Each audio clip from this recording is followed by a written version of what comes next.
Adam Fischer is nothing special. He's not a soldier, a genius, or some chosen hero destined to save humanity. He's just an exhausted accountant standing in line outside a bakery early on a cold Saturday morning, desperate for a box of Jameson's famous croissants. Then the black cubes appear. Without warning, humanity is dragged into the Trials of Defiance, a brutal survival game where every able-bodied adult becomes a player. Fight through impossible stages and monsters, or watch your family and your entire species vanish forever. For Adam, survival should have been impossible. He's weaker, slower, and less prepared than almost everyone around him. Yet somehow, through stubbornness, desperation, and sheer refusal to die, he clears the first stage and gains a fragment of power. That's when he discovers the truth. The floating black cube guiding him through the trials can be killed. Unfortunately, destroying it kills him too. But death is not the end.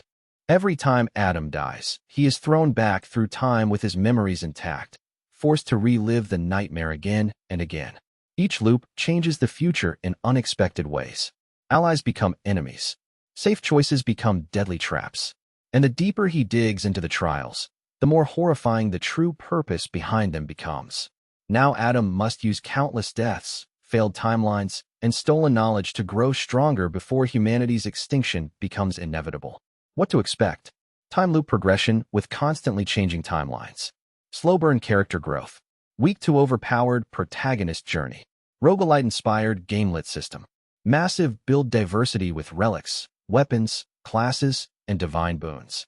Meta progression and recurring characters. Hey everyone, I sincerely appreciate your support. If you enjoy my audiobooks, I would be truly grateful if you could subscribe to the channel. And if you'd like to support even further, you're welcome to become a Patreon member, where you can access audiobooks of novels as long as they are freely available on the internet. Your kindness and support mean so much. Thank you. Instead of heading straight through the center of the island to reach the southern part, where the smoke from the tavern rose up above the rooftops, Adam followed the edge of the island around the western side. Despite Shitbox telling him nothing about the area, he had a sneaking suspicion that there was something hidden away there. Adam looked out over the edge of Interim Island as he walked, marveling at how the clouds below seemed to stretch on forever. The sun above was on its journey towards the horizon, and within a few hours it would be dark. He hadn't seen any lamps around the dumpy-looking buildings, so he wondered if anyone would be able to see what they were doing once the sun was gone. When he arrived at the western part of the island, he found a flower garden with a single squarish dark blue tent in the center. It looked like something that might house a palm reader or another type of carnival scam artist. "What's that?" he asked. Shitbox did not respond.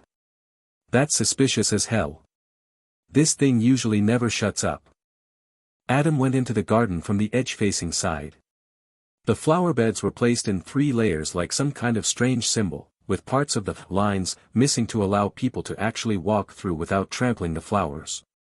The outermost layer was a square, the middle a ring, and the center a triangle, within which the tent stood.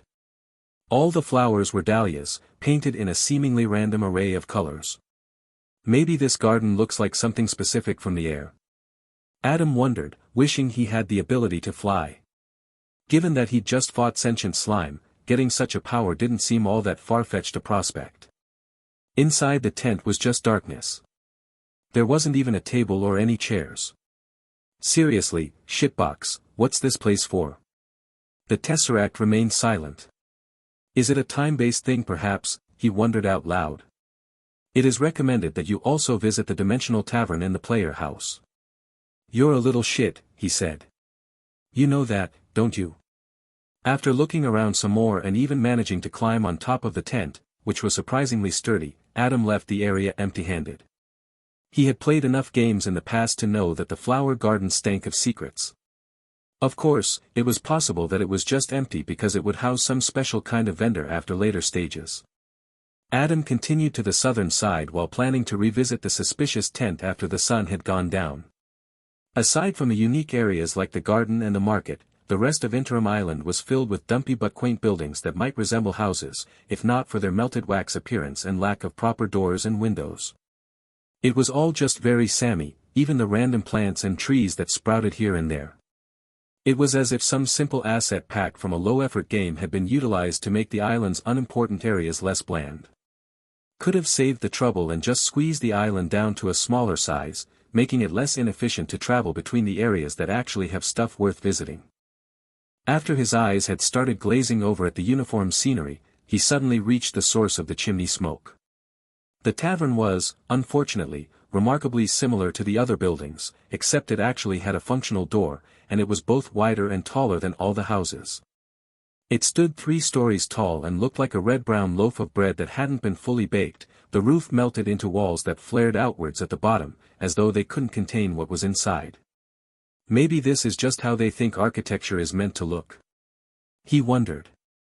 This is the Dimensional Tavern. Here you may freely order any food or beverage you desire. It is also possible to talk with other players within and exchange information. Freely order any food? I suppose I am pretty hungry. Adam hadn't had his breakfast before getting thrown into a fight for his life, so there was an insistent gnawing pain in his stomach. He walked up the 3 steps to its front door. It too was strangely organic in shape and had a knob handle that he pulled on to enter. As soon as it opened, the amazing smell of freshly baked bread, sizzling bacon, grilled meat, beer, and spices flooded his nostrils, making his mouth water. Adam hurried inside, only to find that the interior was nothing like what the outside would suggest. The floor was perfectly flat light brown wooden boards. The wooden walls too were straight and normal. There were 2 floors above, though these were just like theater mezzanines with a few secluded tables and chairs. Large rafters spanned the ceiling. Immediately in front of him were 3 long red-brown wooden tables that stretched from one end of the room to the other, with simple stools placed evenly along them. Despite what Shitbox had told him though, the place was empty save for another insect, who quickly approached him. "Hello, Adam, my name is Charlie," the red ant introduced herself in a deep and comforting voice. "Would you like something to eat?" Adam looked around. "Where's the kitchen?" "You don't need to worry about that. The food is very real, even if the kitchen isn't." He narrowed his eyes suspiciously. "It won't kill me, right?" "Of course not, silly," she said and giggled in a way that sounded like bubbles in water. It made him smile a little, despite himself. "What kind of food do you have?" "Anything you'd like, I can make." "I'll have to put that to a challenge I think," he said. "I've got some pretty specific things I want." "Croissants from Jameson's bakery?" Adam's eyes widened in awe. "You've got those?" "Of course, Adam. Please find a seat and I'll bring them to you. Would you like anything else?" His eyes glinted with sudden desire. "Black coffee with a splash of milk and 2 sugar cubes. Oh, and dinosaur nuggets. Plus a pineapple pizza." Charlie giggled again, before walking down the length of the tables and rounding a corner to where stairs seemed to lead up to the floors above. "Where are all the players?" "The Dimensional Tavern is only active while you are seated." "Okay." Adam picked the nearest stool and sat down. He wasn't prepared for what happened next. All around him, seated on the chairs along the 3 tables, were hundreds, if not thousands, of people with the appearance of see-through holograms. All of them were talking and eating, while constantly flickering in and out of existence, being replaced by new holograms seconds later, as though the tavern was trying to show him everyone that was actually seated within their own dimension. A little under 600 million players survived Stage 1. Currently, 86 million players are utilizing the Dimensional Tavern. The noise from all the talking holograms was deafening, but Shitbox's voice came through clearly. "How do I mute them?" Instantly the holograms fell silent. "Thank you. It is possible to state your intentions within the Dimensional Tavern to find others who may respond to your query. If a player within this place fulfills the requirements, they will be able to hear your voice. So I can filter through the noise to find my friends and family?" "Possibly. I'd like to see everyone who is related to me." The holograms all flickered and disappeared. "Okay, maybe they're not dead but just in a different part of the island." He tried to convince himself, as his heart rate began to run amok at the fact that the tavern was completely empty. He scratched his stubble, as he tried to think of something to distract himself with. Show me the people who were in the bakery with me when the trials began." Two figures appeared, the female clerk and the guy who'd been behind him in the queue. The guy was sobbing, while the woman was eating a burger with a distant look in her eyes. That's depressing. Show me everyone who has the same relic as me. The holograms flickered and the 3 tables filled up completely. Some of the figures were eating, others were talking, but a lot either sat despondently staring into the air or were actively sobbing. More than I figured, to be honest.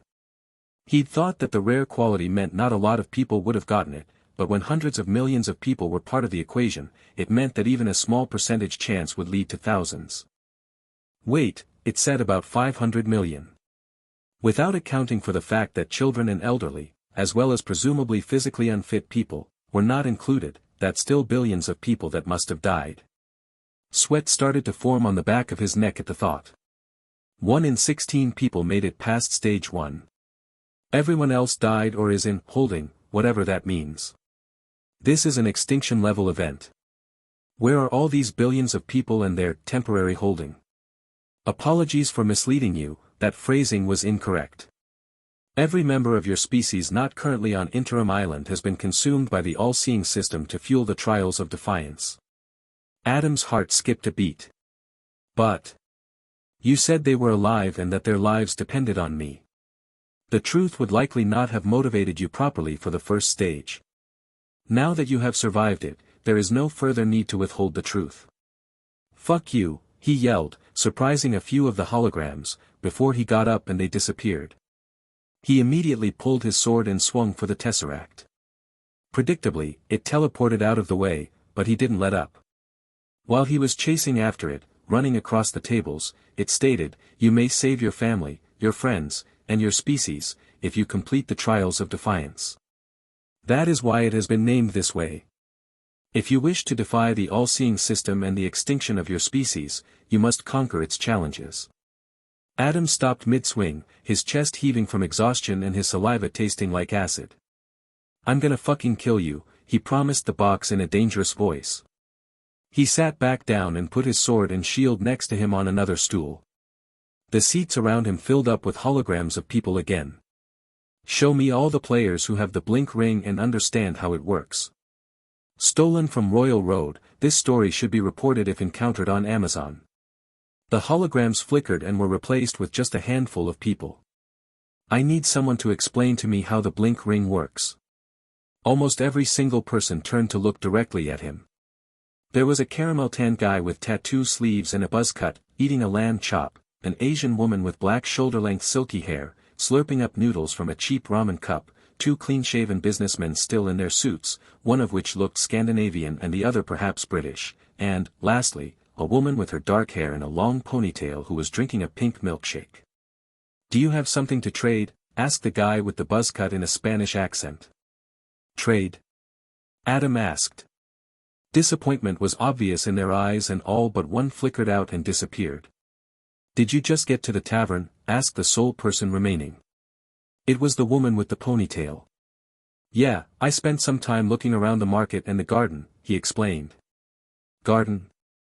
"It's on the western side, there's an empty tent there that looks like it might hide secrets." "You shouldn't give info away for free," she warned him. "Why?" Her hologram flickered and he thought she'd taken the info and run off. Then she reappeared directly opposite him. She was wearing a tight-fitting light gray blouse with long sleeves. "In just the last few hours there's been kind of a trading system set up," she said, clearly not happy about it. At first everyone shared what they knew freely, but then it was like the idea that information had value spread. So, now most people who care about surviving are using their knowledge as currency. The tavern's design also seems to encourage this. Adam frowned. Why wouldn't people just help each other out? We're all fighting for the same thing. She nodded. "Why do you want to know about the blink ring?" she asked. "I'm Adam," he told her, reaching his hand across the table to her. "We can't actually touch each other," she told him, giving him a suspicious look. "I don't care, just pretend to shake my hand at least." She reached across and feigned the motion with him. "I'm Willow." He finally noticed her accent. She was Australian. "So?" she prompted. "I've got the duelist's glove," he said. Don't know what that is. It allows me to charge an attack that pierces armor. Her eyes widened. That'd pair well with the ring. Exactly. I saw it in the market, but I have no idea how it works. Charlie the ant suddenly arrived with his food. Apparently Willow could see it all. You must be hungry. Those croissants look good though. They're from a place called Jameson's Bakery. You should be able to ask Charlie to bring you some. Willow turned away and started talking to someone Adam couldn't see. He also couldn't hear what she said. Adam lifted a croissant in front of him and bit into it. It flaked and crunched slightly, filling his mouth with the buttery pastry and sending him back to a few days earlier, when he'd first tasted one of them at the office thanks to Sharon. Are you crying? Willow suddenly asked. They're happy tears, he replied. That croissant must be really good. He nodded, taking another bite. Alright, so, the blink ring. It's very weird and kind of dumb. I've got a bow, so it actually works with charged up attacks, since pulling the string back is considered charging it. I dunno if that's intentional. Anyway, if you blink, the string immediately fires and the arrow teleports into the target. Adam finished the last bite of the croissant, then wiped the flakes off his face. That sounds powerful, he replied. Sure, if you can hit anything with it. Kind of hard to aim when you have to blink both eyes to fire. Also, it triggers on all blinks, so you need to learn to control that impulse. I almost put a hole in my own foot because I didn't realize it. Does it make your arrows faster? I don't think so, since the impact and damage are the same. It just seems to eliminate the travel time. But it means you won't have to lead your shots as much, which is useful. Do you have a bow as well? Adam lifted up his sword and shield. I picked defender. Safe choice, Willow replied. I think more than half of the survivors picked that. Did you hear how many people survived the first stage? He asked. Yeah. I think my brothers are all dead. No one shows up when I search for my family. Adam frowned. Me neither. Have you asked your shitbox about the temporary holding? She nodded, a dark cloud falling over her expression. I tried to kill it using my bow. I actually hit it, thanks to the blink ring, but my arrow just bounced off. Adam grinned from ear to ear. This was what he'd been hoping to learn. Since the Tesseract could teleport, having something that made his attacks instantaneous might enable him to hit it.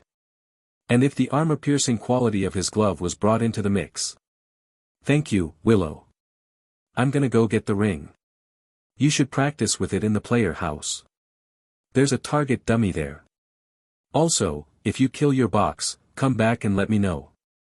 He smiled. Of course. With renewed vigor, Adam shoveled the dinosaur nuggets into his mouth and washed them down with the coffee, before folding up the pineapple pizza and eating it like a burrito. You didn't cut the connection, Willow said. He looked up from his food and gave her a deer-in-the-headlights stare, and she burst out laughing. Bye Adam, she said between laughs. Then her hologram flickered and disappeared. After emptying his coffee and gulping down the last bit of the pizza, Adam ran from the tavern to the market. I'll buy the blink ring, he told Luca the spider. After spending time talking to another human, the creature seemed even more horrific than before. He tried his best not to look at her black eyes. That will be 300 points, she said, sounding gleeful. How do I pay you? Uttering your acceptance of the deal will suffice, the cube announced. Deal, he said. Relic purchased. Blink ring, uncommon. 15 points remaining. The ring appeared around his left index finger. It seemed that the glove prevented him from wearing it on his right hand, which was peculiar. The blink ring was an iron-gray reflective band with a small engraving of a stylized eye, filled in with black. Come back again when you have more points, the spider told him. Adam didn't respond and just headed straight for the player house to the east. The sun had almost set and part of him wanted to see if his suspicion about the tent in the garden was real or not, but another part knew it wasn't the most important thing right now. If what Willow had said was true, he'd be able to land a hit on Shitbox by combining the effects of his new blink ring and the duelist's glove. I wonder what happens when I kill it. If it is just one of countless eyes, then they'll probably just send me a replacement. Or maybe they'll execute me as a punishment. Fuck it. I'm going to do it, no matter what. I refuse to play a part in this sadistic game. Whether it was due to ignorance or arrogance, the Tesseract floated along after him with not a care in the world. It did not fear his conviction, because it believed itself impervious to damage. Of course, it had the power to traverse dimensions and teleport him anywhere it wished. From its perspective, he probably looked like a pathetic little insect tapping on the walls of the cage it was trapped in. Adam knew he had to be far from the first person to scheme to kill the box that represented the cruelty of the trials, but he thought that he was possibly the only person who tried combining these two relics to accomplish it. After all, anyone who took this trial seriously would invest their points in something better, like potions, rerolls, or more sensible relics like the healing apple. What really made him certain that his theory was untested was the fact that, of all the people in the tavern with the blink ring, only a handful had apparently understood how to use it. It was almost certain that they'd gotten the relic from the boss reward, since it was unlikely to be something anyone would spend their points on at the market, meaning none of them would have the points to buy the glove even if it did appear in the vendor's selection. Of course, this all hinged on guesswork and the assumption that it wasn't possible to obtain 500 points from stage 1, but nevertheless he felt certain. The dumpy buildings parted to reveal a round patch of grass with a little house in the middle and a brown wooden fence around it. Within the fenced-off patch of grass was an apple tree, much like a smaller version of the one in the magical forest. Next to it hopped a small tennis ball-sized slime. The house was pretty similar to the other dumpy buildings on the island, with a rounded straw-brown roof and white walls with black stripes that looked like melted wax. There were 2 windows and a brown door. This is the player house. Within is a relic storage, practice dummy, and rejuvenating bed. Any accolades you have earned will also be displayed here. In the garden around the house will be friendly variants of the enemies you encounter in the trials. Accolades, he asked. Feats of mastery and achievements will be awarded with a trophy visible inside the player house, alongside fitting prizes that will be a boon to your progress through the Trials of Defiance. Like what? Can't you give me an example? You will have to earn an accolade first for me to introduce the topic further. Adam frowned. Whatever. He eyed the slime warily as he went through the fence gate and across the grass. After pulling the door open and entering, he found that the player house was much bigger on the inside, similar to the tavern. The walls, floor, and ceiling were all made of the same light brown wood and there were maybe 100 square meters of space inside. Strangely, although there were windows visible on the facade, none of the walls within had any. The bed was a massive brick in the corner, next to a bunch of empty shelves, racks, and mannequins that seemed able to wear any of the relics he wouldn't use. There was also a large jacuzzi-sized bathtub that Shitbox hadn't mentioned. Lastly, in the opposite corner from the bed stood a lone target dummy. It was basically just a man made of straw. Adam walked over to it, drawing his blade from its scabbard. This is a practice dummy. It is currently in its default state. It is possible to change it into a facsimile of enemies you have already encountered. Its defenses are a perfect replication of any enemy it imitates. Can it be set to attack me, in order to simulate an actual fight? No. However, it can perform evasive movements to aid in practicing ranged weapons and attacks. Would you like to set it to the evasive state? No. This is fine. Adam walked close enough that he'd reach the dummy if he swung normally. Then he tightened his grip on his sword's handle and triggered the duelist's glove. He immediately blinked without meaning to. When he opened his eyes, the bottom half of the dummy was severed. It fell over backwards.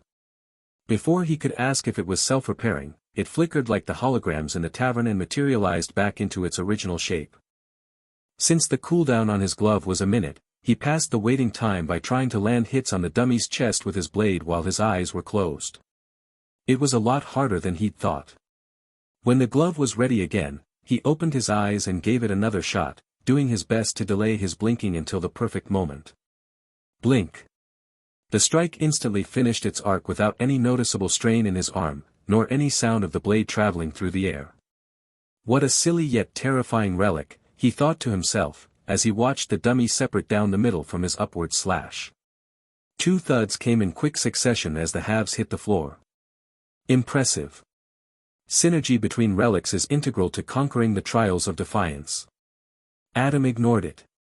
Just wait until it's your turn. Adam kept on practicing for what might have been an hour, trying out various types of charged attacks whenever the glove came off cooldown. His aim wasn't perfect, but it was good enough to bet on. After going at it for that long, he knew exactly what kind of attack he'd use against the Tesseract. Although it was riskier, since it'd be harder to hit, he was going to try a charged stab to nail it in its eye. He had no idea if the glove's piercing effect would work on its entire fourth-dimensional body, and from his practice, he'd realized that stabbing beat out any other attack in terms of speed. It also had the least telegraphed movement, in case the Tesseract was able to predict his intent and teleport away before he could trigger the blink strike. I kind of want to go to the tent in the flower garden first, just to satisfy my curiosity. Adam shook his head. It didn't matter. Shitbox, what can I expect from tomorrow's stage? He asked, trying to distract it. He walked away from the practice dummy that he'd destroyed over 50 times, lowering his sword as he neared the Tesseract. It has been deemed unfair to give such information away in advance. Adam closed his eyes for a full second before opening them. Then he started squeezing the handle of his sword. You can't even give me the name of the stage. No. Heat flushed up the back of his hand as the duelist's glove began to activate and change colors. Why are the trials so intent on fairness? He asked, not really caring about the answer. The Tesseract floated at eye level, only 2 meters away, and stared right into his face.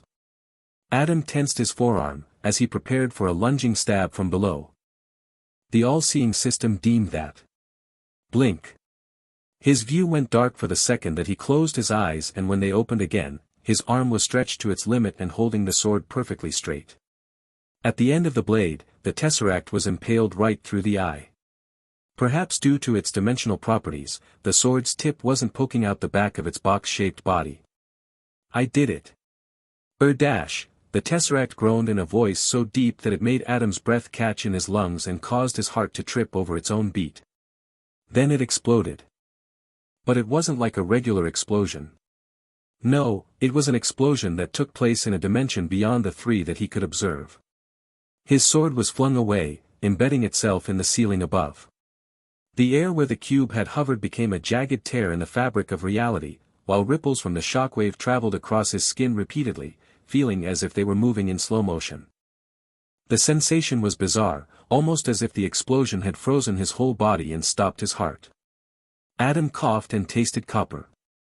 He looked down from the rift in front of him and saw a large jagged shard of black glass poking out through the torso of his white shirt. Its reflective surface showed colors not seen inside the room, almost as if it was reflecting a beautiful galaxy beyond.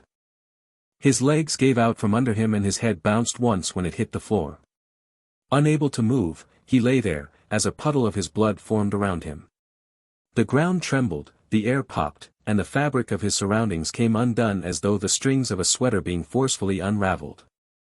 Then darkness covered the world. An eye opened in the dark and its pupil was the silhouette of a man. The man walked closer to where Adam floated in the nothingness. His hair was disheveled and brown. The face had a chiseled chin, thick eyebrows, and amber eyes that reflected some unseen kaleidoscope of colors. The silhouette was clad in shadow from the neck down. Perhaps he had been in the darkness for too long, because it took him a while to realize whose face he was looking at. It was his face. Adam. With a gasp, Adam opened his eyes and saw moss spread out before him. There was the brown trunk of a tree further away, and birdsong filled his ears. Something black and metallic was unfolding itself nearby, but he was unable to focus on it. What? A tinnitus whine in his ears grew to deafen the birdsong, while the pulse of his heartbeat throbbed in his temples, fingers, and toes. Did I just? Adam tilted his head up and the movement made everything blur. Colors mixed together into incoherent noise. He felt bile rise in his throat, before dropping to his knees and emptying his stomach onto the ground. He could taste croissant and coffee for a brief instant. With the act of purging his guts, clarity returned to him. I think I just died. But, That dark thing imitating me. Did it bring me back? Have I returned to the beginning of the trials? Failed to select a class within 60 seconds. You have been defaulted to the class, fool. Huh, he managed to blurt out, as a bracelet made of wooden balls on a string appeared around his right wrist. It seemed there was some kind of small pebble inside each of the balls, since they clanked like crazy. What the fuck is happening? Class selected. Bare-handed. Player status. Adam Fischer. Fool. Level 0. Stats. Health, 50. Stamina, 200. Mana, 0. Damage, 200%. Defense, 50%. Speed, 200%. Luck, 25. Wave 1. 60-second timer. How the fuck am I supposed to fight with just my fists? Adam yelled at the Tesseract. Despite killing it with his attack just moments ago, it was somehow alive again. More confoundingly, he'd returned to the beginning of the Trials of Defiance. He was back in the first stage. And none of my upgrades or relics came with me. Failure to slay the enemy within 60 seconds will trigger Wave 2. A transparent blue slime squeezed its way out of the tree line nearby and began hopping towards him. Adam didn't know what to do. Punching and kicking it would only get his skin dissolved. Shitbox.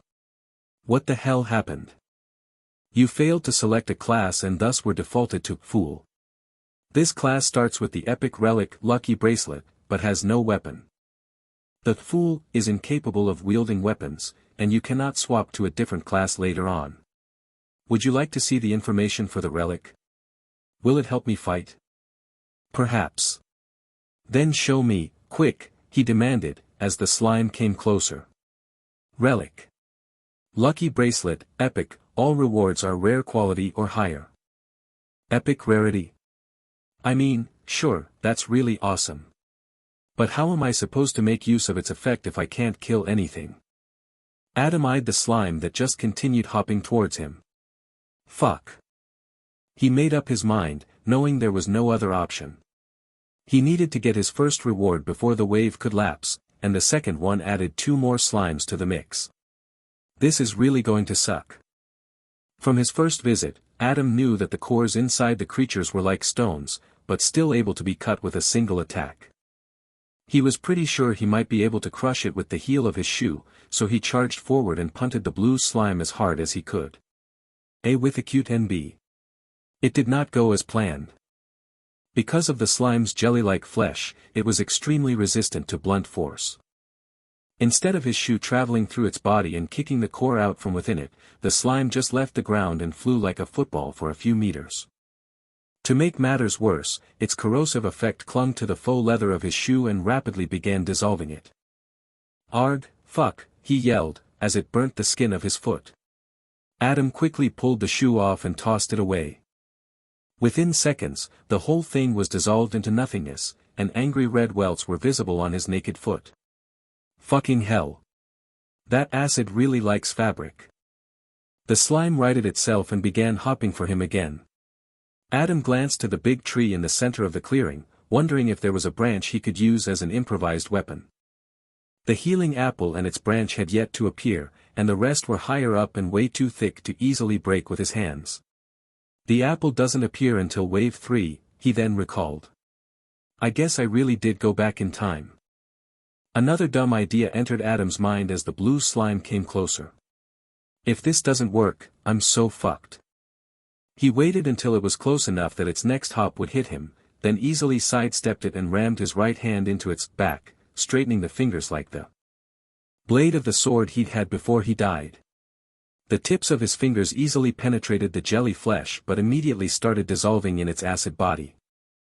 Adam screamed, forcing his hand deep enough to reach the core in its center. He closed his fingers around it and then yanked it back with as much force as he could. A wet slurp came from the slime's body as his hand pulled free with the core clasped between his fingers. Adam immediately dropped the spherical stone on the mossy ground. He stumbled back a few steps, clutching the middle of his forearm. The pain was so intense that he couldn't stop screaming. The skin on his right hand was gone, as was most of the flesh. The tips of his fingers were just tiny stubs of exposed bone, which had been pitted and damaged from the acid and looked like they might crumble into ash at any moment. "Fuck," he screamed, tears of agony filling his eyes. Meanwhile, the slime deflated without the core inside it, becoming flat like a pancake. Then it just evaporated with a pathetic fizz. The core that he'd extracted lay on the moss, still intact. As he stared between it and his ruined hand and wrist, he knew it hadn't been worth it. Maybe I'll start back over again if I die. Just like the first time. I could pick an actual weapon. That seems like wishful thinking though. He decided to keep going, despite the pain and the mounting despair. The trick to going back in time is probably to kill Shitbox. I'll have to find a way to do that again.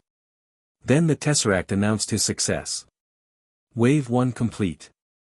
Choose your upgrade. The four-dimensional box flew out in front of him and rearranged itself into the podium shape, dragging additional mass from some other space. Even though he'd witnessed it quite a few times already, it still hurt his brain to look at. "Shitbox, can I pick this thing up?" he asked, pointing at the core. "This tale has been pilfered from Royal Road. If found on Amazon, kindly file a report." "Yes. You may collect any intact slime cores you are able to extract. They are considered a common relic. Here is the relic's information. Collectible relic. Slime core, common, the brain and heart of a slime. It's a relic. Doesn't seem like it does anything though. I guess the idea is that you can sell them to Luca and get 75 points for each you collect. That might be a good strategy, although I can't really use my hands for it. Yeah, that was way too reckless." He looked at the options that appeared over Shitbox's podium. All of them were glowing blue like rares. The three symbols were, a four-leaf clover, an arrowhead piercing a wall, and a cracked shield. Upgrades available. Luck, rare, increases luck by 3. Force, rare, attacks pierce armor by 15%. Crush, rare, increases the impact of attacks by 15%. Can I even use any of these? I guess luck. Maybe it'll give me a rare or even epic damage boost next time around. Upgrade selected. Luck, rare. Wave 2. 60-second timer. Adam frowned as two blue slimes emerged from the tree lean opposite where he stood in the clearing. "Shitbox, is this actually meant to be doable without any weapons?" he asked, stooping to pick up the slime core relic and pocketing it using his left hand. "Yes. However, the Fool class is deemed the most difficult option." Awesome. He was pretty much screwed with his right arm out of commission, so he chose the only way forward he could think of, running out the clock until the branch with the healing apple appeared. Fortunately, he didn't have to run in circles to evade the pair of blue slimes, since they were uncoordinated and slow. 15 seconds remaining of wave 2. 5 seconds. The wave timer has run out. You were unable to defeat the enemies fast enough. Unfortunately, this means that the next wave now begins. You must defeat all enemies from both waves before the timer runs out again. You will not receive rewards until you successfully defeat all enemies within the allotted time. Wave 3. 90-second timer. During waves, you may take damage. Although you can purchase consumable health regeneration after this stage, there are also ways to acquire them from within the stages themselves. Look towards the tree, where a healing apple is awaiting you. Adam grimaced when a purple slime appeared, quickly followed by two blues. It was now 5-on-1 and he had no weapon. Before any of them could catch him, he ran to the big tree and jumped to reach the branch with the healing apple. It snapped off easily, giving him a meter-long stick that would hopefully work as a weapon. But first he took a bite out of the fruit. Relief and warmth flooded up his right arm and restored it back to full. It was almost enough to make him forget how much it had hurt in the first place. Almost. Adam shifted the branch from his left hand to his right, and charged for the nearest blue slime. The purple one was much slower than the rest, so it was not yet a problem, but it would prove the biggest challenge for his pathetic weapon. With a roar, he jabbed the branch right into the blue ball of jelly, spearing through its flesh to strike the core. Nothing happened when it hit, and the branch was immediately dissolved by its acidic body. "Shit," he exclaimed and quickly retracted his weapon, but it was already too late to save it. Adam had to drop it to the ground as the acid rapidly ate through it. And just like that, his hope was gone. The only idea he had left was to try and bait the purple slime into hitting the blues. Even if that worked, however, he had no clue if he could kill it with his hand. And should that work, by some absurd miracle, he would then be faced with Wave 4 and the green slimes, which would definitely dissolve his hands faster than he could yank out their cores. Yeah. I'm fucked. But Adam didn't want to just give up, so he spun around and bolted for the great tree. Despite his missing shoe, he scrambled up the bark as best he could, managing to climb up into its crown, while the slimes were unable to follow. The speed boost from Fool at least seemed to help him a lot in terms of moving around. Since the slimes couldn't climb up to reach him, they instead began slamming into the tree below him. Their strikes slowly ate away at the dense bark. Will they be able to destroy the tree? He wondered as he pulled himself as high as he could go. The branches up here were much thicker than the one he'd used before, but he had no easy way to break them off, so he couldn't even attempt to use them as weapons. 30 seconds remaining of Wave 3. Adam sighed. Guess I'll be putting that reckless death loop theory to the test after all. As he sat up in the canopy amongst the branches and leaves, he suddenly spotted something glinting in the sunlight. It was a small object inside a bird's nest, but it was situated precariously at the end of a thin branch. Adam looked down below to see that the purple slime had joined the other 4 in attacking the tree. He estimated that it wouldn't be until the green slimes showed up that they'd be able to do real damage to the tree. With nothing to lose, he began to slowly work his way towards the glinting object. As he came within 2 meters of it, he realized it was an acorn made of glass. What's this doing here? He wondered. This has to be something special. I can feel it. If I get it, maybe I can complete this stage. The wave timer has run out. Starting next wave. You must defeat all enemies before the timer runs out. Wave 4. 90-second timer. Adam carefully scooted his body across the branch to reach the bird's nest and its prize, while he heard the plop plop plop of the green slimes firing off their projectiles. None of them had enough power to reach him though, and each just collided against the trunk of the tree with a loud hiss before evaporating. Come on, just a little bit more. He reached out and cupped his hand around the glass acorn. Yes, he exclaimed, feeling a small victory amidst the heavy despair of his situation. Secret relic obtained. Glass acorn, rare, grows for 3 stages. Ah shit. He muttered, realizing that this wasn't the salvation he'd been desperately hoping for. Then the branch snapped and he plummeted to the ground. Despite the mossy understory of the clearing, the landing was anything but comfortable. From the series of snaps, pops, cracks, and crunches, as well as the indescribable pain, it was obvious he'd broken several bones and possibly dislocated the shoulder he'd landed on. The air in his lungs had been punched out by the impact, and he was quite sure his lungs might have collapsed as well, given that he was unable to draw in a new breath. Warning. Health below 25%. You are close to dying. A figure loomed over him. He tried to utter just a single word of defiance, but found that he couldn't speak. Skying. Adam returned to the darkness, where a colossal eye opened and gazed upon him. Its pupil was the silhouette of a man, and he was walking towards where Adam floated. Adam. He gasped as he was returned to his feet in the clearing of the magical forest. Then he collapsed to his knees and threw up, while tears stung his eyes. That was a much worse death than the first. A shard to the heart beats falling from the top of a tree for sure. But it worked. I'm BA-. He threw up again, only bile and acid coming out. The taste of croissant was gone. Nearby, Shitbox was unfolded into the podium with the choice of weapons. His vision was blurry both from the tears in his eyes and the disorientation of being flung back in time. 30 seconds remaining. Adam scrambled to his feet, not wanting to be defaulted to fool again. He immediately slipped in his own vomit and landed on his back with a loud thud. Wait, he groaned breathlessly, as he tried crawling towards the podium. Tell me, the options. Classes available. Lancer, common. Defender, common. Duelist, uncommon. Backstabber, common. Warder, rare. Defender was available again, but the rest of the options were different, which was peculiar. Of the new options, their weapons were a rapier, twin daggers, and a book. He immediately knew which he'd pick and screamed it out loud. Fortunately, he didn't need to touch the weapon to select it. Instantly, a 1.5-meter caramel brown wooden spear with a dark metal tip appeared in front of him on the moss. Class selected. Spear. Common.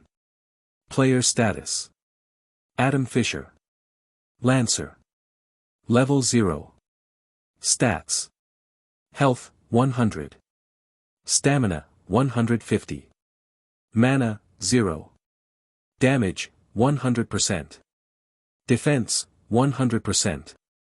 Speed, 150%. Here we go again, Adam muttered to himself. He was leaning his weight on the spear and, despite having just emptied out his stomach twice, felt a lot better about his odds this time around. The spear was the perfect weapon against the slimes. They won't stand a chance. Wave 1. 60-second timer. As soon as the blue slime squeezed out of the trilene, Adam was next to it, jabbing his spear tip right through its jelly flesh and into its core. It was destroyed immediately.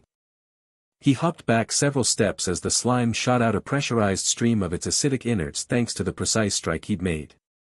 The spear was not only perfect for piercing the body of the creature, but it also didn't cause the violent explosion he'd experienced with the sword. I wonder if there's a way to precisely cut into its body to extract another collectible core. Adam put his hand into the right pocket of his gray jeans to grab the one he'd looted earlier, but there was nothing but some lint inside. Oh right, that was from the previous life. Man, that's going to be impossible to wrap my head around. Strangely, Shitbox doesn't seem to have realized. Maybe he's not as powerful as I thought. But, then again, I did kill him with my sword after he said it couldn't be done.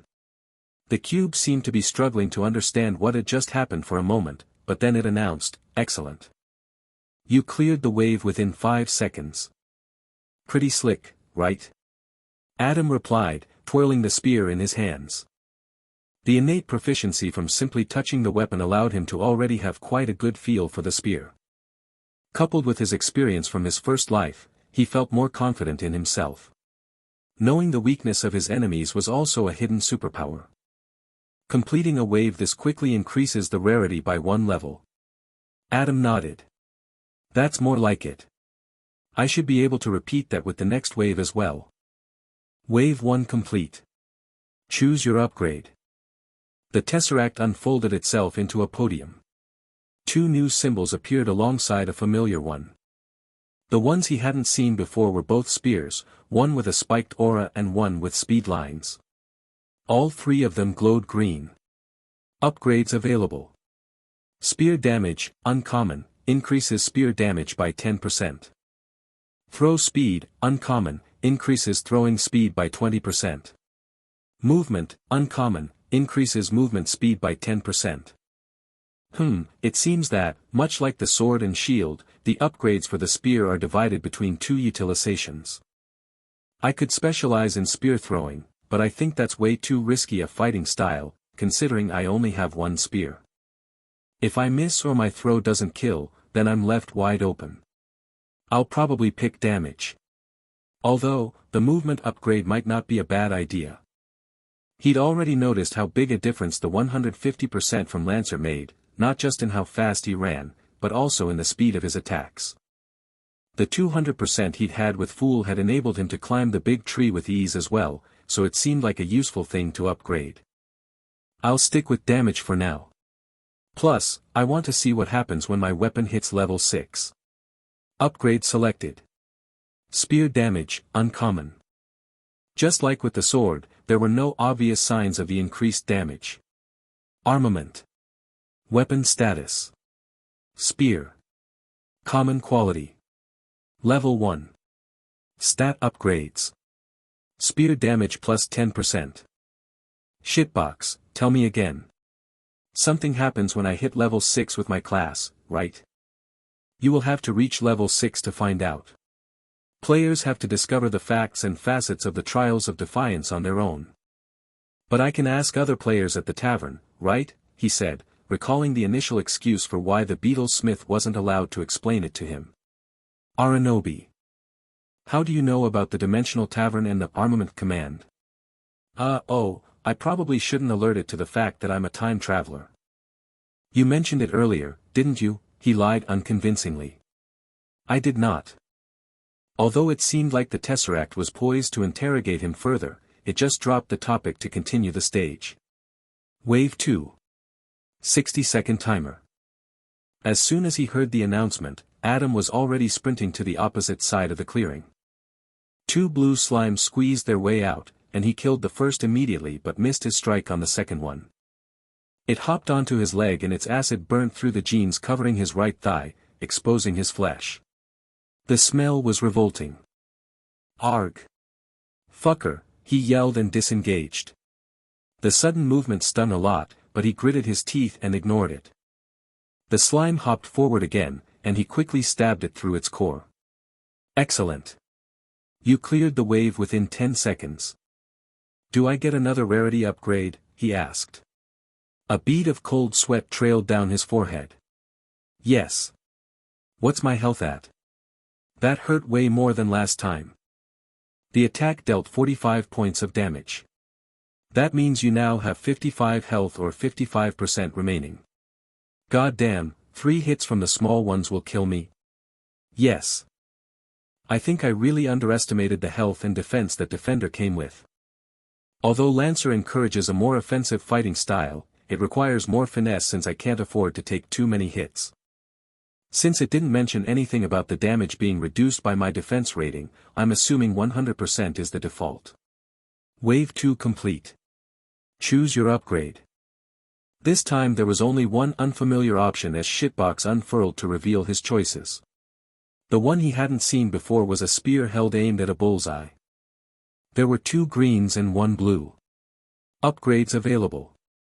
Spear damage, uncommon, increases spear damage by 10%. Throw aim, uncommon, increases accuracy with throwing by 10%. Force, rare, attacks pierce armor by 15%. I'd like to pick damage again, but I need the piercing for the purple slimes and the boss. Plus, it's rare. Upgrade selected. Force, rare. Force didn't change anything about his weapon, which he thought was odd, since he'd assumed it would make the spear tip narrower or something. Wave 3. 90-second timer. During waves you may take damage. Although you can skip, Adam told the Tesseract. Then he ran across the clearing again. Despite running back and forth, he didn't feel exhausted at all. The stamina boost is awesome. The low health and defense might become a real problem though. I'll make sure to get the apple and top up after finishing this wave. When the purple slime squeezed out of the treeline, Adam was right there, holding his spear in both hands and ramming the tip right into one of its cores. He couldn't tell if it was the weapon or the new piercing upgrade, but he didn't feel anywhere near as much resistance as when he'd used the sword. The core broke and the slime stretched to try and form itself into a spike to retaliate. In doing so, it made it much easier for him to hit the remaining stone.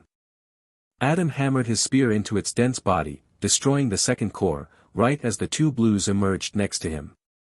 He thought for sure the purple slime would explode like a grenade, but instead it shot out its innards with such pressure that it arced over his head and nearly reached the central tree. He danced back 2 steps to bait out the blue slime's attacks, being careful to avoid the deadly purple stream.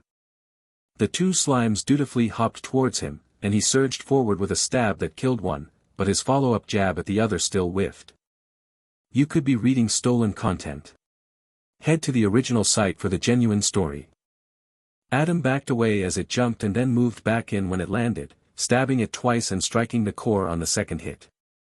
He turned around and walked towards the tree as it sputtered and died, just like its friends. Well done. You cleared the wave within 25 seconds. Do I get another rarity upgrade? No. Maybe that means the limit is within 1/6 of the duration. If I'm fast on wave 4, I should be able to clear it within 15 seconds.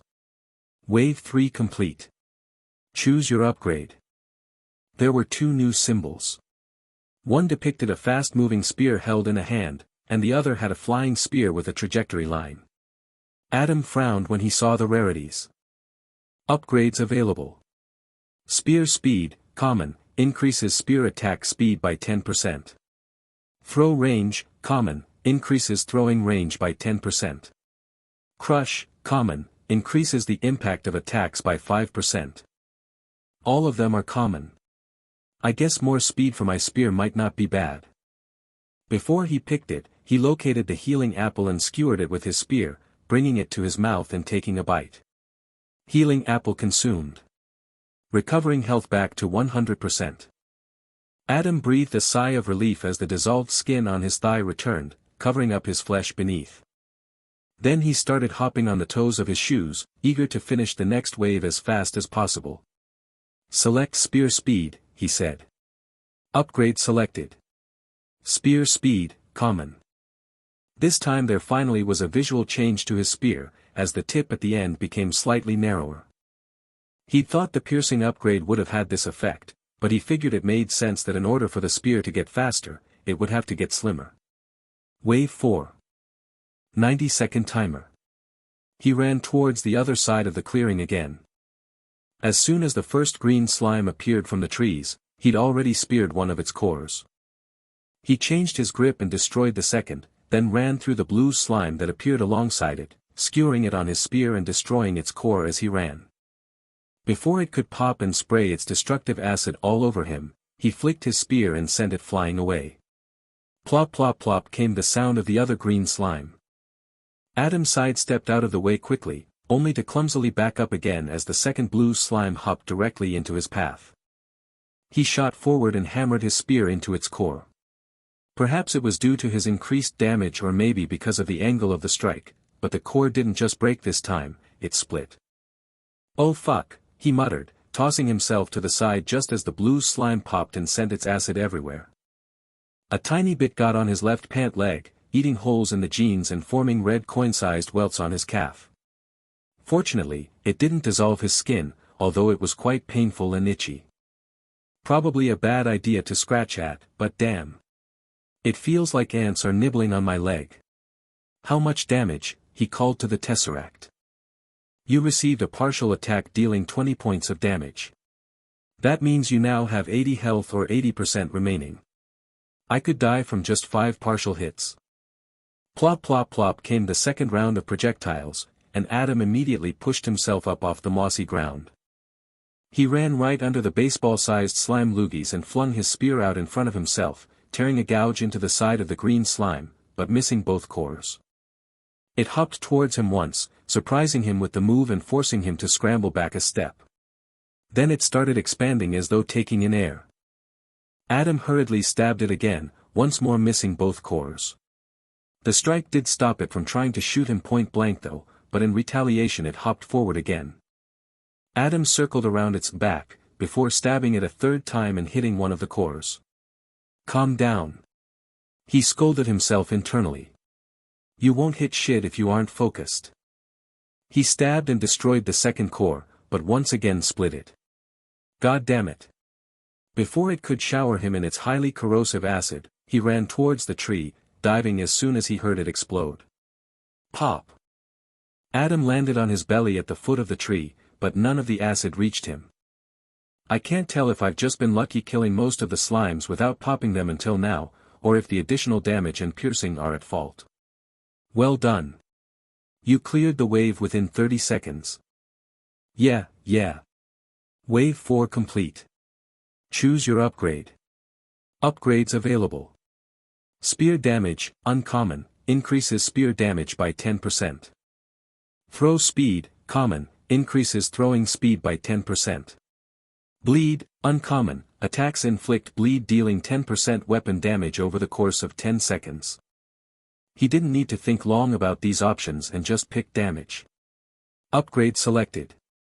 Spear damage, uncommon.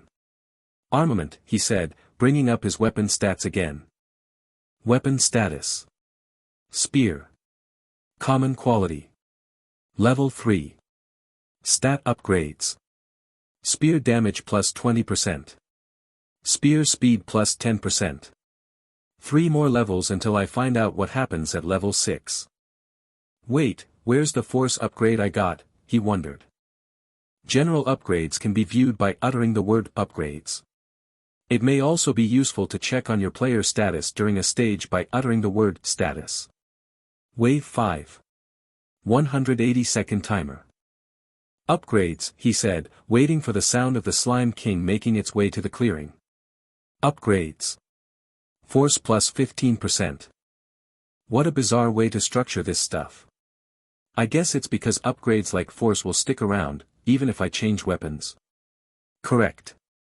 If I revive for a third time and I end up with a bad class, it may be worth picking mainly general upgrades, rather than weapon-based ones.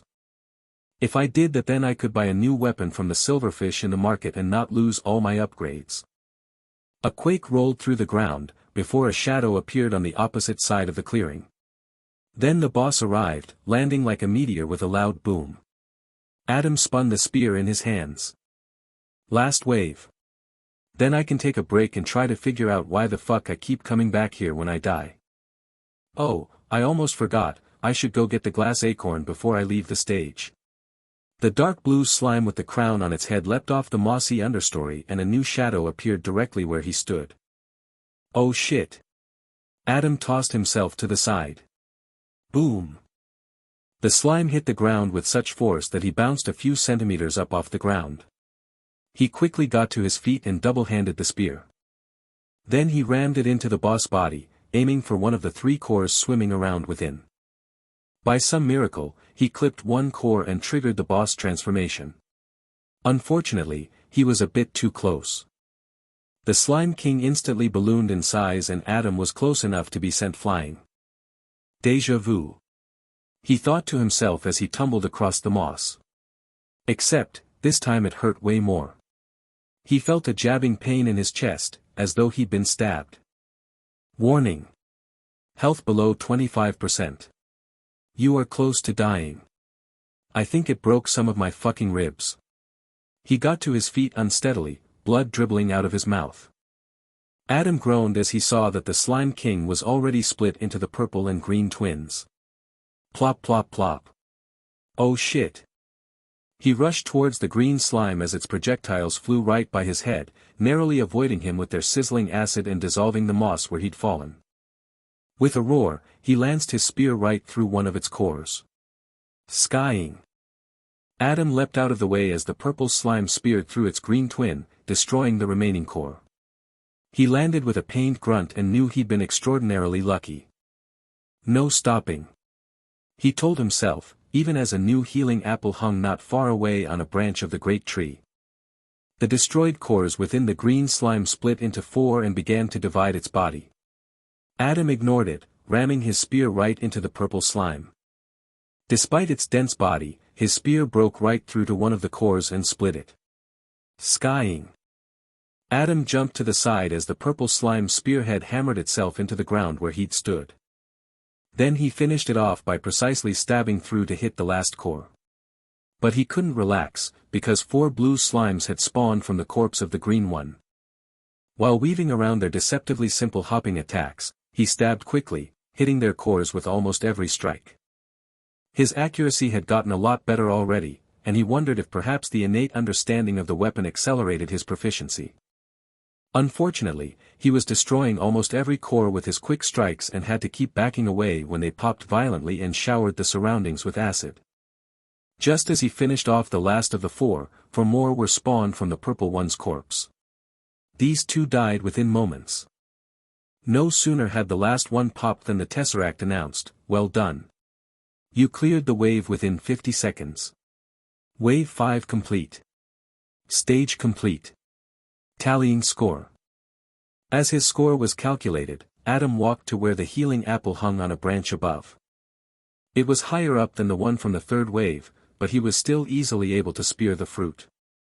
Despite the fact that he was no longer in danger, he couldn't wait to have the pain relieved. The moment he bit down on the glossy red fruit, a pleasant warmth flowed through his body. It cured the jabbing pain in his chest and got rid of the itchy red welts on his leg. Score: 120 seconds completion time. 150-point speedrun bonus added. 125 damage received. 693 points awarded. Adam nearly choked on the chunk of apple still in his mouth as he saw his point total. That's more than double what I got on my first attempt. Did my completion time trigger the speedrun bonus? He asked Shitbox as it floated over next to him where a large chest had appeared. Correct. Completing a stage within a set amount of time is rewarded with additional points and a physical award that will be displayed in your player house. What's the point of a trophy if I'm the only person who can see it? I guess I could brag about it to the insect people. The Tesseract went on to explain that he would be able to utilize his points to purchase things, but he ignored it and started climbing up the tree. When it finally finished its speech, he asked, "You won't teleport me back to Interim Island until I collect all my rewards, right? You will be automatically transferred to Interim Island in 10 minutes. Your rewards will both be chosen at random if you do not select them before then. Plenty of time then." Adam climbed up to the same spot he remembered from his previous life. Those previous 2 deaths. They really did happen, huh?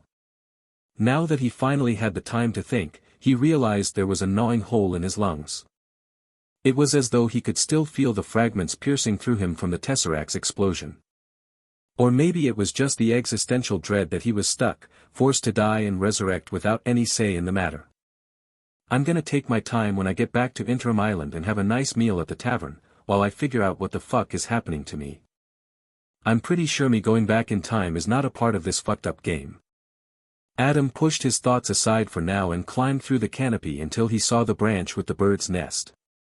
Just like before, a little glass acorn glinted within. "I won't make the same mistake twice," he decided, and reached out for it with his spear. The spear tip easily pierced the nest, allowing him to pull it back towards him. He grabbed the little glass piece and lifted it up. It was hollow and seemed quite fragile. Secret relic obtained. Glass acorn, rare, grows for 3 stages. With the secret relic in his possession, he crawled back down to get his rewards. Fortunately, it was much quicker down than up. 5 minutes remaining until automatic transferal to Interim Island. "Relax. I'm here, ain't I?" he said to Shitbox, looking at the upgrades. Upgrades available. Spear growth, common, increases spear length by 15%. Throw speed, rare, increases throwing speed by 35%. Movement, rare, increases movement speed by 15%. Damn, this is a tough one. I think movement is the best pick here, but that won't level up my weapon. I've got the feeling that's what I really should aim for. But... Shitbox, how many waves are in the second stage? There are 5 waves in stage 2. Surprised you actually answered that. Thought for sure you tell me I'd have to wait to find out. Knowing the number of waves does not represent an advantage in this instance. I would beg to differ, he replied and picked the movement upgrade. I'll get the last 3 weapon upgrades I need in the next stage. Or maybe I'll get them from the beetle smith. Upgrade selected. Movement, rare. The upgrade didn't really make him feel any faster. At least, that was until he tried stabbing his spear. Holy shit. I knew movement wasn't just for running speed. The podium folded back into its usual tesseract shape, before flying over to the treasure chest. Golden light spilled out from the seam of its lid, and it popped open exactly like the first time. 3 relics floated out from within. He frowned when he realized none of them were rare. However, besides the apple appearing again, the other 2 options were new. The first one looked like armor made of wood and the other was a 10-sided die. Relics available. Bark armor, uncommon, increases player defense by 25%. Breaks after 5 hits. Healing apple, common, if the player's health falls below 25%, this apple is consumed, healing them back to full. Once consumed, the relic disappears. Reroll die, uncommon, allows the player to reroll reward or vendor options. Relic disappears after use. A reroll die. Granted, I can buy one of those for 100 points from the spider, while a common relic is worth 150. I also don't think I can sell it, so it's not worth picking. Besides, if I pick the uncommon armor and sell it, I get 150 points back and can buy a reroll and still have some left over.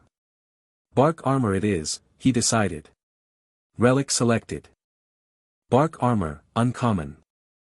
Adam hadn't realized exactly what picking the relic meant until it manifested on his body. Covering his shins, thighs, forearms, upper arms, torso, abdomen, and even his head, were what looked like pieces of plate armor, except made of bark and worryingly flexible. How do I look, shitbox? The Tesseract didn't respond, but instead let out a pulse of magic. The big tree and moss were immediately consumed by impenetrable darkness. Then the ground below him became a cobblestone road. The strange dumpy houses came into view with the following pulse, before the Tesseract's announcement rolled in. Now entering. Interim Island. A calming guitar melody flowed through the air, and Adam breathed in deeply as he realized he was out of immediate danger. For now. Welcome to Interim Island. Players like Y. Skip, he said, halting Shitbox's long speech before it could get started. Then he marched in the direction of the tavern. But he made it only 4 steps before he noticed silvery things in the air around him. Then something big landed in front of him. It was a giant white moth. It stood upright on 2 of its 6 legs, all of which had several black bands ringed around them. Fuzzy white hair-like fluff grew from the back of its head, which held 2 massive black compound eyes and comb-like antennae. Its wings beat once, as though to get his attention, although he was already staring right at it. Tiny glistening scales floated around the insect like silver snow. Hello again, Adam, the moth greeted him in a lilting female voice. Who are you? Adam asked, staring right up into the white moth's large black compound eyes. Why, I'm Levicidix of course. I've got no fucking clue who you are. This is my first time here. In this life. The moth lifted one of the 4 black banded legs she was using as arms, touching her comb-like antennae. It looked like a nervous mannerism. There must have been some mistake. I was clearly informed that I was to arrive here once you returned. I'm super lost, Adam admitted. Me also, the moth replied. That really doesn't help. What kind of stuff do you sell? I'm guessing you're a vendor. Adam looked to the Tesseract for guidance, but it was staying silent. Or rather, it was frozen in place. In the distance, the plume of smoke from the tavern was unmoving, and even the ever-present guitar melody had paused. Are you stopping time? The moth nodded eagerly. He couldn't tell which of his questions she was responding to. And I thought the normal vendors were bizarre, but this one takes the crown for sure. Yes, I can pause time. Handy, isn't it? Concerning, more like. Seriously, what is your deal? The moth, which was about a head taller than him, leaned down slightly. Is this really your first time here? Adam sighed. No, he then answered. Aha. I knew I wasn't in the wrong place. Do you know why I go back in time when I die? Levicidix seemed confused. Pardon? Weren't you talking about my ability to go back in time? Yes, of course. But what's this talk about dying? That's how I go back, he exclaimed, becoming quite frustrated with its nonsensical responses and reactions. Peculiar. I'm only meant to show up for players who find and utilize the divine relic known as the self-devouring eye. It doesn't kill you when you use it. Nigerian Nairabeta S. A self-devouring eye, he asked. What the hell is that? So you didn't obtain the relic and use that to go back in time? No. The moth leaned in closer. Then how? Adam glanced back to the Tesseract which was frozen in place behind him. Then he ran his eyes up and down the moth. Can I really trust this thing? But it seems like maybe it knows something useful. Don't tell anyone this, he started. The moth nodded. I managed to kill that floating box there during my first life, but it exploded and killed me in return. As soon as I died, I was sent to this black darkness with a big eye and a strange silhouette that looked like me. Then I woke up back at the start of the first stage. Most bizarre, the moth commented. Certainly an unorthodox method of obtaining the ability to rewind time. I'm not rewinding time when I die, he replied. Are you certain? Yes. If I were, then my rewards would be identical, right? Of course. Well, they aren't. First time I got offered things that never showed up during this life, like different starting weapons. The relics awarded after killing the boss are different too. The moth hummed speculatively, causing several more silvery scales to lift off her glistening wings and orbit around the two of them. I think I might have a guess as to what has happened. But if you return to me after your next trip back in time, I should have figured it out. You want me to die so you can study me? Yes. Yeah, I'm not fucking doing that. That's psychotic. A shame. Some of my upgrades are only usable once you start back over. Upgrades? What kind? The kind that spans more than one life, Lovicidix promised. With a beat of her wings, a menu suddenly appeared in front of Adam. There were currently 6 upgrades available to him, though several more were grayed out and illegible. Meta upgrades for sale. Damage, increase all damage by 10%, 1000 points.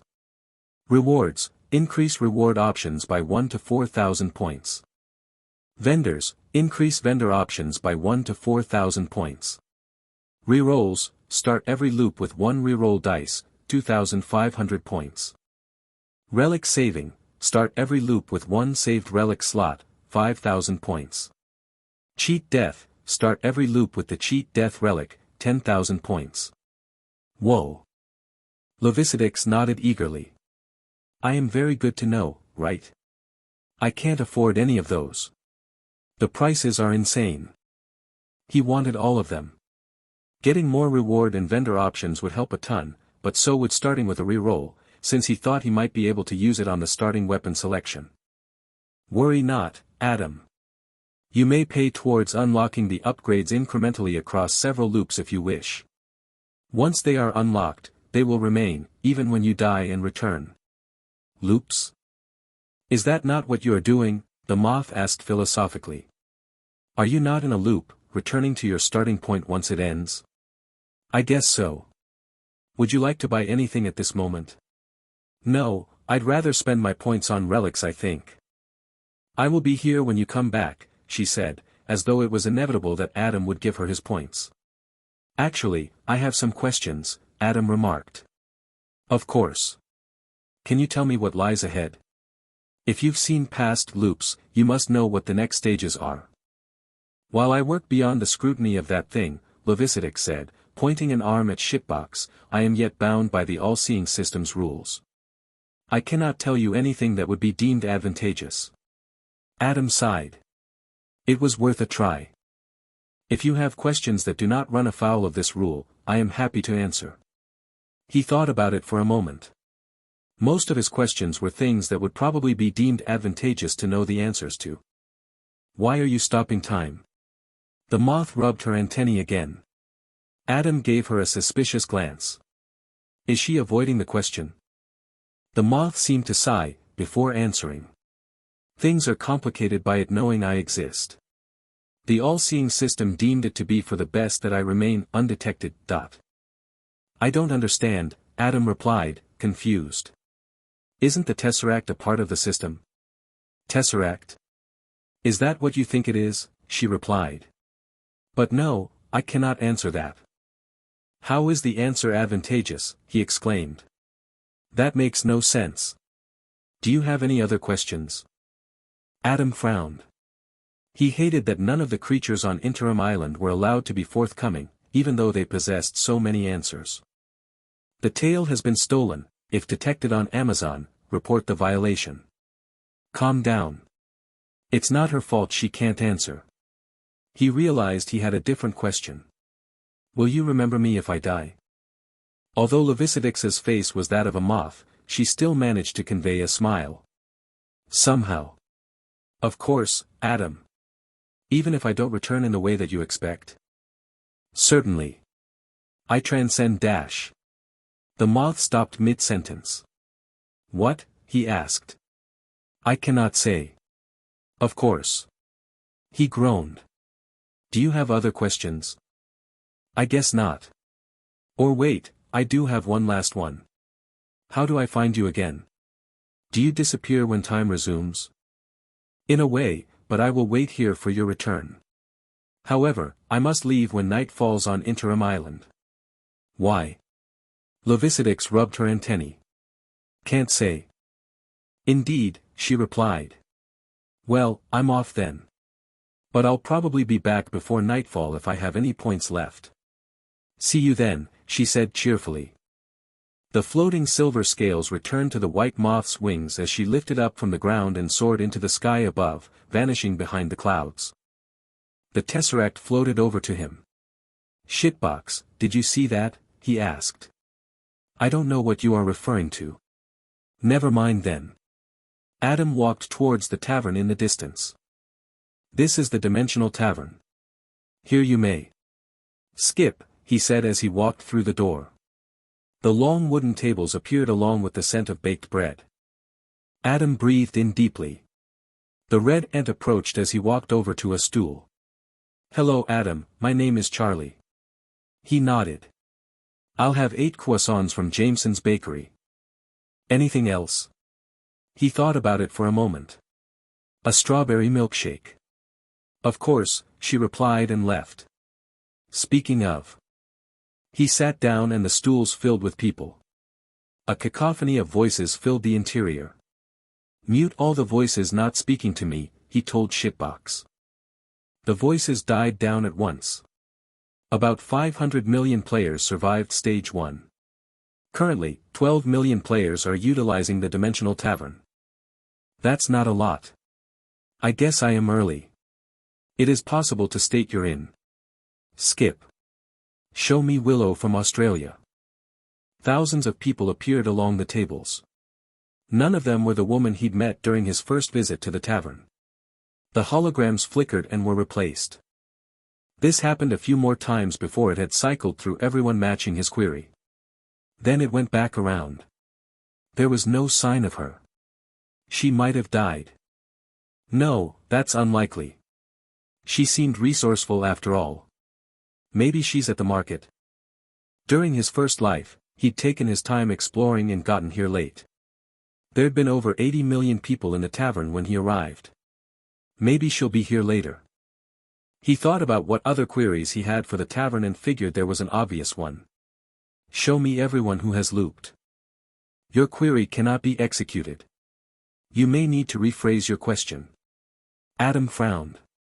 Show me everyone who has completed the first stage more than once.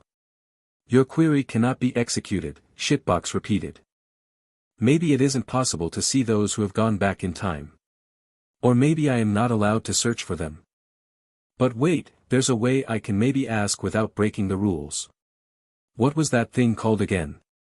Oh right. Show me everyone who knows about the self-devouring eye. The tesseract seemed to stutter in place. What is this object? I am not allowed to learn its nature. How do you know of a restricted item? And your previous questions. Why are you searching for people who fall outside the rules of the Trials of Defiance? Adam still had no idea why the tesseract wasn't allowed to know about Levicidix and the fact that players could loop, but he figured it was probably for the best that he didn't. Enlighten it. After all, since Adam was not following the rules of the time-looping power that the system had designed, drawing too much attention to himself was obviously a bad idea. Just do as I ask, he demanded. The holograms of Australians named Willow flickered and disappeared. The tables all emptied out. No one, huh? He thought, while looking around the interior. But then he blinked and saw that there was one. Seated up above on the first floor in front of a small table was a single figure. Their body was submerged in shadow. He couldn't tell if it was a man or a woman. "Hey!" Adam called. The silhouette turned to look down at him. Then it flickered and vanished. "What the hell?" "Shitbox, who was that?" "I cannot inform you about other players. They must share their information with you themselves." "Why did they just disappear?" "If a player so desires, they can be made inaccessible to others in the tavern. So, like an anti-harassment feature." "That is one of its functions, yes." Adam frowned. "They didn't want me to ask questions. If they blocked me, I doubt I'll ever find them again, no matter how I search." "But how did they do it so quickly without saying anything? Is there a way to block people without speaking?" "Yes. You may access the commands and queries using your mind." "How does that work?" "By prompting with your thoughts and forcing the intent." "I guess I'll give it a try." Adam concentrated, furrowing his brow. "Show me everyone who is related to me." The tavern remained empty. "Damn. Maybe if I try again later, Helena and Christian will be here." Adam wasn't sure how his sister and brother-in-law would react to finding out their daughter had been consumed by the trials, but he hoped they had survived the first stage. "Show me everyone who received the speedrun bonus." Holograms flickered to life on the stools, filling up every single one. They immediately flickered and were replaced by new people. This kept going seemingly without looping back to the beginning. It worked. "How many people is that?" he asked. "There are 32,098 players matching your query. If there's still 12 million in here, then that's not a lot. About 1 in 400. Adam suddenly felt quite good about himself. That was actually a good run then. I wonder how many found the secret. Before he could ask the question, Charlie the tavern keeper showed up with a plate stacked with the magical croissants and a tall glass of milkshake. Adam took the plate and glass gratefully. He ate 2 croissants immediately, shivering with delight. Then he washed them down with the strawberry shake. Holy crap. He looked around and spotted the red ant nearby. "Charlie, where is this milkshake from?" She came over and answered, "I made it myself, Adam." "Well, it's delicious." "Thank you," she said, her voice bubbly and warm. After eating his 3rd and 4th croissant, he turned his mind back to querying the tavern. "Show me everyone who found the glass acorn," he said, pulling the relic out of his pocket. In the warm golden light of the tavern, tiny particles danced inside the glass with delight. He looked up and saw that, across the 3 long tables, only about 63 people were seated. It was a lot less than he had expected. Several of them had 1,000-yard stares and were eating without seeming to pay attention to anything. A few were openly crying. Only about 7 people were seemingly unaffected, and most were talking into the air, perhaps chatting with others they'd queried to find. Remove everyone who didn't get the speedrun reward. The holograms flickered and winked out until only 2 people remained seated at nearly opposite ends of his table. They were men, and European both, from the looks of them. One wore a black band t-shirt and the other had a straw-brown sweater. "What weapons did you use to get the secret?" Adam asked them. They both turned to look at him. The guy with the t-shirt said a few things into the air, as though bidding farewell to another person. Then they both flickered before reappearing opposite him. "Did you find the acorn as well?" asked the one to his right. He had a square face with oily-looking brown hair, thick eyebrows, and green-blue eyes. Based on his accent, he was probably German. Still, he was perfectly understandable to Adam. Language wasn't something he'd thought about until then, but it would have been an issue if people were supposed to trade info and couldn't understand one another. Adam nodded. "I got both the speedrun and acorn. Out of everyone in the tavern right now, it seems only the 3 of us accomplished that. I use a spear, by the way." The other man nodded. He had an angular face and shoulder-length gray hair. His brows were arched and thin, and his eyes were golden brown. A bushy mustache crowded his upper lip and stubble ran down the sides of his mouth, ending on his chin. "I too use the spear. It is a good weapon." He spoke around a burger he was eating, muffling his voice. Next to the plate for the burger was a basket full of breadsticks. I picked the bao, the German guy said. My name's Leonard. I'm Adam. Burger guy finished swallowing his bite and said, in a Russian accent, I am Ilya. Are you French? Leonard asked Adam. He saw where his eyes were looking and laughed. Oh no, I just really like these croissants. You should try them. Just ask Charlie for croissants from Jameson's bakery, she'll know. If you are hungry later, ask her for the homemade cheeseburger. It is very delicious, Ilya recommended. I will order the croissant first, Leonard decided. What relics did you get from the boss? Adam asked them. Since the tavern had been focused heavily on trading info the first time he'd come here, he figured they might not be willing to share the info freely. To ease them along, he shared his own reward first. I got the bark armor. It increases defense, but only for a few hits. He tapped the bark helmet he was wearing. Leonard was turned away, presumably speaking to the tavern keeper though Adam couldn't hear him. I received the boomerang pendant, Ilya said, pulling it out from under the oversized black band t-shirt he was wearing. It returns thrown objects. I have not tried it yet, but it is rare. You can test it out on the dummy in the player house, Adam told him.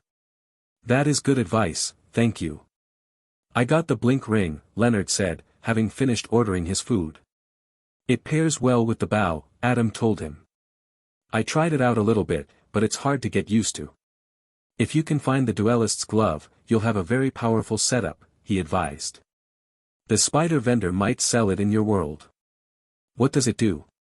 It makes charged attacks go through all armor. Leonard nodded thankfully.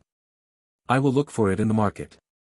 Then he seemed to feel guilty for receiving info in return for nothing and said, it may be too late to test this, but I had a theory in the first stage that I couldn't try because of my bao.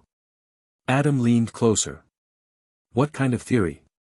You saw how the cores inside the slimes are what makes them stronger, yeah. I thought that maybe, if you could take out the core from a blue slime and put it inside one of the others, they would evolve. That actually makes a lot of sense, Adam realized. How would you get a core? Ilya asked. No matter how gently I poked them, they would always break. I pulled one out with my bare hand, Adam admitted. In my previous loop. Ilya laughed. Very crazy, your hand must not have been happy. It was really foolish, he replied and Ilya just laughed more. But it was possible to recover it intact. It becomes a relic simply called a slime core. I am glad you are both so knowledgeable, Ilya said. I talked with some others, and they do not know much. Many are just crying. Have either of you managed to upgrade your weapons 6 times? Adam asked. They both shook their heads. It was clear neither had visited the market yet. In a way, it did seem smarter to start with the tavern before going shopping. I think I may know something to trade, Ilya said. You have both been so useful to talk to, so I will share it with you. It will be useful for you in the future I should think. Adam and Leonard looked at him in anticipation. There were not many who accomplished this besides me in the first stage, but there is a bonus reward for avoiding damage. For the magical forest, it was 300 points. Damn, he must have gotten a lot of points then, Adam considered. I nearly would have pulled it off too. This Ilya guy must be quite proficient and level-headed, given that he did both the speedrun and avoided taking damage. Since the speedrun bonus was 150 points, I'm better off going for no-hit runs than fast ones. I think I have a guess at what the next stage could be, Leonard said, as a Jameson's croissant, big frothing glass of beer, and a burger appeared in front of him. It seems very much like a game, these trials. Adam nodded. He'd thought as much himself. Leonard continued. If we go by that logic, then slimes are the weakest monsters an adventurer will encounter. They are not intelligent but still pose a danger. However, considering many people survived, it is safe to say most can handle them. Next should therefore be a type of dangerous animal that poses a bigger risk, such as wolves or boars. They are often recurring enemies in games, right? I do not know much about games, but I would think bandits are next, Ilya said. To me, the first stage was made to separate those too weak-willed to fight from those willing to do what must be done. Now that the culling is done, the real challenge will begin. Could also be humanoid, Adam suggested, trying to ignore the bone-chilling words coming out of the Russian. Like orcs. Or goblins, Leonard added. But if I'm right that the first stages are tutorials, then I do not think they would introduce intelligent enemies that quickly. Shall we make a wager? Ilya said. I say bandits. I'm picking wolves then, Leonard said. Adam thought about it for a bit. Internally, he hoped Leonard had the right of it, but his guess was they'd toss humanoids at them next. Goblins, Adam decided. Ilya nodded. We will return here after the next stage and decide the winner. Adam grinned. Even if the other spear wielder was quite scary, he had the right mindset required to win the trials. I will go to the market now, the Russian said, picking up the basket full of breadsticks and putting it under his arm. Then he stood up and disappeared. Adam looked across at Leonard. Thank you for the chat. I will go to the market as well. Goodbye for now, he replied. Then Adam got up from the stool and the German's hologram flickered out. He looked down at his plate with 4 croissants remaining. With a shrug, he picked it up and went out the door of the tavern. Adam had eaten 2 of the croissants before he made it to the market, but at this point he'd reached his limit. He halted as he saw the wasp strumming the guitar. Hello Adam, she said in her sultry voice. Hi again, Yenna, he greeted. The response confused her by the looks of it, as she tilted her head while her black compound eyes stared back at him. She doesn't remember me. I mean, nice to meet you. Do you like my melodies? They're quite nice, yeah. If you'd like, you can request any instrument or melody that you want. He thought about it for a moment, then asked, do you know Estes Tun? I do. Would you like me to play some of his melodies? That'd be great. Yenna lowered her head and started strumming the guitar strings. He recognized it as the beginning to Internal Flight. Adam continued into the market but walked past all the vendors until he got to the freaky spider that sold relics. Despite thinking he'd gotten used to the sight, he still couldn't help but frown as he stopped in front of her stall. Welcome, Adam. I am Luca. Seriously, shitbox, why couldn't you have made the vendors human? I was not the one who chose their appearances.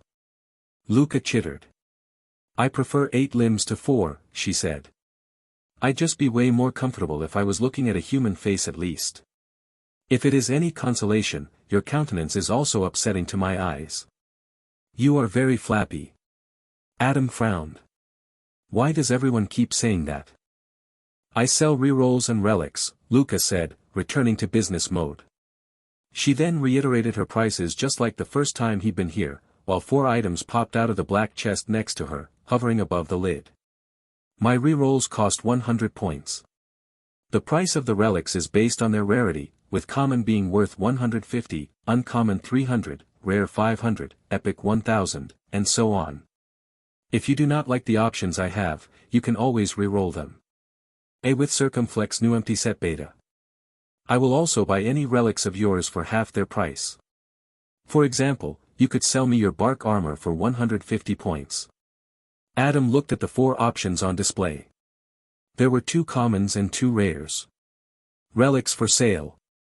Healing apple, common, if the player's health falls below 25%, this apple is consumed, healing them back to full. Once consumed, the relic disappears. Slime coating, common, the player's weapons are coated with the essence of a blue slime, imbuing them with 10% additional corrosive damage. The relic lasts for 3 stages. Boomerang pendant, rare, returns thrown objects. 15-second cooldown. Scope of insight, rare, any target viewed through this relic has their weaknesses laid bare. The healing apple must be a guaranteed option no matter what. Oh, that's the relic that Ilya was talking about. Still, I have 693 points. I should probably re-roll and see what I can get. A rare is 500 after all. I'll buy a re-roll die and use it immediately, Adam said. Excellent, Luca chittered ominously. Relic purchased. Re-roll die, uncommon. 593 points remaining. The die lifted itself from the red velvet pillow and began spinning. Light shone from the 10 numerals etched into it and the 4 options were sucked back into the black chest. Then the die popped in a small explosion of golden particles. The chest rumbled for a moment as though alive and golden light leaked out from under its lid. A moment later, the lid shot open again dramatically and revealed 4 new options. Adam immediately noticed the purple glow of an epic item. It was a crown. Relics for sale. Slime core, common, the brain and heart of a slime. Slime King's crown, epic, become the king of slimes. Player turns into a humanoid slime with 4 cores that each hold 25% of total health. Committed attack ring, uncommon, all cooldown-based relics gain a second use that can be triggered within 10 seconds of the first activation, but the cooldown is tripled. Green slime glove, rare, player can touch corrosive materials, fire a glob of highly corrosive green slime. 60-second cooldown. The slime crown sounds quite interesting. Although, if I become a slime, then it'll be quite easy for someone to kill me with a piercing weapon.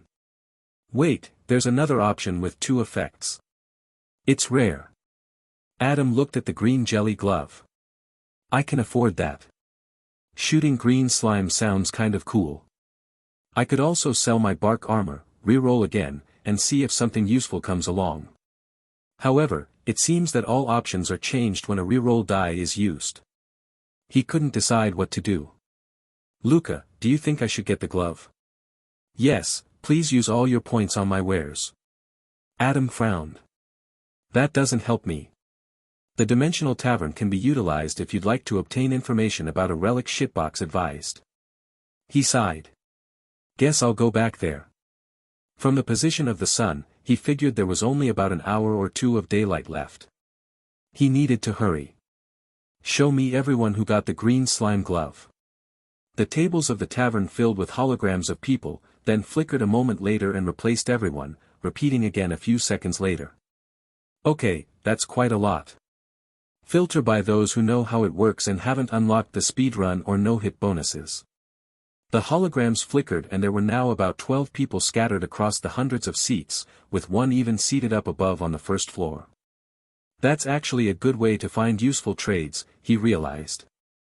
I should do that next time I'm looking for info.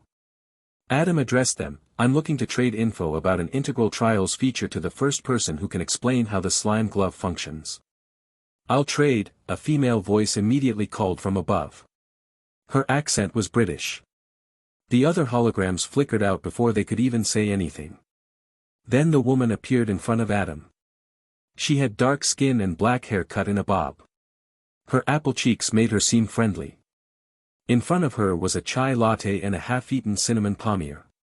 Just like him, she was wearing the bark armor relic, which covered her white blouse.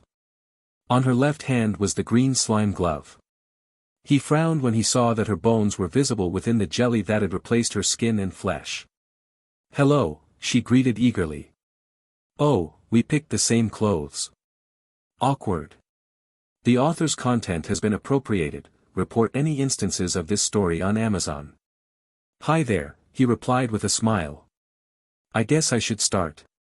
Don't worry, it isn't possible to run away from a trade when you've agreed to it, she told him. You physically can't pull yourself out of the seat until the trade is done. That's good to know. But also kind of scary. Hopefully there are protections in place to avoid someone getting locked into a trade they can't complete. I'm Adam, he said. Kate, she replied, raising her hand above the table. Adam grinned and leaned forward to high-five her, although their fingers passed through each other. Okay, so, he started, the first stage had both speedrun and no-hit bonuses.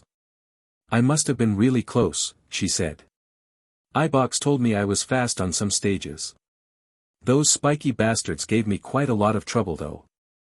I think the threshold must be something like 200 seconds, he told her.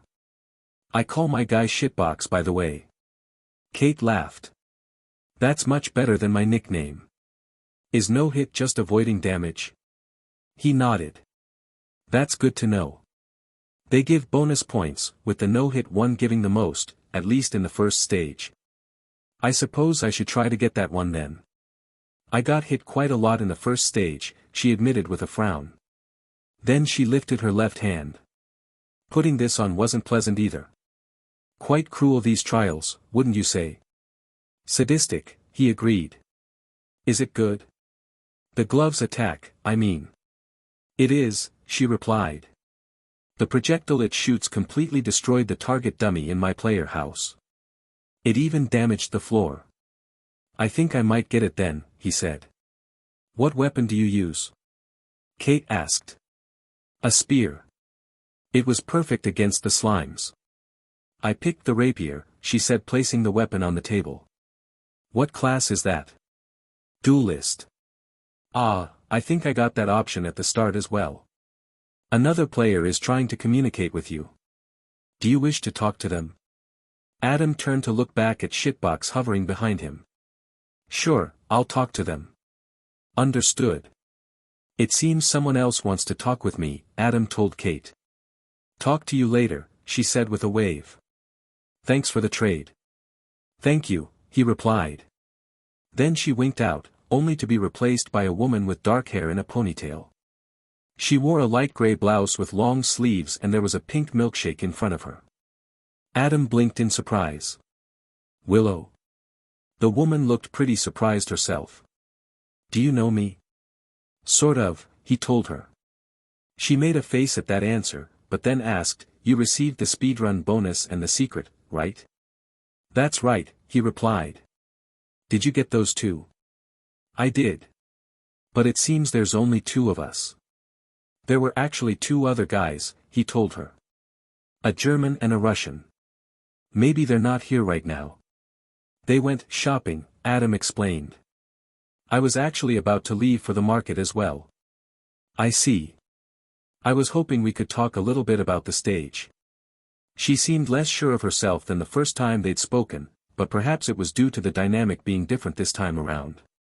Or maybe it was because he'd called her by her name. If you can wait like 20 minutes, then I'll be back. My name's Adam, by the way. Adam Fischer. I'm Willow, although you somehow already knew. And your last name? It'll make you easier to find. There are quite a lot of people in Australia called Willow. She blinked in surprise, then laughed. Are you stalking me? I promise you the answer is way more bizarre than you can guess, but I really need to get going before it becomes dark. Don't leave me hanging, Adam Fischer, she said. My full name is Willow Martin. I'll buy the green slime glove, Adam told Luca. That will be 500 points, the spider replied, a sinisterly gleeful tone in her voice. Maybe I should sell the bark armor and get 2 rerolls, or more points to spend on Levicidix's upgrades. No, it's better I keep it. Deal, he said. Relic purchased. Green slime glove, rare. 93 points remaining. Then the slime glove appeared on his right hand. Adam screamed in sudden indescribable pain. He was immediately reminded of his previous run, where he destroyed his hand by sticking it inside a blue slime. This was way more aggressive, since the slime was green. Kate, you bastard. You could have warned me it was this bad. After 10 brutal seconds spent in jaw-clenching agony, the pain subsided. From his wrist to his fingertips were now only bones, the green slime replacing his skin and flesh. Adam flexed his fingers and could easily move them. In fact, there was no discernible difference. Hopefully I can still use my weapon. He shifted the spear he'd been leaning on to his right hand, but even as the green jelly touched the wooden shaft, nothing happened. I can even feel what the glove is touching. That's very peculiar. What happens if I unequip the relic though? The sun was setting, so Adam bid farewell to the spider. See you in my nightmares. Adam managed to return to the center of Interim Island, where he'd first met the white moth, just before it became night. Time froze as silvery scales rained down around him. Hello again, Adam, came the voice of Levicidix from above. Then she landed before him on the street, her arrival utterly silent. You came just in time. Why do you have to leave when it becomes dark? He asked. I cannot say. Adam suddenly remembered something he'd wanted to check during his first life. Is it because of that tent in the garden? I cannot say. That pause seems like a clue. Anyway, I wanted to put my remaining 93 points into one of your upgrades, he said. Which one? The rewards upgrade. Of course. Meta upgrade progress. Rewards, increase reward options by 193/4000 points. You have used up all your points, Levicidix stated. I will now take my leave. Hey, wait. The silvery scales in the air all pulled themselves back to the moth's white wings. Then she flapped them once and shot into the air, disappearing into a sunset-colored cloud. I guess I'll go to the garden before I return to the tavern. He'd only been gone for about 10 minutes, but he was worried Willow would leave before he returned, so he sped up as he headed west from the center of the island. As he moved past the many dumpy buildings, the sun fully set and submerged the houses and streets in darkness. A few minutes passed where he fumbled around, trying to stay on course, but unable to see his surroundings clearly. Then the moon rose from the east and cast a silver light across his surroundings. It had the intensity of the sun, but its light was cold and unwelcoming. After a few minutes he found the garden with the strangely shaped flower beds. Just like the first time, they were placed in 3 layers like some kind of strange symbol, with parts missing to allow people to walk through without trampling the flowers. The outermost layer was a square, the middle was a ring, and the center was a triangle. Inside the triangle-shaped flower beds was a dark blue tent. All the flowers were dahlias and, in the silver light of the moon, all of them had turned black. Well, that's new. Still got nothing to say about this place. Adam goaded shitbox. It is recommended that you visit the player house and get proper sleep before tomorrow. The player house is located on the edge of Interim Island to the east. Stage 2 will commence tomorrow at dawn. He shook his head. As expected. Adam walked through the gaps in the flower bed's patterns. When he reached the center and stood before the tent, he realized that another thing had changed. The door flap was pulled down and purple light spilled out from within. His heart started suddenly pounding against his ribcage. I wonder what's inside. Adam cautiously lifted the flap. Incense and smoke wafted out, obscuring his view. Despite not knowing what awaited him, he entered. As the flap closed behind him, the obscuring fog dissipated. A round wooden table stood between him and a human-sized black moth, which crouch-perched atop a high-backed chair. Its body was as dark as its black compound eyes, making it look like it was a piece of shadow sculpted into physical form. Tiny ash-like scales floated around in the air, orbiting the brown table and chair. A fine silken shawl full of intricate patterns was spread over the table and atop it stood a glass orb that gave off the purple light he'd seen from outside. Another merchant? It's a moth like Levicidix, so maybe that's a clue to its purpose. You do not have what I seek, Adam. The voice was predictably female, but the tone was bored and tired, as though she didn't want to be here. Can I still see what you sell, even though I'm out of points? It is not points that I seek. Oh. It's probably some weird sacrifice thing then. This moth isn't giving off the most trustworthy impression after all. If not points, then what are you after? Shards of mastery. What's that? The black moth did not answer. Or, more likely, she wasn't allowed to. He turned to look at the tesseract, but it was stuck in the doorway, frozen in time. Are you another loot-based vendor? He asked. You have met my twin. Levicidix is your twin. The moth inclined her head slightly. I am Olivida. I am night. My twin is day. So, can I see what you're offering? You do not possess the shards. He frowned. The moth didn't seem to like that expression very much. Fine. I will show you regardless. But, do not return without shards. Deal. Mastery upgrades for sale. Hard mode, unlock a toggleable stage hard mode, 1 shard. Second sheath, carry 1 additional weapon, 2 shards. Orb of Insight, view info about the upcoming stage, 3 shards. Visiting Stone, visit the dimension of a known player, 8 shards. Vanity, turn an Interim Island denizen into a humanoid, 10 shards. Holy shit, he muttered in awe. There's actually a way to transform all these creepy insects into humans. And there's a way to visit other players. Man. All of these upgrades are great. I really need to get my hands on some shards. These upgrades, are they like Levicidix's? Do they carry over between loops? They are and they do. How do I get these shards? I cannot, say. Adam frowned. Well, I'll get my hands on these shards and return as soon as possible. Take your time. Adam pushed aside the tent flap and ran back towards the distant tavern. A shit-eating grin was plastered on his face. You're back, Willow said, surprised. And right on time too. Adam was breathing quickly from his spirited jog from the garden to the tavern. I've got so much to tell you. First, you have to tell me how you know my name. Adam put his hands on the table and leaned forward. Willow copied him and leaned in conspiratorially. I killed the Tesseract. Just like we talked about, the first time that I met you. She pulled back slightly. I don't remember ever meeting you before, she said with a frown. But I'm glad it's possible. Fuck that little murder cube. The thing is. When I did it, it blew up and killed me. But for some reason, I went back in time. Although, things are different now. You had a bow when we first met, as well as the blink ring relic. Willow leaned back, narrowing her eyes. You sound like a crazy person. I know. Adam admitted. This time around Willow had a magic staff. It leaned against the stool next to her and was a gnarled wooden thing. I would have picked bow if it was an option, she admitted. She took a long sip of her milkshake, then fixed Adam with a suspicious look. How do I know you're actually telling the truth?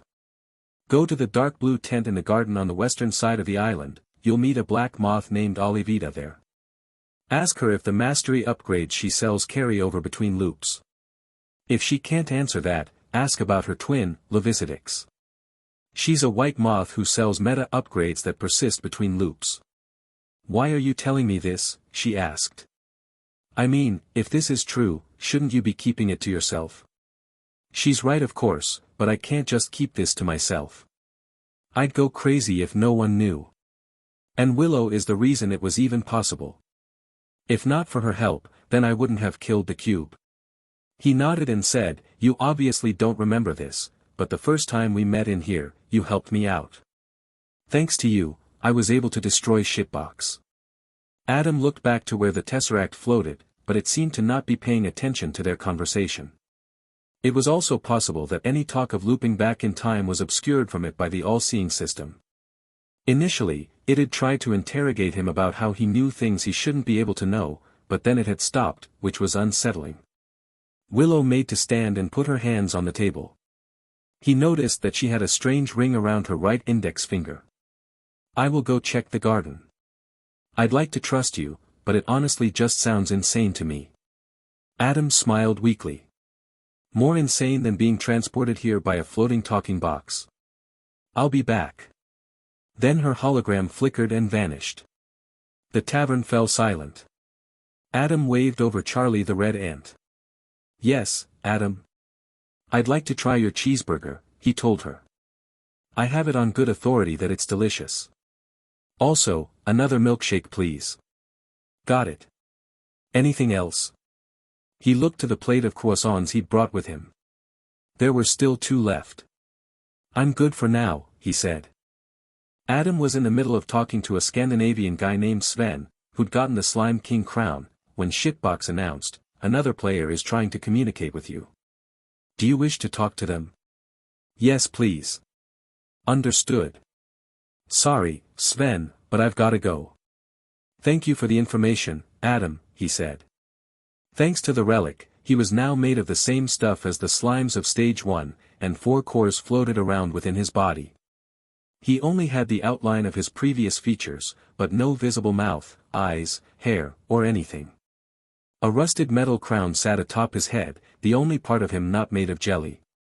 Nevertheless, from his description of how it functioned, Adam thought it might be great for a ranged setup, since the King of Slime's effect interacted with projectiles in a unique way. Likewise, Adam replied. The guy's strange hologram flickered and vanished, before Willow took his place. You weren't lying, she exclaimed, speaking quickly. You met Olivia? Willow nodded. Although, it wasn't a woman like you said, but another guy. Another guy? He asked, confused. Yeah, all the insects are guys. Isn't it the same for you? No, they're all women. Or well, their voices are. Weird. Adam grimaced. They're supposed to be our ideal companions. They keep calling me Flappy. Willow grumbled. He couldn't help but laugh, which didn't go over well with her. They said the same about me, he quickly added before she could cut the connection. A moment passed in silence, but then Willow said, So, how do I become like you? How do I gain the ability to go back in time? Well, I'm not quite sure. What do you mean? She asked. I killed Shitbox and the explosion sent me back in time. Then, when I died a second time, it happened again. Aside from the initial death, I'm not quite sure what's causing it. A with circumflex nu beta. Willow frowned. You have to die to go back in time. He nodded somberly. It's not great, yeah. I'm not keen to try that, she replied. Few people would be. You might not have to, he then realized. Levicidix, the white moth, hinted that there's a relic which can send you back in time. She perked up. Really? Yeah. But it's divine rarity. Divine? I didn't even know that was a rarity, she replied. Me neither. Apparently it's called the self-devouring eye. There's a lot of eye-based symbolism with the trials. She remarked. Yeah, it's pretty creepy, he replied, thinking of the eye in the darkness and the blink ring he'd used to kill the cube. Willow and Adam spent the next couple hours eating and talking, mostly just getting to know each other more. Despite her initial apprehensions about him, she seemed to have warmed up and become comfortable talking about herself. While Adam had worked as an accountant before the Tesseract had stolen him away, Willow had been a talented athlete in the sport of archery. She'd apparently represented Australia in several international competitions, and her dream had been to enter the Olympics. It's a shame she didn't get the archer class this time. It's literally the perfect fit for her. She was 26 years old, which was a fair bit younger than Adam, who was 32. Still, he felt it was quite easy talking to her, and though she'd initially been suspicious of him, the atmosphere between them quickly became quite relaxed, almost as if they'd been friends for a while. She was using the magic staff offered by the spellcaster class, which she said was hard to get used to, but would be powerful when she mastered it. Considering that she'd gotten the speedrun bonus and secret relic with an unfamiliar weapon, she was clearly extremely talented and observant. Meanwhile, I only got those because I had already completed the stage before. Adam couldn't help but feel that someone like her would be better served with having his looping ability. Although, it seemed like a curse as much as a boon. And if I die, Willow is going to forget me again. Despite knowing that it would hurt to be forgotten and have memories about him erased, Adam didn't want to hold back on getting to know people. After all, that would be a coward's way to live. I will treat each life with the respect it deserves. At some point, he was pinged by Leonard, who ended up joining them. After introducing him to Willow, the three talked the rest of the night. Leonard opened up about himself as well.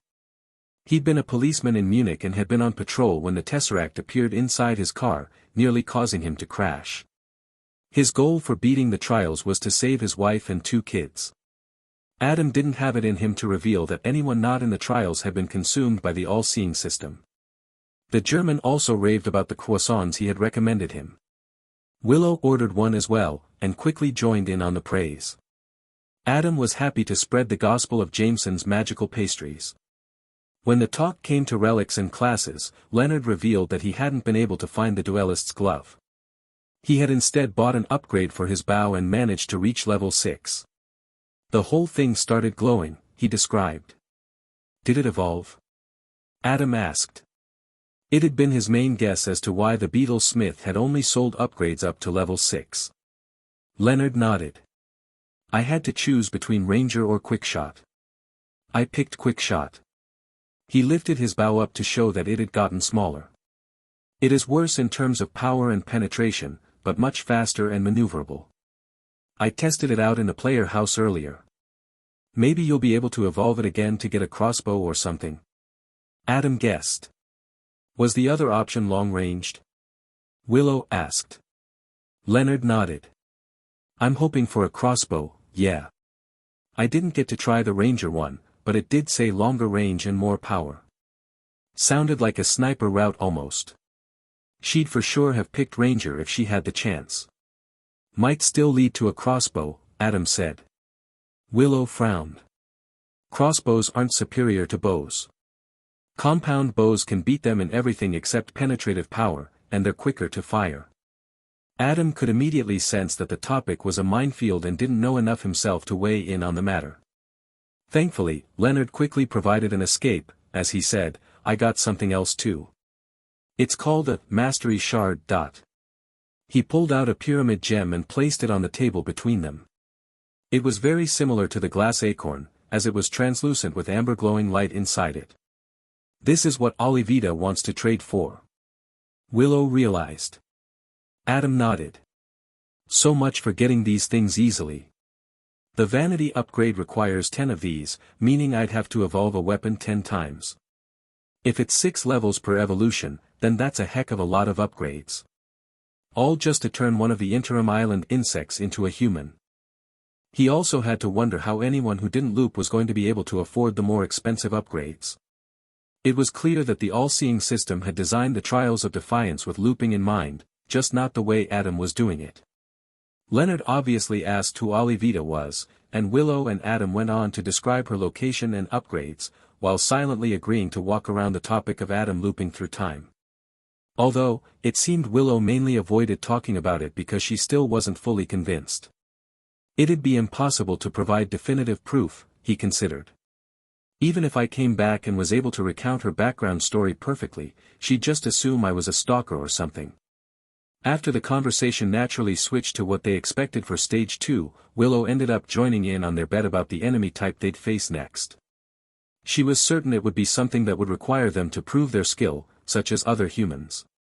It was not lost on Adam that her guess matched Ilya's, and he felt that it was quite telling that the 2 strongest players he'd encountered agreed on their predictions. When it seemed close to midnight, although there were no clocks or windows to the outside to track the time with, Charlie the tavern keeper came up to Adam. Based on how Leonard and Willow turned away, it seemed this was happening to all of them simultaneously.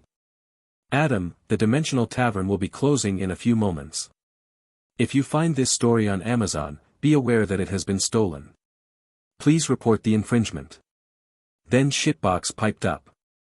It had been mostly silent throughout the night, which he appreciated. It is recommended that you return to the player house and get proper sleep before Stage 2. It will commence at dawn. The player house can be found on the eastern side of Interim Island. What about breakfast? You will be able to eat at the tavern when you return, Charlie told him. Adam looked to his companions. It seems we'll have to go our separate ways for now. Leonard and Willow turned back to face him. Be careful out there, Leonard said. Willow nodded. I think I will try to aim for the no-hit bonus. Me too, Adam said. See you both tomorrow. Adam walked to the player house in the moonlit night. In the light, the dumpy houses looked even less like buildings and more like failed clay sculptures. Unlike normal, Shitbox was leading the way this time, as though not trusting him to get there on his own. After some minutes, he arrived at the round patch of grass with the little house in the middle and brown wooden fence around it. A small variant of the magical forest's apple tree stood next to it and a tennis ball-sized blue slime huddled by its roots, fast asleep. The house had a rounded straw-brown roof and white walls with black stripes that looked like melted wax. There were a brown door and 2 windows, but he knew they were just decorations. This is the player house. Within is Skip. He walked through the fence gate, eyeing the slime. Secret relic activated. Adam blinked in surprise as the glass acorn lifted itself out of his right pocket. It floated over near the apple tree and settled into the grass. Did it just plant itself? He asked. This secret relic's effect requires it to be planted in a player house garden. Are there other relics like that? Yes. Almost thought it wouldn't answer that question. I wonder if the acorn sticks around between loops. Adam walked over to where it had settled itself into the ground and immediately its description appeared. Secret relic. Glass acorn, rare, grows for 3 stages. It should be fully grown when I'm done with stage 4. He suddenly yawned, the moment stretching for several beats, and realized he was actually exhausted. I guess I haven't slept in close to 3 days. Unless dying counts. Yeah. It probably doesn't. He went through the door to the player house and was met with the familiar interior. A large bed with fluffy pillows took up an entire corner, and there were shelves, racks, and mannequins next to it. Unlike last time, there was a trophy on one of the shelves. It was bronze and shaped like a slime. Walking over to inspect it, he saw that the plaque read, Magical Forest Speedrun. Wait. If this is bronze, that means there are 2 extra trophies for the stage. No hit is obviously one of them, but what's the last one?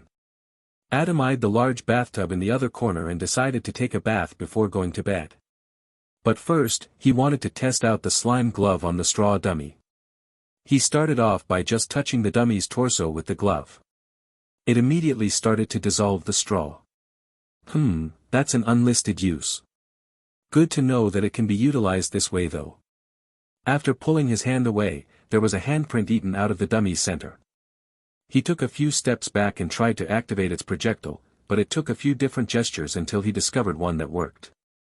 Clenching his fist and punching it forward while opening it caused a baseball-sized glob of acidic jelly to shoot out of his palm.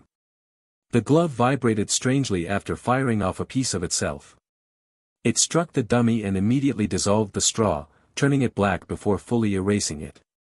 The glob moved through the body, melting it down to nothingness. As it reached the floor, it continued eating through the wooden boards for a few seconds, before disappearing into itself. I can change the dummy into a slime, right? Correct. Would you like to alter the dummy's appearance and resistances? Yes, turn it into a purple slime. Understood. The air flickered and an exact replica of the enemy appeared. The floor also returned to normal, which was fortunate, since otherwise a big hole might appear under the dummy. Adam immediately tried the projectile attack again, but nothing happened. It took him a second to realize why. Oh, right. Cool down. He swung his spear around in a flourish and nailed the 2 cores within the target in quick succession.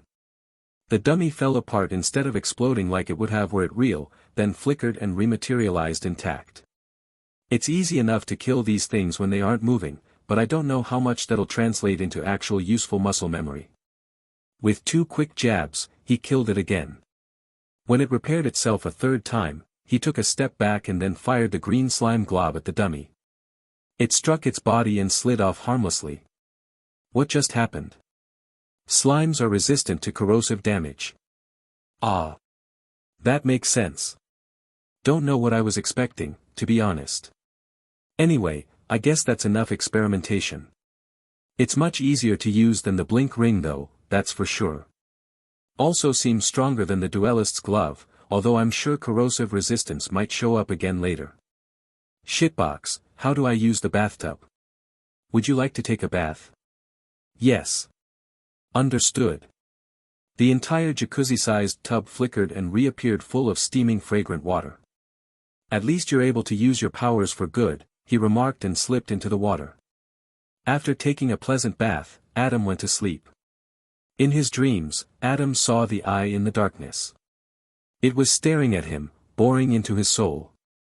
The vision of the eye scared him, because to him it was synonymous with death. Like every time before, the iris was his own silhouette. When the eye blinked, he suddenly felt like he was falling. Now entering. Stage 2. The Goblin Village. 5 waves. Adam awoke standing on his feet. Below him was light brown dirt, with simple huts nearby. The area was much larger than the first stage. Damn, turns out I was the one who was right, he considered, seeing the name of the place. Not a fan of going to sleep and waking up in a stage though. But at least I feel fully rested. I don't remember the last time that happened. In the distance were trees not too dissimilar to the ones that had surrounded the clearing of stage 1. The huts looked like they were made of thatch and straw, and they got bigger the further away from him they were.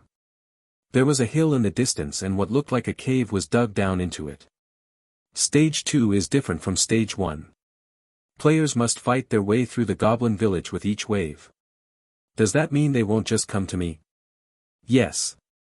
That complicates things. Status, he said, bringing up his info. Player status. Adam Fischer. Lancer. Level 5. Stats. Health, 100. Stamina, 150. Mana, 0. Damage, 100%. Defense, 125% plus 25%. Speed, 165% plus 15%. My movement speed should serve me well here, and a spear is a good weapon against enemies that have armor, which they might. Although he couldn't see his upgrades in the status overview, he was glad that his buffs were listed, since it might end up difficult to remember what everything did once he accumulated more upgrades and relics to improve his stats. Wave 1 will begin in 60 seconds. Adam dismissed the pop-up filling his vision and walked towards the cave in the distance. The huts naturally guided him straight to it, but after passing the 4th building, he stopped moving forward. The sensation was almost like walking on a treadmill. He stared down at his feet. They were moving but going nowhere. Why can't I go any further? Each wave in this stage has a set perimeter. Every subsequent wave expands the area. 45 seconds remaining. He ran back the way he'd come, seeing how far he could go. Past the 4 huts were another 2 rows and then a large rock. There was a boundary just in front of the rock that sat in the middle of the street, but he could see more buildings behind it. I'm assuming I'll have to move towards the cave with every wave and perhaps even go down into it, but it might be worth checking this area after wave 1, since the rock might disappear. It could be hiding a secret behind it. Since the first stage had a secret, it seemed all but inevitable that the village would have one too. However, from the design of the surroundings and the fact that the area grew with every wave, there were 100 different places to hide away something small like the glass acorn. 20 seconds remaining. Adam quickly checked the huts on the sides of the main street and found that he could actually enter them, since the boundaries were behind them. The interiors were all really basic and quite similar. Each had a wicker basket full of worms and bugs, possibly the residents' food, a simple straw bed, and random knickknacks like peculiarly shaped branches and rocks. 5 seconds remaining. Adam left the hut and returned to where he'd arrived. He scanned the surroundings, while clenching the shaft of his spear. I'll have to watch my surroundings well. There's no telling where they'll come from. And goblins are small sneaky bastards, at least if they're anything like the ones from games and fantasy stories. The boundary setup meant that, for wave 1 at least, he'd be fighting in fairly close quarters. Ranged players will have a hard time here, I think. Wave 1. 60-second timer. Alright. Here we go. From where he stood were 4 huts on either side of him running down the street. From the second on the right and the third on the left emerged a green goblin each. Both wielded thick clubs made from large branches, with handles carved into them. The goblins were diminutive creatures, and they screamed when they spotted him, perhaps in an attempt to be frightening, but Adam was already moving. With a fast lunge, he speared the one on the right through the eye, immediately killing it. As it died, it pulled his weapon down with it. He tried to yank it free as the second one charged him, but the spear tip was trapped inside the skull's eye socket. Adam lifted his gloved hand off the shaft and aimed it at the goblin running straight at him, its club lifted above its large head. With a punch and release motion, he shot a glob of the highly corrosive green jelly right into its face. It immediately began to squeal like a pig on fire.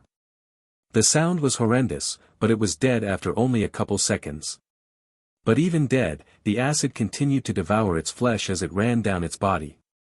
Holy fuck. That's way too gruesome. He looked down at the green glove on his right hand, frowning at just how destructive it was. With a grunt of effort, he tore the spear free from the dead goblin's head, while pressing the heel of his shoe against the side of it. In the process, he fractured the skull and the creature's head deflated. Adam swallowed down the urge to vomit. Excellent. You cleared the wave within 10 seconds. Completing a wave this quickly increases the rarity by 1 level. He took a few steps back from the goblin he'd slain. It wasn't until then that it really struck him. I just killed a sapient creature. 2 of them. Without even hesitating. The goblin he'd speared was about 1.2 meters tall, with the head twice as large as it would have been on a human. Its skin had a greasy sheen and was covered in coarse black hairs. It wore no clothes, but was fortunately shaped like a Ken doll down there. The hands and feet were also larger than they should be, and each digit was capped with a black claw. It had a big nose and large droopy ears. Strangely, the eyes were the same size as a human's, but given the size of everything else, they looked tiny. It bore a strong resemblance with pigs. The other goblin was basically just a skeleton with a few patches of resilient skin and flesh here and here. The acidic glob had almost devoured it entirely. Bile rose in Adam's throat again. Unlike the slimes which conveniently evaporated when they were defeated, the goblins remained where they'd died. I really wish they wouldn't. Wave 1 complete. Choose your upgrade. Shitbox was in the middle of unfolding into an upgrade podium, when he asked, will the corpses persist between waves? Yes. That might cause problems, he considered. He thought about dragging the bodies off to the side, but he really didn't want to touch them. Familiar symbols appeared over the podium's 3 steps. One of the spear upgrades was rare, but he already knew he wouldn't be picking it. Upgrades available. Spear growth, uncommon, increases spear length by 30%. Throw speed, rare, increases throwing speed by 35%. Bleed, uncommon, attacks inflict bleed dealing 10% weapon damage over the course of 10 seconds. More reach might be good. I just have to be careful not to make the weapon too long, in case I have to fight inside the cave. Although I do have the slime glove as backup, which is reassuring. Upgrade selected. Spear growth, uncommon. The caramel brown wooden spear grew to about 2 meters in length, with the dark metal tip barely getting any longer. It seems to mostly increase the length of the shaft, which is not ideal. The center of balance also shifted quite a lot. Shitbox, how long until my glove is ready to fire again? 25 seconds. I should have spent more time before selecting, he realized. Adam took a deep breath and rolled his shoulders, preparing for the next wave. Wave 2. 90-second timer. 90 seconds already? That's not a good sign. Adam was standing near the 3rd row of huts, but he had no idea how much further the boundary expanded with the second wave. He gripped his spear with his slime-gloved hand, preparing to launch himself forward at the first sign of goblins. A shrill pig-like yell came from several meters behind him, just as 2 blue figures leapt from the 5th and 6th huts along the right side. At least 3 this time. Adam realized. He made a split-second decision and charged for the 2 in front of him, keeping his ears perked for the one approaching from the back. I have to kill all 3 in 15 seconds to get the rarity bonus for the wave. That might be impossible, unless I can snipe the last one with my glove. The goblins this time were blue-skinned and taller, standing at about 1.5 meters. They had lanky builds and held primitive wooden spears. Their heads weren't big like the green ones but instead elongated. Their ears were also narrower and flopped less. Along with their thin noses and toothy grins, they seemed far more cunning than the club-wielding greens. With a grunt of exertion, Adam flung his right arm forward in a jab. The shaft of the spear slid through his hand, aiming right for the neck of the closest goblin. The blue bastard moved out of the way just in time, Adam's spear tip missing its throat by a hair. Its sudden movement surprised Adam, but he took a step forward and swung the weapon sideways. The goblin, pressed up against the wall of a hut, had nowhere to go, and the spear sliced through its neck, severing the throat and left carotid artery. As its blood sprayed across the soil and hut, Adam quickly sidestepped a stab from the other goblin.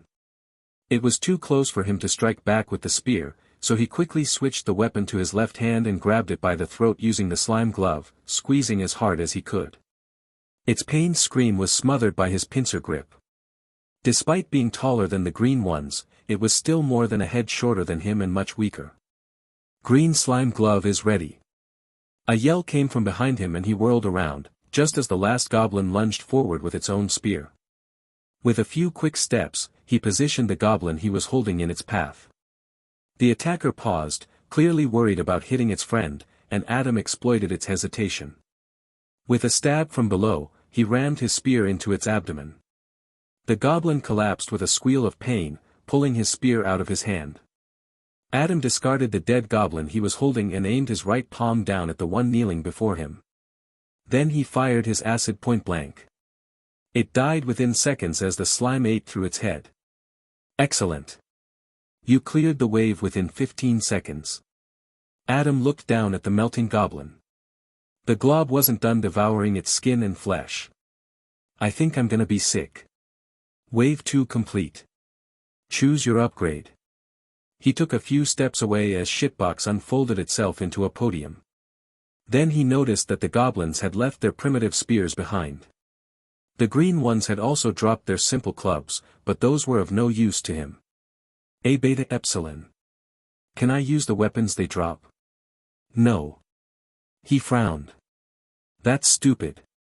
Despite its answer, he stooped to pick up one of the spears. As soon as his fingers touched the wood, it became like sawdust and the soft particulates slipped through his fingers. Why would they not allow me to keep it? That makes no sense. He looked over to where the next set of upgrade options had appeared. Whatever. I'll just have to make do with this. Upgrades available. Spear damage, uncommon, increases spear damage by 10%. Throw speed, uncommon, increases throwing speed by 20%. Luck, rare, increases luck by 3. A rare luck isn't bad, but I'll pick damage. After all, the next upgrade will be the 6th. Then I get to evolve my weapon. But, before I select, I need to see how far the boundary goes now. Adam continued down the rows of huts. Like before, he couldn't go to the other side of them, so the accessible area was still just the corridor between the huts. He stopped moving forward once he got to the 8th row at the end of the street. Past them were 2 raised wooden platforms sitting atop trees that had had their tips chopped off. They were accessible by narrow ladders that had obviously been designed by the smaller goblins. Beyond the platforms was an open stretch of forest, which led to the hill with the cave entrance. I'm guessing the next wave will make this open area accessible and then the following one will lead me into the cave. Although, he recalled the goblin appearing at the far end of the huts. That's a dirty trick for sure. I might lose time if I move too far forward too quickly and something spawns behind me. Adam made his way back, quickly scanning the interiors of the huts just in case. 10 seconds remaining before wave 3 begins. He paused. Right as the announcement had hit him, he'd looked into the 6th hut on the left side. There was a hole in the floor and thick cobwebs were visible within. Adam went into the hut to look closer. The hole was deep enough that he couldn't see the bottom, but the thick webs didn't help either. 5 seconds remaining. Select spear damage, he said, having no doubt that Shitbox could hear him. Upgrade selected. Spear damage, uncommon. There's gotta be something down this hole. Adam suppressed a shudder at the thought. It was just wide enough for him to crawl down into, but it was quite possible that he'd get stuck. And whatever had spun the silk had to be at least half the size of Luca. This book was originally published on Royal Road. Check it out there for the real experience. I'll have to come back here after I'm done with the stage. Wave 3. 120-second timer. Adam exited the hut, his grip tight on the shaft of his spear. Glove cooldown, he asked, as the tesseract floated over to him. 20 seconds until it is ready. He frowned. I shouldn't use it to end a wave. Better to open with it as my first attack. And this wave might be trouble since it's 120 seconds. It probably means there will be 5 or more enemies. Or maybe a new tough one. Like something with armor or a shield. Pig-like squeals came from the end of the huts as 4 green goblins charged for him. Their clubs were raised in the air threateningly, but he doubted they could hurt him more than the slimes. Then he saw 2 yellow goblins in the distance, climbing up onto platforms on the trees. Appearance-wise, they seemed no different than the green ones, but he was fairly sure they were this stage's equivalent to the ranged green slimes. "Tell me when the glove is ready," he told Shitbox, then ran to meet the green goblins. As soon as they got close, the 4 small creatures tried to surround him like wolves, showing they had some rudimentary tactics at play. Adam backed up, not allowing them to box him in, and let the first one swing for him. He easily dodged the attack and stabbed his spear into its neck. As he tore it free, he swung his weapon widely, causing the other 3 to back up. On the distant platforms, the 2 yellow goblins stood ready, each with a small bow. "Shit!" He drove his spear tip into another green goblin, piercing it through the mouth and wrenching it free as he ran towards the end of the huts. At the same time, the yellow archers took aim. The sound of their strings firing was almost melodic. Adam dashed to the side, but one of the arrows caught him in the shoulder, sticking to his bark armor, but failing to penetrate. It no doubt still counted towards the relic's durability though. He quickly pulled the arrow out and it became sawdust in his hands. A pained squeal from behind him indicated that one of the 2 pursuing goblins had caught the other arrow. The one he'd pierced through the mouth was lagging behind the other 2 and bleeding profusely. Adam almost felt bad for leaving it in pain, but then he reminded himself that they were trying to kill him. He broke from the huts and went under the platform to his left so that the archer above couldn't hit him. Then he turned and lunged for the goblin that had caught an arrow to the forearm. With 2 quick jabs, he pierced his spear tip through its ribcage and destroyed its heart. The second one balked at the sight, but then squealed indignantly and charged for him with a wild flurry of swings. Adam had no choice but to back away, dancing around the tree that held up the left platform. On the right, the other archer had a clear line of sight, and launched a couple arrows at him, though he managed to avoid both. "Your green slime glove is now ready." The frenzied goblin was almost out of stamina, so Adam pushed towards it instead of running away, surprising it for just long enough to matter. A stab through its eye socket killed it immediately. Adam whirled around and pointed his right palm towards the platform across the way, aiming for the tree holding it up. Despite guesstimating the trajectory, he launched a slime glob across the way with just the right arc to hit the tree right below where the platform was attached. The acid hissed loudly as it ate through the wood and the whole platform quickly started to tilt. As it collapsed, the archer dropped to the ground and was quickly pinned by the platform falling on top of it. The remaining green goblin had only just gotten to the end of the last row of huts, but it had to steady itself against a wall, while blood continued to pour out of its face. Above him, Adam heard the other archer stomping about, no doubt waiting for the moment he would emerge from cover. The platform itself wasn't overly thick, and his weapon had a lot of extra damage, plus penetrative power. "I could probably stab through that, but my weapon will 100% get stuck." Then he realized he had an easier method. He switched the spear to his left hand and started using his glove to dissolve the tree holding up the platform. After only a few seconds, he'd burnt halfway through and severely weakened it. Adam ran out from under its cover, moving towards the pinned archer across the way. At the same time, the other one shifted its weight on the platform to take a shot at him, and the tree below it snapped. Its surprised squeal was cut short as it hit the ground with a crunch. When Adam reached the pinned yellow goblin, it snarled up at him. He noticed how, up close, it had 2 differences from the green goblins: its ears were smaller and its nose was thinner. He couldn't tell how it was any different besides that, but it didn't really matter. He put it out of its misery with a quick stab before running down the last green goblin, which died without a fight, since it was weakened from the wound he'd inflicted earlier. "Well done. You cleared the wave within 40 seconds. A shame I was hit. That probably means I won't get the bonus points. Though I didn't take any actual damage it seems. All things considered, I think I did pretty well. Wave 3 complete. Choose your upgrade. I've gotta remember to go back to that hut with the spiderwebs when I'm done." He watched in anticipation as Shitbox unfurled into a podium and the 3 options appeared. Upgrades available. Spear speed, rare, increases spear attack speed by 35%. Throw aim, uncommon, increases accuracy with throwing by 10%. Dodge, uncommon, grants a 10% chance to dodge a direct attack. Rare speed, He. Upgrade selected. Spear speed, rare. Then something new happened. Even though he'd been anticipating it, it still took him by surprise when the spear in his hand started to glow brightly, as though turning into motes of sunlight.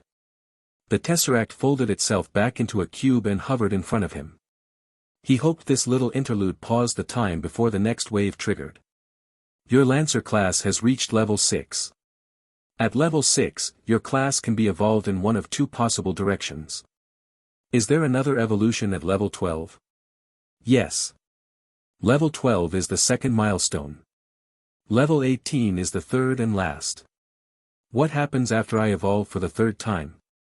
Shitbox didn't reply. I guess I'll have to wait until it happens to find out. The eye on the black box looked down at the weapon in his hands. Then it started glowing with the same light and the spear became like tiny gold-glowing fireflies, which quickly vanished into the cube.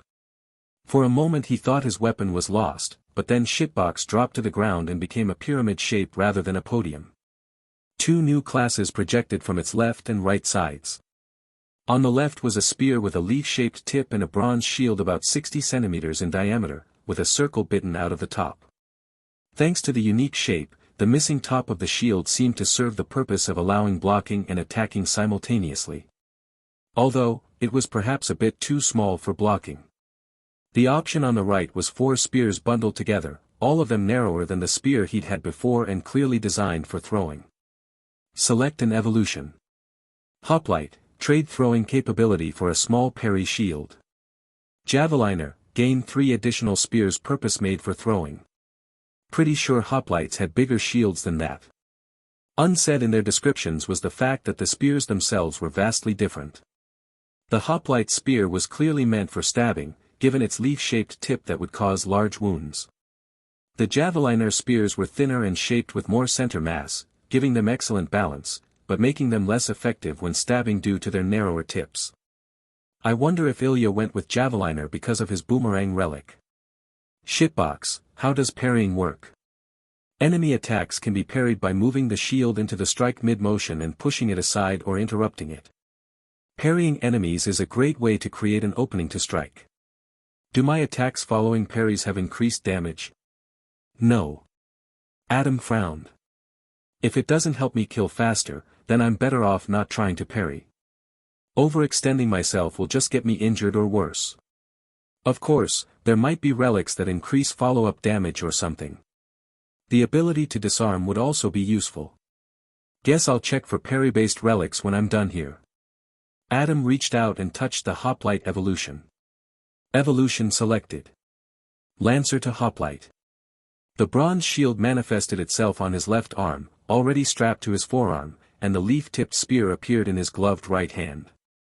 Despite the changed appearance of the tip, the rest of the spear was more or less the same as before. The wood was still caramel brown, but it now had a lacquered sheen to it. The spear tip, which had been some kind of dark metal previously, was now the same bronze as the new shield.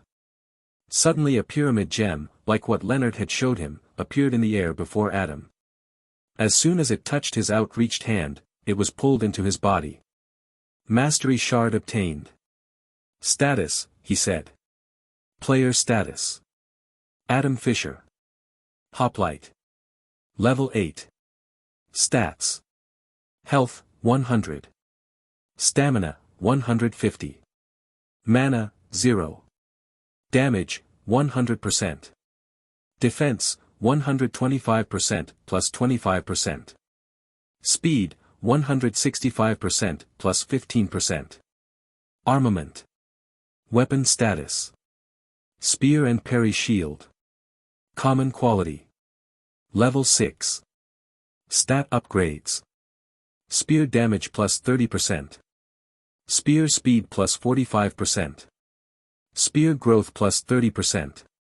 He nodded, pleased with the progress. Despite not knowing what came next, he felt more sure of himself. Perhaps I am developing a combat sense like Ilya after all. If all I had was my ability to go back in time and retain the knowledge of the things I saw, then I doubt I would have made it through the first 3 waves of this stage as easily as this. Once he'd gotten over his disgust at killing sapient creatures, he found that the goblins weren't much of a threat. They were easy to kill and seemed to mostly rely on their numbers to fight him. Still, I wonder what kind of boss this stage will throw at me. Adam walked to the end of the boundary. The end of the village met the forest in front of the cave.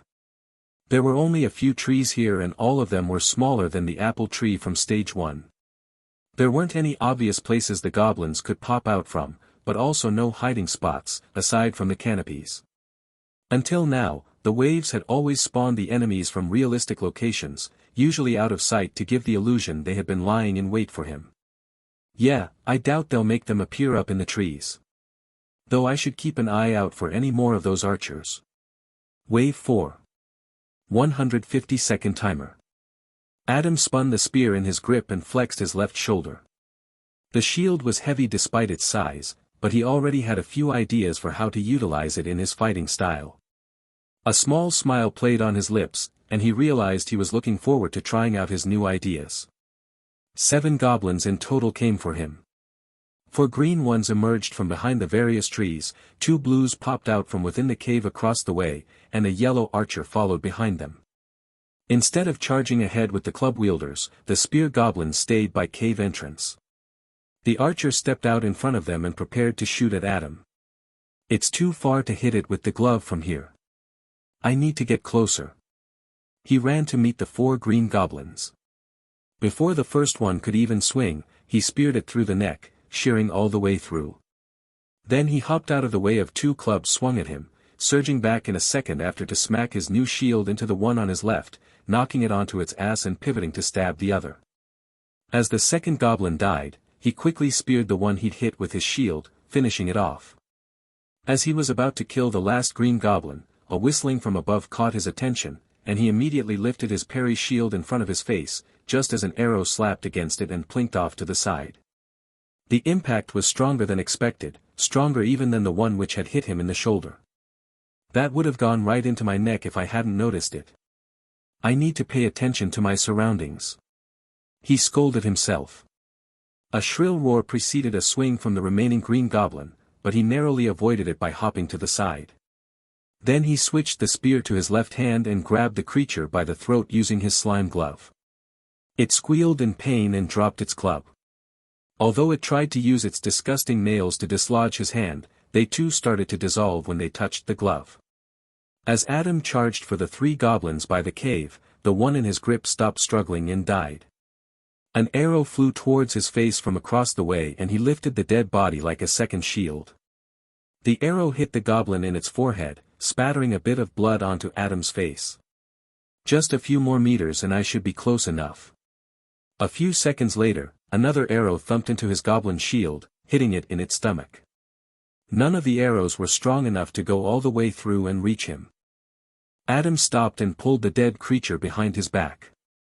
Then he took a long step forward to shift his weight, before launching it towards the 3 goblins by the cave. Although he threw it far, his shield would still fall way short of his target. But that wasn't why he'd thrown it. As the goblins traced the flight of their dead friend coming towards them, Adam lined up a shot with his slime glove and launched it right at the archer.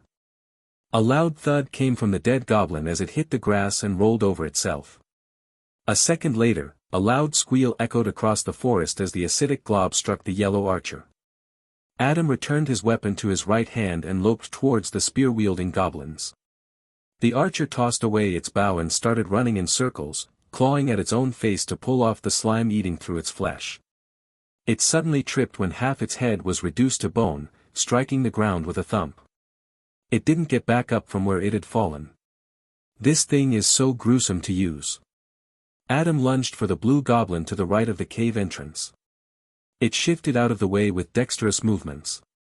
At the same time, the other one launched forward with a jab of its own.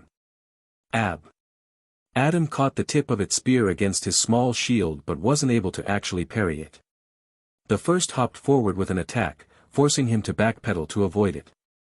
That turned out to be a bad idea, as they both moved with him, having ample room for follow-up attacks. Adam was forced to make a split-second decision. He swung his left arm out, trying to parry the attack coming from his left, while moving the spear in his right to push aside the other strike. He succeeded in parrying and disarming the first but missed the second.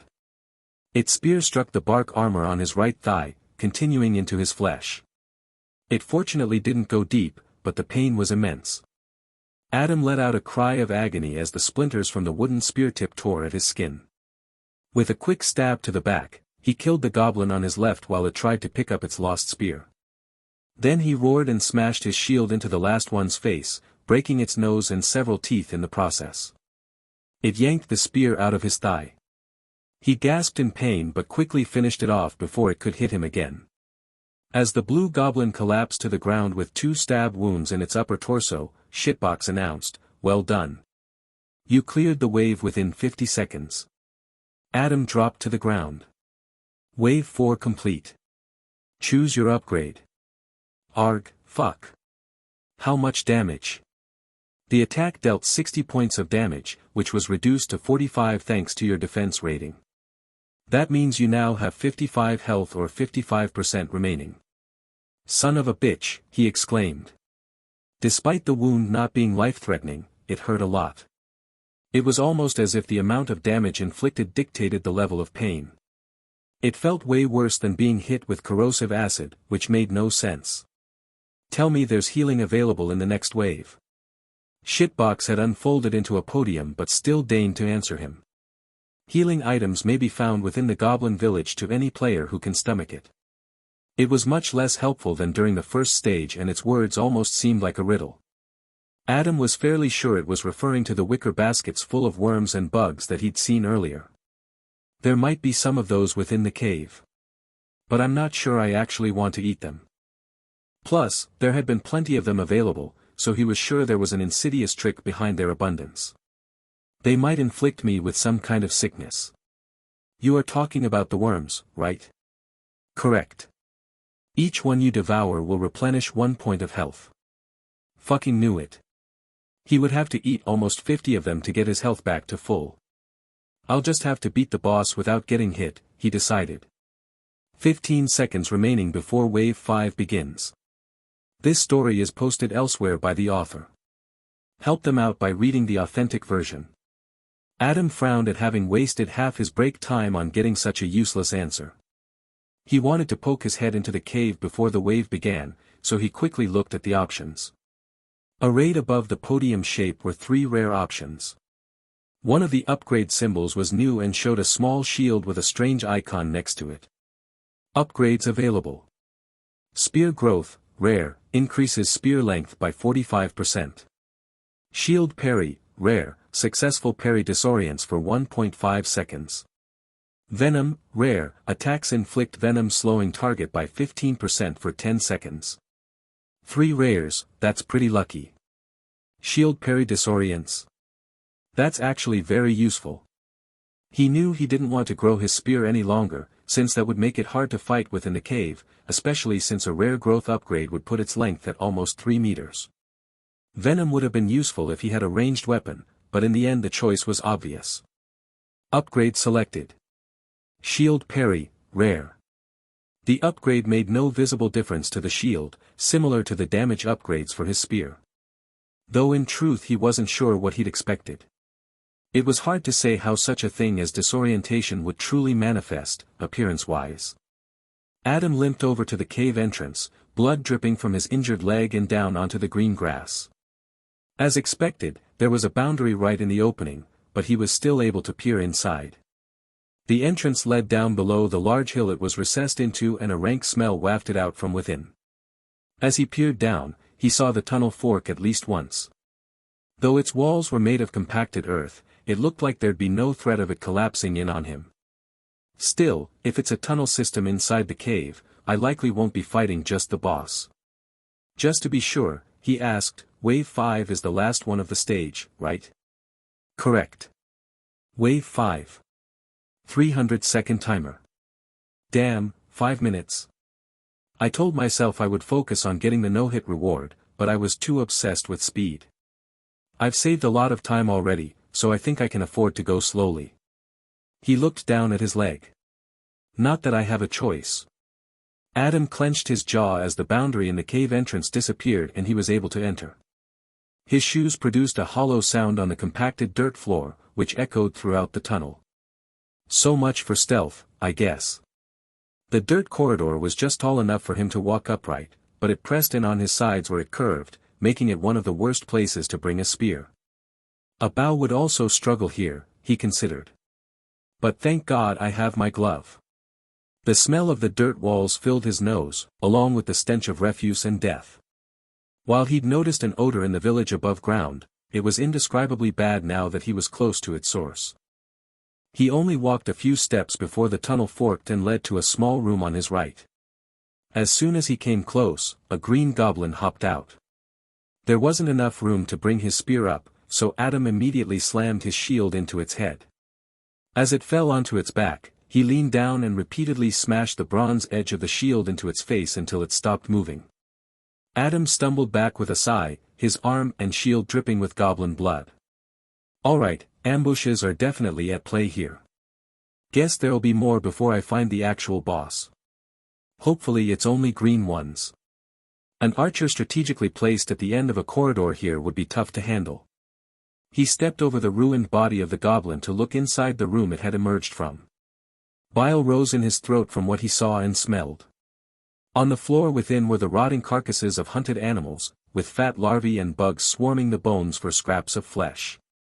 Adam backed out immediately, though the scent lingered in his nostrils like an infection. I imagine that's the source of their food baskets. I don't even care if there's a secret in there, because I won't go get it. Fuck that. He continued down the tunnel, leaving the nasty chamber behind, while cautiously delving even deeper into the dark. Somehow though, despite the narrow tunnel, he was able to see clearly. It was almost like his body's presence lit up the surroundings. It didn't make much sense realistically, but he figured it was due to the game-like nature of the trials. Adam passed by branching paths from the main tunnel as he ventured deeper. But they were all the same, a chamber or two, with a goblin lying in wait. Every chamber had corpses inside, though not all of them seemed to be for harvesting food. One chamber in particular had 3 humanoid skeletons within, all tied up prior to death. After the 6th goblin ambush, he was starting to grow exhausted, and the claustrophobia was truly setting in. The pain in his thigh had subsided, which didn't make sense, but he was happy for it. Time, he asked Shitbox, as he reached the end of the main tunnel. It opened up into a larger chamber with 3 meters to the ceiling. 153 seconds remaining. Only 2.5 minutes. It felt way longer than that. He looked across the large room. I found the boss at least. Seated on a chair of bones was a red-skinned creature. He looked similar to the goblins but was far more muscular, and his black hair was thicker. Plus, he was the size of an orc, perhaps even taller than Adam. I think they call these creatures hobgoblins in games. Maybe that's what he is. When Adam slowly entered the room, the hobgoblin stood up from the throne, and it creaked under his weight. He looked like a bodybuilder with how much muscle he had. A vest of horizontal bones covered his torso and the bottom of his neck, and a skirt of smaller bones covered the top half of his thighs. That'll be troublesome to pierce, I'm guessing. I should aim for his face or armpits. The hobgoblin picked up a sword leaned against his throne. Its handle was a large bone, perhaps the femur of a bear or a deer, and the blade was like a rusted oversized machete. The boss suddenly slammed his chest with his left fist and roared. King! Goblin! Adam blinked, surprised that the creature could speak, but then he shook his head. You're no king, he said. The hobgoblin roared again, then swung his blade in the air before stomping towards him. Adam tested his weight on his right leg. It didn't hurt that much anymore. He grinned and kicked off, pushing himself to go as fast as his movement stat would let him. His shield was raised in front, while his spear was held back, ready to lunge forward. The two met in the middle of the large chamber, with the hobgoblin making the first move. He swung his large blade at the center of Adam's body, as though thinking he could chop him in half. Clang! Adam parried the attack with his shield, though the impact sent a bone-shaking tremor down his left arm and made his muscles cramp. The sword was knocked aside and the hobgoblin paused with a blank look on his face. The disorient worked. He exclaimed internally. Adam quickly moved around the side of the boss and rammed his spear tip up through his exposed armpit. The leaf-shaped blade easily slipped through his red skin. He pulled the spear out and prepared to strike again, but the hobgoblin roared and retorted with a rapid flurry of swings. His left arm hung limply by his side and a deluge of blood spilled onto the dirt floor as he moved. Adam backpedaled while switching his spear to his shield hand. He was much faster than the hobgoblin, so it was simple enough to keep creating space, especially since the room was quite big. Thank God we aren't fighting in the tunnels. As the boss started slowing down due to exhaustion, Adam suddenly stopped and punched his green slime glove forward, firing off a glob of corrosive jelly. Although the hobgoblin tried to avoid it, they were too close and his movements were sluggish. The acidic glob hit the side of the boss' face, and a pained roar filled the chamber. Adam had already switched his spear back to his right hand and, as the hobgoblin clawed at his own rapidly dissolving head, he prepared to strike. After a couple seconds of waiting for the perfect moment, Adam lunged forward and drove the spear through the boss' neck. With a flourish, he tore it out the side and spattered its blood everywhere. The hobgoblin immediately lost its strength and collapsed to the floor with a heavy thump. Well done. You cleared the wave with 120 seconds remaining. The green slime hissed as it continued to eat through the red skin and flesh. Not keen to watch the gruesome display, Adam walked over to the throne and sat down with a sigh of exhaustion. Wave 5 complete. Stage complete. Tallying score. I think I did pretty well this time around. It should have been fast enough for the speedrun. Score. 285 seconds completion time. 45 damage received. 1,028 points awarded. Wait, no speedrun bonus. The speedrun threshold for Stage 2 is 260 seconds. You were 25 seconds late. Damn it. That small leg wound screwed me severely. I could probably have rushed through the tunnels though, but I might have gotten hit or dragged all 6 goblins into the boss room. What is the speedrun reward for this stage? 250 points. Adam frowned. That was a lot to have missed out on. What would the no-hit reward have been? I cannot say. Why not? As you have not obtained the relevant reward yourself, I am not allowed to disclose anything about the topic. That's annoying, he muttered. Shitbox ignored him and floated to the middle of the large underground chamber, before unfolding itself into the reward podium. A chest decorated with bones showed up next to it. There was the face of a goblin on the front. He looked at the upgrades available and already knew which one he wanted, but he had something to do first. I've got 10 minutes to look around before the choice is picked for me, right? Yes. Then I'll be back. But before Adam could leave the room, a small girl poked her head out of the doorway to a chamber on his right. He hadn't even noticed the opening in the wall until now. The girl had her hands bound but was otherwise unharmed, though she was covered in dirt. Confusingly, she wasn't a goblin. No, she was an elf. With horns. Has my mother sent for me at last? She asked. Adam blinked in surprise. The girl looked no older than 7 or 8 and spoke with a British accent that had a slight lilt to it. She wore a white dress and her skin was ashen. Her hair was golden like sunshine and her eyes glowed orange. 2 black horns sprouted from her temples. What the hell? He asked, looking to Shitbox, who was still unfolded in the middle of the floor. As part of completing Stage 2, you have saved the daughter of the Elfin Queen, the Tesseract explained. My name is Bellamurinth. I'm Adam, he replied, confused as hell. He went over and untied her bonds, then he looked back at the podium. Is there like a storyline connecting the stages? Yes. Does that mean that Stage 1 would be somewhere nearby then? I hadn't even considered that possibility. Adam frowned, realizing what had to come next. I'll probably have to bring her back to her mother. Wait, how does this work? He asked. Is she going to come to Interim Island as well? Yes. That seems odd. Almost like a narrative break. I mean, if I can teleport to Interim and bring her along, couldn't I also just teleport her straight home? Will thou take me to mine mother? I guess I don't have much of a choice, he replied. Though before we go, I have something to do first. Is it outside? I wish to see the sky and trees again. I suppose you could tag along.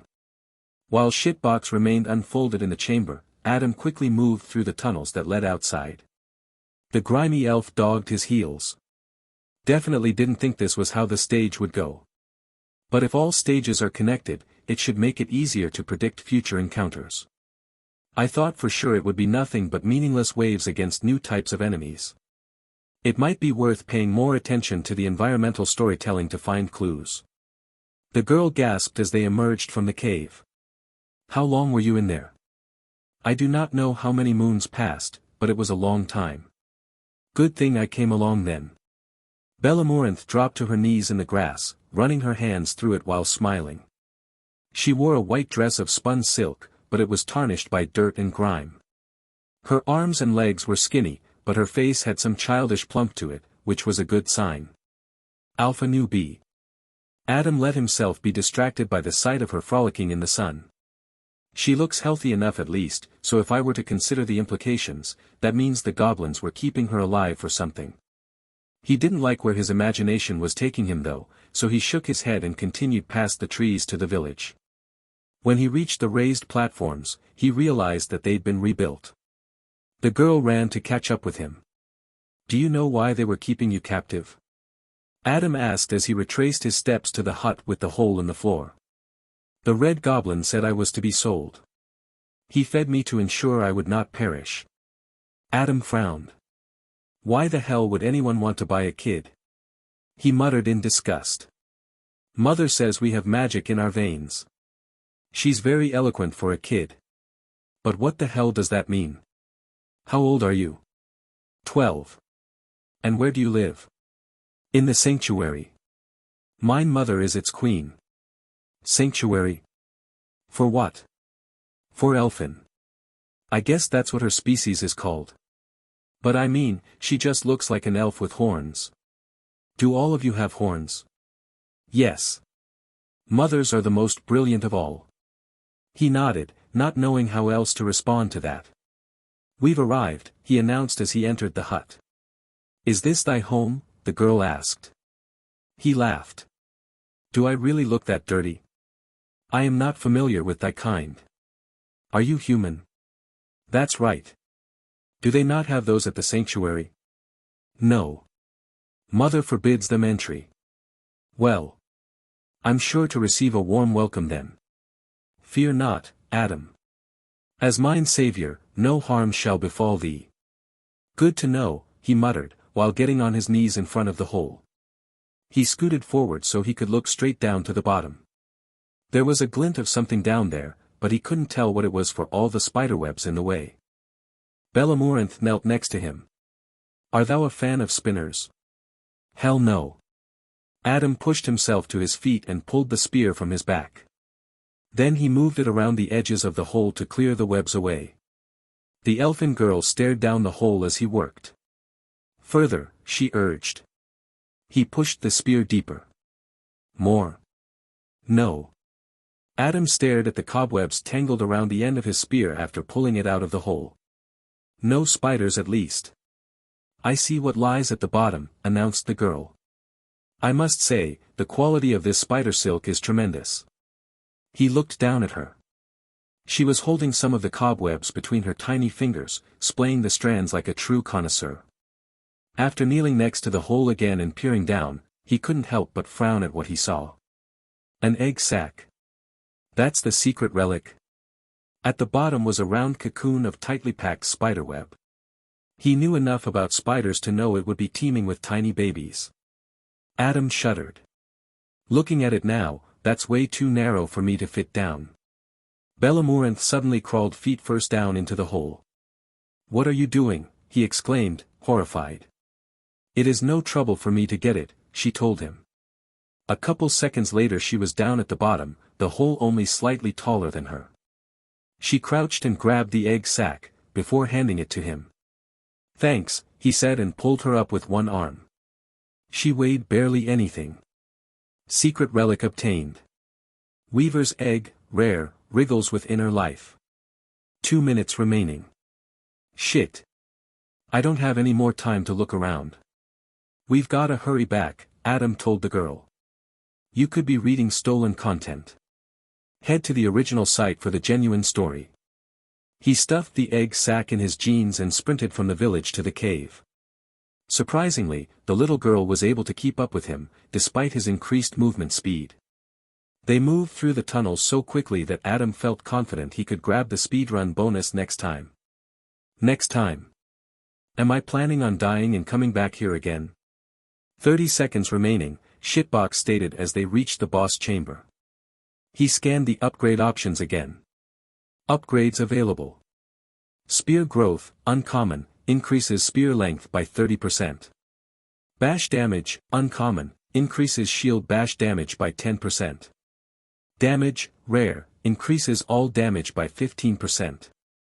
It's less overall damage if I pick bash, but I want that next evolution. Select bash damage. Upgrade selected. Bash damage, uncommon. The chest immediately started to glow the moment Adam picked the upgrade, but he still felt like it was taking too long. With a pop, which startled the elfin girl, the bone chest sprung open, revealing 3 relics. Relics available. Fat grub, common, eat to restore health back to full over 60 seconds. Once consumed, the relic disappears.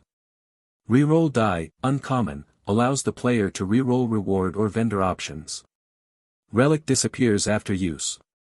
Bone armor, uncommon, increases player defense by 30%. Breaks after 6 hits. God damn it, none of these are useful. Shitbox, if I take the bone armor, what happens to the armor I'm already wearing? Only one relic can be equipped into a slot at a time. Selecting a new armor relic will unequip your current one. Guess I can sell the bark armor to Luca. Hopefully it'll still be worth 150 points even though it only has 3 hits left before it breaks. I'll pick the bone armor, he decided. Relic selected. Bone armor, uncommon.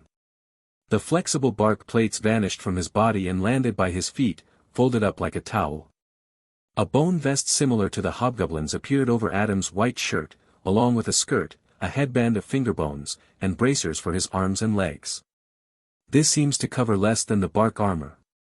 Still, it increased his defense by 5% more, which wasn't insignificant given that taking less damage meant less pain and less points lost. He stooped to pick up the unequipped armor relic. Bellamorinth made no comment about his new attire, though she also hadn't remarked upon his clearly otherworldly outfit, so maybe she wasn't the type to judge. Wait. Why am I considering her as a real person? If the trials take their cue from games, wouldn't that make her an NPC? He looked down at her. She was staring back at him with a smile. Oddities aside, she does seem very real. But so do the insect vendors. The tesseract let off a pulse of magic and the cave interior was swallowed by darkness. As the dirt walls became dumpy buildings and the oppressive ceiling turned to azure sky, the little elfin only stared at Adam. Now entering. Interim Island. A spirited hurdy-gurdy melody welcomed him back and a warm breeze ruffled his hair. The surroundings had changed somewhat, Adam realized. The melted clay structures pretending to be houses looked slightly less crap than before, and the cobbles underfoot were a bit more orderly. Even the errant plants and trees seemed less like invasive growths, somehow. Odd. It's like this place is becoming more coherent. Are you hungry? He asked Bellamorinth. She nodded eagerly. He hefted the bark armor that was folded up in his arms. I've just gotta sell this, then we can go to the tavern. You can eat whatever you want there. Even boar meat, she asked excitedly. I'm sure that's an option. Heck, they'd probably even serve you dodo meat if you wanted. Is that a type of pig? No, I think it's like a fat pigeon. She shook her head. I will have boar. Adam couldn't help but smile at her passion for food. He expected Levicidix to stop him before he headed north for the market, but it seemed the white moth was observant enough to know when her services were wanted. The moment Adam arrived in front of the wasp musician, something happened. Secret relic activated. The egg sac lifted itself out of Adam's pocket and floated past the wasp and the fountain behind her. It continued past the flower beds and all of the market stalls, before pausing in front of the trees on the island's edge. Then the cocoon ballooned in size and grew into a vague facsimile of the other stalls. Another spider appeared within, though this one was only the size of a poodle. Are there other secret relics to unlock more vendors? Adam asked the cube. Correct. You have unlocked the weaver. This vendor sells non-relic attire. What, like underwear? Yes. Adam laughed. Amazing. I'm so glad I found that, he deadpanned. He gave Yenna the wasp a nod as he passed her. She had the hurdy-gurdy in her arms and was winding the lever while playing the keys. He paused for a moment as he saw that the sculptures of the fountain had become goblins instead of slimes. What odd attention to detail. Bellamoranth tagged along behind him while he looked at the stalls, and she didn't seem too bothered by the giant insects all around them. The vendors all greeted him as he perused, but aside from Thea, whose upgrades now matched his evolved class, there were no differences. He'd kind of hoped that Bella the cockroach would be selling more types of consumables, but it was still only the 3 types of roots and potions. I should probably buy a health potion though. How much does a small potion heal? He asked. Small ones, regardless of type, recover 40%. Medium recovers 60%, and large recovers everything. And it was 100 for a small. Correct. Medium is 500 and large is 1200. That makes no sense though, he realized. I could just buy 3 small ones for 300 points to achieve the same effect, while saving 900. There's gotta be some reason for it. Is there a cooldown to using potions? Potions do not work like relics, she answered. They do not have cooldowns, but rather toxicity build-up. This means that consuming 2 potions back-to-back will raise your toxicity to dangerous levels. Consuming 3 in quick succession is lethal. God damn it. And how long before it's safe to consume a second one? 10 minutes. That's stupid. Stages don't even last that long. She gave him a look that, despite her unsettling cockroach appearance, seemed to indicate that there was something she couldn't tell him. Is it the same with the roots? Correct. However, the root toxicity is separate from potion toxicity. You can consume 1 root and 1 potion, and you would be fine. But it's regardless of type. Like, would I get poisoned from drinking a health potion right after a stamina potion? He asked. Yes. You would also be poisoned if you consumed a health root right after a stamina root. Adam frowned. Suddenly they don't seem that useful. But I guess the health boosting root might be worth using. How much were the roots? 250 points. I'll think about it, he told her, and continued on to Luca's stall. The gray spider was leaning out of her stall and all 8 of her clustered-together eyes stared down at the newcomer's shop. Adam froze at the sight of the giant spider. They can move out of their stalls. The spider slowly turned to face him. Hello again, Adam. Adam swallowed. Hello. You have brought a weaver here, she said, matter-of-factly. There was a sinister tone to her words that unsettled him. He frowned. Will that be a problem? My kind eats other spiders. But fret not, dear, I am civilized. Well, if you are so civilized, would you go back inside so I can look through your wares? A chittering laugh emerged from the spider as she pulled her long legs and head back under the red overhang. She tilted her head slightly as he came closer, as though grinning at him. Show me your relics, he said. 2 of her long legs gestured to the black treasure chest next to her. Have a look. Golden light cascaded from the chest as it popped open. Adam immediately stared at the epic rarity option that appeared. Relics for sale. Blue trophy, rare, increase player damage by 15% for 10 seconds. 2-minute cooldown. Chaos fragment, epic, all players equipped relics are randomly changed to something of equal rarity. Disappears after use. Parry bracer, uncommon, can be used to parry physical attacks. Breaks after 3 uses. Fat grub, common, eat to restore health back to full over 60 seconds. Once consumed, the relic disappears. The chaos fragment looked like a shard of rainbow-hued glass. Depending on how equal rarity is considered, it might potentially be an upgrade for some items, if it picks from options that don't become available until later stages. If that's the case, it has the most potential power in the early stages, but, at the same time, it would be better to use when I have more relics. But I don't like the random chance of it. How does the chaos fragment work? He asked the cube. What's the pool of relics it pulls from? Does it include future relics of similar quality? I cannot say. Of course. He scanned the other options. The trophy was literally just the torn-off ear of a blue goblin. The bracer was made of bronze and looked cool, but it was clearly not super useful since it had limited uses, and he had a shield that did the same. The grub was, as expected, just a fat worm. I have 1,028 points. If I can sell the bark armor for 150, then I can buy a reroll and maybe get lucky with another epic relic. Or I could buy 2 rares. Before he got too ahead of himself, he lifted the folded-up armor in his hands and said, "I'd like to sell this." "Certainly," Luca replied. "You will receive 150 points in return." He nodded. "Deal." The armor relic vanished from his hands. Before he could even ask, Shitbox explained, "You can view your point total by uttering the word currency." Currency. Player currencies.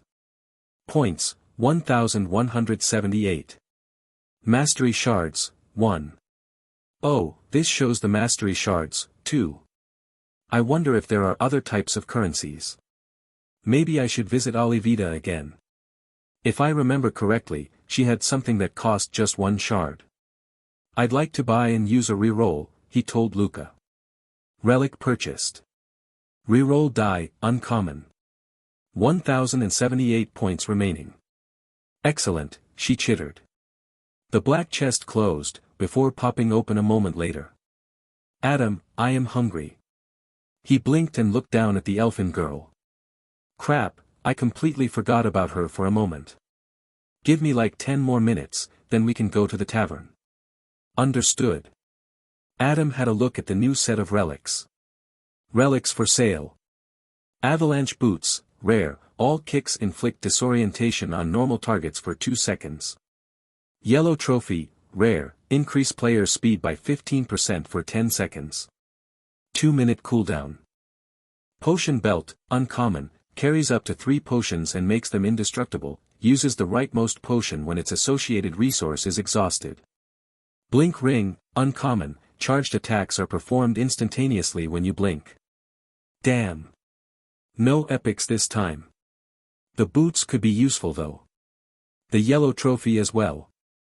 The belt might be okay if I can find a relic that does something about toxicity build-up, but on its own it seems more likely to get me killed by self-inflicted poisoning. Plus I'd have to buy potions to keep it stocked. I'll look around some more and return later, he told Luca. You will be back, she replied knowingly. Bye for now, Adam. Since he wasn't interested in the other vendors, he went straight to the new one he'd unlocked. The stall was made entirely of spiderwebs but was otherwise indistinguishable from the rest. Dresses, shirts, pants, underwear, socks, vests, scarves, and every other type of clothing imaginable hung down from the ceiling on imperceptibly thin lines of silk. Unlike the off-white stall, they were full of color. The weaver in charge crawled up the back of the counter and peered over the edge at him. Then with a little hop it landed on top. Hi Adam. My name is Weaver. Hello there. Thank you for bringing me here, she said. Her voice was timid and small. What do you sell? He asked. Clothing spun from my own silk. Adam gestured to Bellamurinth. She says your spider silk is very high quality. The girl nodded eagerly. Mother would love to welcome thee to our sanctuary, I am sure. Thank you, Weaver replied. If you would like, I can spin new clothes for you both. For free. Adam considered his jeans and shirt. Both were stained and damaged. I wouldn't say no to that. I would like a green dress, insisted the elfin girl. I'd just like replacements for what I'm already wearing, Adam added. If you can make those with just silk. Understood, Weaver replied. The finished clothes will be brought to your player house. Any subsequent sets of clothing will cost 100 points. Thank you, Weaver. Bellamorinth looked up at Adam expectantly. Will thou take me to where boar is served? Sure, we'll go to the tavern now.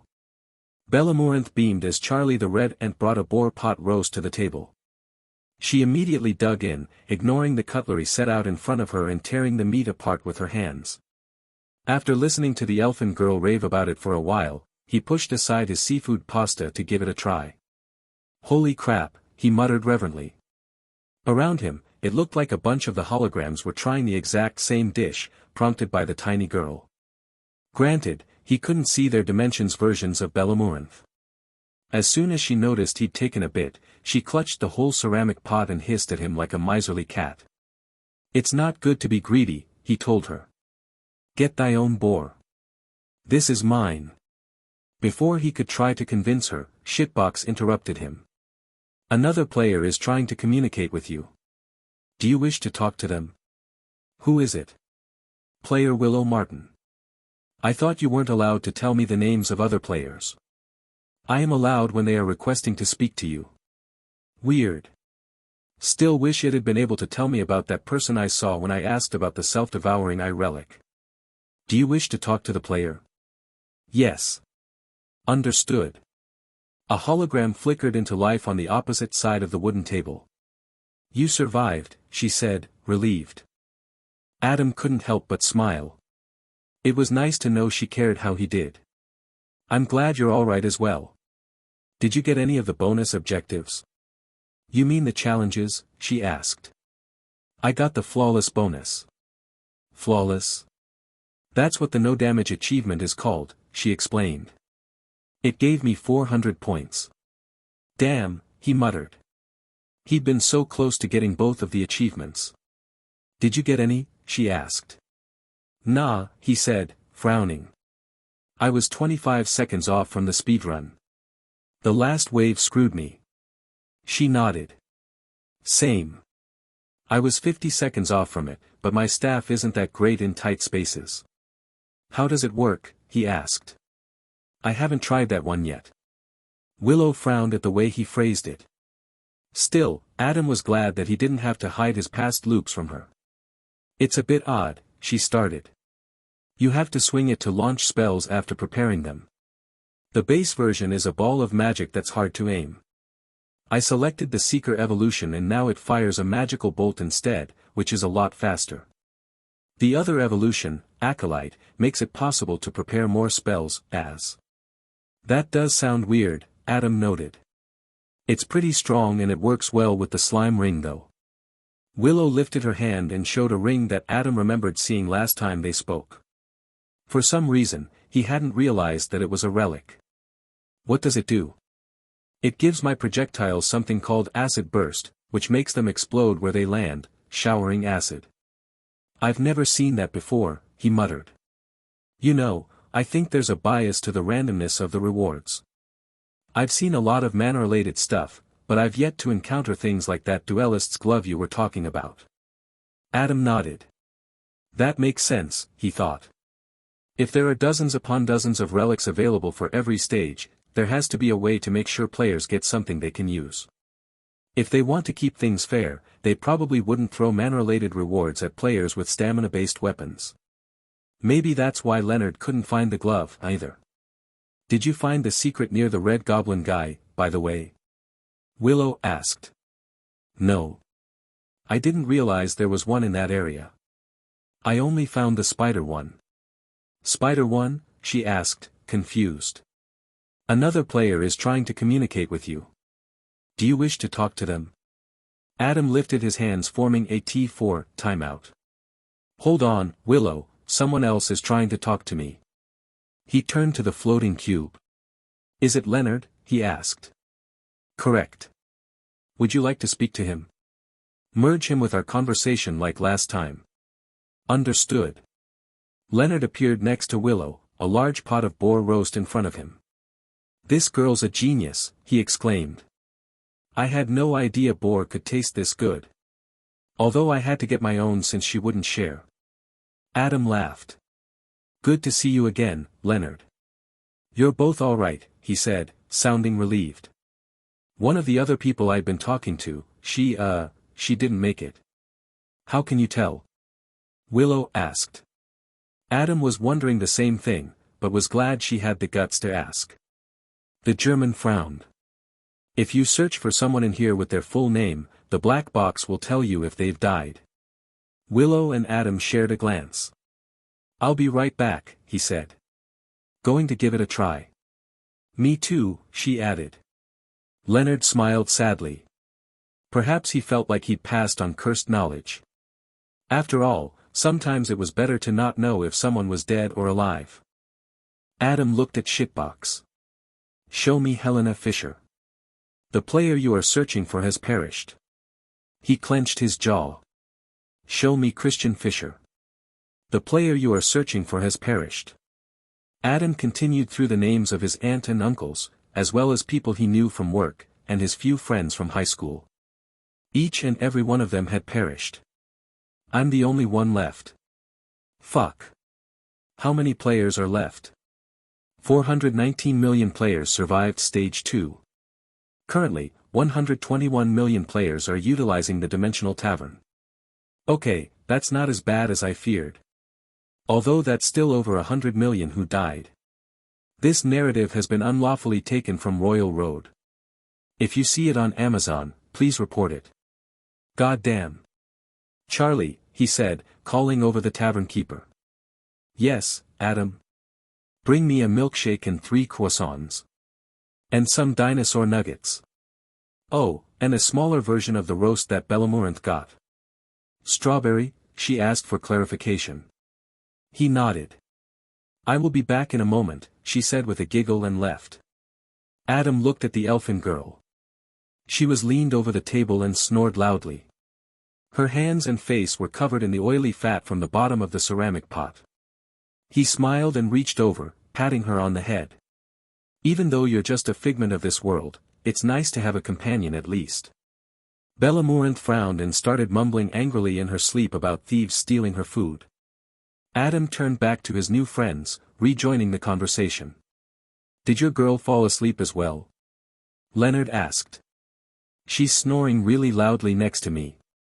She did, he replied. Willow frowned. I made the mistake of letting her try my milkshake. She's been sprinting up and down the tables for the last 2 minutes. Pretty sure you're not supposed to give sugar to elves. The two men laughed at the scene they imagined in their heads. It was good to have an excuse not to think about the deaths of their loved ones. Previously, Willow had said that she thought her brothers were dead as well. Based on the distant look in her eyes, he guessed that she'd gotten confirmation about their fates, and it hadn't been good news. But then it vanished as she fixed Adam with a hard stare. So, what was that spider thing you mentioned? He grinned. You first, he said. I was just talking about the lucky stone. You didn't find that one. I found it, Leonard said. They didn't really hide it very well. Adam's grin faltered. I missed it. Where was it? Inside the hobgoblin's chamber. The same place Belle was kept hostage, Willow answered. It increases the rarity level by 1 for the next reward options, Leonard explained, before he could ask. I used mine and got an epic rarity necklace. It has a weird side effect though. I'm saving mine for later, Willow said. Damn, wish I'd found that, Adam muttered jealously. It would be really powerful if you mix it with the rarity bonus from doing a wave really fast. Willow nodded, clearly thinking the same thing. So, the spider, she insisted. It's kind of dumb. It was inside one of the goblin huts at the end of the village. In a hole full of webs. Bellamorinth went down the hole and got it for me, after I removed the webs, of course. Leonard looked horrified. You made a child go in a hole full of spiders. I didn't make her do anything. Adam immediately replied defensively. She went in there on her own. Also, there weren't any spiders. Just this cocoon thing. It was called Weaver's Egg. What does it do? Willow asked. Did you get a spider companion? I wish, Adam replied with a frown.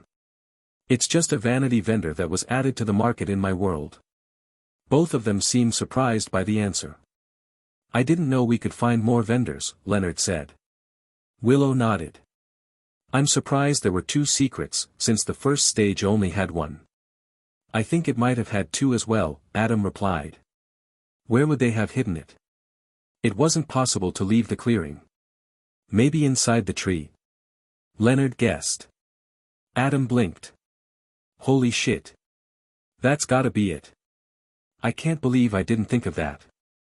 The slime's attacks dissolve the tree, so it's no doubt meant to be something that can be accessed by goading them into hitting the tree repeatedly. I'll try to ask around and find out, Adam said. Maybe someone managed to break open the tree. What's the point? Leonard asked. Before Adam could bullshit his way out of the very pertinent question, Willow said, if we know what types of secrets exist, it may be helpful for the upcoming stages. Leonard considered the answer for a bit, before conceding, that's a good point. I think I'll ask about the different relics that people got. Wait, what was the thing you got? The epic rarity one? Adam asked before he could leave. It's a necklace. It's called Hobgoblin Pendant. Leonard lifted a string of hair up from under his straw-brown sweater. 3 carved finger bones were attached to it. It makes me immune to pain, and I can survive a fatal hit, but it'll break if that effect triggers. What's the side effect? Willow asked. Adam had already forgotten about the offhand comment, but she was good at remembering small details. Leonard ran his hand across the table. It makes me unable to feel anything. Like physical touch.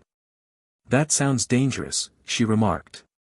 You might get seriously injured and won't even notice until it kills you. I know, he replied, his tone serious. But the last stage was pretty rough. The spear goblins did a real number on me. I had to eat a lot of those disgusting bugs just to survive. Is your shortbow not working well? Adam asked. Leonard frowned. I'm going to see if I can't buy a relic that makes it stronger, but right now it seems very weak. Willow looked poised to say something, but she stayed her tongue. Adam could imagine that her comments might sound incredibly biased since she'd spent her life mastering archery. If you can't find some strong relics, Adam said, then maybe you should try and swap to a different class. Leonard looked down at the weapon next to him. But my bow is level 11. Maybe if I evolve it again it'll become better. Adam knew that it was a tough decision, especially since swapping weapons now would mean giving up all of his upgrades and likely falling behind the difficulty curve. If you evolve it again, you'll have 2 mastery shards, Willow told him. Then you can buy the second sheath upgrade from the Black Moth. That'll let you have a backup weapon if you need it. I hadn't even thought of that. Leonard nodded eagerly. Thank you, Willow. I think I might do that. She smiled warmly. It's like she was born for this, Adam thought. I wonder how Ilya did. He seemed like a perfect pick for the trials as well. If these trials really are being broadcasted, I bet most people are watching those too. But I wonder who the spectators actually are. Aliens? Other beings like shitbox maybe? He wanted to ask the Tesseract, but it probably wouldn't give him a straight answer. Let's meet up again tonight, Leonard said. Then he stood up from his stool and vanished. I'm gonna hit up the market, Willow said. Adam nodded. Talk to you later. Just then, Charlie returned with his mountain of food. Willow gave him an incredulous stare. Don't fat shame me, he told her. She laughed as she got up and vanished as well. After searching for over 20 minutes and trying to refine his query in a way that would actually work, Adam managed to find someone who had the information he was looking for. The man sitting opposite him wore a dark blue short-sleeved shirt. He had a buzz cut and dark skin. Adam was fairly sure he was Japanese, though he hadn't spoken a word yet. Despite accepting his request to talk about the secret from stage 1, he'd held up a hand and wordlessly asked Adam to wait until he was done making his food. In front of the man was a small one-time-use grill and he had 6 meat skewers lined up on it. Every few seconds he'd flip one or stoke the coals with a simple paper fan in his hand. Adam had to admit it looked quite delicious, even though his stomach was already full to the bursting from eating his croissants, nuggets, and boar roast. I guess it's possible to ask Charlie for something like this as well. I wonder what the exact limit on her requests are. Like, can I ask her to bring me a chocolate fountain? When the man was finally done, he handed the skewers off to the side, where they quickly vanished. Wait, he spent that long making it just to give it all to Bellamoranthe. The man continued looking off to the side, probably watching as his unseen companion scarfed down the skewers. He smiled to himself a little. Apologies, he then said, looking back to Adam. His voice was kind and warm. The girl was hungry. Adam reached his hand across the table. I'm Adam. The man looked at the outstretched hand and then reached out to shake it. Of course, they were unable to touch. I am Mori Toshio. Adam was glad that he'd guessed the man's nationality correctly. There'd often been many Japanese tourists where he lived, because of the mountains, which were apparently similar to those in Japan.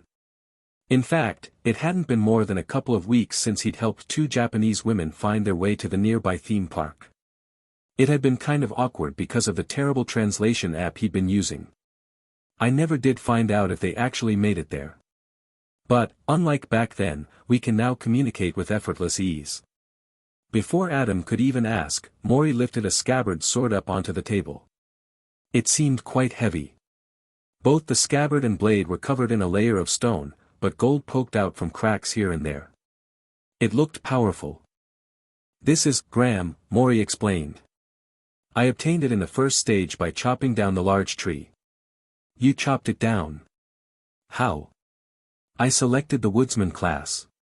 It gave me an axe. It was the only weapon I was familiar with from the selection. Did you switch to this blade then? Adam asked. Mori nodded once. It is powerful. Its unique skill is called Anvil Splitter. I used it to kill the Red Ogre in one hit. A unique skill. I've not heard of that before. Thank you for telling me, Mori, Adam said. In exchange, Adam told him about the Black Moth, along with the flawless and speedrun bonuses. I can't wait to try out that weapon when I go back. I mean, if I go back. He said goodbye to Mori and almost made to leave the tavern, but realized he had one more query he wanted to make. Show me all the players that obtained the flawless and speedrun achievements for stage 2. Understood. The air flickered and 3 people appeared. One of them was Ilya. To his left was a woman in a blue business suit with blonde shoulder-length hair. She looked like a humorless entertainment lawyer. Further down the table was an older guy with a scraggly black beard and a dark winter coat. He was sleeping next to a bunch of bottles. Only 3 people. Out of the 120 million currently in the tavern. For a moment, Adam wanted to ask them how they'd done it, but they were all quite imposing. After all, they were each a 1 in 40 million player. It was an insane accomplishment, he thought. Despite not being as much of a threat to him as the first stage, the second had actually been quite challenging, considering its mix of close quarters, ranged enemies, and ambushes. Anyone who obtained both achievements had to be quite skilled and quick learners. Even Ilya, who he thought was his friend, looked intimidating. The fact that he'd managed to get both achievements 2 stages in a row was also a testament to his terrifying power. Since he hadn't talked to them, they didn't know he was watching. So, he decided to observe them for a bit to see what their relics and weapons were.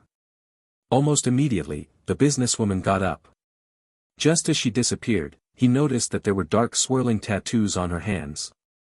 That has to be a relic. Or maybe it's her weapon. He switched his gaze to the sleeping drunkard. Fortunately, his weapon was right next to him. It was a large ornate book. No. Not a book. A tome.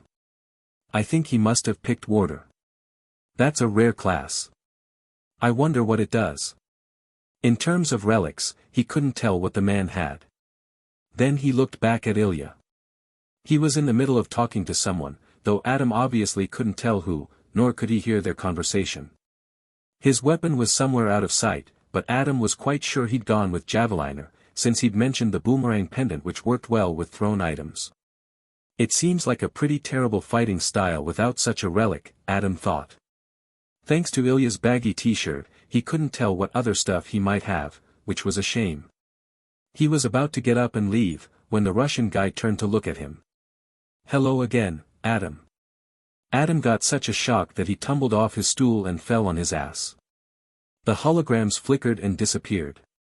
"What the fuck? How was he able to see me?" he asked Shitbox. "I do not know. Who the hell was he talking to? That can't have been a coincidence." Adam hurried through town as the sun set on the horizon. He was still frazzled by the strange encounter with Ilya, but pushed it from his mind for now, since he had to hurry.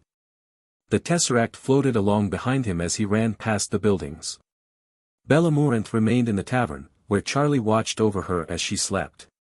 "Good evening, Adam," greeted Yenna as he ran past the fountain next to her. She'd swapped out the hurdy-gurdy for a violin and was playing a spirited tune. He froze mid-step and spun around to face her. "Play me the theme from Schindler's List." "Of course, Adam." As she started up the sorrowful melody, he continued on to Luca's stall. He took a long look at the options again, but he'd already decided on what he was going to do. Relics for sale. Avalanche boots, rare, all kicks inflict disorientation on normal targets for 2 seconds. Yellow trophy, rare, increase player speed by 15% for 10 seconds. 2-minute cooldown. Potion belt, uncommon, carries up to 3 potions and makes them indestructible, uses the rightmost potion when its associated resource is exhausted. Blink ring, uncommon, charged attacks are performed instantaneously when you blink. "I'll buy a reroll and use it immediately." Luca chittered sinisterly. "Excellent. Relic purchased. Reroll die, uncommon. 978 points remaining." The items were sucked down into the chest. It rumbled slightly as new relics were generated inside. "Come on, give me something good." It popped open, showing mostly new relics. Relics for sale. Boomerang pendant, rare, returns thrown objects. 15-second cooldown. Fiend barb, epic, imbues attacks with blood burst, weapon becomes incapable of penetrating armor. Fragile impact glove, uncommon, thrown objects shatter armor. Breaks after 3 uses. Echo earring, uncommon, all trigger effects activate twice. An epic, now we're talking. The fiend barb looked like a grayish-white bone with spikes sticking out of it. From its description, he imagined it would slot right onto the tip of his spear. A Nigerian Naira S. Echo earring looks pretty good too, considering it's only uncommon. I wonder if that means there's a drawback to it, like with the blink ring. Fragile impact is also strong, which I guess is why it has limited uses, just like the parry bracers. He looked between the options, while trying to figure out what he wanted to do. If I sell my bone armor, I can afford the fiend barb, but I think I'll ask around about it in the tavern before I decide. Question is, do I commit to that now and go and spend the remaining 128 points with Levicidix? The white moth was the reason he'd been running, but he didn't like committing to buying the fiend barb before knowing what it did. After all, if the relic wasn't a good pick, he wanted to be able to re-roll again. I think maybe I'll just skip the meta upgrades for today. I do still want to visit Olivita though, since I've got that mastery shard now. He suddenly felt kind of silly for having run here, when he was no longer on a tight deadline to make a purchase. I suppose the only good reason to spend my points with Levicidix now rather than later is that, if I die in the next stage, I won't lose the points I invested into this run. But I don't want to bet on dying. That just seems really stupid. The longer I survive, the more points I will accumulate, after all. Before he left the market, Adam went over to the Silverfish's stone stall. Just like the first time, she was scrubbing down the countertop. "Hi. Nelly. That's me. Are you looking for a new weapon?" "Just browsing," he said, looking at what was on offer. "I should probably check this more often, just to get an idea of what kind of options I might have when I go back to stage 1. He frowned to himself. If I go back. If. The stone block next to the silverfish came to life and showed 4 weapons, which floated above. There were twin daggers, what looked like the paws of a wolf, the good old sword and shield, and the boxing gauntlets. Classes for sale. Backstabber, common. Beast, epic. Defender, common. Brawler, uncommon. Well, shit, the beast class is definitely new. He suddenly recalled the businesswoman with the tattoos. Does one of the rarer options look like black ink on the player's hands? He asked. I can't say. Nellie replied. She sounded excited for some reason. Shitbox supplemented her answer before Adam could start complaining. Vendors cannot inform players about potential weapons, relics, or upgrades that you have not already seen. Oh well, worth a try, I guess. Can I ask how the stats are and what kind of upgrades weapons can get? No. So, I'm just supposed to fumble in the dark and get lucky? Whoever is observing this horror show, they must really like random chance. I mean, if you get bad luck and don't have rerolls, then you're just screwed. Though I suppose that if I find a strategy that makes the Fool class viable, then I can tweak the odds heavily in my favor. Adam paused, frowning. Taken from Royal Road, this narrative should be reported if found on Amazon. There I go again. Why do I keep planning around resetting? It's like I've just accepted that I will die again soon. Is it really so hard for me to visualize my own victory? But he knew what it was. He knew that it took people like Willow and Ilya, those naturally gifted, to overcome the trials. He'd had a leg up because of his knowledge of Stage 1, but he was already behind both of them with his performance in the Goblin Village. Without a word, Adam walked out of the market and towards Olivida's tent in the garden. While he was deep in his own thoughts, the sun went down and the bright moon took its place. He thought about his sister, Helena. He didn't know if she'd died in the first or second stage. Part of him wondered if he could help her by going back in time again. But he couldn't help anyone who didn't survive the first stage. Her husband, Christian, had been a car salesman and Adam was surprised that he hadn't survived either. He'd always seemed like a reliable and strong guy. As for the rest of his family, he figured they hadn't survived because they were all in their 50s and 60s, although it was possible they'd just gotten unlucky. It was only now that he realized how bizarre it was that they hadn't been excluded like his grandmother, sick father, and niece. Unless they were, and I just didn't get shown their faces as blackmail to participate. Adam recalled the words Shitbox had told him. Chosen because of my maturity and physique. At the time he'd thought it meant that he was above average, but that was clearly delusional. Sure, he'd been in the best shape of his life when he got pulled into the trials, but it wasn't like regular workouts made him superhuman. Thinking on it, he realized it probably just meant that he was relatively healthy. The question was how far that definition was stretched, but he was willing to bet it was quite far, given how many people had survived past the magical forest. And the system is clearly boosting our powers based on our weapons and stats. Given the gender distribution I've seen in the tavern, it also doesn't feel like natural advantages are really at play.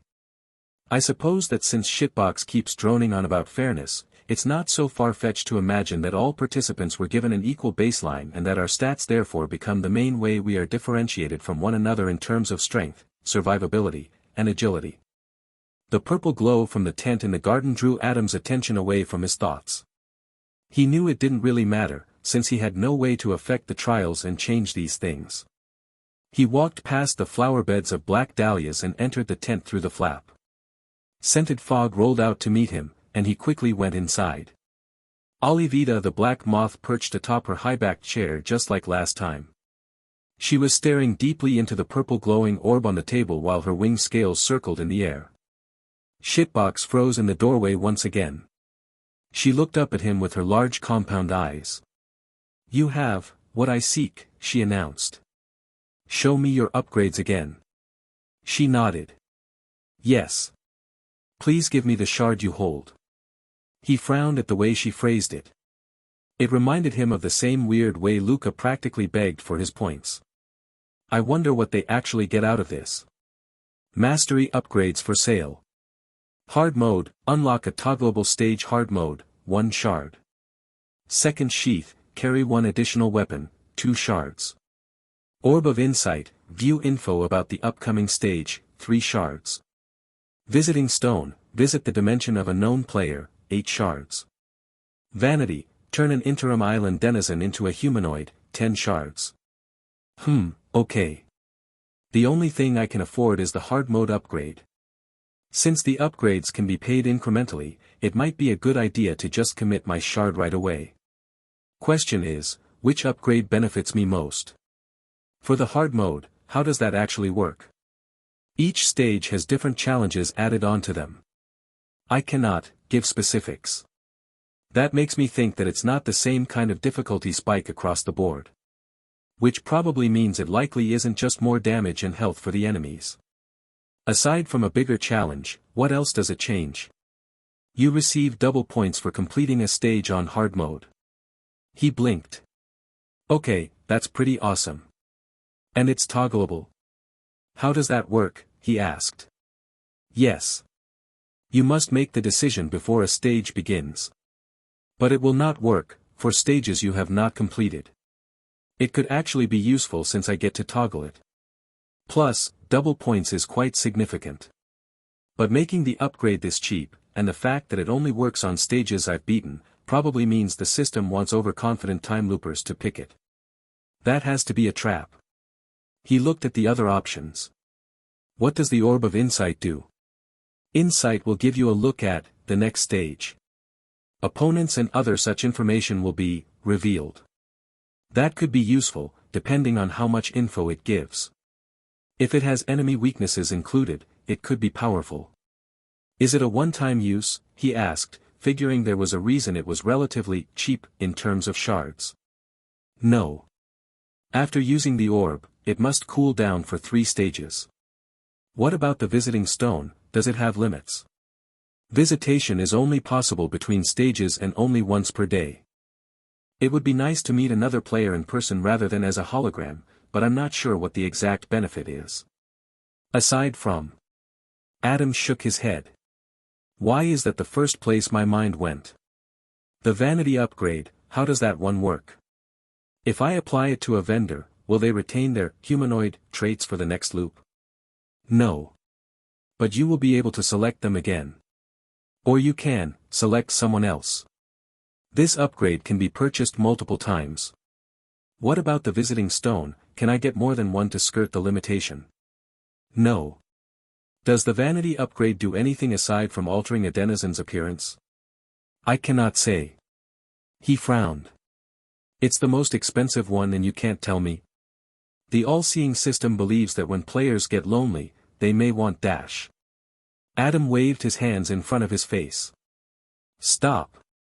I get it. Its purpose is weird and creepy. The small moth tilted her head and gave him a strange look. Don't look at me like that. He said. Would you like to hear about the second sheath? She asked. You have inquired about the rest, after all. He nodded. Please. Anything but the talk of the system's creepy attempts to placate human desires with insect people. It will not allow you to choose 2 of the same class. You will not receive additional upgrades either. How does upgrading work then? He asked. The weapon held while upgrades are offered will be the one which receives the upgrade. He nodded. That makes sense. Can I acquire it more than once? No. Adam thought about it for a moment. Given that the vanity upgrade could be acquired several times, it either meant that there were possibly dozens of stages, or that the system expected people to loop it a lot using the self-devouring eye. I wonder if the person in the tavern who blocked me was someone like that. It feels a bit like a self-fulfilling prophecy in a way. After all, if they found the relic once and went back to the start of the exact same timeline, then they should be able to find the relic in the same spot again. Finding the self-devouring eye might be my best shot at beating the trials perhaps. After all, if you know the odds of the rewards, then you have such a massive advantage that any challenge can be overcome. It seems too convenient a setup though. Perhaps there's some trick to it that I haven't realized yet. Since my way of looping is different from what Levicidix described, I probably won't end up stuck in a loop like that unless I find the divine relic. He finally decided on what to do. I'll invest my shard into second sheath. Thank you, Olivita said. The pyramid gem emerged from Adam's chest and floated across the table, before it was absorbed by the purple glowing glass orb. Mastery upgrade progress. Second sheath, carry 1 additional weapon, 1/2 shards. I'll be back once I have another shard. I will, look forward to your return. After returning to the tavern, Adam queried it for someone who knew about the Fiend Barb relic and understood its effect. The tables emptied out until there were just 2 players remaining. They were both in the middle of eating. One was a short dark-skinned lady with cropped black hair who looked somewhere around 40 or 50. A spear like Adam's leaned next to her. He guessed she was from Thailand or the Philippines based on her appearance. The other woman was younger and looked possibly South American, with light tan skin, thick dark eyebrows, and brown curly hair. He couldn't tell what her weapon was. I'm looking for someone who can tell me about the Fiend Barb and how it works. Both women shifted their attention to him. What are you trading? Asked the younger woman. She spoke with a New Jersey dialect, which almost blew him off his stool. I guess that'll teach me to make broad assumptions based on appearance, he thought to himself. But damn, that dialect is rough coming out of anyone, let alone a young woman. I've got info about secrets and special point bonuses. Point bonuses? I'm interested, said the other lady. New Jersey girl gave the short woman a look, before answering, I'd like to hear about secrets. Adam got an idea and turned to Shitbox. Can I trade with both of them at the same time? Yes. He turned back to face them. Alright, I'll just trade you both and you each explain what you've discovered about the relic. Is that alright? They both agreed. After introducing himself and finding out their names were Fa and Carol, Adam started off explaining the secrets he'd found so far. Fa, who was Thai, had found the lucky stone in the Goblin Village, which was how she got the Fiend Barb. Carol hadn't found any secrets, but she'd gotten the speedrun achievement in Stage 1. Her weapons were twin axes, and the class was called Berserker.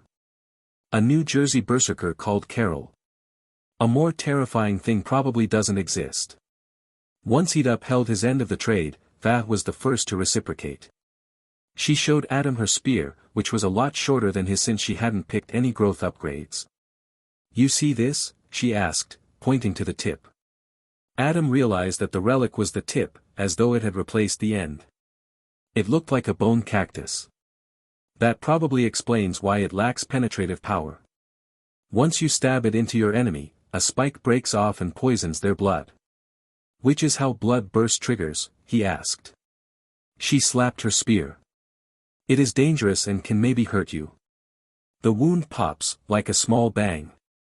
It works a bit differently with my axes, Carol explained. Spikes break off like what she said, but my axes slice and chop, so I can actually see the burst when it happens. I'm assuming a spear will trigger it deeper within and maybe does more damage to organs as a result. What does it look like? He asked. Like thorns of blood emerging from the wound, Carol described. It sounded cruel, which was probably how it had earned its name. It poisons the blood, Va repeated. When I tested it, some blood spilled on the ground and popped like those slimes. Adam nodded. Okay, I think I have a good idea of how it works. Thank you both. Bye, Adam, said Carol and vanished. Fa tried to reach over and clap him on the shoulder. Be safe. You too. I think the next stage might be to escort Bellamuranth. The lady grinned, showing her teeth. I will protect the girl. Then she vanished. Well, I think that settles it. Adam left the tavern and went to go buy the Fiend Barb relic. Although he knew it might be a bad idea, Adam sold his bone armor to afford the Fiend Barb relic. He also purchased a reroll, which he thought he might need for the Stage 3 relic chest since he'd gotten crap twice in a row during this loop. Relics purchased. Fiend Barb, epic. Reroll die, uncommon. 28 points remaining. 28 points. I guess I can't spend that anywhere. Shame Levicidix is only here during the day. Adam headed back to the tavern. The leaf-shaped tip of his spear was now replaced with the bone cactus-looking Fiend Barb. He wanted to try it out in the player house before he went to sleep, but first he wanted to talk some more with his friends. When he entered the tavern, he saw that Bellamuranth was still sleeping and now covered with a blanket. The red ant sat on a chair next to the girl, watching her sleep. He paused for a moment in the doorway to look at the strangely human affection the giant ant displayed. Even though they are both fictional creatures created for the trials, they just seem so real. I wonder if the vendors and Yenna the wasp all take breathers like this when I'm not looking. Charlie immediately stood up when she saw him. Don't worry about it, Charlie. You can sit back down again. Would you like me to bring you anything to eat or drink? She asked, ever the attentive tavern keeper. Maybe later, he replied. She remained standing. Sit down, he repeated. I don't need anything right now. I am not allowed to relax while you are present. Adam frowned and looked to Shitbox. Tell her to take a break. The tavern keeper will take a break when you are not present. Why the fuck are you torturing the insects too? She is fulfilling the role granted to her by the all-seeing system. To disobey would be to face its punishment. He took a deep breath, trying not to get angry at something he couldn't change. For a moment, Adam almost wanted to leave again, just so the ant could take a goddamn break. But he relented and sat down on a stool next to the elfin girl. Actually, could you bring me an espresso? Of course. Anything else? He thought about it for a moment, as the seats all around him filled with holograms. 2 scoops of vanilla ice cream and a warm lava cake. And I guess something that Bellamuranth might like, but I'll leave that to your imagination. Charlie giggled in that strange bubbly way of hers. It seemed she was happy to be allowed to serve the girl something too. The thought made him a bit sad, since she was clearly the motherly type who loved to take care of others. RBS. It must be hard to have such a personality and then not being allowed to follow her instincts unless I tell her to. Why the fuck is the system also this cruel against the NPCs of this world? Is suffering the only thing it seeks? Adam let out a sigh. I can't worry about that right now. I have to stay focused for what comes next. Show me Willow Martin and Leonard Schultz. Understood. The tables cleared of holograms until just 2 remained further down the table in the middle of the room. They were already talking to each other, and Adam felt a childish pang of FOMO for a microsecond but shoved it away. I'm back, he said, drawing their attention. Their holograms flickered and reappeared opposite him. You were gone quite a while, Willow said. I went back to the market and then hit up Olivita, before returning to the tavern to find someone to explain a relic I wanted to buy. He showed them how his spear had transformed. You sold your armor to afford it? She asked, looking worried. The extra defense is nice, but if I can kill things quicker, I won't need to take any hits. That sounds reckless, Leonard remarked. Adam ignored their concern. Did you end up getting a second weapon? He asked the German. He nodded. I had just enough points left over from before stage 2 to afford it all. I bought my 12th upgrade and got another mastery shard from the evolution. Then I bought the second sheath from the moth and purchased the defender class. Does it change your stats at all? Adam asked. I had to pick which of the 2 classes' stats I wanted to use. I chose defender because of its higher defense. Interesting. Second sheath suddenly seems way more useful. It would be possible to take the defender for the sword and shield, and then use the movement, stamina, and damage stats from Lancer instead. That's not a bad pick, he said. What did you evolve your bow into? Leonard grinned and lifted his new weapon up onto the table. It was a large crossbow. I evolved from quickshot into bounty hunter. Aside from the weapon change, all my headshots now deal double damage. Nice, Adam muttered. It will undoubtedly kill anything he hits, but a crossbow like that must be difficult to reload. If he didn't have the other weapon thanks to second sheath, he'd be screwed in fights against more than one enemy. I wonder if there are relics to offset such an obvious demerit. I thought for sure he'd get a repeating crossbow or something, given that his previous evolution was speed-based. What was the other evolution choice? Adam asked. Trickster. It was a differently shaped shortbow that had the ability to ricochet arrows. That was definitely the better pick of the 2, Adam thought to himself. He looked at Willow and her thoughts were painted on her face, clear as day. She obviously thought he'd picked wrong as well.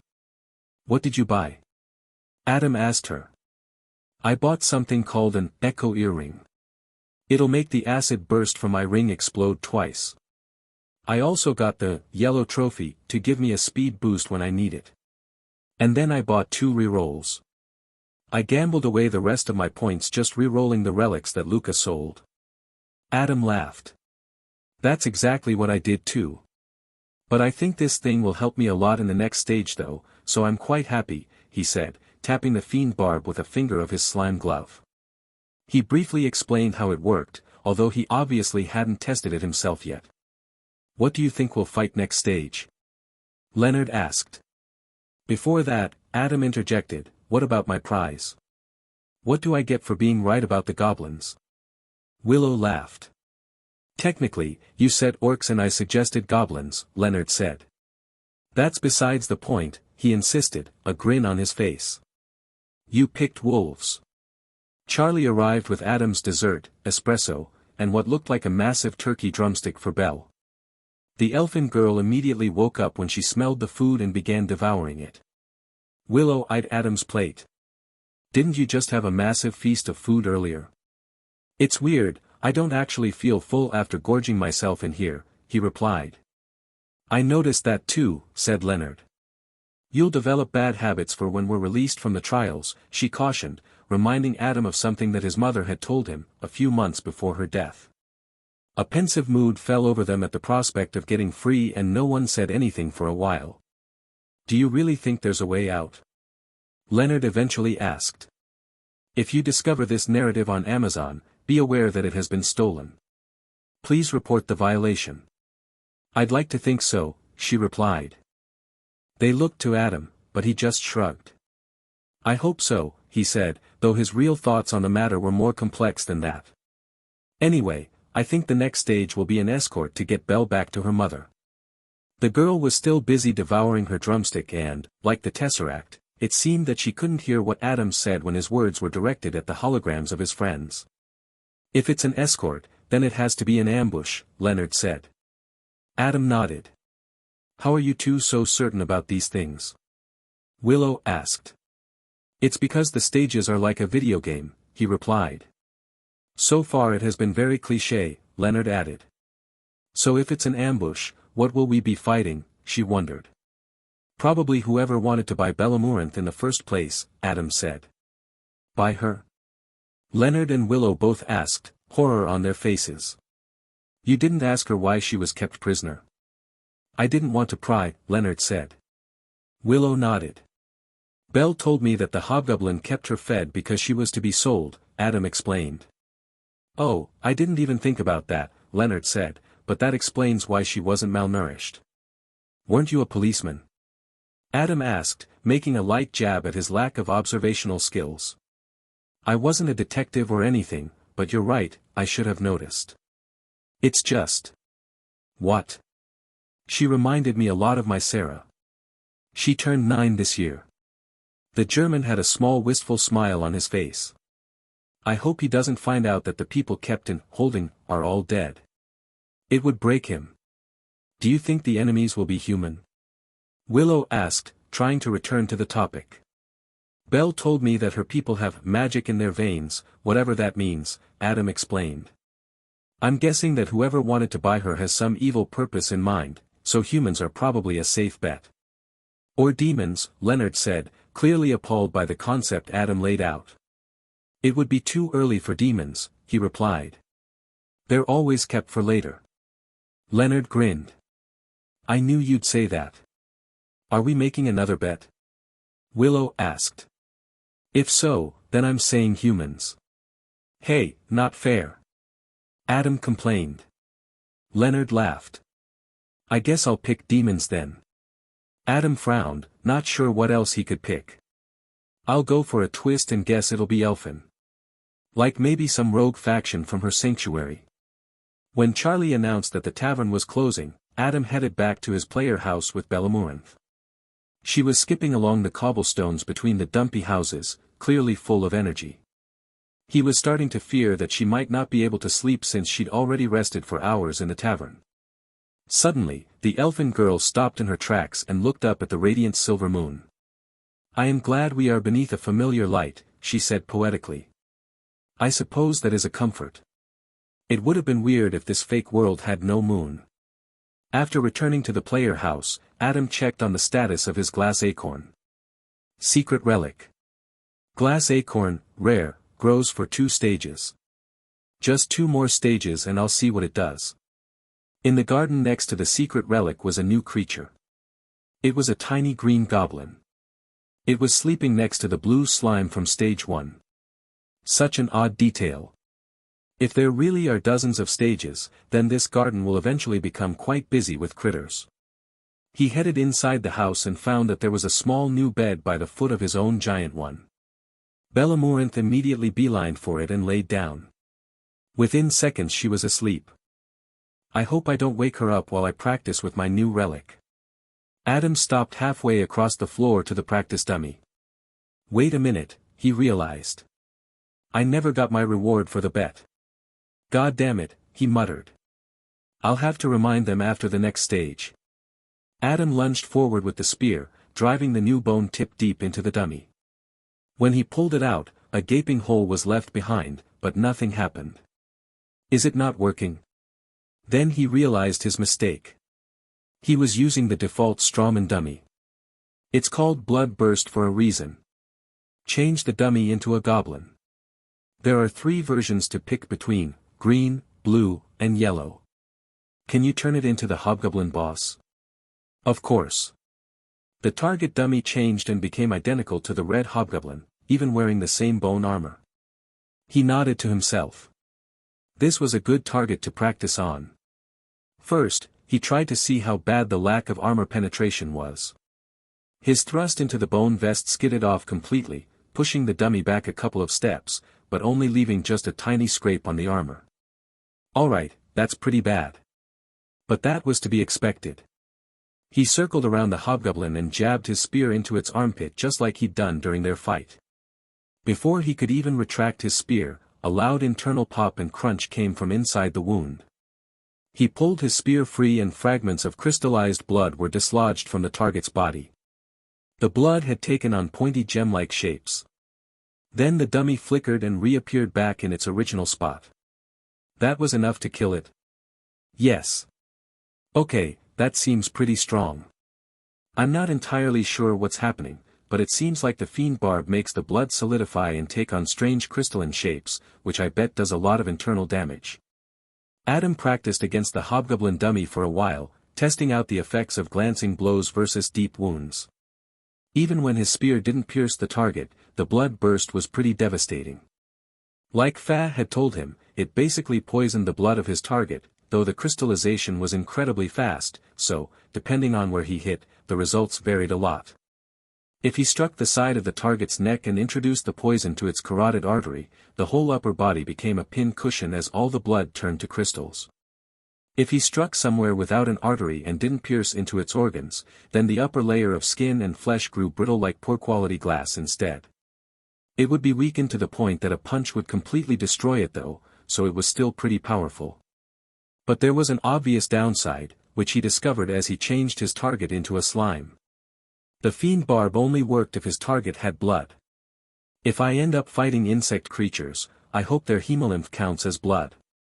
Any kind of elemental enemy, like slimes, will be a problem though. After spending about an hour training, Adam went over to his bed.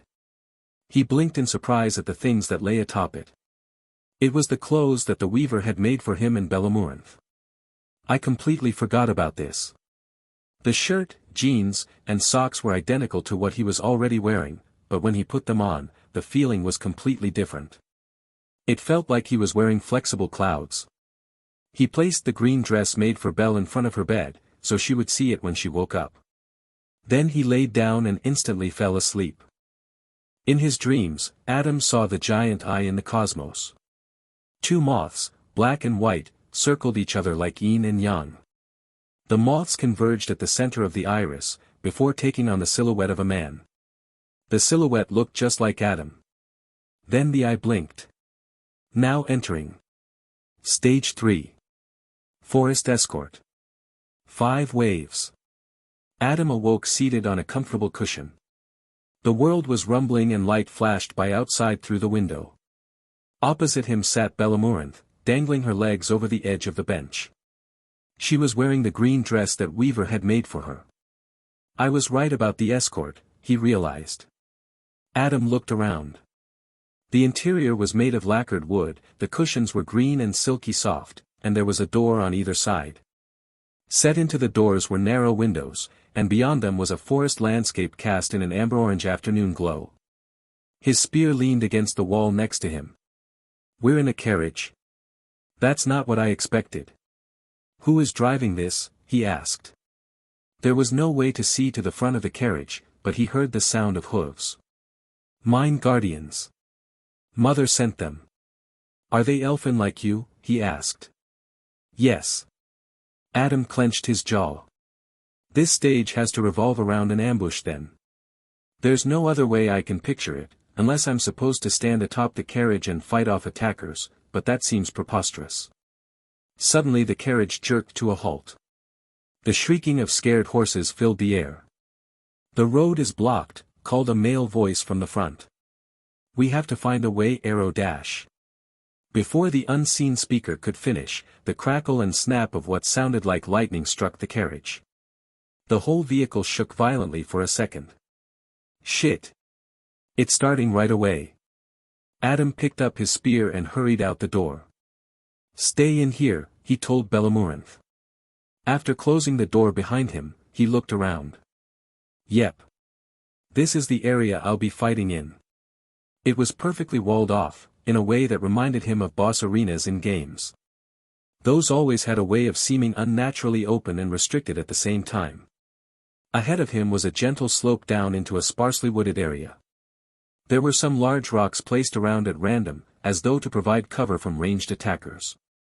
The carriage was stopped in the middle of a dirt road, and in front of it was a collapsed tree, blocking the way. The way back was clear, but it would probably be foolish to try to escape on foot. Plus, he was pretty sure there'd be an impassable boundary. On the other side of the carriage was a dense wall of trees that was likely impassable as well. There weren't any enemies in sight for now, but it seemed pretty obvious that they'd come up the slope to attack him.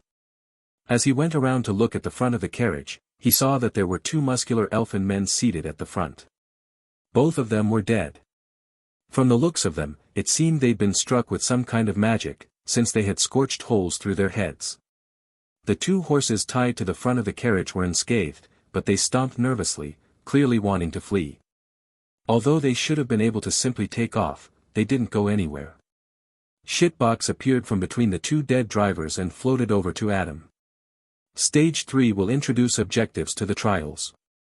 For the duration of the entire stage, you must protect the carriage and its lone occupant. Should the elfin child perish, you will be eliminated from the trials. Stage objectives. Protect the carriage and the elfin child. Complete all waves. So, if Belle dies, I die. Great. Will she die if the wave timer runs out? No. If the wave timer expires, the following wave will still trigger, as per usual. However, it is possible for enemies to reach the carriage before the wave timer expires, so please keep that in mind. Wave 1 will begin in 60 seconds. Well, shit. Hold up. If their objective is to kill her, why do the ambush like this? That seems very contrived. I guess it doesn't really matter. Adam hurried back to the carriage and opened the door. Belle. If you see anyone that isn't me, come close, yell as loud as you can, okay? Understood. He shut the door again and then ran down the slope to look around the area. The whole area was dyed in the orange light of the setting sun, giving it a beautiful appearance. As he'd noted earlier, there weren't a lot of trees in this particular area, but beyond the sort of rectangular arena were densely packed forest walls, similar to the clearing of the magical forest. The whole area he had to watch, counting the road with the carriage, was about 40 meters wide and 100 long. There were a total of 3 large rocks and only about 13 trees, though they were thick enough to provide decent cover as well. 20 seconds remaining. He had a decent enough feel for the area, so he ran back towards the carriage, keeping an eye out for anywhere a secret could be hidden away. Wait. He ran up to the front with the dead drivers and climbed up so he could look at them. Both men had stubby black horns, grey silky hair, green eyes, and ashen skin. Appearance-wise, they didn't have a lot in common with Bellamourinth, aside from the fact that they kind of looked like elves. They both wore the same buttonless white silken shirts and green kilts that stopped just above the knees. Short swords also hung from their hips, but when Adam tried to take one, it turned to dust in his hands. This shit again. Then he noticed that one of them had a silver necklace. It had a strangely shaped pendant hanging from it, like a wire-framed pyramid with a solid sphere inside it.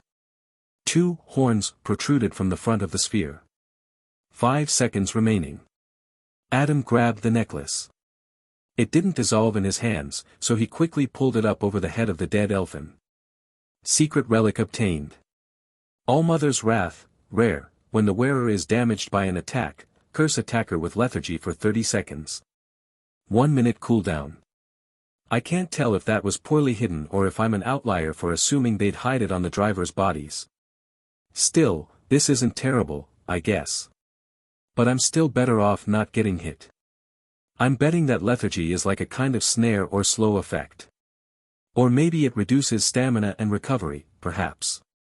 He asked the cube, but the response was predictably useless. I cannot say. Adam slipped the necklace over his head. Wave 1. 60-second timer. Down at the far end of the forest arena came a rustling from the trees. From the sounds of it, it seemed to be a lone target. Adam tightened his grip on the spear and advanced. Here we go. Fuzzy black fur broke out of the dense tree-line and into the amber-orange light of the setting sun. At first, he thought it was a bear, but then it fully emerged. It was a round ball of fur lifted on 2 skinny chalk-white legs, with arms just the same. Each limb ended in 3-fingered claws tipped with black talons. At the top of its spherical body was a small head with pointed elf-like ears, 2 violet glowing eyes, and a tiny grin full of needle teeth. The sight made him pause. What the fuck is that? Of their 3 guesses, Leonard had seemingly been the closest this time. The creature certainly wasn't human or elfin. Most peculiarly of all, a translucent violet collar was fastened around its neck and a leash tied to it ran back into the tree-line it had emerged from. It fixed Adam with its bright eyes and cackled. Then it kicked off the ground and shot itself towards him, flying through the air like a cannonball. He panicked for a second and cowered behind one of the large rocks. The sound of cracking stone startled him as the creature flew right past his hiding spot with a swing of its clawed foot. The side of the rock had 3 deep grooves carved through it. Holy shit. That thing is terrifyingly fast. After landing, the monster paused for a moment to reorient itself, as though the attack had left it confused. It relocated Adam, but he was already charging right at it. With a cackle, it hopped towards him, arms pulled back and ready to slash him to ribbons. He skidded to a halt but let the momentum and his thrust send the spear gliding through his hand, shooting it forwards. At the same time, he covered his head with the small shield on his left arm. The tip of his spear struck the monster right in the center of its furry round body and went in deep. It started to cackle again, but the sound quickly died in its mouth as the fiend barb triggered. A cascade of internal crystallization instantly destroyed its body from within. The glow of its violet eyes winked out and it collapsed, pulling itself free of Adam's spear. Excellent. You cleared the wave within 10 seconds. What was that? This was a type of minor demon called a slothling imp. Damn, so Leonard was actually right about it being demons. Hold on though. Shitbox said Sloth. Like the Vice. Wouldn't that mean it should be super sluggish and lazy? That was anything but. Wave 1 complete. Choose your upgrade. Adam looked down at the dead imp, while Shitbox unfolded into a podium. The weird ghostly leash was gone, and he wondered if he'd just been seeing things. AES. I wonder why demons are after Bellamourinth. That can't be a good sign of what's to come. Still, what a way to come out swinging. That would have killed me if I hadn't used the rock for cover. He knew that such a cheap trick would no doubt lead to way more deaths than previous stages. The fact that the imp had the same sort of entrance as the slimes would also mess with everyone's expectations. I hope Willow and Leonard are alright. 20 seconds remaining. He shook his head. I can't worry about them right now.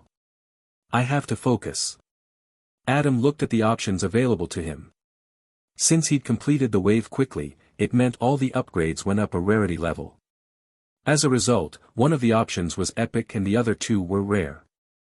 The epic one had a new symbol that depicted a plus sign. The symbol for the parry shield upgrade showed a shield with speed lines on it. Upgrades available.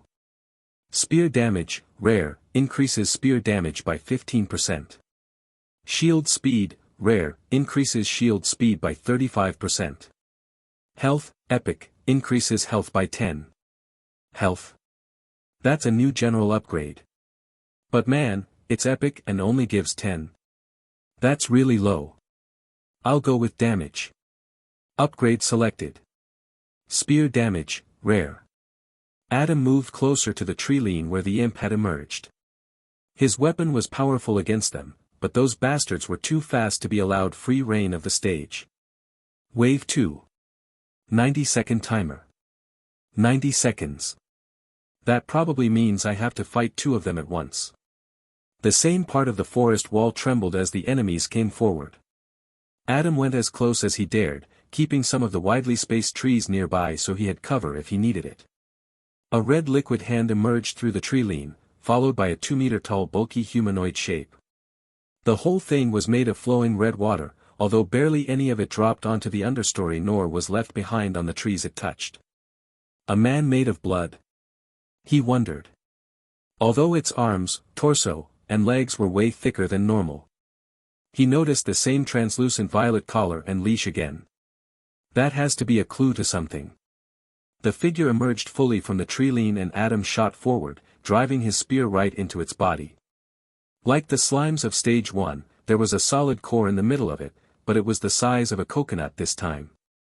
Before he could even worry about how tough it'd be to destroy the core, the fiend barb triggered and the lumbering man of blood froze in its place.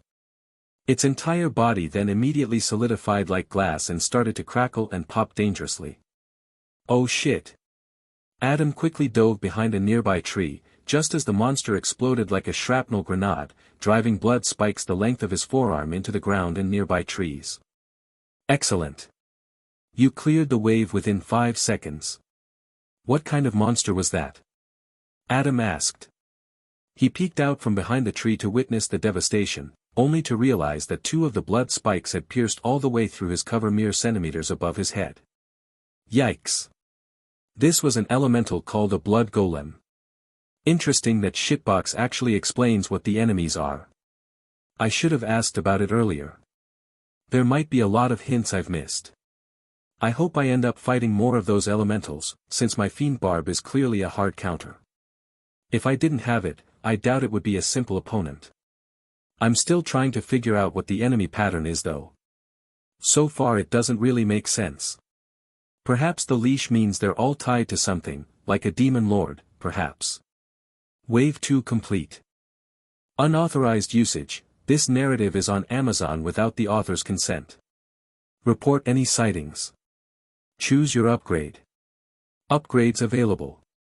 Spear growth, rare, increases spear length by 45%. Shield speed, rare, increases shield speed by 35%. Luck, rare, increases luck by 3. Damn, no epics this time. Definitely no on the growth upgrade. Luck could be useful, but I think I'm better off trying to reach the next evolution so I can afford the second sheath from Olivita. Upgrade selected. Shield speed, rare. Status. Player status. Adam Fischer. Hoplite. Level 12. Stats. Health, 100. Stamina, 150. Mana, 0. Damage, 100%. Defense, 100%. Speed, 165% plus 15%. For a second he was confused as to why his defense had gone down, but then he remembered that it had been increased by his bone armor. Armament. Weapon status. Spear and parry shield. Common quality. Level 10. Stat upgrades. Spear damage plus 45%. Spear speed plus 45%. Spear growth plus 30%. Shield parry plus 1.5 seconds. Bash damage plus 10%. Shield speed plus 35%. I'm close. 2 more waves and I can evolve again. Wave 3. 90-second timer. 90 seconds again, he noted. Adam clenched his slime glove grip on the spear, staying near the tree that had saved him from the golem's explosion while preparing for whatever might come out of the tree lean next. The trees rustled on his left and right, 8 meters apart. Before he had a chance to pick which to respond to, 2 slothling imps popped out. One of them cackled and shot towards him. The other beelined for the carriage. Shit. In his attempt to immediately respond to the waves, he'd overextended himself and left Bellamorinth vulnerable to attack. The imp flying at him with its claws out forced Adam to defend himself, while giving the other free rein. Chaying. With a last-second parry, Adam caught the imp's talons on his shield and deflected its attack. The creature spun in the air, before hitting a tree and collapsing. The disorient effect meant it didn't immediately get back up. Adam stabbed it in the back, pulling his spear free as he sprinted after its twin. The runaway imp was already halfway to the carriage, and it was much faster than him. Fuck. Fuck. Fuck. He switched his spear to his left hand and aimed his slime glove into the air, trying to predict the path the imp would take. As he ran, he fired off the acidic glob. It flew like a softly thrown baseball and landed only about a meter in front of the minor demon. The surprise caused it to stop for a moment to investigate. Thank God these things are idiots. Adam switched the spear to his dominant hand again, and then he pulled it back behind his shoulder and threw. He'd never been an athletic person, and his physique was only thanks to countless hours spent at the gym, fueled by a desire to lose weight. He'd never been good at sports or anything like that, but the spear flew through the air as though it had been thrown by an Olympic athlete. The system must really be compensating a lot for my terrible hand-eye coordination. The imp finished investigating the puddle of acid that had eaten through the grass and poised itself to leap right at the carriage in front of it. Then Adam's spear struck it in the back, piercing all the way through its round body and pinning it to the ground. It was dead before the fiend barb even triggered. Holy fuck, Adam muttered, looking down at his hands. How did I just do that? Maybe spear throwing isn't actually such a terrible idea. Well done. You cleared the wave within 20 seconds. Damn, no bonus this time. Adam walked up to the dead imp. He put his shoe on its back and tore out his spear, pulling a bunch of brittle blood crystals out as well. Wave 3 complete. Choose your upgrade. Upgrades available. Spear speed, common, increases spear attack speed by 10%. Bash damage, rare, increases shield bash damage by 15%. Dodge, uncommon, grants a 10% chance to dodge a direct attack.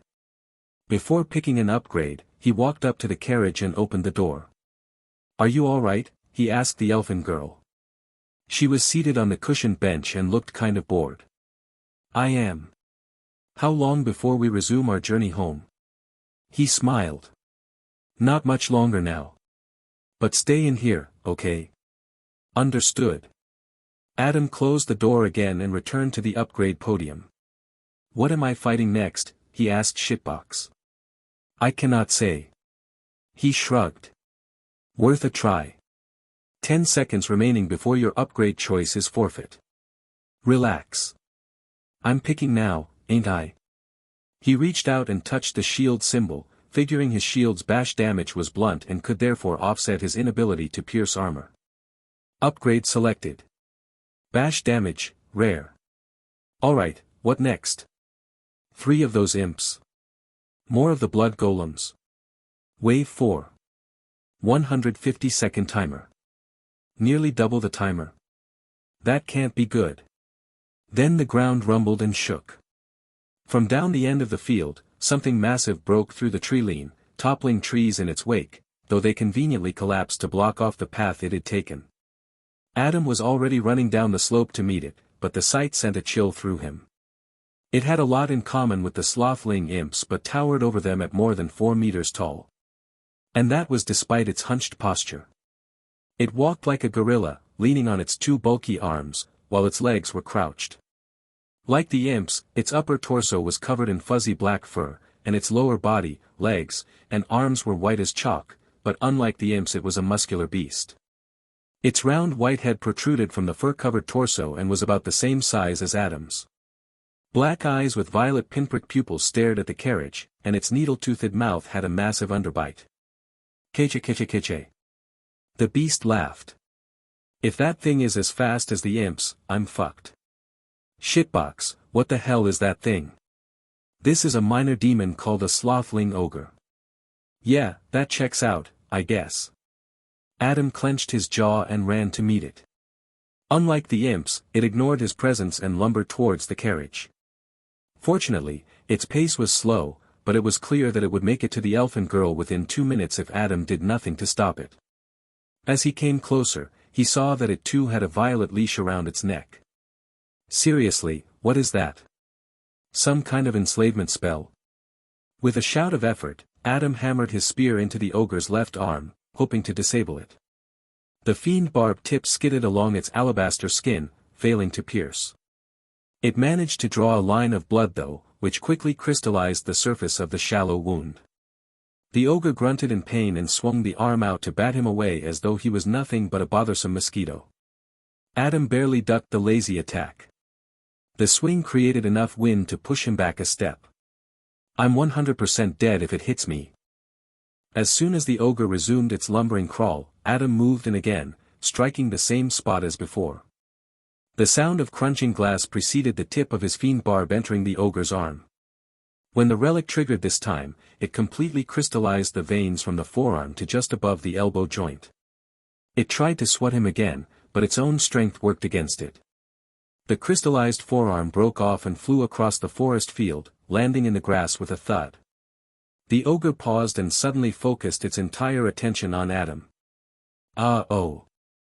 With a loud groan, the towering monster lifted its upper body and stood to a height of 6 meters. Then it slammed back down with its left stub and right arm.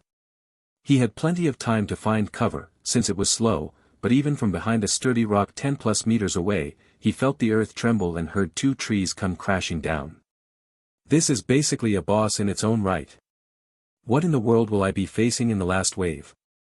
Adam peeked out from behind the rock and saw that the ogre had resumed its course towards the carriage. Oh no you don't. He ran towards the demon, coming up from behind where he was unseen. Due to the way it moved along the ground with its legs crouched, its back was sloped. This gave Adam a terrible idea. Since the arms and legs were difficult to damage, he had to go for the parts of its body covered in fur. But first he fired the slime glove at its lower body, trying to make sure it wouldn't go anywhere. The glob struck the alabaster legs, but it was slow to dissolve its way through the tough white skin. Still, the beast groaned in pain again. Adam hopped onto its back and drove his spear down into its fur. The fiend barb triggered and crystallized its wound. When he pulled the tip out, chunks of brittle flesh and blood crystals followed. Then he hammered it down again in a different spot. And again. And again. The ogre tried to shake him off, but couldn't, and its remaining arm wasn't able to bend back far enough to reach him. Adam continued up its back, stabbing repeatedly as he climbed, until he was right behind its short neck and alabaster head. With a furious shout, he drove his spear right down into the part where the furry body transitioned into pale white skin. The relic triggered and the ogre immediately collapsed onto its belly. Adam tumbled off its side, landing on his butt in the grass. The amber-orange light in the sky reflected off the monster's dead eyes. Well done. You cleared the wave with more than half the time remaining. He was breathing rapidly. His furious attacks had seriously drained him, and he needed to catch his breath. I wonder how I'd have done it if I didn't have the fiend barb. Though perhaps the lack of armor penetration is the reason why it was so tough to kill. Still, that was one hell of an enemy. Makes me worried about what comes next. Wave 4 complete. Choose your upgrade. Adam spent most of his 30-second break to just get his breath back.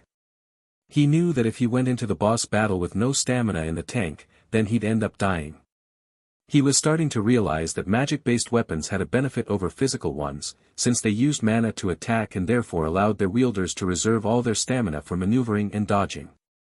Although, there might be some severe side effect to running out of mana, and perhaps it isn't so easy to replenish. I'll have to ask Willow about it when I get back. 10 seconds remaining. Adam sighed and got to his feet. Upgrades available. Spear growth, uncommon, increases spear length by 30%. Shield speed, uncommon, increases shield speed by 20%. Defense, rare, increases all defense by 15%. Damn, unlucky. Both of my weapon upgrades are bad. Defense honestly looks pretty tempting. My next weapon upgrade is my 12th though, so I'd be a fool to take it. Right? But man, 15% extra defense is hard to say no to. 5, 4. I think I'll do it. Upgrade selected. Defense, rare. Okay, that might have been a mistake.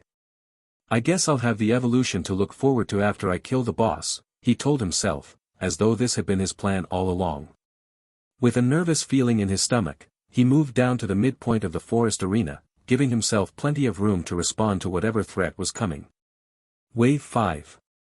240-second timer. The sound of rustling leaves and creaking branches came from along the tree line at the far end of the forest arena. Broken trees and torn-up earth lay around Adam, and the crystallized shards of the exploded blood golem were still embedded everywhere. Safe to say that the fiend barb effect doesn't wear off quickly.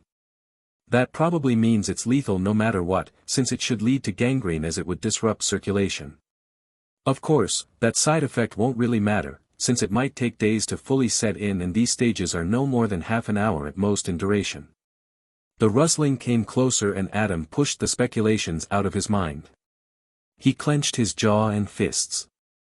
The ogre had been pretty bad, so he had no idea what could top that. It sounds like there are quite a lot of enemies. Unless this thing is enormous. Liquid red snouts poked out through the dense tree line, 3 in total. Then the creatures all hopped out at once. They were wolves made of blood, each with a baseball-sized stone in their heads. Violet ethereal collars and leashes were bound around their necks. Adam immediately attacked, driving his fiend barb into the rightmost one and pulling it free as he ran towards the next. When the first one exploded in a shower of crystals, his spear went through the second. Only then did the last one start to move. But it was too late, Adam would not give it the chance to strike. He took shelter behind a tree as the third blood wolf blew up. Fortunately, the size and danger of the crystallized shrapnel was proportional to body size, so they weren't as dangerous as the golem. The trees rustled again, and 2 more blood wolves popped out, standing closer than before. Between them emerged a man. He wore a battered and stained gray travel cloak over his dark blue shirt and black pants. His feet were bare, as though he'd lost his shoes somewhere.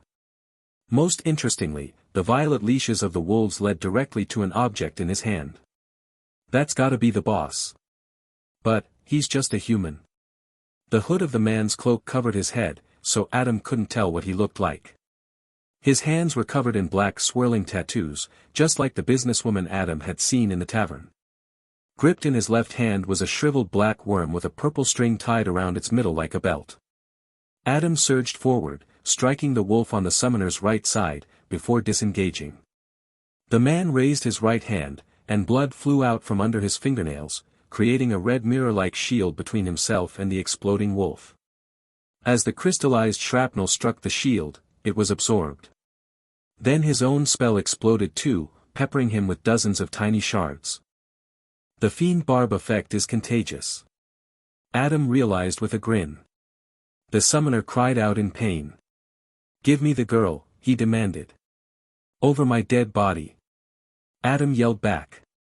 "You have no idea what she will unearth. In my care, the world will not have to suffer." He raised the strange worm idol and the remaining blood wolf leapt towards Adam.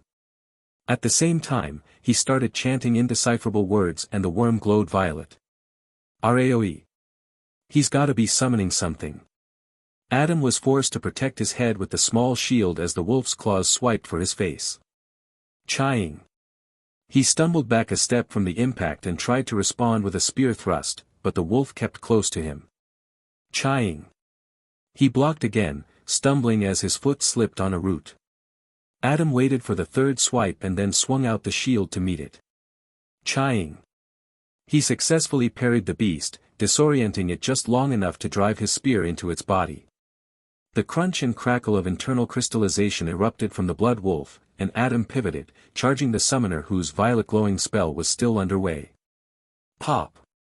The wolf exploded behind him, shooting blood crystals everywhere. One flew right over Adam's shoulder, missing him by a finger's breadth. I am doing this for the good of all, the summoner insisted. Then he squeezed the worm idol. The violet glow flew off to the side where it took a familiar shape. Shit! That's a slothling imp. Adam didn't veer off to attack the new summon but instead pushed the summoner. He stabbed his spear towards the middle of his body.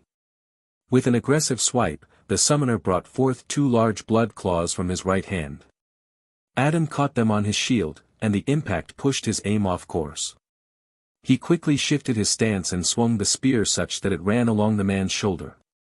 The sound of crackling and the way that his arm fell limp, dropping the worm idol, made it clear that the shallow cut from the fiend barb had still done serious damage. The summoner raised his right hand and caught Adam's neck stab with a pane of blood. It exploded like the first, but, thanks to nothing but dumb luck, none of the fragments struck Adam. A cackle caught his attention, and he knew that the imp had fully manifested. Adam hopped back a step, spun and then threw his spear right at the imp. It struck its fuzzy body and embedded itself, the fiend barb triggering a second later. Before the summoner could try anything else, Adam smashed the parry shield into his face. The impact produced a loud crunch, and the man cried out in pain as he fell onto his back. Adam looked down at him, finally seeing the face under the hood. He really was nothing but a human, although his eyes were sunken, his cheeks hollow, and his skin deathly pale. Why is it always humans? Are we really the baddies, even in this world full of real monsters? Adam raised the green slime glove and fired the corrosive acid down at him. The summoner screamed and cried out for mercy. The sizzle and smell of burnt skin and hair filled Adam's nostrils. He looked away, seeing the nearby imp that lay on its back with his spear sticking out of it. The cries stopped a moment later.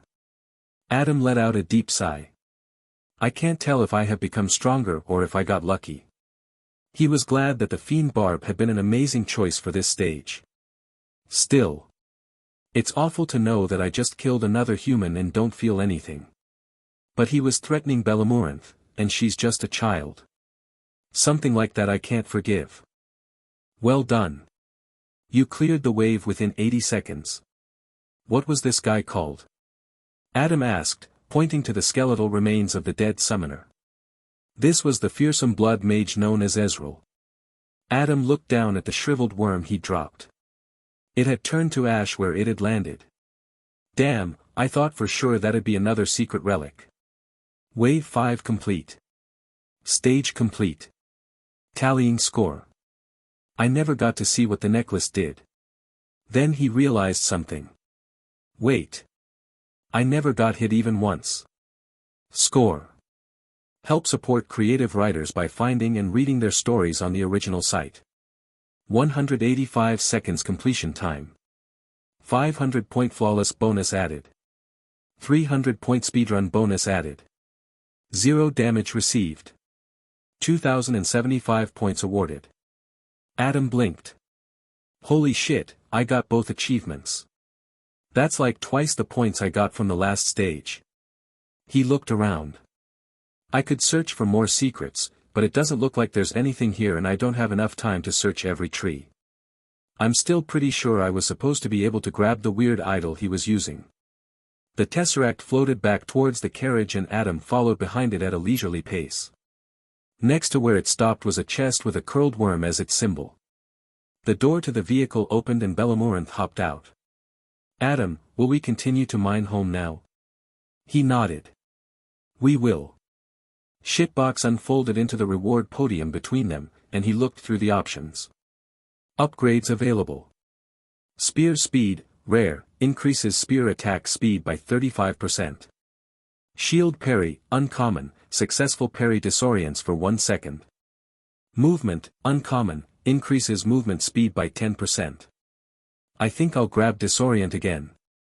It's such a powerful effect and parrying has saved my ass a few times already. Upgrade selected. Shield parry, uncommon. The podium folded back up into the cube shape and his spear started to glow golden. Then it was pulled into the tesseract like motes of light. Your hoplite class has reached level 12. At level 12, your class can be evolved in one of two possible directions based on your previous evolution. The cube changed into a pyramid shape and dropped to the ground, showing two holograms of the weapons he could evolve into. The one on the left looked like a halberd with an axe and spike at the end. It would be a powerful weapon, but he liked the spear and shield combo a lot. The other option was a shield and spear again, but the shield was bigger, and the spear tip was a narrower and slightly longer leaf shape. Select an evolution. Halberdier, trade parrying capability for a cutting axe. Spear dancer, gain increased damage in accordance with how fast you're moving. The spear dancer seems pretty good. I want to keep the shield, so halberdier is out of the question. Adam didn't feel the need to ask Shitbox any questions about the choice. He reached out and touched the spear dancer. Evolution selected. Hoplite to spear dancer. The bronze shield reappeared on his left forearm and was now about 80 centimeters in diameter. The shaft of the spear was the same lacquered caramel brown wood as before. A pyramid gem appeared in the air in front of him and he reached out to grab it. Mastery shard obtained. Now I can get second sheath as well. Not sure I'll have much use for it, but I'd like to try it. The chest next to him popped open with a burst of golden light. There was a potion, a fuzzy black vest, and an alabaster white bracer with 2 black talons. Relics available. Small healing potion, common, drink to restore 40% health. Disappears after use. Slothling fur coat, rare, increases player defense by 25%. Breaks after 5 hits, increases movement speed by 10%. Slothling claw bracer, uncommon, can be used to perform an armor-rending slash.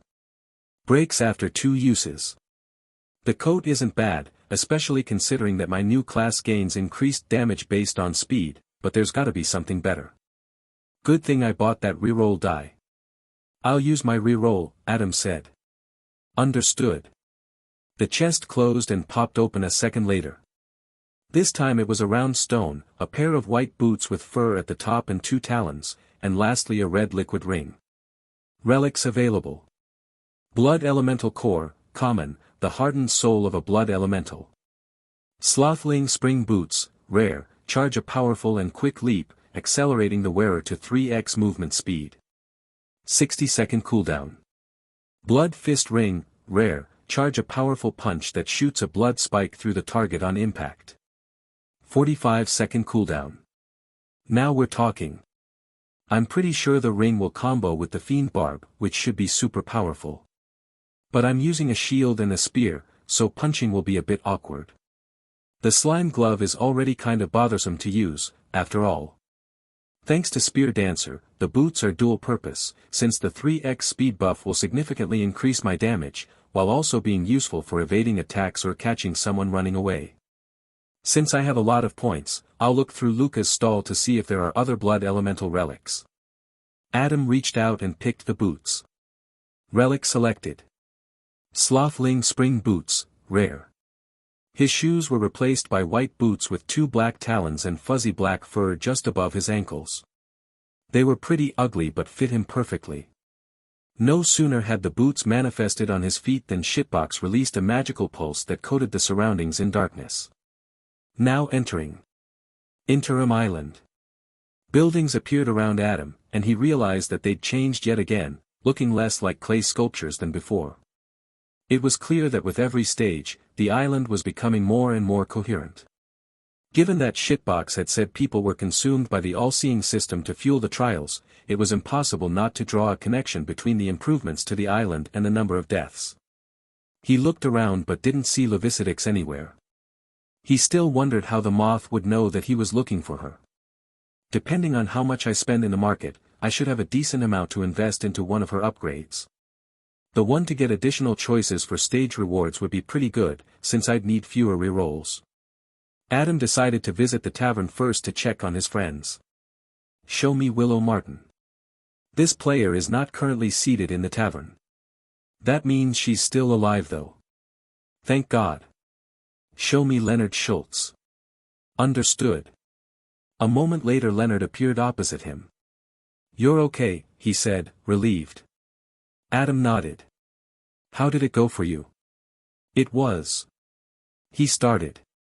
I need to get a good relic from the market, otherwise I'm screwed. Was it that bad? The German looked embarrassed. I should have listened to Willow's advice. The crossbow was not a good choice. Not even against the ogre. You mean the fourth wave's mini-boss? Yeah. That was the only wave that was okay, actually. The crossbow was weak against the blood elementals and especially those fast demons. I had to use my unevolved sword and shield a lot. I almost died twice. But I did kill the boss in one shot. I'm surprised that the elementals were giving you that much trouble, Adam remarked. It's because they have the ability to harden and create shields. I think the bounty hunter class is best at fighting humans and big slow creatures. I didn't even see much of the blood elemental's abilities. But I guess it's good to keep in mind if I try a ranged weapon. How about you? Leonard finally asked. The Fiend Barb relic I got was really amazing, Adam said. It's a hard counter to the blood elementals. I got both achievements for the stage. Wow. Maybe I wouldn't have struggled if I'd had that, Leonard said. I'm going to ask around for good relics. Talk to you tonight. See you later. As soon as Leonard disappeared, Charlie arrived with a cup of espresso and 2 chocolate mochi donuts. Bella Morinth was already fast asleep, having inhaled a boar meat casserole at record speeds a few minutes earlier. Thanks, he said. Of course, Adam, Charlie replied. Let me know if there is anything else you need. I'm good for now. He wanted to try prompting the tavern using just his thoughts again, since it seemed much quicker and apparently didn't require shitbox as input. But first he ate both donuts and washed them down with the coffee. It tasted even better than he remembered. Show me all the players who got the flawless and speedrun achievements for stage 3. The table's populated with 5 players besides himself. He immediately recognized 3, the blonde businesswoman with the tattoos, the sleeping alcoholic in the winter coat who had the tome weapon, and Mori Toshio, the man who told Adam how to get the special weapon from stage 1. Like the first time they'd met, the Japanese man was grilling meat skewers on a one-time-use grill. Near Mori was a dark-skinned and black-haired short man, who was shirtless but had an elaborate necklace with colorful feathers. At the far end of the tavern sat a ghostly pale woman who was nothing but skin and bones, with wiry light brown hair and thin eyebrows. She looked like she was suffering from a serious illness. I wonder what weapons those two have. While he watched the short man, who might have been Native American, the guy lifted his weapon up to show it to whoever he was talking to. It was the short bow of the quick-shot type, but it looked odd. It took Adam a second to realize that it had a similar appearance to his Fiend Barb. So, that's how it looks on a bow. Strange that the weapon itself changes, when it's the arrows that should be adorned with the relic. The sickly woman was slowly eating a soup of some kind with a spoon, each of her movements meticulous and slow. She wore a slim beige-colored blouse with a turtleneck. Shitbox, I'd like to only ask my following question to that woman with the soup. If you focus your attention on a specific player, your query will only reach them. Good to know. Hey, what weapon did you use to beat the stage and get both achievements? I'll tell you what I used in exchange. She looked up from her soup, carefully placing the spoon next to the bowl. Then she flickered and reappeared directly opposite him. The rest of the holograms vanished. You go first, she said.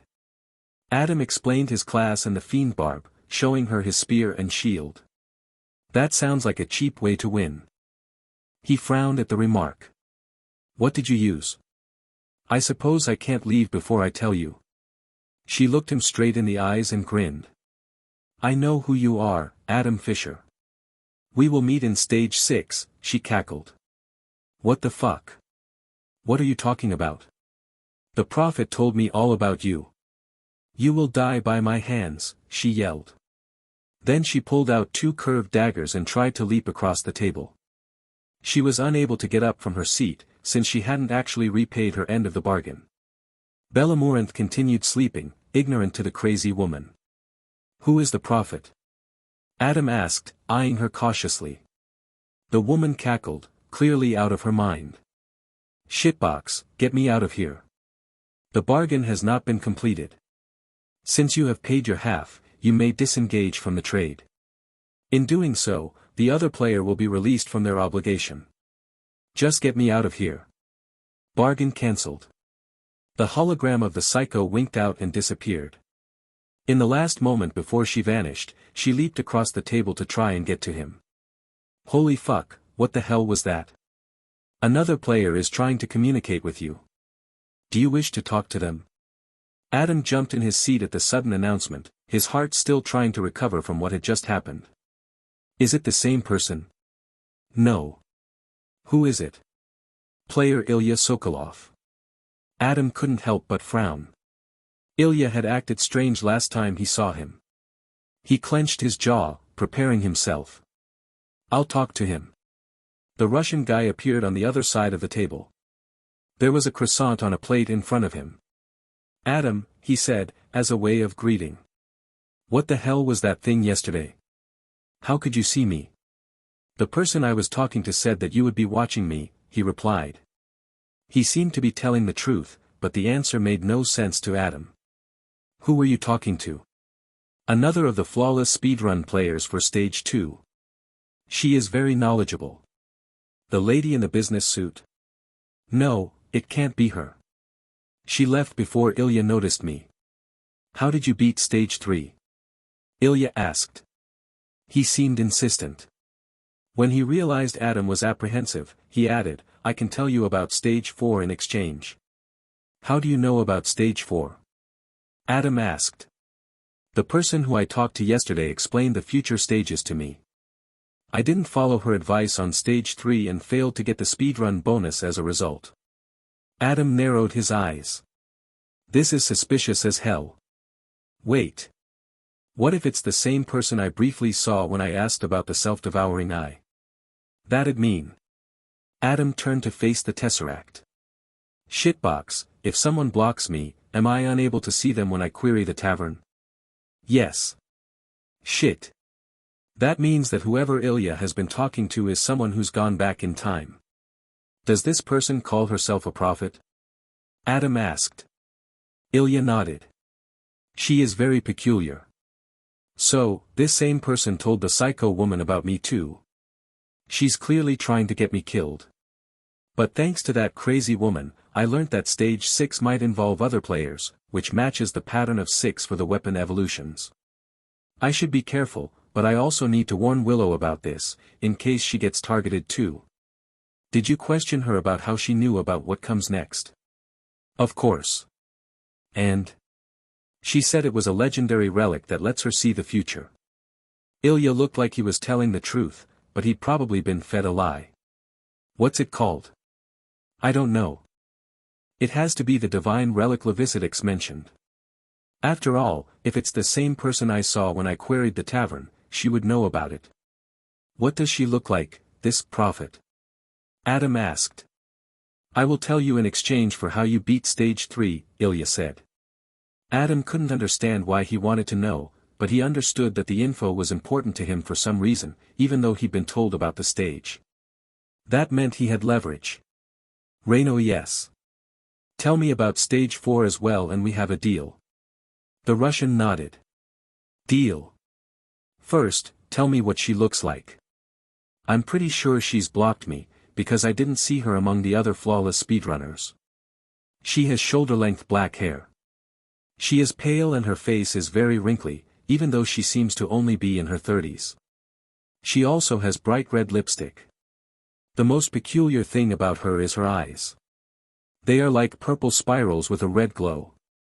You would not mistake her for anyone else if you saw her. She has talked to all of the flawless speedrunners from what I understand, but I don't know what for. Adam did his best to commit the description to memory. It definitely didn't stand out to him as someone he recognized, but then she'd also blocked him almost immediately after stage 1. Her eyes must have been changed by using the self-devouring eye relic. It's good to know that there might be a telltale sign for that. What nationality is she? I don't know. She may be Eastern European, or perhaps she is a mix of Asian and European. It is hard to say. And her weapons? That was not part of the deal, Ilya pointed out. Adam frowned. But I will tell you regardless. She uses the priest class, as well as the brawler one. So, she has a mace and 2 metal gloves. Priest? I haven't seen that one before. Now your turn, Ilya said. Adam recounted stage 3 as detailed as he could, but Ilya mostly seemed interested in how he fought and used his relics. After he was done, the Russian then held up his end of the bargain and explained stage 4. It is a city built of stone and living wood. The horned elves live there, deep in some forest with dark blue trees. The stage is centered around a siege, with many different places that must be defended. The enemies are humans with iron armor, and the stage boss is their captain. He uses a sword and a shield. Why are they attacking the city? She didn't say, but it also doesn't matter. Adam disagreed, but didn't say so out loud. There were clearly a lot of hints in the story that were worth investigating. Stage 3 had indicated that Bellamurinth was someone special, and if humans were willing to attack the elfin sanctuary to get her, that had to mean something. What weapons do the enemies have? None of them use bows, but there are apparently several different weapons amongst the soldiers. Interesting. That would make ranged weapons very strong in that stage then, at least if there's a lot of space to work with. How are the waves set up? There are no waves, only objectives. That goes against the pattern of 6. Weird. Ilya continued. We have to defend the center of the city, but attacks will come from all sides. From how I understand it, the stage can be completed in several ways. Killing the captain will make the enemies retreat. Defending the city for 20 minutes is the default way to win, but I think it would give the least points. Killing all of the attackers should also work, but there will be hundreds of them. Hundreds. The horned elves are going to be there to even the odds, but they will lose without our help. That sounds really difficult. I need to warn the others. Wait, if there are no waves, then how will upgrades work? Ilya smiled, seeming impressed with Adam's way of thinking. I asked the same thing. She told me that there will be 4 upgrades given for successfully defending various parts of the city, as well as one at the end of the stage. There will also be a hidden relic chest somewhere. Is that all you know? I can tell you about one of the secrets. There are apparently 3, but she only shared one with me. It is an idol that is found at the roots of the largest tree in the city. What does it do? It summons something, but I don't know what. Adam nodded. Thank you for telling me all that. Ilya stared at him. What? Adam asked, after several seconds passed in silence. Is he about to go psycho like the other lady? I was just trying to find out why she is targeting you. What makes you special? Adam frowned. Cut the connection, he prompted the tavern. Ilya's hologram disappeared. He might catch on sooner or later, so I'd better avoid him for now, especially since he's talking to the time looper who clearly wants me dead. I guess she's upset that I know about looping back in time. Maybe it puts a stick in her wheel if she's trying to control the outcome of stages. Although, I can't tell how my existence would be an issue to her. Perhaps it's nothing more than her wanting to be the only time looper. Another player is trying to communicate with you. Do you wish to talk to them? Once again, the suddenness of the announcement made Adam jump. Fucking hell. Do you have to announce it so loudly? I will lower the volume of future announcements. Thank you. Who is it? Margaret Tolson. Is that the crazy lady from earlier? Yes. Block her. Understood. Adam sighed. Show me Willow Martin. This player is not currently seated in the tavern. Guess I'll try again later. But first. Show me everyone who got a secret in stage 3 that isn't the All-Mother's Wrath, and who doesn't know about the flawless achievement. Understood. The seats were completely filled with players, then the holograms flickered and were replaced. This repeated every 5 seconds. Even after a full minute, it hadn't looped back around. How many players matched the query? 239,438 players. Huh. How can it be that many? It must have been super obvious. How many players are left overall? 173 million players survived stage 3. Currently, 31 million players are utilizing the Dimensional Tavern. Holy shit. That means about 250 million died in the stage. That's such an unfathomable number of deaths. Adam sighed and tried to think of how to narrow down his query. Show me only those who understand how they got the secret relic. The holograms flickered. 202,099 players matched the updated query. Adam shook his head. How the fuck did I miss something that over 200,000 people discovered? Remove everyone who got the speed run and those that didn't get seriously injured. The holograms flickered. 87,246 players matched the updated query. Just pick someone at random and tell them I'd like to trade, I guess.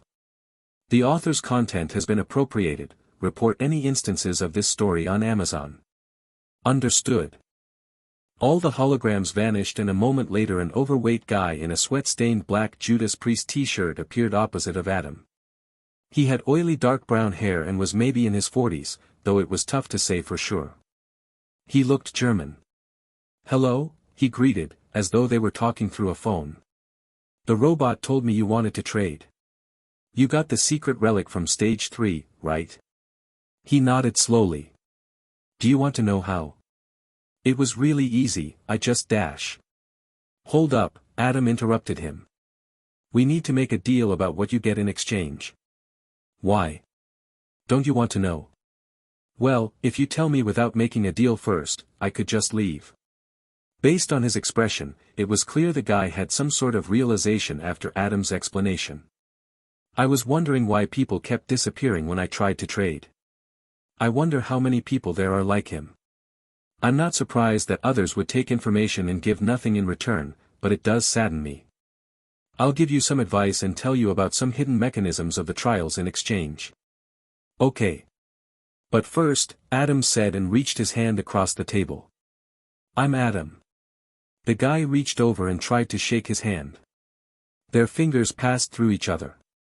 I'm Karsten, he replied. What weapon do you use? A two-handed sword. The class is called Warrior. It was a bad choice for the last stage, since it's not very fast and it's hard to defend with. I use a spear. He nodded slowly. Do you want me to tell you about the secret first? Sure. And don't worry, since we are doing a trade, neither of us can leave before we have fulfilled our part. I see. Well, the relic was pretty easy to get. I just cut off the bad guy's hand and the dried worm fell to the ground. Then I picked it up and used it to kill him. It summons one of those fast black and white demons, which does a single attack and then disappears. It can only be used once every stage, but I'm glad I found it. Adam frowned. Something wrong? Karsten asked. I got the boss to drop the worm, but I couldn't pick it up. Did you cut off his arm? No. I think that was the requirement. But why do you want to know about the last stage? It's not like you can go back and get it. Adam hesitated, before saying, I'd just like to know all the secrets. Knowing previous ones can give clues to how future ones are hidden. There are more. Yeah, there was a necklace hidden on one of the dead carriage drivers. I didn't even think to search them, Karsten said, sounding impressed. Adam went on to explain about the speedrun and flawless achievements, as well as giving him some advice for stage 4. I heard that the next stage has allies fighting alongside us, so you should try to rely on them. Ranged attacks and armor penetration will also be useful. Try to save your special attack with the imp for the boss. Karsten nodded. Thank you, Adam. By the way, you should ask Charlie for the Danish dish of pork belly and potatoes. She makes it well. I'll give it a try later. On his way to the market, Adam stopped at the player house. In the fenced-in garden next to the apple tree a new critter had appeared alongside the slime and goblin. It was a tiny slothling imp, hanging upside down from a branch like a bat and fast asleep. Adam checked on the acorn. Secret relic. Glass acorn, rare, grows for 1 stage. 1 more stage and I'll get to see what this thing does. He went inside the house as well, since he wanted to check out the flawless trophy. It was shaped like an imp mid-leap and was silver. It read, Forest Escort Flawless. Ah, I completely forgot to investigate what the last trophy could be. I should ask around in the tavern. It's probably tied to finding all the secrets, meaning it would be easy to obtain in the first 3 stages, since they seemingly only have 2 each. Before he left, he tried out his spring boots. He leapt around the room for about 30 minutes, while trying to figure out how to attack while retaining his momentum. It was a lot harder than anticipated. The faster he moved, the harder it was to swing and stab his spear, since it felt like it weighed 5 times its normal weight. Out of roughly 20 attempts, he landed a hit only 4 times. When he did hit though, the damage was way higher than normal, thanks to Spear Dancer's special effect. Adam left the player house and went towards the market, considering the sort of things that could help him in the next stage. One thing I need to try out is whether Spear Dancer's effect increases the damage of all my attacks. If so, I could make good use of a relic like the Claw Bracer. Speaking of, I need something that can pierce armor. Shitbox, is it possible to unequip a relic when I don't want to use it? Unequipping a relic will drop it at your feet. Be careful about unequipping relics inside stages, since they will not be returned to you if you leave without them. I guess if the Fiend Barb ends up being really bad for stage 4, then I'll leave it somewhere and fight on without it. Good to know that it's possible. Adam got to the market just as Yenna was changing instruments. He hadn't really noticed what she'd been playing before, but she now had a small 2-stringed instrument and a bow in her hands. What's that? He asked. It is called an eru. Would you like me to play something with it? I don't know the instrument, so just play whatever you'd like. He stopped to listen as Yenna started playing a hauntingly beautiful melody. He recognized the sound of the instrument but couldn't say from where. It had a very unique tone, very unlike other string instruments he knew. Behind the wasp, the fountain had changed again, with the small statues shooting water into it now being imps. Adam clapped politely when Yenna's song concluded, then went to Luca's shop. The other stalls were of little interest to him, since none of them had expanded their inventory between stages. Back again so soon, the spider chittered. Yeah, just show me the relics. Luca gestured to the chest, and it started to rumble. Currency, Adam said. Player currencies. Points, 2,103. Mastery shards, 1. Awesome, plenty of points to play around with here. The relic choices popped up, and he couldn't help but frown. Relics for sale. Barrage Glove, uncommon, all projectiles are split into 3, each dealing 1/3 of total damage. Slothling Claw Bracer, uncommon, can be used to perform an armor-ending slash. Breaks after 2 uses. Committed Attack Ring, uncommon, all cooldown-based relics gain a second use that can be triggered within 10 seconds of the first activation, but the cooldown is tripled. Blood Elemental Core, common, the hardened soul of a blood elemental. While the Claw Bracer might be okay, the limited uses make it a bad investment. The Barrage Glove might combo well with the Green Slime Glove, but I don't want to build my setup around a 60-second cooldown attack. Reroll. Luca chittered gleefully. Relic purchased. Reroll die, uncommon. 2,003 points remaining. The chest closed and popped open again. His eyes immediately locked in on the epic that appeared. There were also 2 rares in there. Relics for sale. Relic Renewal Stone, epic, relics no longer disappear or break when all uses are exhausted, restores the use of 1 relic of rare or lower quality. 1 stage cooldown. Duelist's Glove, rare, charge an attack for 2 seconds to enable it to pierce armor.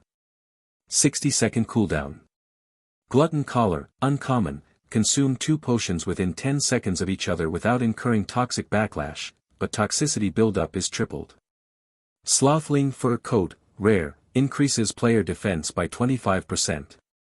Breaks after 5 hits, increases movement speed by 10%. The renewal stone would actually make relics like the claw bracer useful, but I'm really not sure that's worth building towards. I want something that bolsters my blood effects. I wonder if I could use the glove. Shitbox, what would happen if I used the duelist's glove while the fiend barb is equipped? When it comes to contradicting effects, rarity takes precedence. In this case, the fiend barb would overrule the duelist's glove. Alright, so that's out of the question.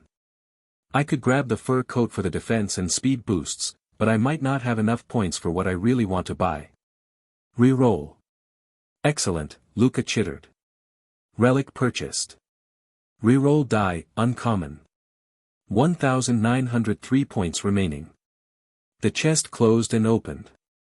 Relics for sale. Paralysis venom, uncommon, paralyses target on attack. Relic disappears after attack. Blink ring, uncommon, charged attacks are performed instantaneously when you blink. Goblin ear, common, the trophy of a dead goblin. Blood fist ring, rare, charge a powerful punch that shoots a blood spike through the target on impact. 45-second cooldown. The venom doesn't have a timer on it. Does that mean it lasts forever? That's pretty powerful. Even though it's only one use, putting that on a secondary weapon and using it on a boss would make the fight completely trivial. The blood fist ring showed up again. It might be useful if coupled with fiend barb, but I think it may be a bad idea to be that close to whatever I'm hitting. After all, fiend barb's effect can be rather explosive at times and it might explode my hand depending on how the combo with one another. Weird that the goblin ear showed up. I'm guessing it's a collectible from stage 2. If I go back, I should make sure to cut off all the goblin ears I can, since it seems like they can be sold. Anyway, I can't use any of these. Reroll again. Of course, Luca said.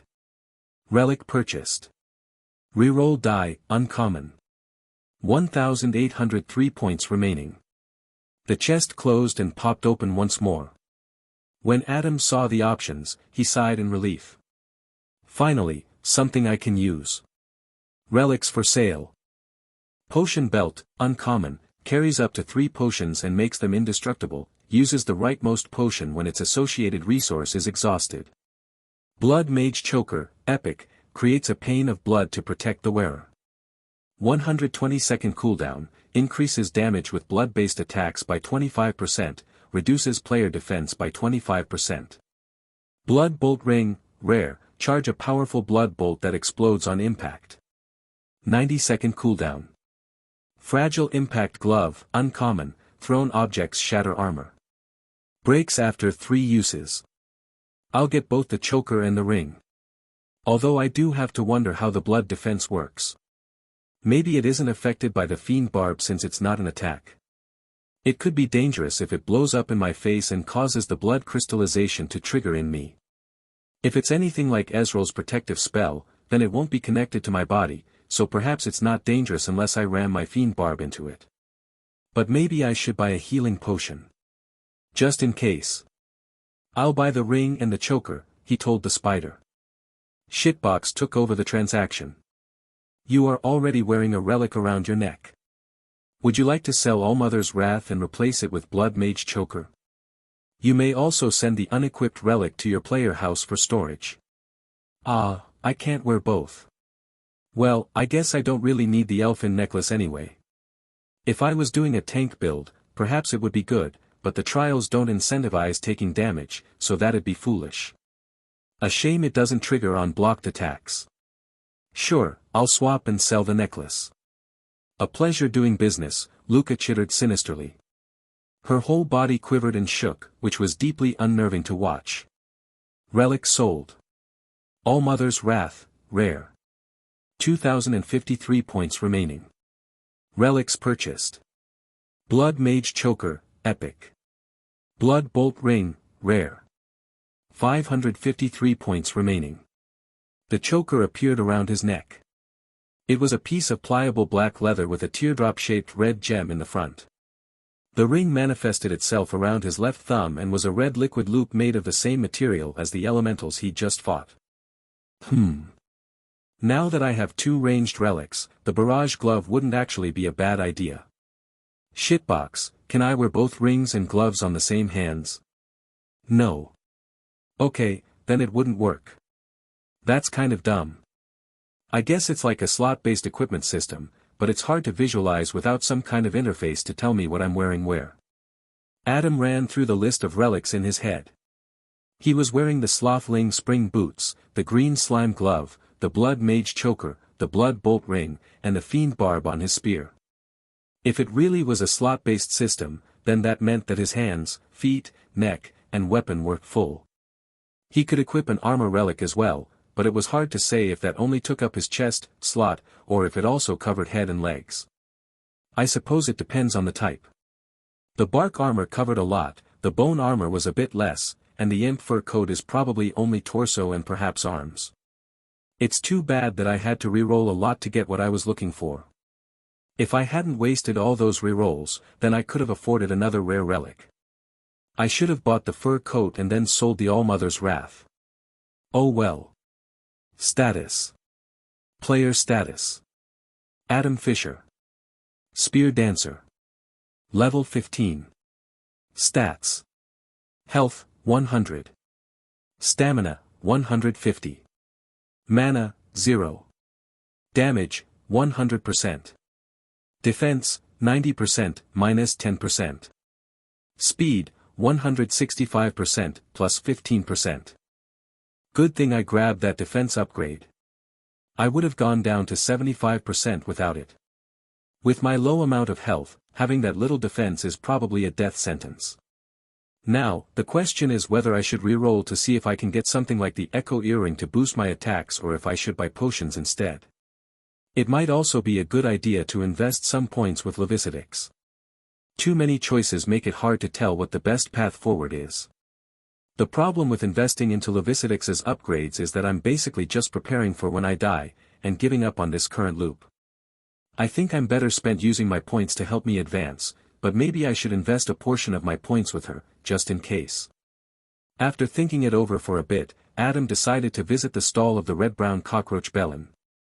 He bought 2 potions and stuck them into his belt. They were secure enough that moving around shouldn't dislodge them, but they could obviously be destroyed if they were hit. Potions purchased. Small healing potion, common, x2. 353 points remaining. Thank you for your purchase, the cockroach called after him as he left the market. Adam returned to the center of Interim Island, and, without warning, the giant white moth descended from the sky. Her silvery scales circled around in the air, freezing the tesseract in place behind Adam. Welcome back, Adam. I see you met my sister. He nodded. I did. I will go visit her again when it gets dark. She is glad to have a visitor, Levicidix told him. Even if she doesn't act like it. I've come to invest some more points, he said. The moth ran a hand along her comb-like antennae nonchalantly. I know, she replied. With a wave of an arm, her upgrade menu appeared. Meta upgrades for sale. Damage, increase all damage by 10%, 1000 points. Rewards, increase reward options by 193/4000 points. Vendors, increase vendor options by 1 to 4000 points. Rerolls, start every loop with 1 reroll dice, 2500 points. Relic saving, start every loop with 1 saved relic slot, 5000 points. Cheat death, start every loop with the cheat death relic, 10,000 points. I'll put my remaining points into rewards again. Good idea. Meta upgrade progress. Rewards, increase reward options by 1, for 46/4000 points. Since you have no points left, I will take my leave. See you tomorrow, she said knowingly. Maybe, he replied. The white moth collected her floating scales back into her wings and then took to the sky. As she vanished, time resumed and the tesseract floated over to Adam, ignorant to what had just transpired. There was still an hour or more until it got dark, so Adam decided to return to the tavern in the hopes of meeting up with Willow. He had a lot to tell her after all. I haven't been approached by her, Willow said after Adam told her about the prophet who had it out for him. But I've also never gotten both achievements. Her description was also unfamiliar to Willow, which Adam thought was curious, since if the prophet was a time looper then she would surely have obtained many, if not all, of the achievements for the previous stages. But why would she go after you? Willow speculated. I'm pretty sure it's because the way I loop is different from using the self-devouring eye, Adam replied. After all, the rewards and such change with every loop of mine. Apparently, that isn't the case with the divine relic. Are you going to a different universe every time? I think so, yeah. And because of that, this other time looper considers you a threat? Willow asked. Think about it. If they know all the odds when they go back to the start, they can plan meticulously for the outcomes they want. They know what will happen, so they can feed information to certain people to control outcomes and so forth. I'm not sure whose loop takes precedence here, but me appearing in their universe is probably screwing with their plans.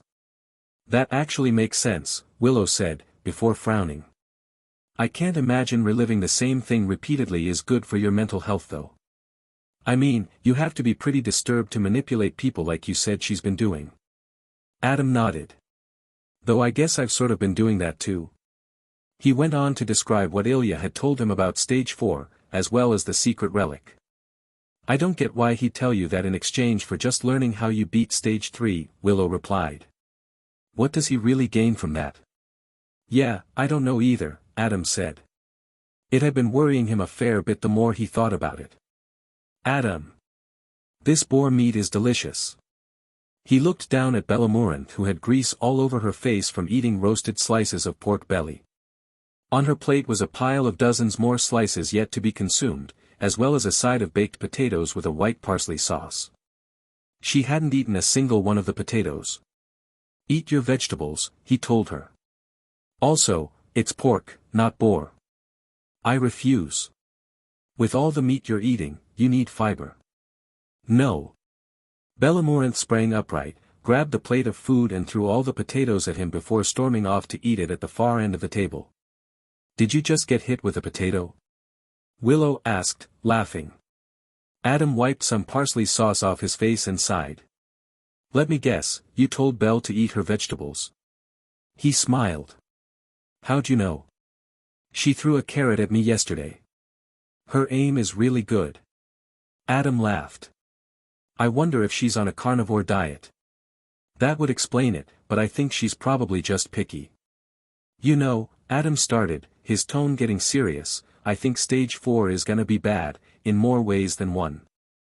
If what Ilya told me is true, then a lot of players will die, R.A. Nigerian Nairo. Did you see how many died in the last one? She asked. Yeah. I think it must have been because of the imps and the blood wolves. Adam nodded, even though he defeated them all fairly easily thanks to the fiend barb. That first imp was made to catch people off guard, he agreed. How did you do in the stage? She asked. I only got the speedrun bonus. One of the wolves tore my left arm up pretty badly. Damn, how'd you win after that? I got the healing potion from the dead driver, along with the secret necklace.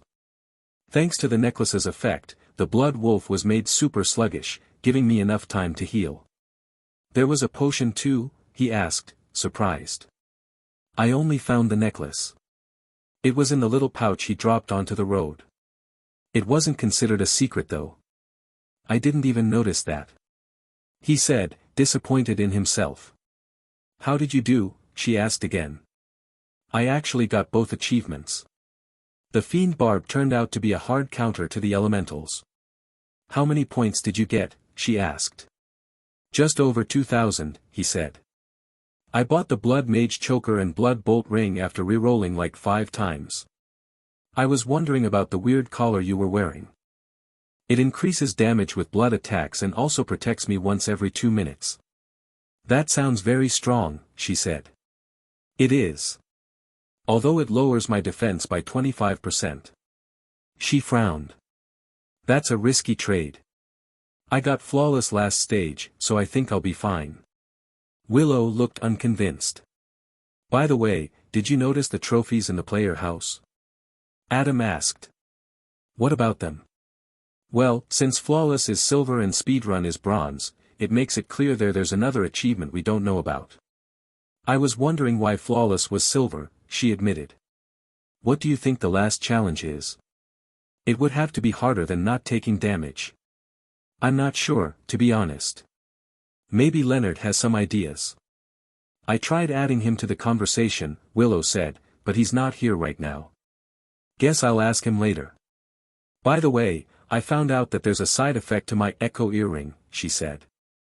It doesn't just trigger my acid burst twice, it also triggers enemies' effects twice. It ended up making the large blood guy really dangerous because of his ranged attack. So that's why such a strong effect was tied to an uncommon relic, he said. Did you buy any relics from the market? She lifted up her left leg and showed off the spring boots. I got these, and also the blood fist ring. She showed him a liquid red band around her left thumb. She was already wearing the slime ring on her right hand. It really only allows one relic per hand. Seems kind of dumb, but I guess that since rings can be super powerful, having up to 5 per hand would trivialize the challenge of the trials. And it's clear they want us to struggle. Adam thought about the time looper.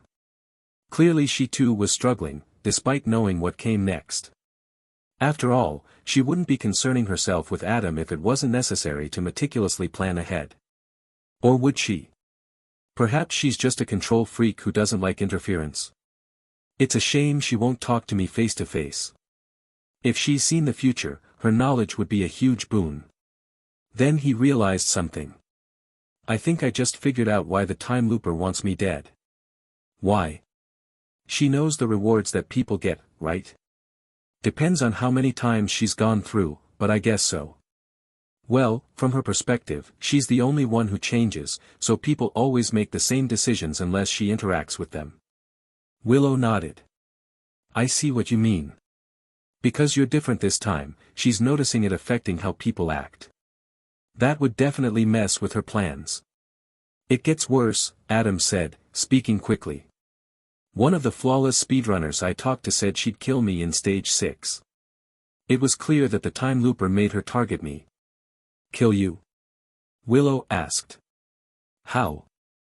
They might change the stage design so that players appear in the same place.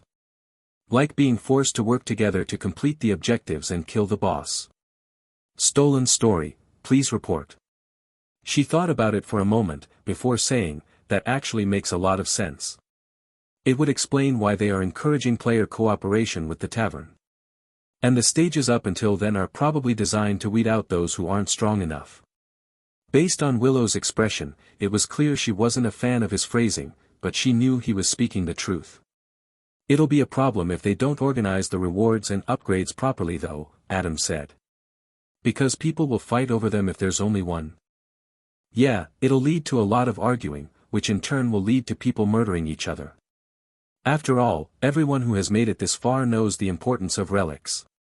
And if you can kill people and loot their relics, it would matter a lot to this time looper what other players buy from the market or loot from the chest at the end of a stage. That's gotta be why she wants me dead. My actions and the fact that I'm different than before is changing people's decisions, which has a rippling effect. That's a pretty wild theory, but it does make sense, Willow remarked. But considering the nature of the trials so far, I think they would definitely pick the type of reward distribution that would create the most friction. Especially since there's an audience watching, he added. Audience? She asked, looking horrified at the prospect. Shitbox told me that we're being observed. By whom? Adam thought about the giant eye in the darkness, but he was pretty sure that wasn't just some mere observer. I don't know. I heard a rumor, by the way, Willow said, switching topic. Apparently, hurting Bellamorinth is fatal. The person who told me said they heard it from someone else whose friend was going to try it. What the fuck? Why would anyone wish to hurt her? Adam asked, appalled. He looked at the elfin girl who was glaring at him from the far end of the long table, 3 slices of pork belly in her mouth. I don't know. But I wonder how many people accidentally died that way in the last stage.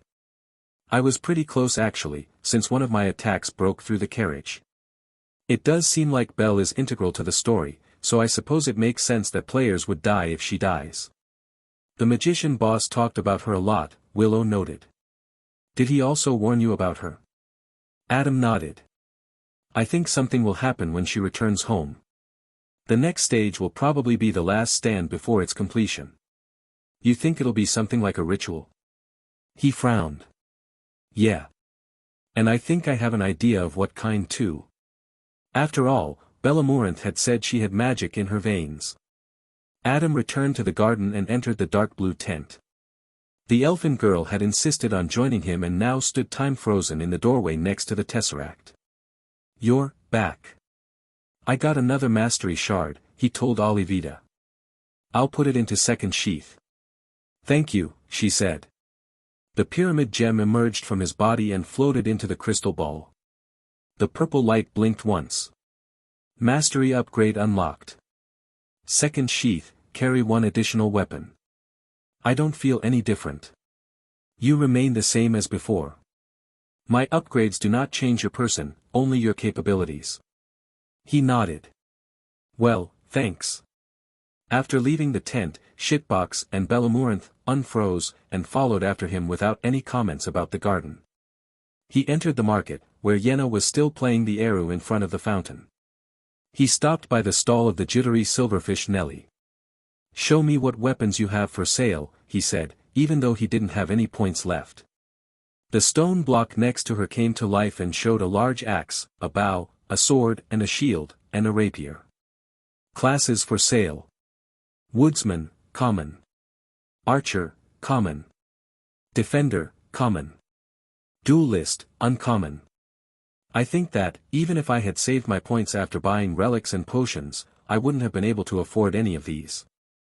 What was the price of each rarity again? Common is 500, uncommon is 1000, rare is 2000, and epic is 5000. They are not upgraded. You want something else, use a reroll. Ah yeah, I was right. If I hadn't bought potions, I could have bought something like the bow, which will probably be useful next stage. But I'm not sure that would have been a better move to be honest. I'll come back tomorrow, he said. Bye for now, Adam. Nelly replied. There weren't any other vendors he felt the need to visit, but then he remembered the clothier that he'd unlocked and walked down to her spiderweb stall. Hi Adam, greeted the smaller spider. Hey Weaver, thanks for the clothes. They're very comfortable. I love mine dress. Bellamorant exclaimed. I am glad you find them to be to your liking, she replied meekly. Would you like me to spin something else for you to wear? No, that's okay, Adam said. I don't have any points right now.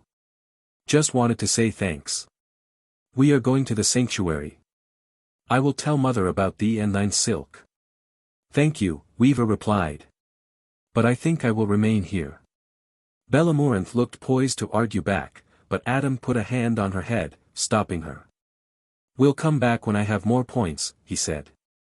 Weaver waved one of her arms. Bye Adam. Show me everyone who has gotten the golden trophy, Adam queried the tavern. This query cannot be performed. Why not, he asked. Unspecified queries are not possible. What's that supposed to mean? Shitbox did not respond. Alright, then show me everyone who got the trophy for collecting all secrets in a stage. This query cannot be performed. Is that your way of saying such a trophy doesn't exist? Once again, the Tesseract would not deign him with an answer. Fine, he said, annoyed. He thought of how he'd queried for the secret he'd missed and rephrased his demand. Show me everyone who got a trophy that isn't the speedrun or flawless trophy. This query cannot be performed. Fuck you and your bullshit logic, he shouted at the cube in front of him. I guess I'll try and see if Leonard has any ideas, instead of wasting my time with this. Show me Leonard Schultz. A moment later, the German appeared opposite Adam with Willow next to him. They were already talking to each other it seemed. Hey guys, he said. Leonard thinks he knows what the last trophy could be, Willow immediately said. I thought you'd wait until I got back. I was only gone for like 20 minutes. Aren't I allowed to do things on my own? She asked, sounding offended. Leonard looked between the two awkwardly. Adam sighed. You're right, sorry. Tell me what you think it might be, Leonard. He cleared his throat, clearly wanting to dispel the sudden tension between them. Well, I was thinking, since there are secret relics, there might be a trophy tied to collecting them all. I've already tried querying for it, but Shitbox won't tell me, Adam replied. Either it doesn't exist or we need to unlock it ourselves to be allowed to search for it. Weird, he replied. There are a few things like that which the cube won't tell us until afterwards, Willow said. For example, it won't say what the speedrun time is until after a stage. What about a secret boss achievement? Leonard asked. Adam thought about it for a moment. That's actually not a bad theory. How would they be triggered? He countered. They obviously can't have been hidden in the stages we've seen. They're all too small. Unless there's a way to get them to appear from beyond the boundaries of the stages. Well, I was thinking, if my theory about the cores is correct, then taking the core from a blue slime and putting it inside the Slime King would make it become even stronger. Adam grinned. That has to be it. Leonard, you're a genius. Adam turned to the Tesseract floating next to where he sat. Show me everyone who evolved the Slime King using a slime core. Leonard and Willow vanished, and the tables all cleared out. There are no players in the Dimensional Tavern who match your query. Not even a certain someone who blocked me. I cannot say. Adam's grin widened. This was the answer to the last trophy. He was sure of it. Reconnect me with Leonard Schultz and Willow Martin. Understood. His friends reappeared opposite him. It worked, he announced. In return for giving Adam the answer to the last trophy, he told Leonard about Stage 4. He was obviously confused about how Ilya had learned of the future, but Willow was able to cover for Adam by mentioning that he'd been told by someone with a legendary relic. It was the same lie that Ilya had been fed. It sounds like my crossbow will be strong for this stage, Leonard remarked. I was thinking the same thing, Adam said. Willow looked like she wanted to reiterate her opinion that bows were stronger, but she didn't. It was likely that Leonard had already told her how bad Stage 3 had been for him. Adam shared Karsten's food recommendation with them and they all ate together and talked about the past for a couple hours until Adam remembered how he'd won the bet for the Goblin Village's enemies. That's old news, Willow said with a grin. I won the bet for the escort stage, Leonard remarked. Nah. Willow protested. I said humans and the summoner guy was human. Regardless. Adam interjected. What's my reward? Leonard and Willow both looked at him. We can't really bet points or items, so I'm not sure what you could get for winning, Leonard said. Willow just shrugged. Maybe you can demand some kind of food we have to try. Or a drink, or cocktail, whatever. That's a good idea, Adam replied. Alright, both of you have to order surströmming from Charlie and eat it. Leonard frowned. That's evil, Adam. Adam laughed. They both ordered it and while they waited, Willow thought about what she'd make them eat or drink. Then it seemed she had an epiphany, and the look on her face scared Adam. You have to order a Vegematini in a shot glass and down it in one go, she told them. Adam frowned. What the hell is a Vegematini? It's a martini with vodka, vermouth, and Archimite, which is basically like distilled Vegemite on buttered toast. That sounds horrible. I wish we could bet on something for the next stage, Leonard said. I lost twice, but 4 sounds like one I could win. We could bet on who gets the most points, Adam suggested. That's a good idea, Leonard conceded. A few minutes later, Willow and Leonard were both gagging and cursing at Adam for the surströmming they had been served. When I win, my revenge will be severe, Leonard warned through pained gasps of air as he finished the awful meal. Even Charlie's skills in the kitchen couldn't make up for what was surely a crime against God. Adam was laughing so hard he thought he might puke. When his Vegematini came out, he downed it in one swig and found that it was nowhere near as bad as what he'd subjected the others to. Charlie has a way to dispel bad smells from the tavern, Willow said in relief after also finishing her meal. That was truly awful, Adam. He'd only just stopped laughing, but the remark set him off again. Eventually, Charlie kicked them out of the tavern when it got too late, and they all went their separate ways, with the agreement that whoever got the most points in stage 4 would win. It seemed a fair bet given that they all knew more or less everything to expect. I angered a German. I don't expect his revenge will be fun. Still, that was truly worth it. I haven't laughed that hard in years. Bellamorant had fallen asleep in the tavern and wouldn't wake up, so Adam carried her in his arms as he returned to the player house. After putting her to bed, he spent a while practicing with the blood bolt ring. It was triggered by closing his hand over his thumb with the ring and then opening it again to reveal a ball of blood that was the size of a glass marble. The longer he held his fist closed, the bigger the ball would get, with the max being the size of a tennis ball.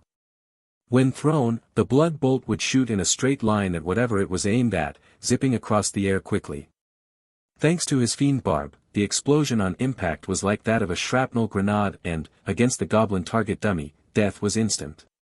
Each fragment from the blood bolt would cause the fiend barb effect to trigger wherever it hit, meaning he could apply it in several areas on a target's body, all at once. It's a bit scary to hold such a volatile thing in my hand though. One wrong move and it's bye-bye to this loop.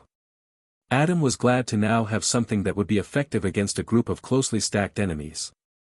Especially since stage 4 might have hundreds of enemies he needed to defeat, according to Ilya.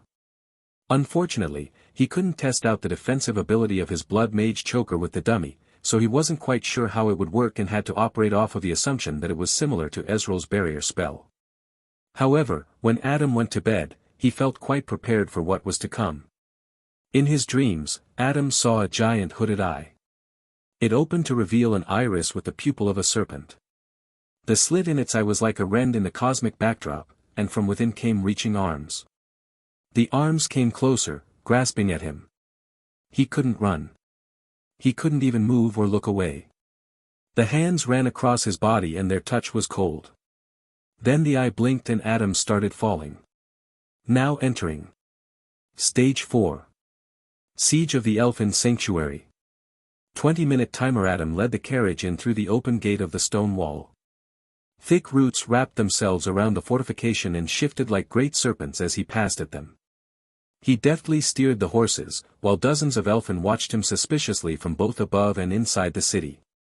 Within the vehicle sat Bellamorant, although her face was pressed up against the window in the door so she could look out at her home. He felt weird, and it took him a moment to realize why. I can't control my body. It's like I've been possessed. Am I in a cutscene? Adam blinked and was transported somewhere else, suddenly standing on his feet. In front of him was a tall and strikingly beautiful elfin woman who looked a lot like an adult Bellamorant. Her golden hair reached all the way down to her legs and her lithe figure was like that of a ballerina. She wore a loosely draped ephemeral silver dress that paired well with her ashen skin, and her eyes were lit up like two miniature suns that glowed even brighter than bells. Most striking were her horns. The two largest ones curled back from her brow and fanned out to the sides like the horns of a stag. Several smaller ones sprouted around the top of her scalp, creating the impression of a crown. From her back hung a single translucent red wing, like that of a butterfly, and the pattern on it shifted mesmerizingly. This has to be the Elfin Queen. She was holding Bellamorant's hand and the girl was looking up at her and smiling. Around Adam were many muscular and handsome guards wielding long swords and spears. They too had red see-through wings hanging from their backs, though theirs were much shorter than the Queen's. I wonder if the wing is a mark of maturity, since Belle doesn't have one. He couldn't tell if they were in the city or not, since they stood within a deep pit, but he also couldn't turn his head to check. His body was still not his to control and the sensation was deeply unsettling. My gratitude, traveler, for returning mine daughter to me, said the Queen, her voice like a song. At last, she can fulfill her destiny and bring prosperity to our people. Someone came running down the steps into the pit where they were gathered. Mine Queen, he exclaimed. The enemies are at our walls. The forlorn king truly believes he can defeat me, the Queen asked defiantly. Her eyes ran along the warriors surrounding her and Adam. Defend the sanctuary and slay every last invader. I will lend my aid to your people, Adam said, though the words were not his. This feels so fucking weird. It's like a bizarre dream.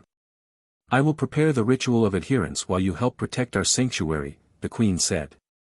Suddenly the weirdness let go of Adam and he could move freely. Around him, the elfin warriors ran up the steps of the strange pit they were in. It looked like an Indian step well, with staircases running back and forth along the 4 sloped walls around them. At the bottom where he stood was an enormous engraved stone disc carved into the ground, with channels to diverge water into a pattern he couldn't quite discern from here. Shitbox appeared between him and the queen, who was still holding Bellamorant by the hand. Stage 4 is the first stage in the trials that does not feature waves. Additionally, there are 2 objectives for the stage, either of which may separately lead to victory. Failure to protect the elfin queen and the child will result in your death. Rems. Stage objectives. Defend the ritual site for 20 minutes. Defeat the forlorn captain. Will there be no more waves going forward? I cannot say. I thought it wasn't advantageous for me to know how many waves future stages have. Shitbox ignored his remark. The 20-minute timer has begun. Guess I'll just have to survive and see for myself then. Adam cast one last look at Bellamorant before he hurried up the side of the strange pit. He didn't like the idea of her being the catalyst for some ritual, but he didn't have a say in the matter. If he pushed back, he would die. If he didn't defend the ritual, he would die. As he neared the top of the hole, he saw the city properly for the first time. His breath caught in his throat at the sight. It was most easily described as fantastical and picturesque. He climbed all the way out so he could fully take it in. The ground was mostly covered with thick moss, though there were large stones planted in the ground to form roads for the carriages that moved through the city. The houses, if they could even be called that, were 4-story tall towers made of boulders lashed together with writhing roots. Plants, mushrooms, and small trees sprouted from the sides of the towers, and crisscrossing walkways filled the air between them. There was not a single building that was the same, and he wondered if their unique traits reflected the residents they housed. Adam spun around as his eyes ran across the towers and tracked the movement of the dozens of elfin warriors heading to the walls to defend their home. He paused as he saw that one building was not like the others. It was an actual tree and not an amalgamation of living roots and stone, and it was enormous.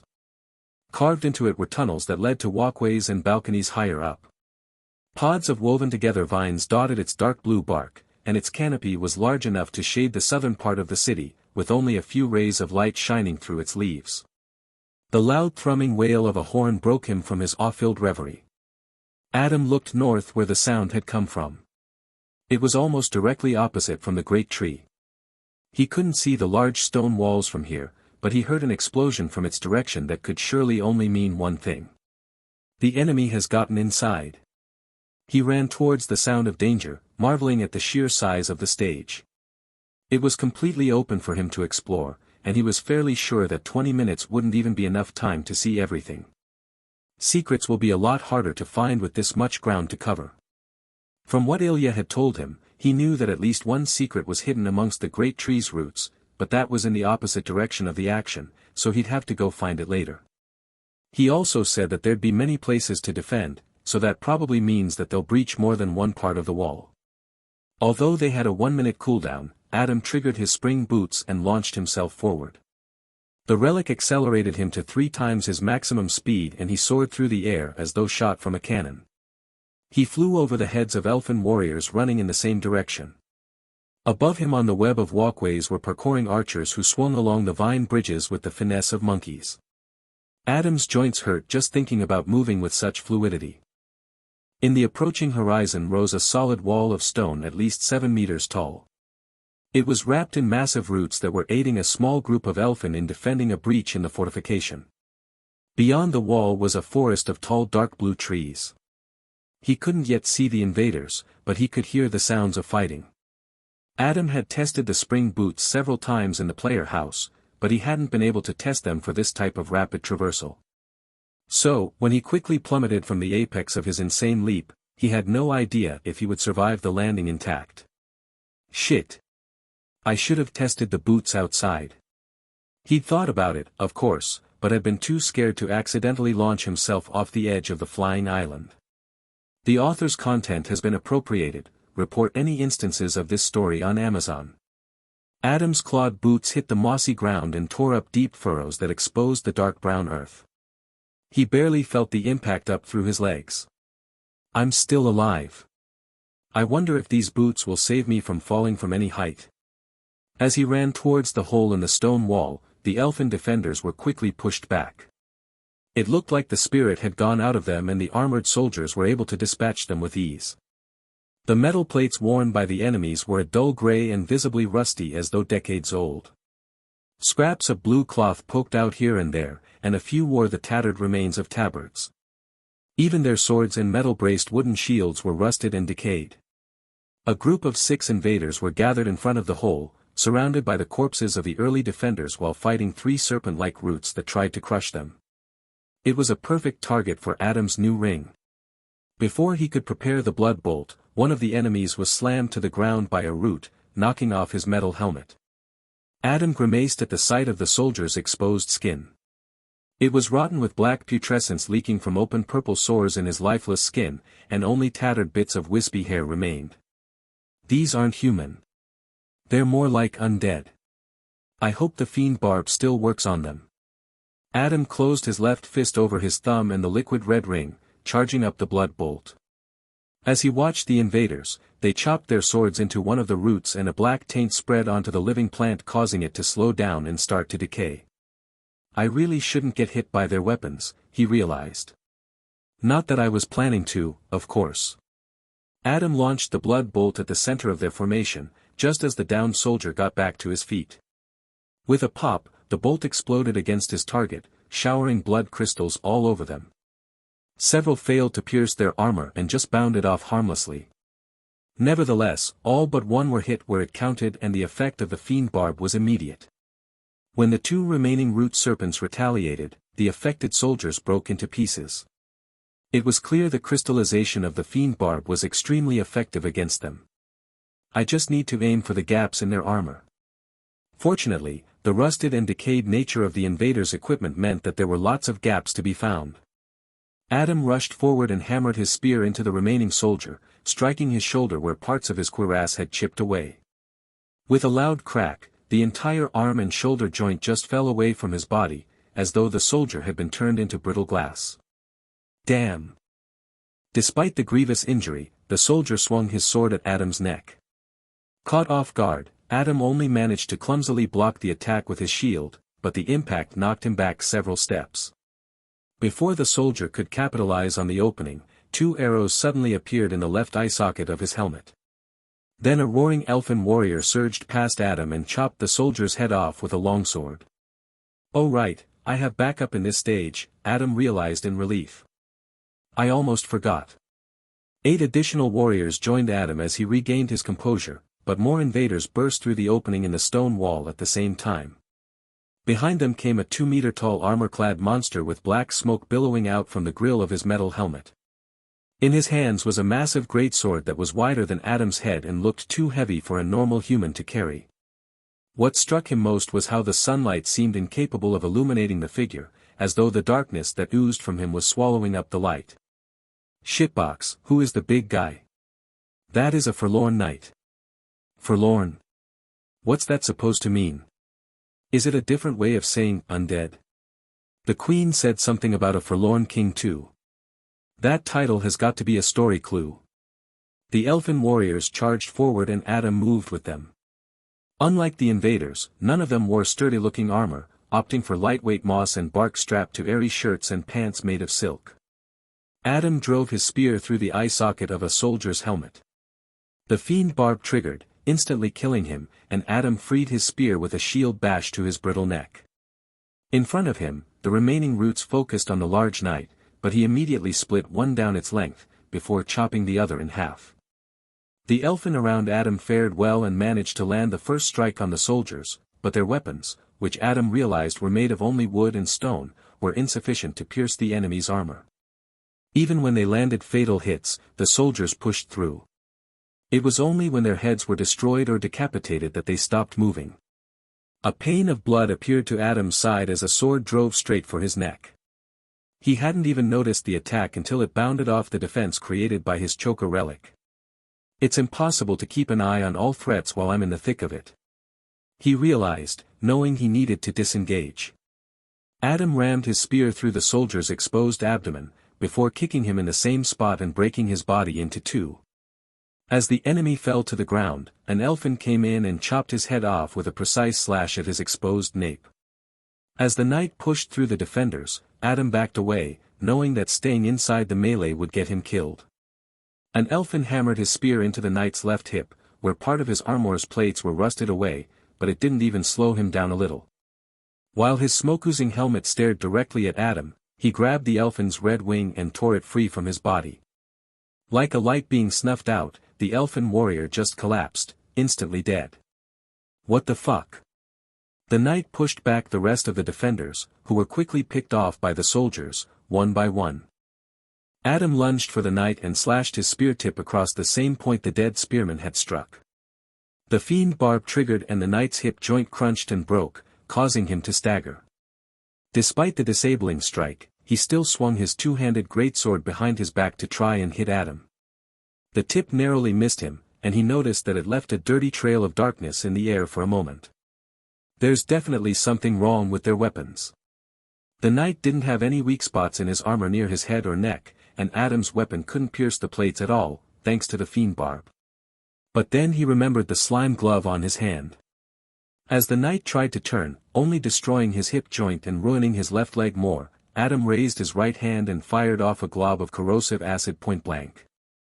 It struck the knight's armored back, right between the shoulder blades, and immediately started running through rusted holes too small to be exploited by Adam's spear. While the acid couldn't destroy metal, it could destroy organic tissue. Within moments, the knight collapsed onto his stomach and his helmet rolled away, revealing a broken spine and severed skull within the hollow space of his armor. In an instant, the tide turned as the remaining soldiers lost their ability to survive mortal wounds. Black treacle blood sputtered out of their countless injuries and the 3 remaining elfin warriors were able to kill them in only a few seconds. Adam let out a sigh as the battle came to an end. Around him lay 12 dead elfin and 16 invaders, counting the knight. If Ilya was right, this was only the beginning. The fiend barb is great, if I can hit them where the armor doesn't cover, but having to destroy their heads makes things more difficult. I should focus on destroying the big guys, since they seem to be what are holding the soldiers together with their strange necromancy magic. If I can do it fast enough, the defenders should be able to clean up the rest. Choose your upgrade. Where the knight had dropped, Shitbox was unfolding itself into an upgrade podium. So, this is how upgrades work in this stage. Interesting. An explosion from the east drew his attention. Shit. There are no breaks to be had here, huh? He quickly looked through the options. Upgrades available. Spear growth, rare, increases spear length by 45%. Bash damage, uncommon, increases shield bash damage by 10%. Luck, epic, increases luck by 5. The luck one is tempting, but I don't actually know what effect that translates into. Plus, the third, and potentially last, weapon evolution might be really strong. I'll go with more damage, even though it's only uncommon. Upgrade selected. Bash damage, uncommon. Armament, he said as he ran along the stone wall to reach the new hole that had formed in the east. None of the elfin had gone with him, opting to guard the northern breach. While following the wall, Adam realized that it formed a ring around the city, rather than a square like what he'd imagined. For some reason, it surprised him. There were about 4 meters of unoccupied moss-covered ground between the wall and the nearest buildings, but the archers that parkoured along the walkways between the towers had a great overlook from above and would be able to strike any invader. However, none seemed to be present in this part of the city. Weapon status. Spear and parry shield. Common quality. Level 13. Stat upgrades. Spear damage plus 45%. Spear speed plus 45%. Spear growth plus 30%. Shield parry plus 2.5 seconds. Bash damage plus 35%. Shield speed plus 35%. Just 5 more upgrades to go and I'll get my third evolution. I wonder what it'll be. Hopefully something that works well with my current build. The breach in the wall came into view and he saw that elfin defenders were already fighting a losing battle against 12 soldiers. Whoosh! Something struck Adam in his right shoulder, stopping him in an instant and slamming him onto his back. Agony unlike any he'd ever felt set fire to his brain, and he couldn't even manifest a scream. Warning! Health below 10%. You are close to dying. You have been afflicted with taint. Stamina recovery reduced by 50%. He managed to barely turn his head and saw the thick bolt that was buried in the flesh and muscle just next to his clavicle. That was fired from a crossbow. A giant one. Damage, he croaked, while trying to reach for one of the potions in his belt with his left hand. The attack dealt 85 points of damage, which was increased to 94 due to your defense rating of 90%. That means you now have 6 health or 6% remaining. Adam pulled a potion free and lifted it up towards his mouth. Holy shit. Willow was right, lowering my defense is too dangerous. I would have been dead if I hadn't picked that upgrade last stage. Adam bit down on the potion's cork stopper and pulled it out by wrenching his left hand. He needed to hurry, because at any moment the enemy would finish reloading. Some of the red water from the flask spilled onto his shirt because his hand was shaking, but he managed to get most of it into his mouth. He sputtered and coughed as he swallowed it, but the healing effect was immediate. The bolt popped out of his shoulder and the wound knitted itself closed. Small healing potion consumed. Recovering health back to 46%. Unlike the healing apple, however, it did not refill his health back to full and pain still lingered as he instinctively rolled to the side in the moss. Whoosh! A large bolt the length of his arm buried itself right where he'd been. That was way too close. Adam sprang to his feet, but he felt woozy from the pain, even though adrenaline rushed through him. Gritting his teeth, he charged right at the breach. Above, atop the wall, stood a dark shadowy figure carrying a crucifix-shaped weapon. Adam used his spring boots to launch himself off the ground towards the forlorn knight. Adam flew up towards the wall, but he had to grab the ledge as his leap couldn't bring him high enough.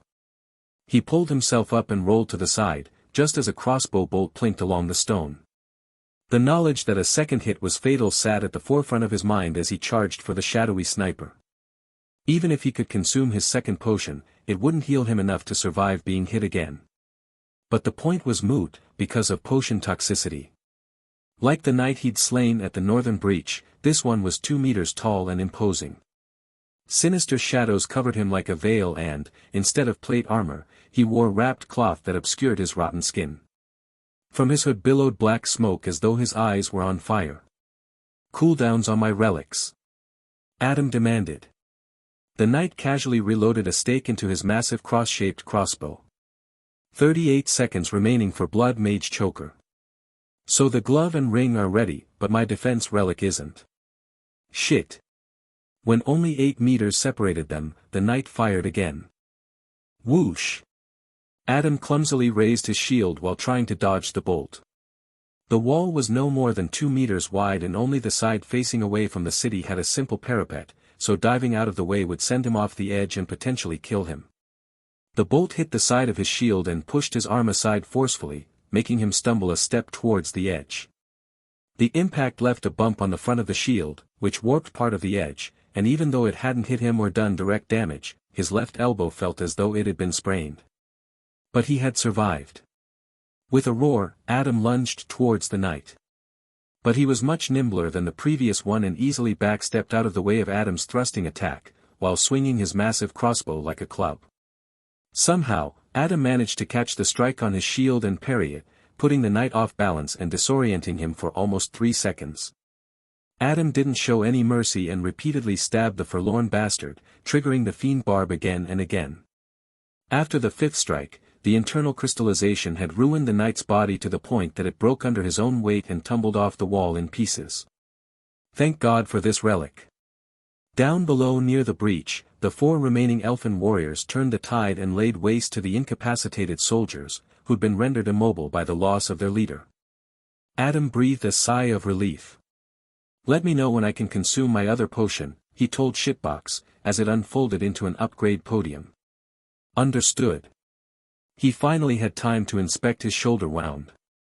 Although the potion had knitted his skin and flesh back to normal, black veins spread out around the area. He immediately thought of the strange effect the soldier's attacks had on the elfin. But I feel fine. Although it still hurts. Those black veins must be from the taint affliction. Choose your upgrade. As he walked over to where shitbox had unfolded itself, he saw something on the other side of the wall about 40 meters away, near the tree line. It was a little wood and stone hut, which looked similar in construction to the elfin towers. It had been taken over by 5 soldiers and there was a black chest behind them. Suddenly an explosion from the west drew his attention. A second later came another explosion from northwest.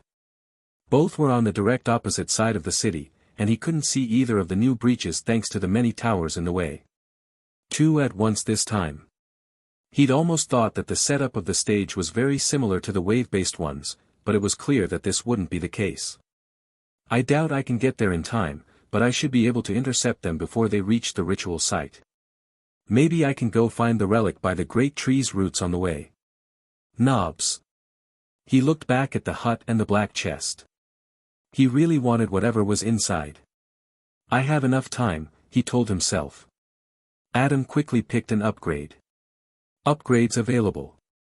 Spear damage, uncommon, increases spear damage by 10%. Shield parry, common, successful parry disorients for 0.5 seconds. Health, uncommon, increases health by 2. Upgrade selected. Shield parry, common. I think disorient beats damage here, even though it's only half a second extra. Adam eyed the 7-meter drop down to the other side of the wall. Shitbox, do my spring boots eliminate fall damage? No. Must have been part of the ability then. Damn.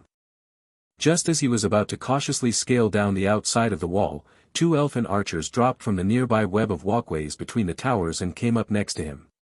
Good timing, he said. Help me down, would you? One of the elfin, a tall man with a scar running down the side of his neck, nodded and helped Adam down, while bracing himself against the parapet. As he let go of his hand, Adam dropped the last 4 meters, though the impact was mostly dispersed by the mossy ground and his boots. Thanks, he called up to the archer. While you're at it, could you shoot some arrows at those soldiers over there? The narrative has been stolen. If detected on Amazon, report the infringement. Wordlessly, the archer and his companion moved to follow his command. Wait, am I actually meant to order these guys around? Have I been misunderstanding my role in the defense? Adam considered how to utilize his newfound knowledge as he sprinted across the moss outside the city, heading for the nearby hut. Arrows were already harassing the soldiers gathered there, and they were leaving the hut and coming towards Adam. He charged the blood bolt in his left hand and skidded to a halt just as the soldiers grouped together to engage him. As he fired it off, one of the enemies moved out in front with a sudden burst of speed, catching the projectile right on his chest. Fuck. Too close. The bolt exploded, sending crystallized fragments everywhere, and Adam's defense relic triggered to protect him, creating a pane of blood in front of him. Oh shit. He dove out of the way as the shield was infected with the fiend barb effect and also exploded. Small needles of blood showered the area. For a second he thought he was done for, but then he looked around and saw that he hadn't been hit, although 3 of the small fragments were embedded in his boots. That could have killed me. I need to be more careful. Movement caught his attention and he looked up to see that 2 soldiers remained. The other 3 lay dead on the ground behind them. Adam rolled aside just as a sword swung for his head. The blade struck the moss, but the second soldier immediately moved forward and tried to stab him. Thwack. An arrow slapped into the soldier's head, striking the top of his helmet with enough force to push him back. Then a second arrow found its way into his eye socket. Adam got to his feet and immediately rammed his spear into the soldier's exposed neck. With a punch of his shield, his head popped off from his shoulders. He waited for the last soldier to attack and then immediately parried the simple swing, before stabbing him twice in his stomach where part of his armor had rusted away. It wasn't enough to kill him, although his body broke into 2 and he collapsed to the ground. To finish him off, Adam nailed him through the slit of his helmet and destroyed his head. I've gotta hurry. He went over to the hut, which looked to be some kind of storage for tools that could prune the nearby tree lean, such as saws and simple hedge shears. Inside lay a dead elfin man, whose skin was crisscrossed with black veins from dozens of tainted wounds. The tesseract floated over in front of the chest. You have discovered a relic chest. Adam reached over to push open the lid. As soon as he touched it, the chest popped open on its own, showering him with golden light. A metallic vambrace appeared, as well as a potion with green liquid, and a human-shaped twig effigy with blue string keeping it together. Relics available. Tainted Bracer, uncommon, fire off a shadowy slash that penetrates armor and inflicts taint, lowering target stamina regeneration by 40% for 30 seconds. Breaks after use. Small stamina potion, common, drink to restore 40% stamina. Disappears after use. Affliction ward, uncommon, negate any affliction. Breaks after use. Okay, not a fantastic selection. The bracer sounds cool, but it won't work, since Fiend Barb overrides it with the anti-penetration. Guess I'll pick the ward since it might dispel my current affliction. Relic selected. Affliction ward, uncommon. The light disappeared from the chest and the human twig effigy appeared attached to Adam's belt, right next to where he'd fastened his remaining potion. Unfortunately, it didn't remove the taint from his shoulder wound. Adam ran back to the wall, aiming for the breach. I wonder if the shadowy slash of the tainted bracer is a hint about what I might face. If it penetrates armor, I doubt I can block or parry it. It says its taint duration is 30 seconds, but the one I was hit with still seems active. Above on the wall, the two archers watched as Adam went through the hole. He paused for a second, looking at the 6 elfin warriors guarding the breach. 5 of you should head to the opposite side of the city to defend against the invaders there. I think this side is probably safe for now. Also, make sure to only aim for their heads. Surprisingly, all of the warriors immediately moved to obey his instructions, while one of the archers remained behind. The other archer went over to a tower and scaled the side like a squirrel, before running along the walkways above to get to his destination. I should have done this from the start. Figuring that the elfin would slow down the enemies, Adam veered off to go towards the large tree. He used his spring boots to launch himself forward to cover more ground and made it to the tree after what felt like only a minute or so. How long do I have left? He asked the tesseract, climbing up onto one of the large roots of the great tree. 12 minutes remaining. Thought for sure it'd be long dash. An explosion interrupted him, this one from the south. It wasn't far from the tree. Shit. Do I go towards that, or do I try to deal with the 2 breaches on the western side? Maybe I should just stay here until I spot some of the enemies. From the roots, he could see the area near the pit within which the elfin queen was preparing the ritual. There were a handful of elfin directly around the area, but none of them were engaging any enemies yet. Okay, I think I still have time. Adam ran along the overlapping roots, crawling up and down while looking for the idol that Ilya had mentioned. Given that everything else he'd said had been true, Adam was sure the secret would be here somewhere. Granted, he also said I'd be facing hundreds of enemies. So far it has only been like 25, and I'm halfway done. Maybe he was wrong about the relic chest too. He said there'd just be one and that it was hidden, but the one I found wasn't hidden at all. So there might be more. Since he got the info from the time looper, it's possible that some of it was missing or slightly wrong, while the rest was right. After all, he said there'd be 3 secrets, but that he only knew about one. Adam shook his head. It didn't matter. He spent a little while searching for the secret but couldn't see it anywhere. After a bit, he decided to give up before he could waste too much time. The area around the pit was still clear, perhaps as a result of sending reinforcements to the western breaches, so he headed south towards the newest threat. As he ran around the tree's thick trunk, he immediately spotted 9 soldiers coming towards his position. They weren't as quick as the elfin warriors, but they'd still be able to reach the center of the city within 2 minutes. Above on the walkways were 2 archers desperately trying to slow them down. Adam charged towards the soldiers. Where's the knight? Their leader wasn't anywhere in sight, which complicated matters. I just hope it's not another ranged bastard. With a roar, Adam rammed his spear into the first soldier, striking him right below the clavicle where a gap in his armor exposed his putrid skin. The fiend barb's crystallization spread far enough to reach the neck, and a single shield bash decapitated him. The next three all came for him at once, and he quickly backed away, while blocking their strikes with his shield. Adam gasped as his stamina quickly depleted from the onslaught. With a wide swing of his spear, he created some distance and even managed to nick one of the soldiers on the forearm, causing his hand to crystallize and break off. Shit, I'm running low on stamina. The taint is really working against me here. A couple of arrows fell from above, one striking a soldier in the neck and the other harmlessly plinking off another's helmet. I've got to be more efficient with my moves. But goddamn, blocking is way too draining. Maybe because it's a parry shield. Adam thrust his spear out while taking a step forward, stabbing the soldier with the arrow in his neck and killing him. He waited for the other two to try and strike again, and when one did, he parried his attack, disorienting him. The 5 other soldiers joined in before he could kill the one he'd parried, and Adam was quickly getting surrounded. He swung his spear around himself while trying to think of what to do, but then it hit him. He closed his left fist over his thumb, while triggering his spring boots to launch himself backwards. The moment he flew back towards the great tree, he fired the blood bolt right into the front of the nearest soldier. The explosion that followed was bigger than all the previous ones.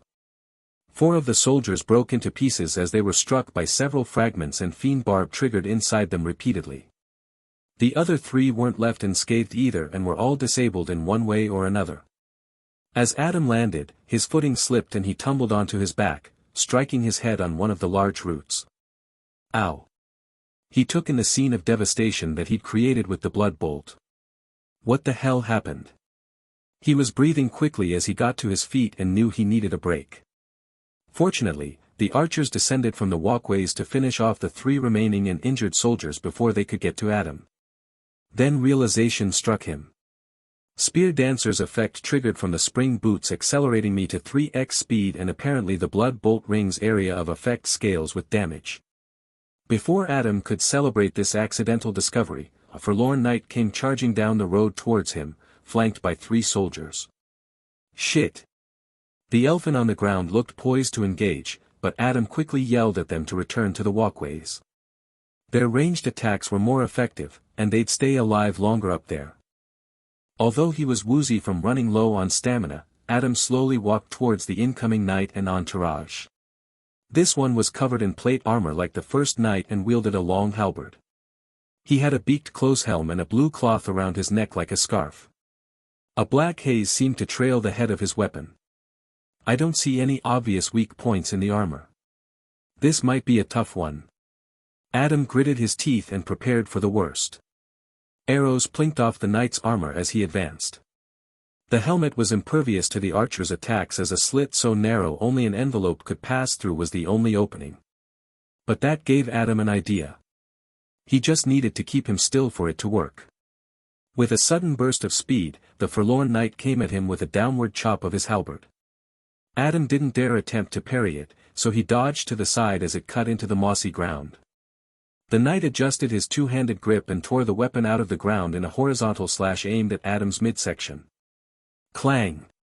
He parried the strike and disoriented the knight, but as he moved in close, the 3 soldiers came to the defense of their leader.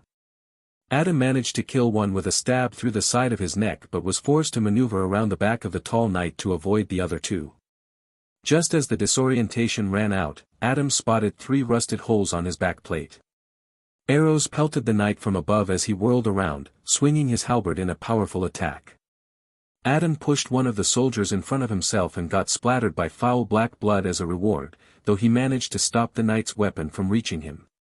With a series of quick stabs, Adam disabled the last soldier and moved around the back of the halberdier.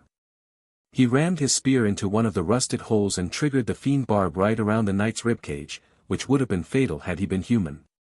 Despite the internal damage, the mini-boss was unfazed and swung for Adam once more. Clang! He parried the halberd again, but just as Adam went around the knight's back a second time, the disorient wore off. That was way less than 3 seconds. Crap. I think that means the effect has diminishing returns. As the knight swung for him, Adam retreated several steps. It was clear this wouldn't be doable with his current setup, and he didn't have time to wait for his cooldowns to finish. I've got no choice here. Unequip Fiend Barb. Unequipping Relic. The relic dropped to the ground next to him and the original narrow leaf-shaped tip of his spear was revealed. As the knight stabbed his halberd forward, Adam dodged out of the way and pushed in close. He parried the follow-up slash coming at him from the side and then quickly stabbed the knight in the plate above his left knee 3 times. On the third strike, his spear tip pierced the armor and dug into the rotten flesh below. The halberdier spun to try and get to him, but Adam moved against his rotation and tore the spear out sideways, collapsing the knight as he destroyed his knee joint. Adam moved around the back and aimed his slime glove directly at the 3 holes that exposed his innards. When he launched the glob of acidic jelly, it almost immediately moved into the top hole, as though sucked by a vacuum. A moment later the knight collapsed onto his stomach, eaten from within his suit. Nigerian Nairobeta. Adam retrieved his discarded relic. Equip Fiend Barb. Equipping Relic. The bone cactus reappeared at the tip of his spear. Choose your upgrade. Shitbox unfolded into a podium and once again Adam hurried through his selection, before running back towards the great tree. Upgrades available. Spear Speed, Rare, increases spear attack speed by 35%. Shield Parry, Uncommon, successful parry disorients for 1 second. Bleed, Uncommon, attacks inflict bleed dealing 10% weapon damage over the course of 10 seconds. Pretty obvious that parry is not as powerful as I thought, so spear speed makes more sense here. Upgrade selected. Spear Speed, Rare. Adam told the 2 archers to follow him and, as he made it to the roots of the tree, he quickly ran along the tops of them while once again looking for anywhere the secret relic could be hiding. The roots overlapped each other like a nest of giant serpents, but he couldn't find any obvious place for something to be hidden. Maybe Ilya's directions were wrong. I'll have to look for this thing after I'm done with the stage, I think. He continued around the huge trunk until the central ritual site came into view. Shit. 12 soldiers and a single knight were fighting only 10 meters from where the steps led down to Bellamorant and her mother. Defending the site were just 7 elfin warriors and 4 archers. Go. Adam told the archers. We can't let them reach the center. The elfin, who were already running along the walkways above him, sped off towards the fight, while Adam hurried along the ground. Cooldown on my boots. 8 seconds remaining until they are ready. Fuck. To make matters worse, Adam could feel how his stamina was almost entirely gone. It was like a hole had opened in his lungs, and his saliva tasted like copper. Despite knowing it was a bad idea, he forced himself to slow down.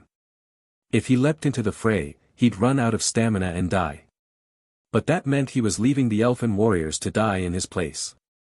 I'll wait for my ring and boots to be ready, then I'll repeat that move from earlier. Maybe if I command the defenders, they can hold off until then. Adam moved close enough that his words could be heard by the elfin. Archers and spearmen, aim for the legs to disable the soldiers.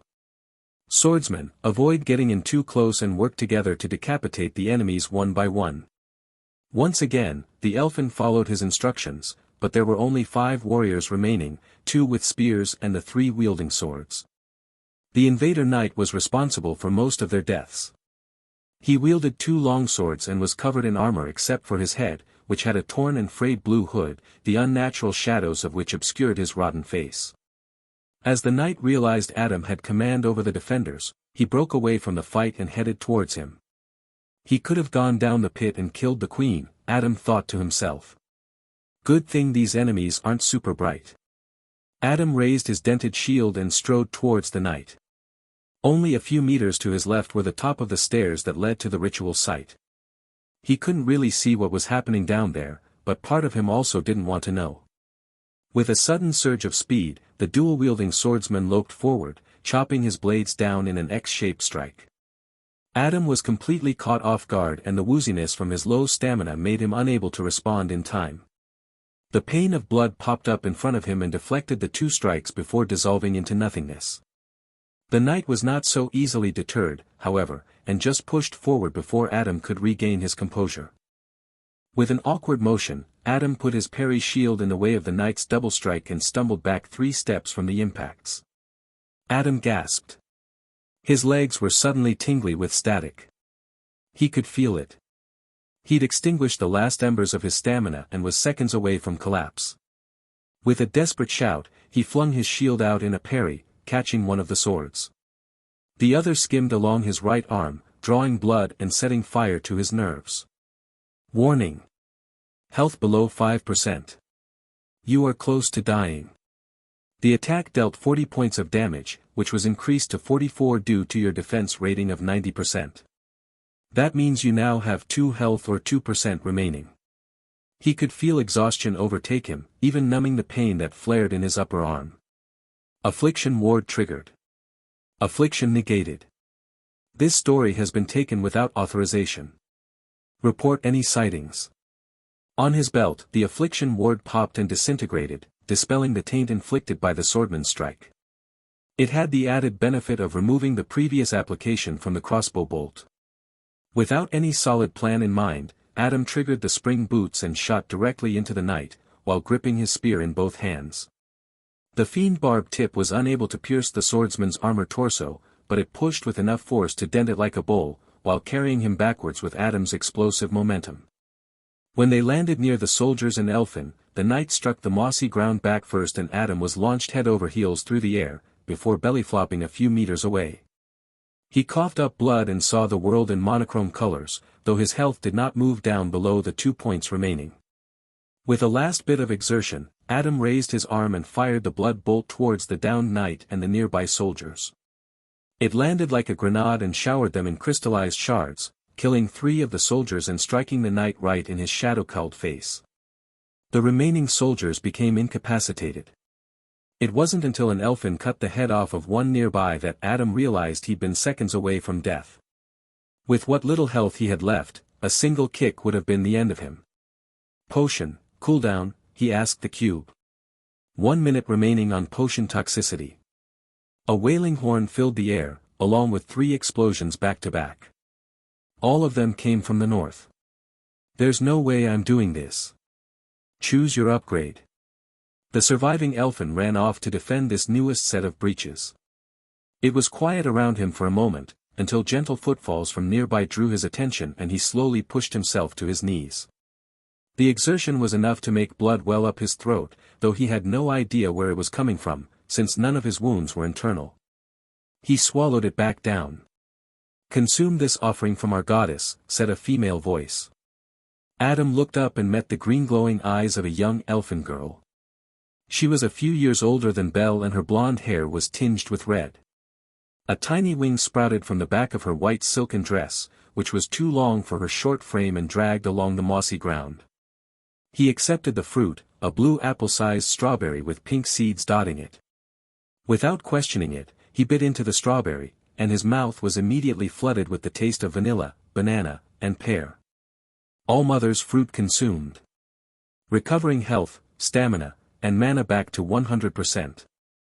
The fruit instantly healed him back to full, flushing all the pain and fatigue from his system.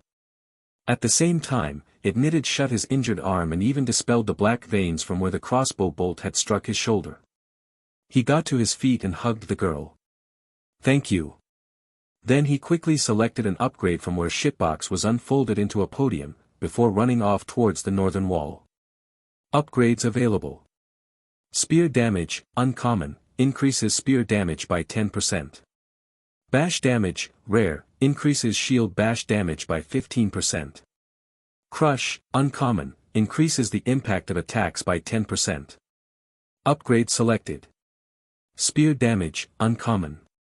Time remaining: 4 minutes and 28 seconds. This last invasion has to be the boss then. That's gotta be why they sounded the horn again. As the northern breaches came into view, Elfin ran up alongside Adam, coming from all parts of the city for one last-ditch defense. In total, there were 17 of them. 9 were archers and the rest were warriors with swords and spears. He frowned when he saw what they were up against. 30 or more soldiers poured through the holes in the northern wall. The serpent-like roots that had defended the initial breach were all defeated and many elfin lay dead on the ground, covered in ugly black wounds. At the head of this invasion was an armored giant. A frayed blue sash was bound around his abdomen like a belt, and a cape of the same material fluttered behind him as he tore his way through the defenders. He wielded a sword that oozed dark smoke, and his shield trailed a black haze. His helmet was a bucket shape with protrusions at the top like the rook piece from chess. That must be the captain that Ilya described. He looks way more intimidating than I thought he'd be. As Adam watched, the boss slapped his sword against the shield and shot out a black shadowy ring. It flew out like an expanding halo and cut into 5 elfen, immediately killing them. Then he swung his sword and launched a black slicing wind through the air, killing another 2. Fuck, this guy is trouble. Potion toxicity has dissipated. You may now consume another potion. Yeah. I'll probably need it, too. Everyone. Adam yelled. Focus on the soldiers and avoid the captain. The elfin quickly obeyed and gave the boss a wide berth, moving to halt the soldiers' advance. The captain instantly locked in on Adam and loped towards him with powerful strides. He had to be 2.5 meters tall, if not more, and his sword was almost the length of Adam's spear. He raised his shield and drove his blade forward. Adam dodged to the side, backpedaling to avoid being caught by any of the boss' crazy attacks. Unequip Fiend Barb. Unequipping Relic. It dropped to his feet, just as the captain slashed his sword sideways at Adam's throat. Clang! He parried the strike, dispersing the shadows from the blade momentarily. Then he leapt forward and thrust his spear into one of the narrow eye sockets of the bucket helmet with all his might. The captain stumbled back a step. Adam lifted his green slime glove and fired off a glob of acid. It struck the helmet, but before it could penetrate the armor and dissolve the boss, an explosion of shadowy energy shot out from within the suit. The corrosive jelly evaporated and the boss immediately went back on the offensive. What the fuck was that? Adam dodged an overhead chop and parried the follow-up slash. He only managed to strike the captain in the neck guard once before the disorient wore off. His parry effect was proving to be way less effective in protracted fights than he'd thought. I should have focused on damage instead, he realized as he saw the shallow dents his spear had left behind. It was scarcely any better than with the Fiend Barb relic. The captain swung again and Adam backed away, but the strike was not aimed at him. The flat of the sword hit the shield's face and released a pulse of darkness that shot out like a ring. Oh shit! Adam dropped to his stomach just as it passed over him, but before he could roll aside, the captain swung his sword and sent a cutting black wind down his back. It passed through his shirt as though it wasn't there. When it struck his skin, it tore at him like a dull blade and Adam screamed in pain. Warning! Health below 50%. The attack dealt 50 points of damage, which was increased to 55 due to your defense rating of 90%. That means you now have 45 health or 45% remaining. You have been afflicted with taint. Stamina recovery reduced by 50%. Adam hurriedly got back to his feet, while blood ran down his back. He pulled the potion from his belt and lifted it up to his mouth, backing away from the captain's follow-up attacks. The edge of the ritual site was right behind him and only one more step would send him crashing down the steps to where Bellamorinth and her mother were preparing their magic. Small healing potion consumed. Recovering health back to 85%. Adam gritted his teeth and gripped the spear with both hands. Then he triggered his spring boots and flew at the captain. Before the boss could lift his shield and protect himself, Adam's spear pierced right through the armor protecting his neck and tore the weapon out the side as he shot past, leaving a devastating rend in the captain's neck guard and almost decapitating him. Black blood sputtered out of the normally fatal wound, but the captain was not defeated. He turned around, his head hanging limply to the side, while Adam skidded across the moss where he landed.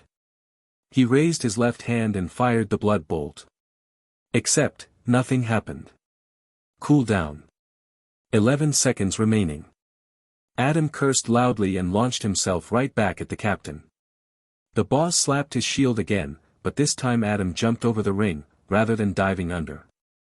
A second later he slashed his sword through the air and shot forth a diagonal cutting wind, which Adam sidestepped. He could feel his stamina rapidly depleting and already knew how bad the taint was. With a lunge, Adam rammed his spear into the captain's helmet, nearly breaking the last bit of his neck, keeping it attached to his body. The boss stumbled a step, and Adam exploited the opening by stabbing him in the gaps between the plates of his legs, reducing his mobility. When the captain went back on the offensive, his movements were slower, and Adam carefully waited out the series of slashes, stabs, and chopping strikes, until the boss tried to slap his shield again. Adam moved forward and parried the blade, disorienting the boss just long enough to ram his spear into the eye socket of his bucket helmet. He tore with all his might, and the captain's head came off from his neck with a wet crunch of his brittle spine. The boss's headless body collapsed onto its knees and remained in a sitting position as Shitbox announced his victory. Stage complete. Tallying score. Adam stumbled over to where he'd discarded his fiend barb relic and equipped it to his spear again. That was fucking hard. I really shouldn't have survived that. All the soldiers had collapsed as well, the necromantic power sustaining them vanishing along with the captain's death. The elfin looked tired and bruised, and only 8 defenders remained. From the nearby towers, women and children started popping out now that the coast was clear. Score. 17 minutes 12 seconds completion time. 193 damage received. 1,079 points awarded. That's a lot of points for not getting speedrun or flawless. But that probably means I missed out on a ton of points. Wonder how the score is even counted. Maybe it's an every kill has a value thing, but if so, do the kills the elfin make count? Whatever, I'll figure out the logic later. For now I've got a relic to find. The tesseract unfolded itself into an upgrade podium and a treasure chest appeared next to it, but Adam was already running towards the great tree. Maybe Ilya was wrong and it isn't found amongst the roots, but rather at the top of the canopy like the glass acorn. When Adam made it to the roots, he climbed up the side of the tree, using the deep grooves in its dark blue bark as handholds. Some of the city's children and youths quickly spotted him and raced up to the canopy alongside him. At the top he could look out over the entire city and see each of the breaches in the walls, as well as small camps and huts outside. There were no soldiers anywhere, and even the ones that had collapsed near the ritual site had vanished. This would be a great place to set up if I had a long-ranged bow. I should take a second to look for any other hidden chests, he realized. But first he scanned the canopy. He didn't notice anything glinting amongst the leaves. However, when he looked down to the crown of the tree itself, from which branches protruded, he noticed something buried there. He climbed over the branches until he reached it. It looked like a cocoon made of bark and woven vines, but it had a pale fleshy texture and pulsed with a malevolent purple light from within. Adam put his hand on it. Secret relic obtained. Rotmaker idol, rare, turns a tree into a living monster for 30 seconds. Relic disappears after use. That sounds crazy. I can't imagine, with the way it's worded, that it wouldn't end up a threat to me as well. The idol appeared attached to his belt in the same spot where the affliction ward had been. Guess it's good if I need to distract an enemy, but I wonder if I can aim it or decide what tree to transform. There are a few too many unknowns with this for me to want to use it. Anyway, I'm glad I found the relic, but Ilya's instructions were completely wrong. I wonder if he knew that or if he was misled as well. Adam went back out to the edge of the canopy, where elfin children watched him with their glowing eyes. You guys wouldn't happen to know where I can find any treasure chests or hidden secrets, do you? He asked. Father says we must not play with the termite nest. Termites? Wait, is this gonna be another secret vendor or something? Where's that at?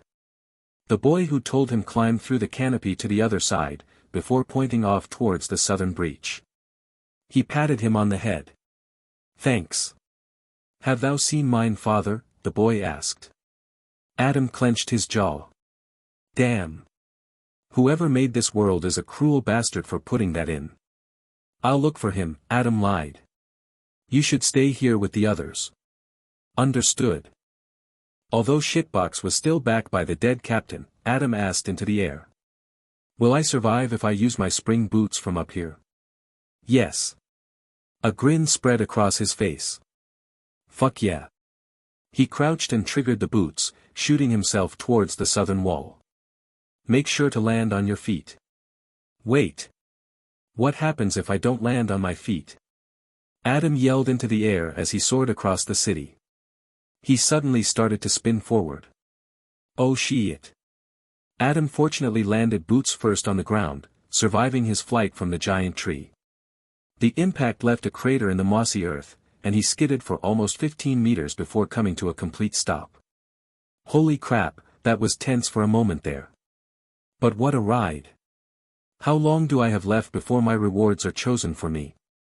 7 minutes 30 seconds. That's more than enough time. Adam ran towards the breach and used the sides of the hole to climb up onto the 7-meter-tall wall. From the vantage, he saw 2 huts similar to the one near where he'd found the relic chest. However, there were no such prizes to be found. The kid mentioned a termite nest, but I don't see anything like that here. Adam moved along the wall while looking out towards the tree line of the dark blue forest. The trees looked as impenetrable as the ones he'd encountered in the previous stages, but as he went towards the southeastern corner of the city, he saw a bite was taken out of the tree line. Within it, a hill with a small sapling and a simple wooden chair looked towards the city. What the hell is that? Adam climbed down from the wall and moved across the mossy ground to get to the hill. As he walked up the slope to where the chair stood, he realized he could see directly into the city. The configuration of the wood and stone towers aligned in a way that made it possible to view all the way to the pit that marked the city's center. Someone must have been sitting here and observing the invasion, he thought to himself. Was it the captain? Although why attack from the north if he was here? Maybe it was one of the knights. Or wait, could it have been a hidden boss? But that means it would have to be defeated before the captain. With the time constraint, that seems pretty difficult. He looked around. Still, there's nothing here now. Time. 6 minutes remaining. I'd better hurry up. Adam ran back to the wall and followed it towards the southwestern corner, while scanning the tree line for any signs of a termite nest. He didn't see anything at all like what the boy had described and feared that it might have vanished along with whoever sat in the chair on the hill. Then he passed the 2 huts and noticed something in the shadow of one. It looked like a mound of dirt sprouting from a part of the ground where the moss was stripped away. Without wasting a moment, he ran over to it and saw that it was indeed a termite nest. There wasn't anything special about it, as far as he could see. Maybe there's a prize inside. With a few shield slams, he broke the mound apart and revealed a white translucent egg the size of a zucchini. As expected, it's another egg. Adam picked it up and put it in his pocket. Secret relic obtained. Builder's egg, rare, wriggles with inner life. So, my guess was right after all. It's gotta be a secret vendor. 5 minutes remaining. He returned to the wall and climbed up onto it. I've got roughly 4 minutes to look around. Guess I'll just do a quick scan along the wall before I return to the rewards. Adam ran as fast as he could while keeping an eye on the forest outside the city limits. He counted a total of 5 huts before he made it to the southeastern corner and ran out of time. There were no other chests to be found nor any other hills like the one with the chair. RO. He spun back around towards the center of the city and launched himself with the spring boots, flying through the air at max speed while trying to avoid spinning. Landing on my head would be an embarrassing way to die. 45 seconds remaining, Shitbox announced as Adam skidded to a halt and sprinted the last stretch to where the Tesseract was unfolded. Upgrades available. Spear speed, rare, increases spear attack speed by 35%. Shield speed, common, increases shield speed by 10%. Dodge, rare, grants a 15% chance to dodge a direct attack. This is a tough one. I think dodge would be super useful to have, since completely avoiding damage beats all other forms of defense. But wait, how many upgrades do I need to get to 18 again? Armament. Weapon status. Spear and parry shield. Common quality. Level 16. Stat upgrades. Spear damage plus 55%. Spear speed plus 80%. Spear growth plus 30%. Shield parry plus 3 seconds. Bash damage plus 35%. Shield speed plus 35%. If I pick a weapon upgrade now and then buy another in the market, then I can evolve a third time and see what happens at level 18. Plus, I get another mastery shard. Adam frowned as he contemplated his move. Dodge was clearly the better pick here, but he knew he had to consider the long term. There were just too many benefits to evolving. Upgrade selected. Spear speed, rare. Shitbox returned to its cube shape, while the chest next to it started to glow. It bore a symbol of a sword and a shield. While waiting for it to open, Adam looked at the tesseract. What were the point rewards for speedrun and flawless in this stage? Both would have rewarded 500 points.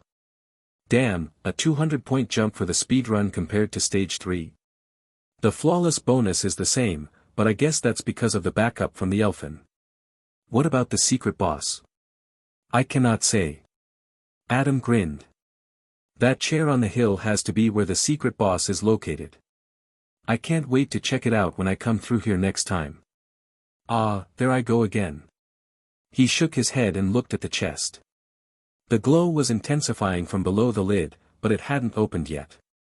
15 seconds remaining. Adam kicked the chest and it popped open. There was a bronze brace, a large shriveled raisin, and a flask of dark iridescent liquid. Relics available. Vigilant Fighter's Vambrace, rare, successfully parried attacks create a glowing weak point on the attacker.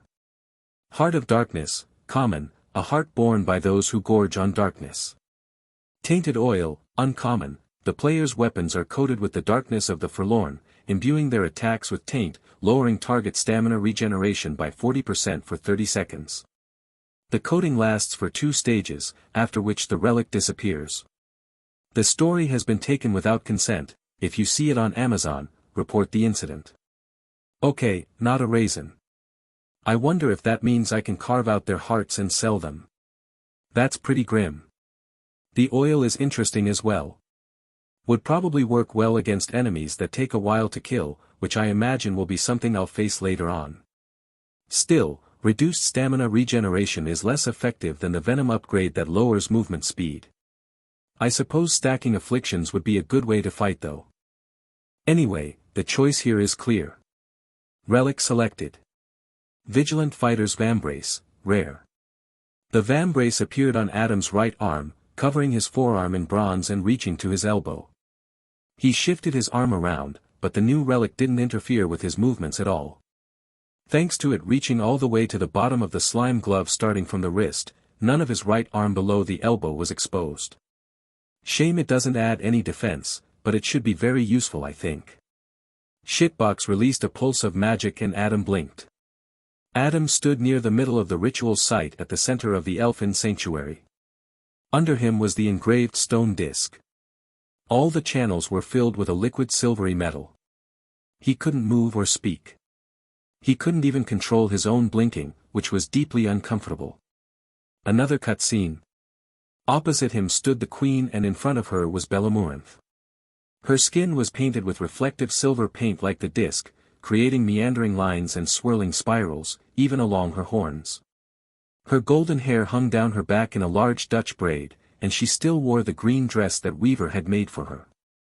All around them, standing on the steps leading down into the pit, were the remaining elfin from the city. Very few were defenders, since most of them had perished. What immediately stood out to Adam, especially when he saw the children who were around the same age as Belle, was that everyone had red ephemeral wings. Everyone except her. Shit. She lied to me. It wasn't all elfin who had magic in their veins. It was just her. That's why the blood mage and the forlorn captain wanted her. Why the elfin queen wanted her. Bellamourinth looked up at him with her orange glowing eyes. Her expression was serious, which broke his heart. It was clear she knew what was in store for her. No child should ever need to act like that. Thank you, Adam, for bringing me home and allowing me to fulfill my destiny. Adam wanted to break free of the invisible restraints on his body and scream at her to run.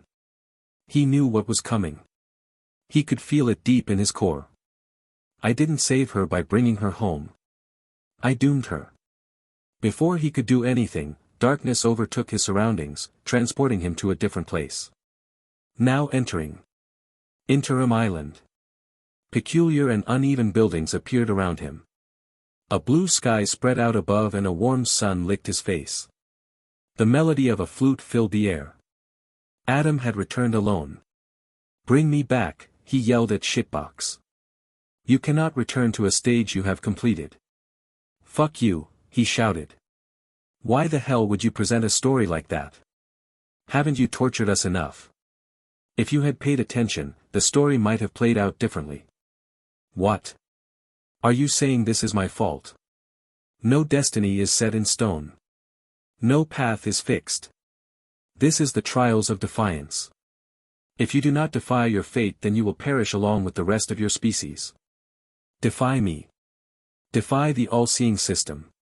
Only then may you rewrite the story." Adam froze.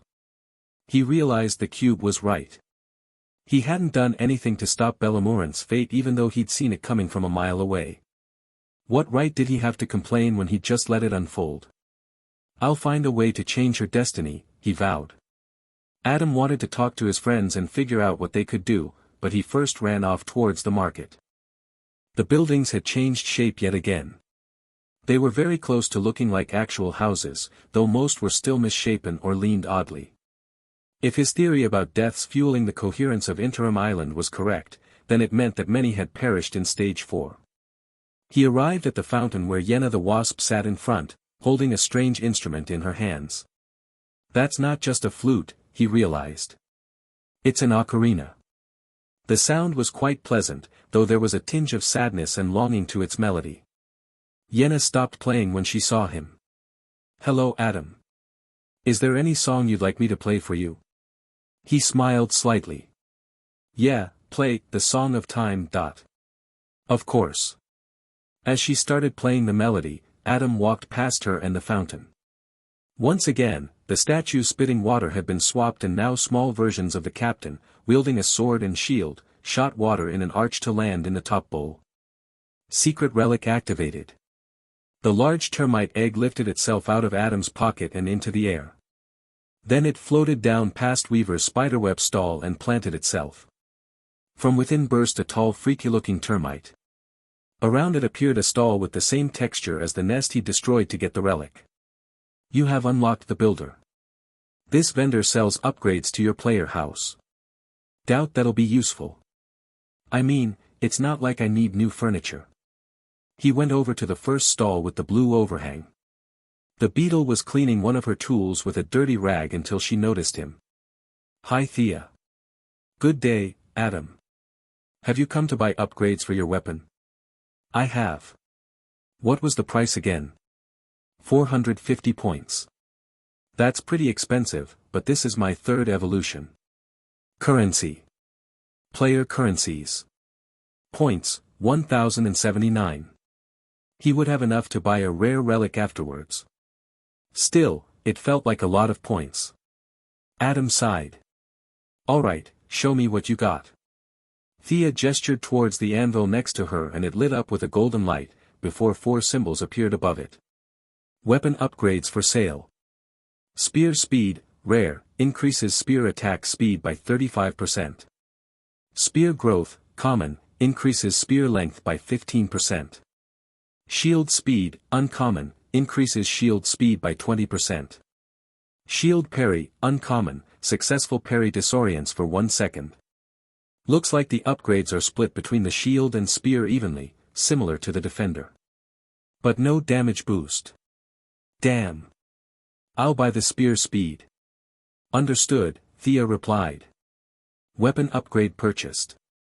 Spear speed, rare. 629 points remaining. Adam's spear and shield immediately started to glow. Then they both turned to golden dust in his hands and were sucked into the tesseract. Your spear dancer class has reached level 18. At level 18, your class can be evolved in one of 2 possible directions based on your previous evolutions. Shitbox dropped to the ground and took on a pyramid shape. On either side of it were new weapons. Both had a spear and a shield, but the spear on the left had a narrower tip and a larger shield than before. The one on the right had a broadhead-like tip, and the shield was reflective on one side and oval in shape. Select an evolution. Son of Thetis, unique skill, fateful strike, deal 300% increased damage with the next weapon attack, but receive 100% increased damage for the following 30 seconds. Gorgon Slayer, reflect projectiles back at their source, become unable to block. Do I lose the speed-based damage boost from choosing either of these? All previously selected evolutions effects are retained. That's good. Would have hated giving that away. Can I still parry if I pick Gorgon Slayer? Yes. Okay, but let me get this straight though. The Son of Thetis evolution gives me a special skill, but it has a cooldown, right? Yes. For how long? 10 minutes. And the Reflect one from Gorgon Slayer doesn't have a cooldown? Yes. Is the increased damage taken from Son of Thetis activated only after I use the skill? Yes.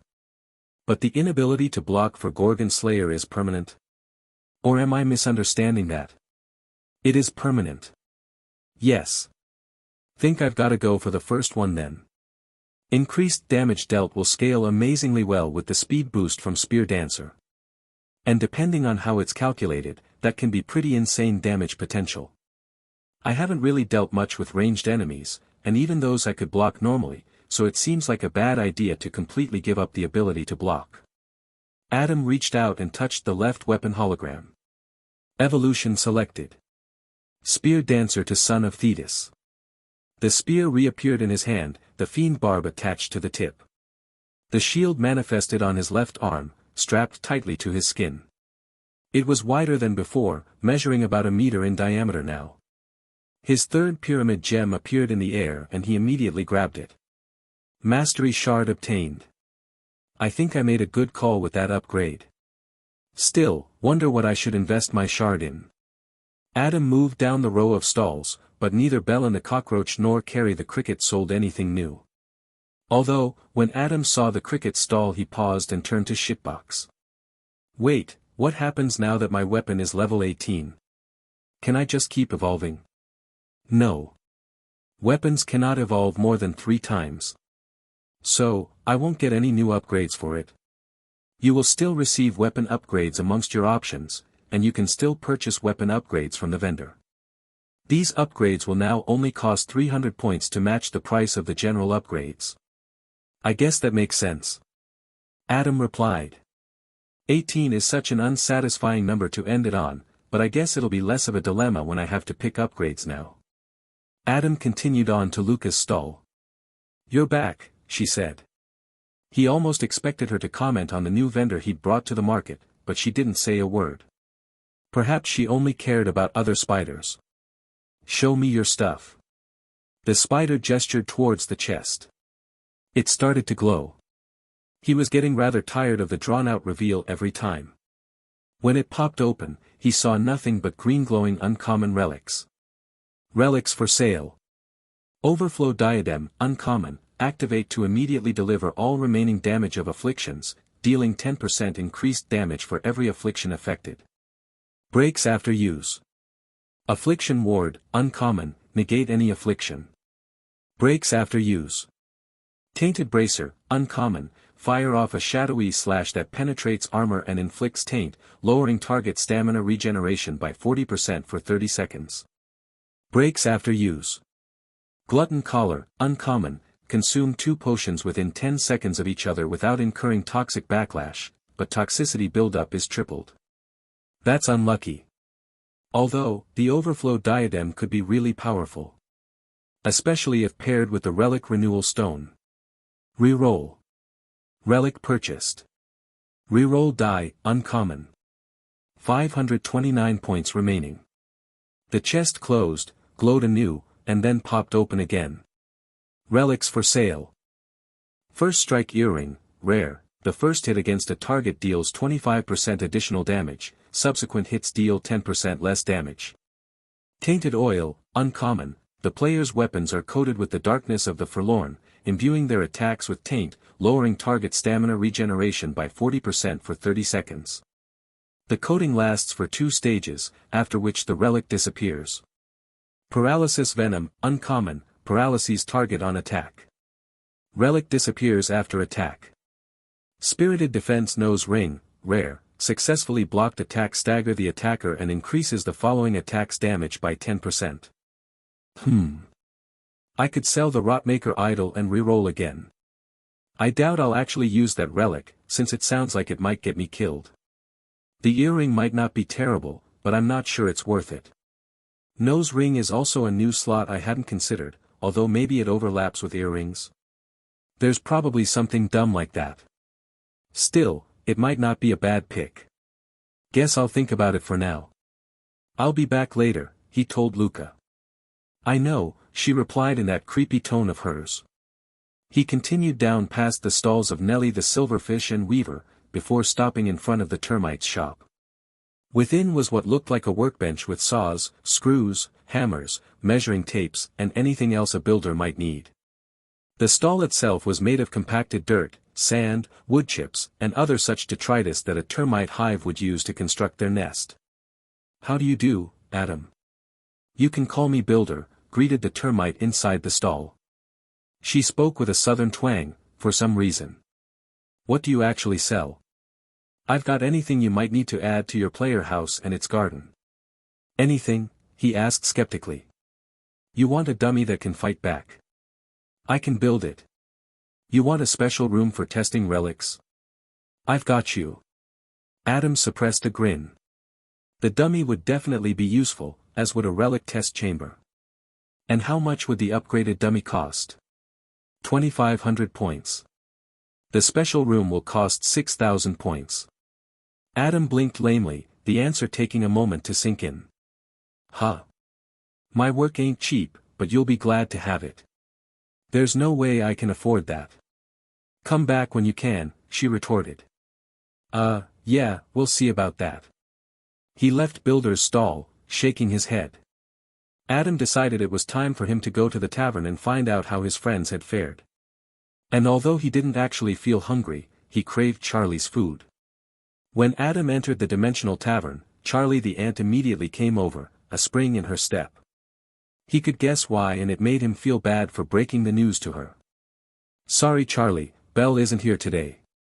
The ant paused. Her whole demeanor changed. God damn. Would you like something to eat and drink? She asked, returning to business mode. Her voice lacked its usual cheer. A root beer float and a cheeseburger. Of course. The tavern keeper moved away towards the kitchen. Charlie, Adam said, stopping her mid-step. I'll find a way to bring Belle back. I promise.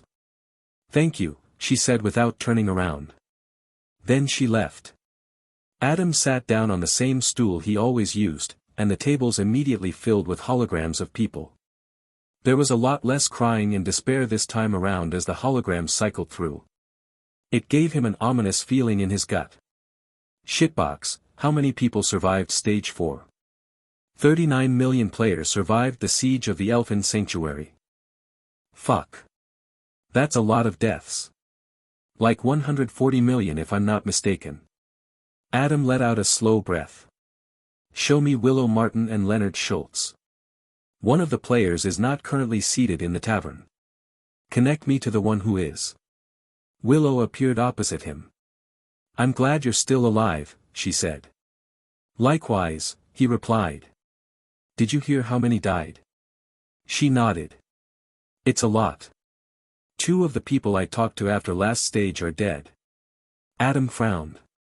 At least the 3 of us are still here.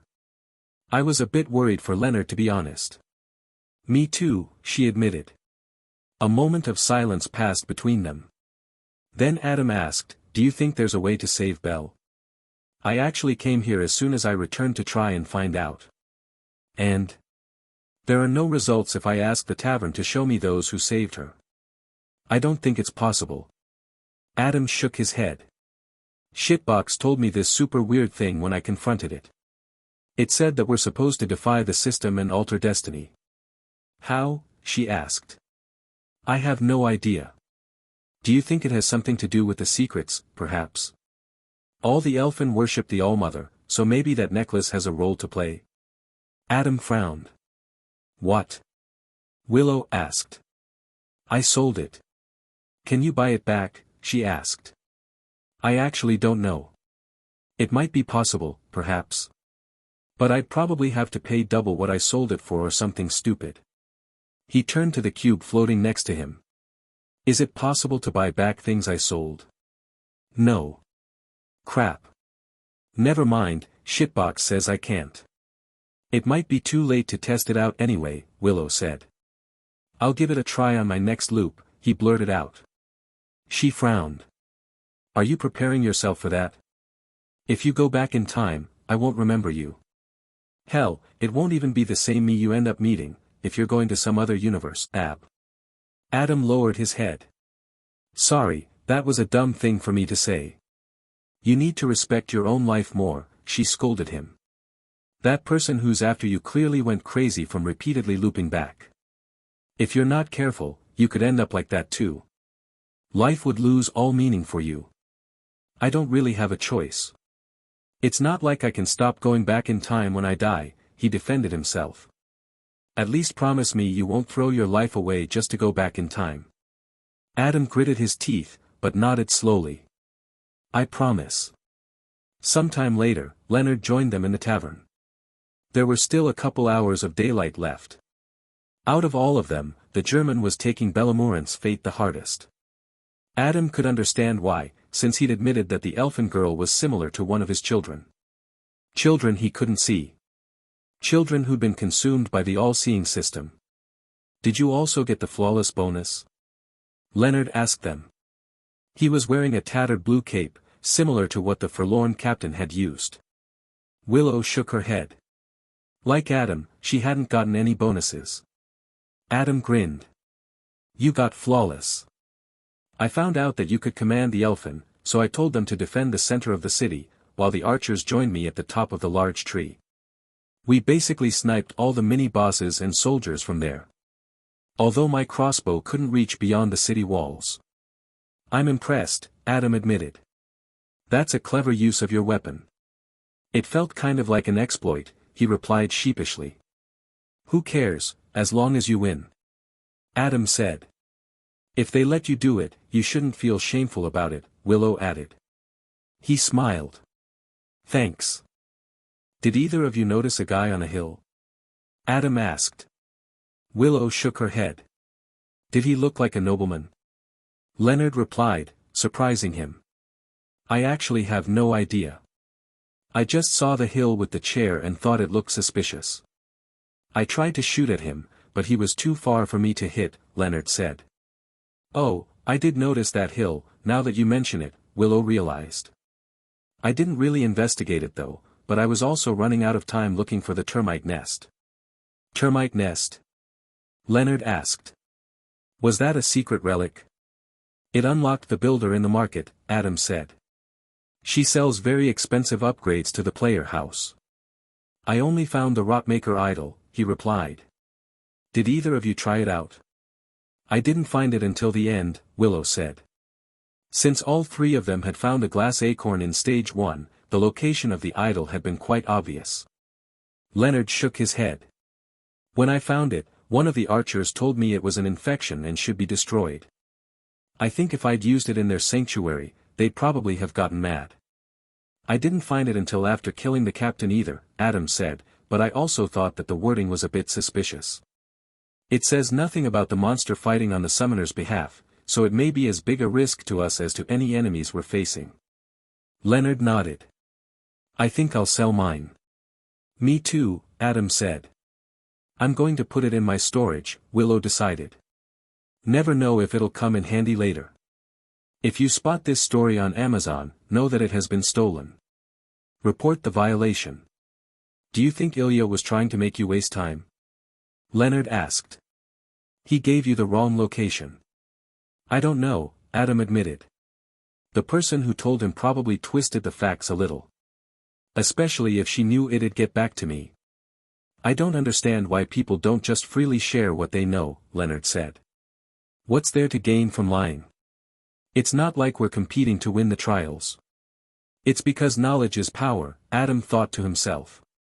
I think there may be future stages where players have to work together, Adam said, though he didn't mention that the time looper had all but confirmed this through her crazy pawn who wanted him dead. If you have the ability to see the future, you could perhaps manipulate things to end up with an outcome that favors you.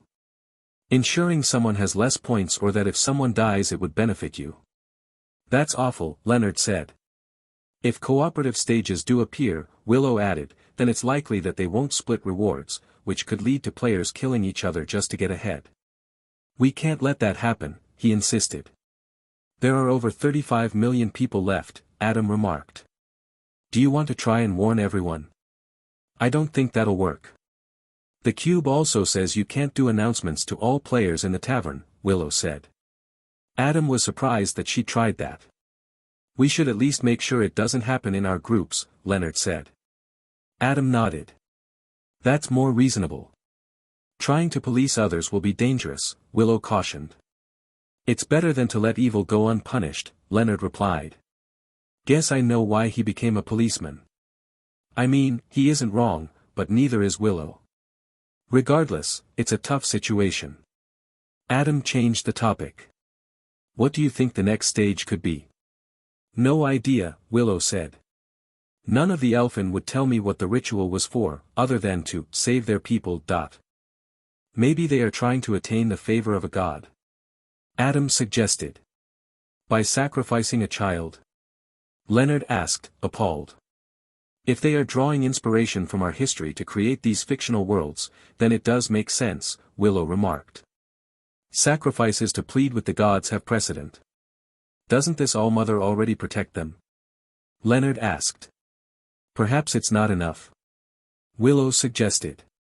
It's possible that something goes wrong, Adam guessed, and that in Stage 5 we'll have to fight the elfin we just helped defend. You two seem a lot less certain about what comes next, she remarked. It was true, of course. The way the story had unfolded was taking a turn neither of the two had an immediate answer for. Leonard hummed. I'll think about it some more while I'm at the market. Guess I'll head there too, Willow said. Adam nodded.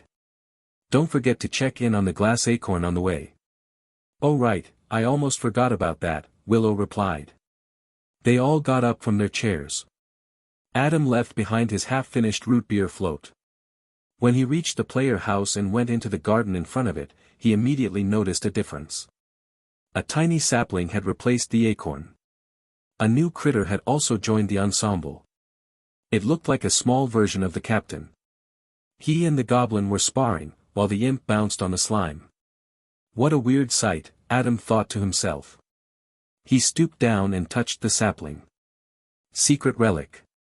Glass sapling, rare, all stats grow by 5% for every stage completed, grows for 5 stages. That's pretty good. Is that effect retroactive? He asked the Tesseract. No. Shame. Still not a bad thing to have passively boosting me in the background. I guess it'll get even stronger when I've completed stage 9. Just gotta survive whatever is coming for me in stage 6. He peeked inside the player house through the door and discovered that the small bed was gone. It stung more than he thought it would. Even though he'd never been someone who actively wanted children, he'd enjoyed having Bellamorinth around. It had made the island feel a lot less lonely, since all the other inhabitants were insects and he could only see the holograms of other players. Adam continued on to the market where Yenna was now playing the Song of Storms on the ocarina. He gave her a nod as he passed by her and went over to Luca's stall. Relics for sale.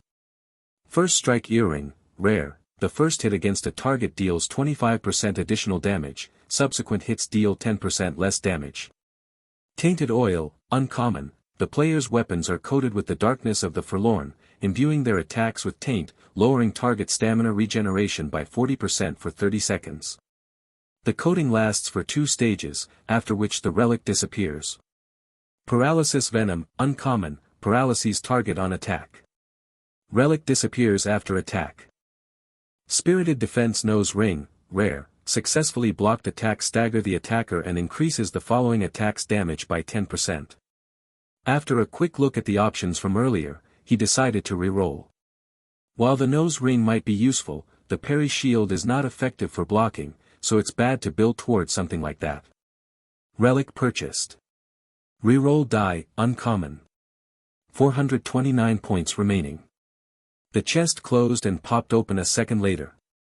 He immediately noticed the epic that appeared, along with the blue cape he'd seen Leonard wearing. Relics for sale.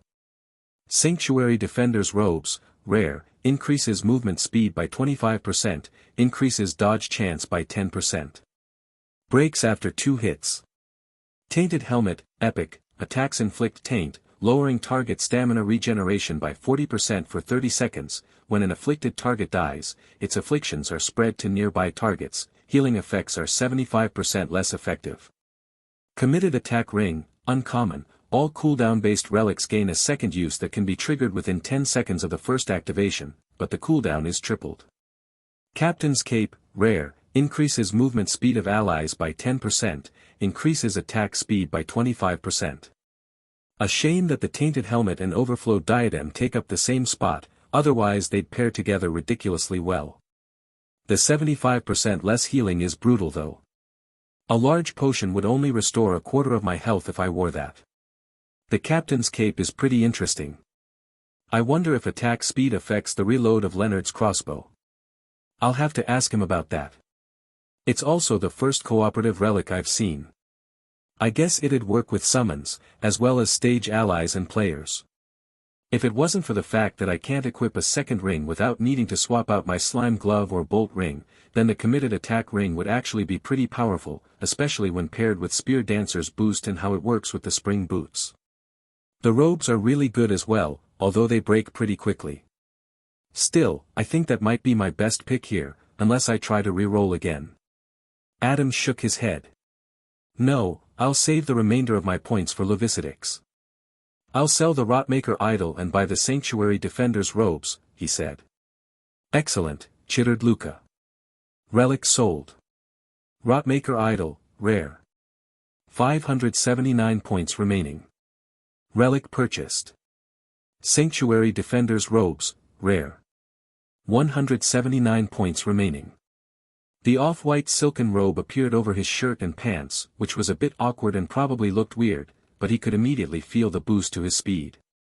It was actually 2 separate pieces, one which covered his torso and arms like a thin sweater, and the other like airy lounge pants that covered his legs down to where his boots began.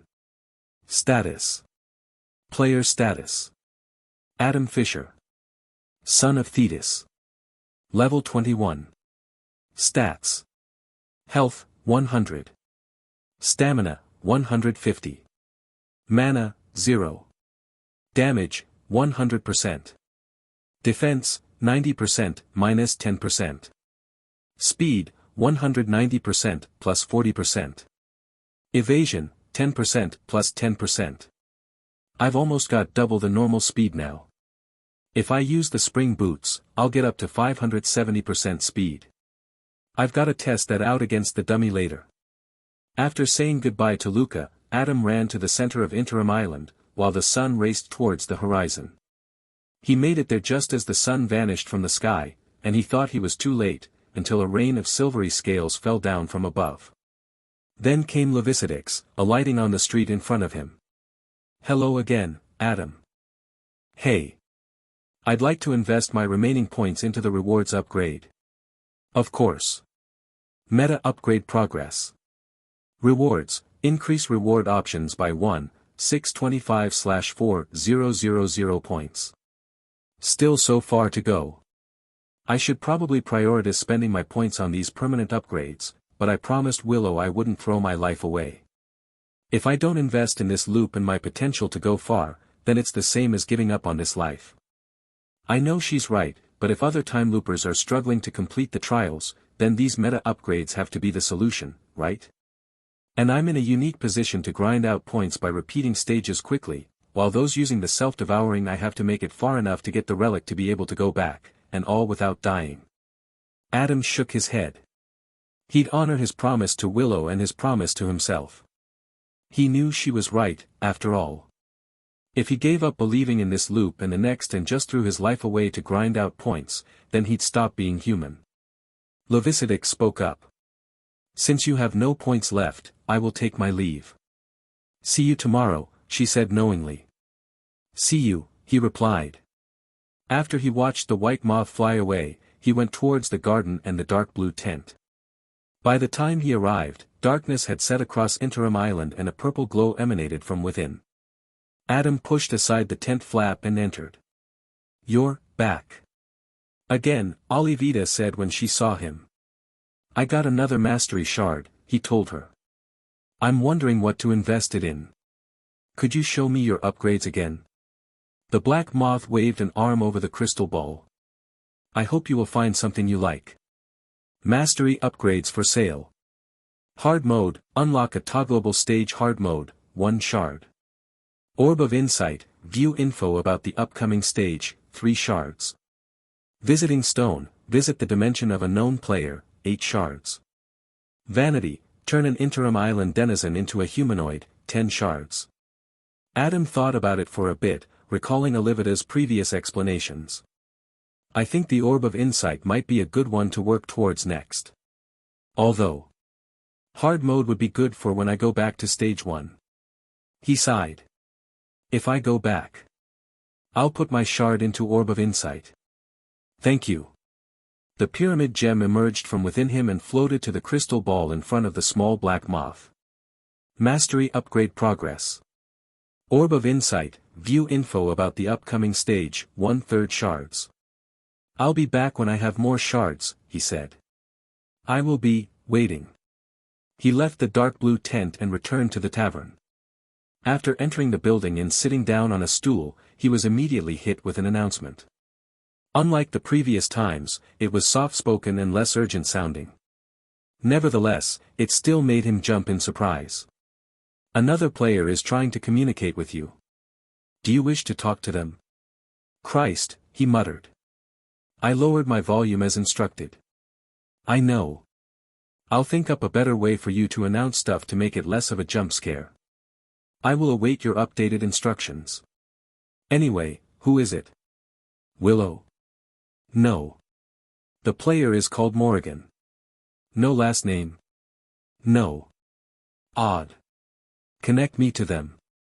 A figure appeared in front of Adam. Directly in front of him. She was sitting cross-legged on the table and not even touching a stool. "What the fuck?" Adam immediately recognized her appearance from Ilya's description. And her eyes. They were purple spirals that had an ominous red glow. She was looking him right in the eyes, while playing with a marble bearing a symbol of 2 crossed blades within. "Adam Fischer," she said, drawing out his name. "You're not supposed to be here. How are you able to activate the tavern without sitting on the chair?" Adam asked. Morrigan laughed. "You haven't figured that out yet." She paused to look at the marble in her hand. Then she held it out so that it was right in front of his face. "Do you even know what this is?" "No." She laughed again. Then her expression became hard as stone. She was just like Ilya had described. Shoulder-length black hair. Sickly pale and wrinkly skin. Bright blood-red lipstick. He couldn't tell what nationality she had, and her accent was indistinguishable. She also wore a black bodysuit made out of some finely woven silk mesh. Adam thought it might have been made by Weaver, although it was also potentially an armor relic from a later stage, if she had the relic-saving upgrade. Maybe I've been underestimating that meta upgrade, he thought to himself. He'd have to find out how it worked next time he saw the white moth. "How do you know about the self-devouring eye? Why were you trying to find me? How did you change your own fate like that?" she demanded, her words frantic. Adam blinked, confused. "Back away and I'll talk," he then told her, trying to gain some control over the situation. Morrigan vanished, only to appear on the stool next to him. Except it wasn't the usual stool anymore. It now had a high back and 4 legs. She was leaning it on the back legs while resting her feet on the table. How is she doing that? Are these all commands I don't know about? "Talk," she demanded. Adam focused for a moment, and his simple stool turned into a proper chair, identical to hers. She didn't make any comment about it. Her strange eyes just bored into him as she awaited his response. He tried to feign nonchalance, but his heart was pounding so hard he could feel it in the tips of his fingers and hear the pulse in the depths of his ear canals. I wasn't trying to find you. I was just curious. There was no way he'd tell her the truth, but he figured half-truths would be okay. He was still wondering what the marble in her hand was all about, but something told him he should be afraid of it. Levicidix told me about the relic, that's how I knew about it, Adam eventually admitted. Why would he tell you about it? Why would he even appear before someone like you? Adam was confused for a second, until he remembered that the genders for the island's denizens were swapped based on preference. Before he could try and bullshit her with an answer, Morrigan continued and he saw no reason to interrupt her. I've already dealt with Amelia, Haoyang, and Arturo. You never make it past 5. You always die. But this time you picked Lancer instead of Defender, and you got the speed run on 1A with Acute. She must have looped a lot to know that about me. She shook her head.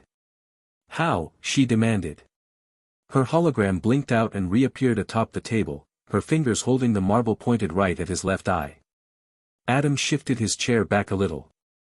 I don't know who those 3 people she mentioned are, but I've got the feeling she has a way of killing people. I should tread carefully, but maybe I can mess with her a little. She clearly sees me as an enigma, so maybe I can play into that. I found a different way to loop, he told her. Morrigan froze. Impossible, she whispered. Then explain how I know about Levicidix. She only shows up after someone has looped. But you don't know anything, she shouted. And there are no secrets left to uncover. I found them all. You're lying to me. She pushed the marble right into his forehead. To Adam's shock, he could feel it touching him, although her fingers still passed through him. The marble was warm. Whatever that thing is, it's bad news if it can touch me. I'll tell you how I did it, if you tell me how to survive the 5th stage. No. You have to die on 5. If you live it messes everything up. You've already ruined Willow Martin. She'll have to die too now. This run is already unsalvageable. It's your fault. Tell me how to do what you did. Tell me or I'll use this on you. Morrigan pushed the marble into his forehead again, this time with enough force to tip his chair back. Cut the connection. Her hologram disappeared. Block her, quickly. Understood. Adam got up from his chair and walked away from the table. What the fuck? Willow was right, she's totally crazy. Wait. I have to warn her. Adam ran back over and sat down. Connect me to Willow Martin. This player is not currently seated in the tavern. Fuck. Connect me to Leonard Schultz. A moment passed. Then it turned into half a minute. What is happening? Connect me to him. This player is not responding to your request. Show him to me. Leonard's hologram popped up a few seats down. He looked uncomfortable and was leaning back in his seat. It was a scene that almost perfectly mirrored what Adam had just experienced himself. Oh no. Leonard. Adam yelled. Disconnect. This content has been unlawfully taken from Royal Road, report any instances of this story if found elsewhere. The hologram didn't respond or even turn to face him. It was as if he couldn't hear Adam at all. Send him a message or something. You can do that, right? I cannot. Well then fucking connect me to him again. Keep sending him the request over and over until he accepts it. As Adam watched his friend, who was surely being harassed by the insane time looper, the man just vanished. What happened? Where did he go? This player is no longer seated in the tavern. Adam hadn't seen him stand up. His hologram had just vanished. For the next 3 desperate minutes, he tried to connect to Leonard again and again, but kept getting the same message. This player is not currently seated in the tavern. He tried to connect to Willow as well, but she was also not in the tavern. Then, when he tried Leonard again, he got a different message and his heart sank. The player you are searching for has perished. It's all my fault. I got him killed. Adam remained in his seat, staring at the spot where he'd last seen Leonard. He might have sat like that for an hour, though he had no idea of how much time really passed. Then he got a message. Another player is trying to communicate with you. Do you wish to talk to them? The message repeated 2 more times until he finally accepted it. Willow appeared opposite him. She became worried when she saw his face. What happened? She asked. Are you okay? Leonard is dead and it's all my fault. Adam walked through the streets of Interim Island in the light of the moon. He'd managed to get Willow to block Morrigan, but he had no idea if that would keep her safe. The more he thought about it, the more he believed that he knew what the Time Looper's marble was. There'd been 2 crossed swords inside it, so he felt certain that it was something that allowed her to challenge another player. Whether it was a relic or one of Olivida's future upgrades, he could not say, but it also didn't matter. Those 3 people she mentioned. Amelia, Haoyang, and Arturo. They might have been players who would go on to become strong enough to reach the stage with the self-devouring eye. They would have been people who could have had a real chance of beating the trials perhaps, and Morrigan killed them for that reason. She's like a gardener pruning a tree to decide how it should grow. He sighed. And she believes I should die in the next stage. That is apparently my fate. She also said I ruined Willow by interfering with her. Which is lunacy. What she probably meant was that I made Willow less susceptible to manipulation. Adam thought back to how she'd reacted to the news of Leonard's death. She hadn't even shed a tear, but she'd clearly been distraught. After hearing his recounting of the events, she'd immediately tried to say that it wasn't Adam's fault. But he could tell what she really thought. He saw the look that passed over her. She knew it was because of him and part of her was scared that she'd die too.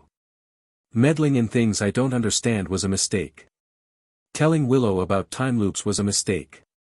Adam had tried to spy on Morrigan, but she'd blocked him, just like the first time he'd seen her in the tavern.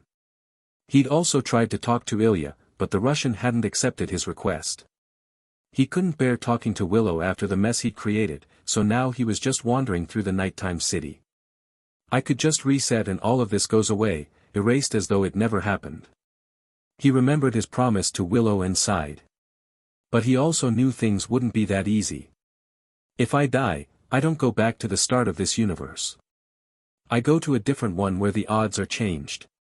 Perhaps I land in one where Willow and Leonard die in stage 1. Or maybe I end up in another psychotic time looper's domain. Adam thought about the divine relic and its implications. It's a trap, he realized. Anyone who finds the self-devouring eye is probably quite powerful, but they will undoubtedly have lost those they cared for along the way and know things they could have done differently. Heck, if I'd found it and didn't have this ability to loop already, my first thought would have been to go back and find all the secrets I only learned about later. But it's a poisoned apple. Once you take a bite and realize the potential of looping back, along with the upgrades it brings, you can never stop. And as you go back time and again, you gradually grind away your own humanity until you either die or give up even fighting to win. After wandering for a while, he made it to the market. Yenna was playing a normal flute while looking at the water splashing into the fountain's top bowl. Past her, several of the vendors were standing outside their stalls and talking. Some of them were holding food, perhaps brought to them by Charlie. When the wasp noticed him, the other vendors all scurried into their stalls. It felt as though he'd seen something he wasn't allowed to. Like entering the changing room at Disneyland and seeing all the mascots without their suits on.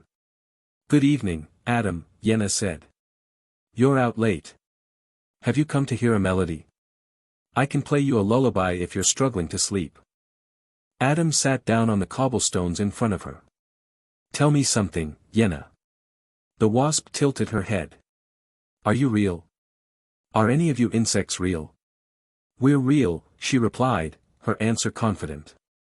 "Do you have agency? Choice?" "We do not, no. We do what the system commands." Adam laid down on his back and looked up at the stars and the bright moon. "And how does that feel? Are you content sitting here playing melodies all day?" "It is not the worst fate," she said.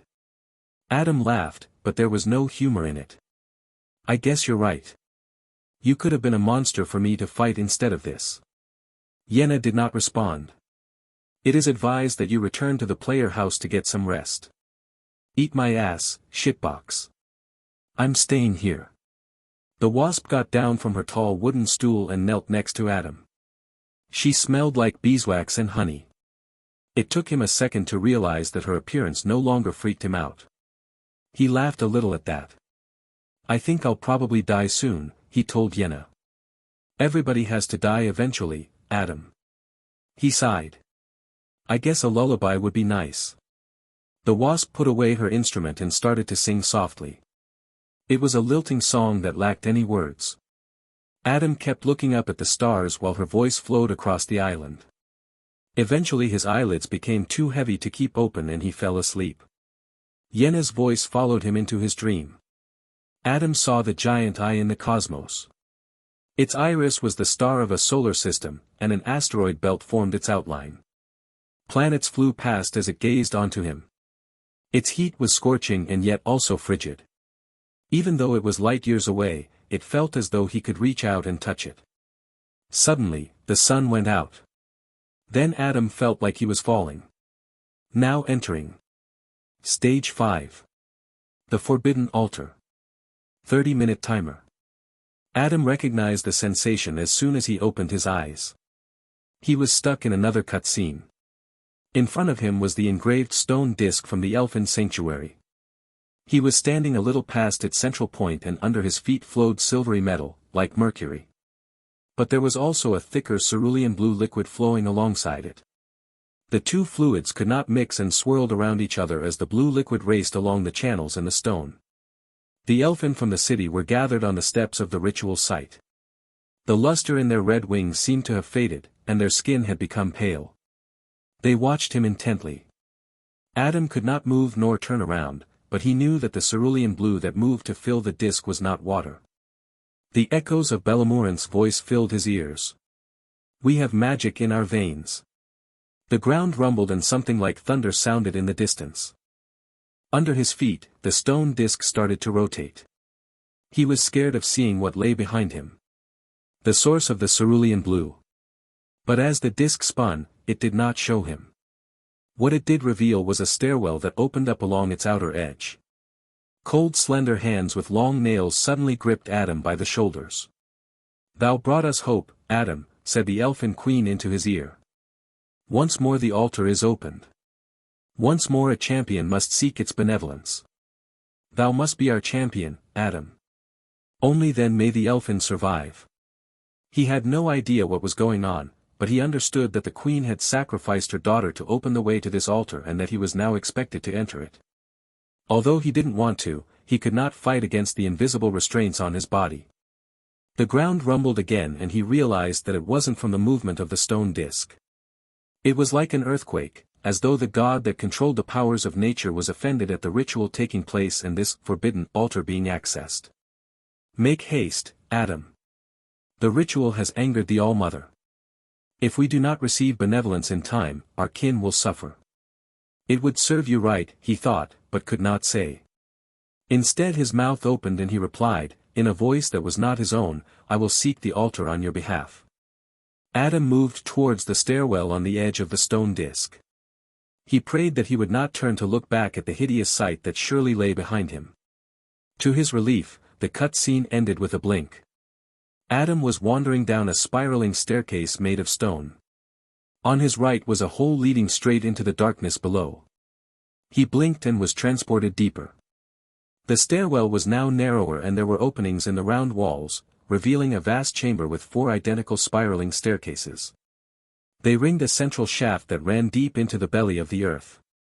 Although he could not override the movement of his body carrying him deeper, he was able to turn his head and look around. Fuck.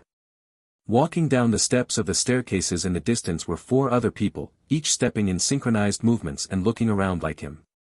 Cubes floated along behind them, just as surely as one floated behind Adam. Worse yet, he recognized one of them. Suddenly a lot of things made sense. That's why he wanted to know how I beat the 3rd stage. He did not care about the stage itself, only about my relics and fighting style. Because he knew, thanks to Morrigan, that we would face each other here. It was Ilya Sokolov. The revelation brought along another. The pattern of the stages was not based on the rule of 6.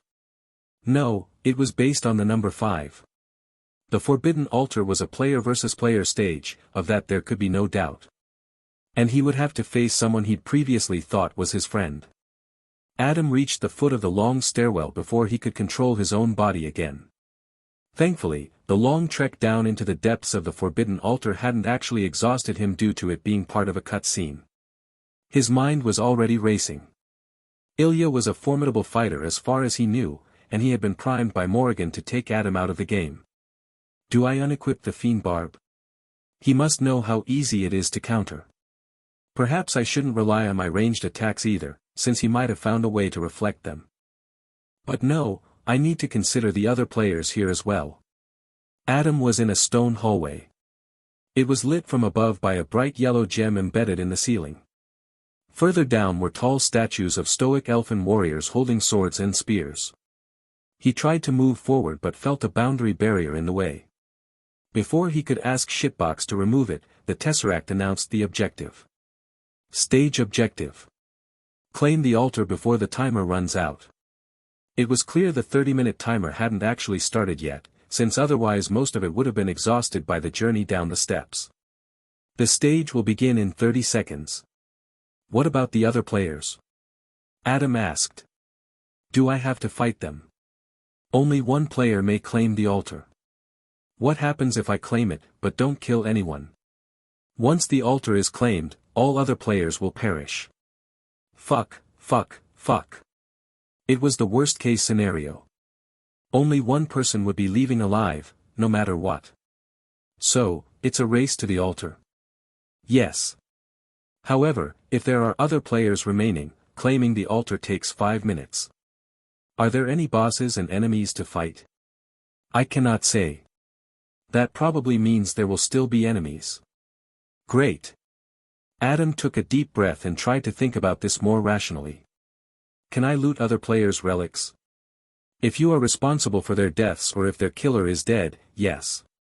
If I'm willing to overlook murdering other people, there's a potential windfall to be made here. All but one of us is guaranteed to die, so I may as well make the best of other players' deaths. In the end, if someone beats the trials, those that died along the way will return to life, so it isn't actual death. He sighed. Can't believe I'm trying to justify murder.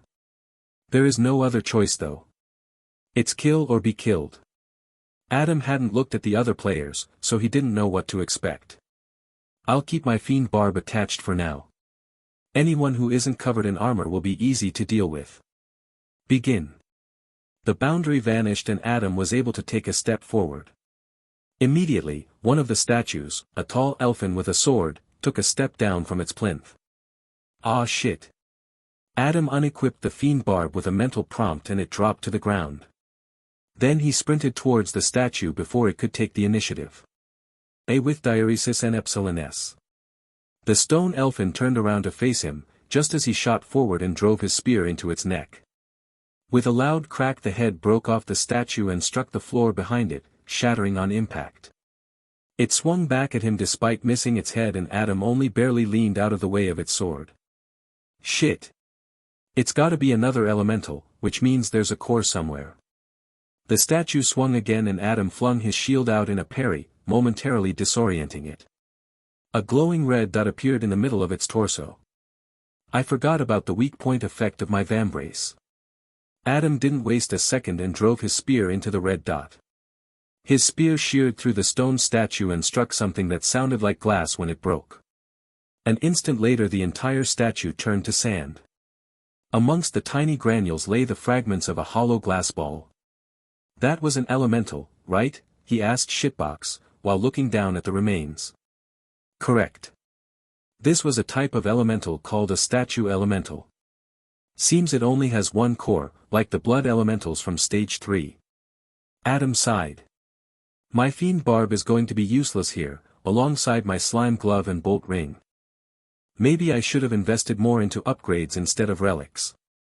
He returned to pick up the weapon relic before continuing down the hallway. It wasn't difficult to equip and unequip the Fiend Barb, so he kept it on just in case he encountered another player. Even if Ilya knows how to counter the Fiend Barb, he might not know how it works with the Blood Bolt. If I combo it with my Fateful Strike skill and Spring Boots, then I can produce an explosion that he won't be able to survive. The end of the hallway was a 90-degree corner to the right. Adam continued delving deeper, keeping an eye on the many elfin statues lining the walls.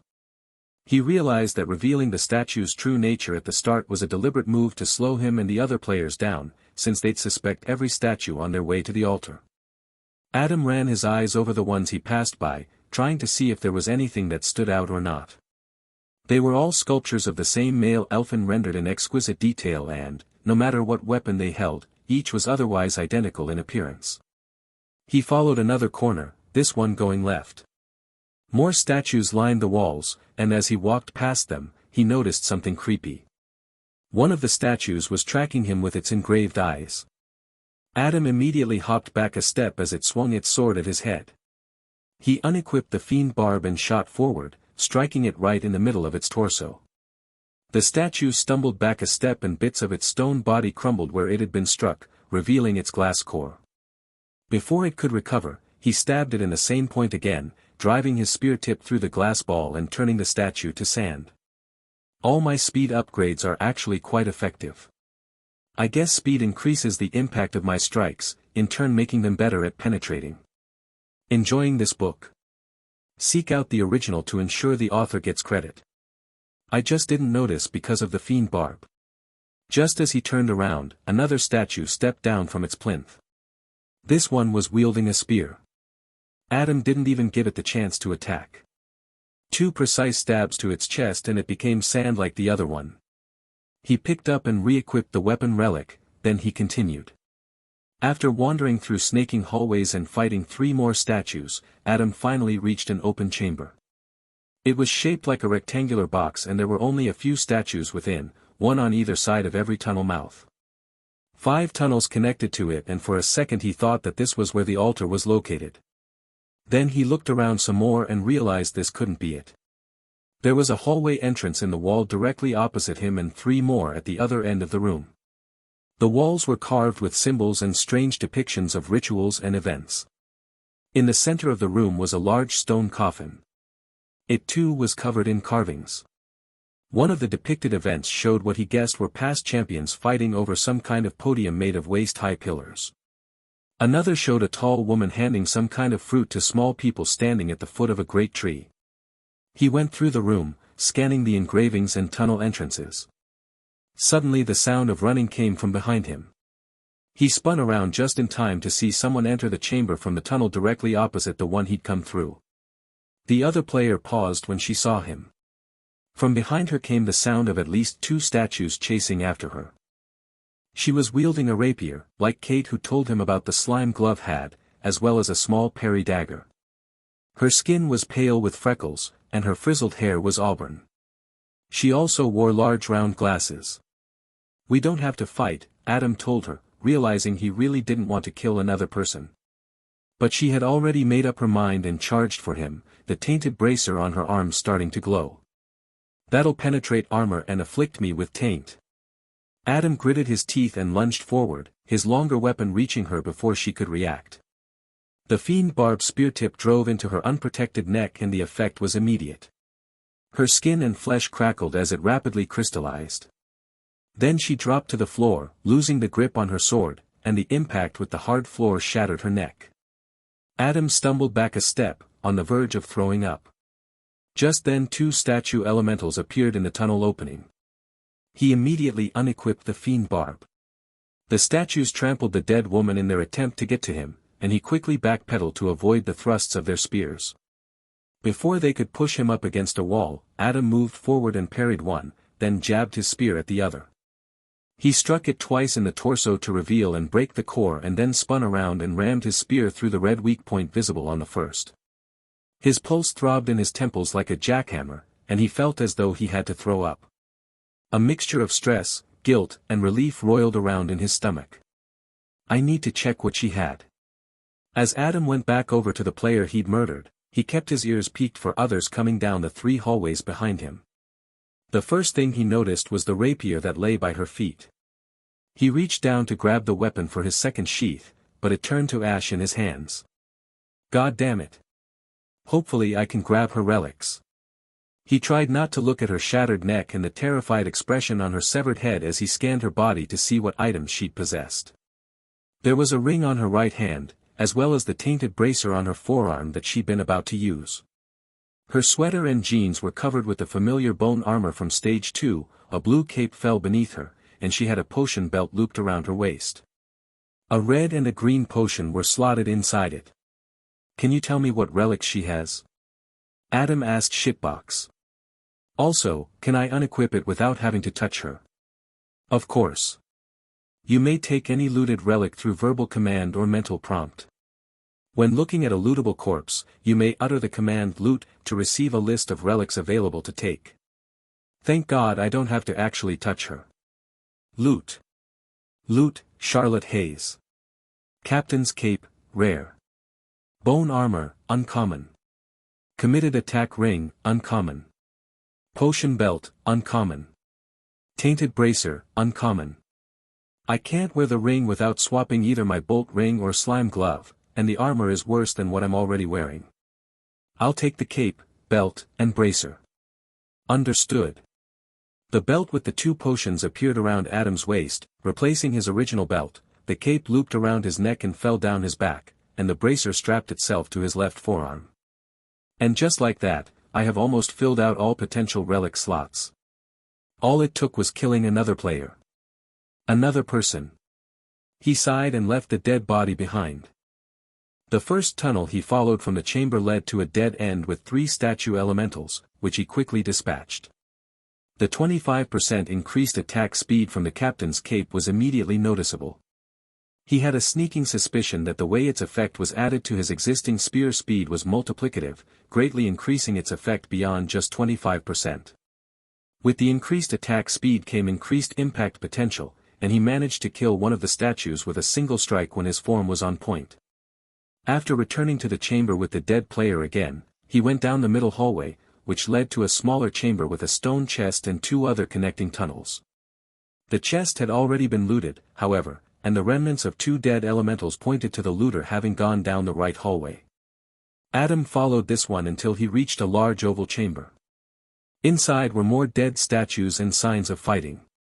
A large pillar took up the middle of the room and there were raised stone coffins placed near the walls. Whoever had gone through here had destroyed all the statues, even though most clearly weren't elementals. It wasn't a bad strategy though. He wandered through the room, trying to figure out who he was following. There weren't any sounds coming from up ahead, which was strange. There should be at least 2 other players still alive and one of them had to be Ilya. Adam stopped as he reached the large pillar and saw what was engraved on it. Eyes. Countless drawings of the same thing but rendered in slightly different ways with every repetition. As he took a step back, he saw that all the eyes, when viewed from the front of the pillar, came together to form a large iris with a serpentine slit in the middle. Stage alert. Player Lee Hyung has claimed the altar. Adam jumped in surprise at the announcement. That was quick. He was about to run through the oval room, when he heard the scrape of a boot on the floor behind him. Without even thinking, he threw himself to the side, just as something struck the stone pillar loudly. Adam landed in a roll, realizing that the thing that had struck the pillar had gone right through his cape. It had happened so fast that there could only be one explanation. The blink ring. He hurried around behind the pillar, just as a projectile struck the floor and another went wide, hitting the back wall. Adam knew from experience how difficult it was to aim while using the blink ring, especially if the target was moving. But his opponent wasn't an amateur. He'd tried to predict Adam's movements, even if he'd guessed wrong. Adam finally looked at one of the projectiles. It was a spear. A loud thud came from the pillar's other side. And another. How many fucking spears does he have to throw? Adam pulled his cape off and swung it out to the side of the pillar. A hole immediately appeared in its fabric as a spear thudded into a wall at the far end of the room. Fuck. Man, that ring is no joke. Why the hell is that only an uncommon relic? Ilya. I know it's you. Another spear struck the pillar. Is he trying to destroy it? I really didn't think you would be hiding, Adam, Ilya said. He sounded disappointed. What did you expect? You cheated. You knew I'd be here with you from the start. That's why you wanted to know what relics I had. She will tell me how to see the future if I kill you, Ilya replied. A spear suddenly struck the floor next to the pillar. That's 8 spears he's thrown now. Does he have any more? Morrigan is lying to you. Adam yelled. She can't see the future. You're wrong. Ilya shouted. She's just using you to get to me. Can't you see that? Ilya laughed. Why would she care about you? Because she can't control me like the rest. She wants to control everything and everyone. She killed Leonard to get to me. She'll kill you too. There was a long stretch of silence until an announcement went out. Stage alert. Player Marcus Doyle has claimed the altar. Adam quickly poked his head out and saw Ilya standing 10 meters away.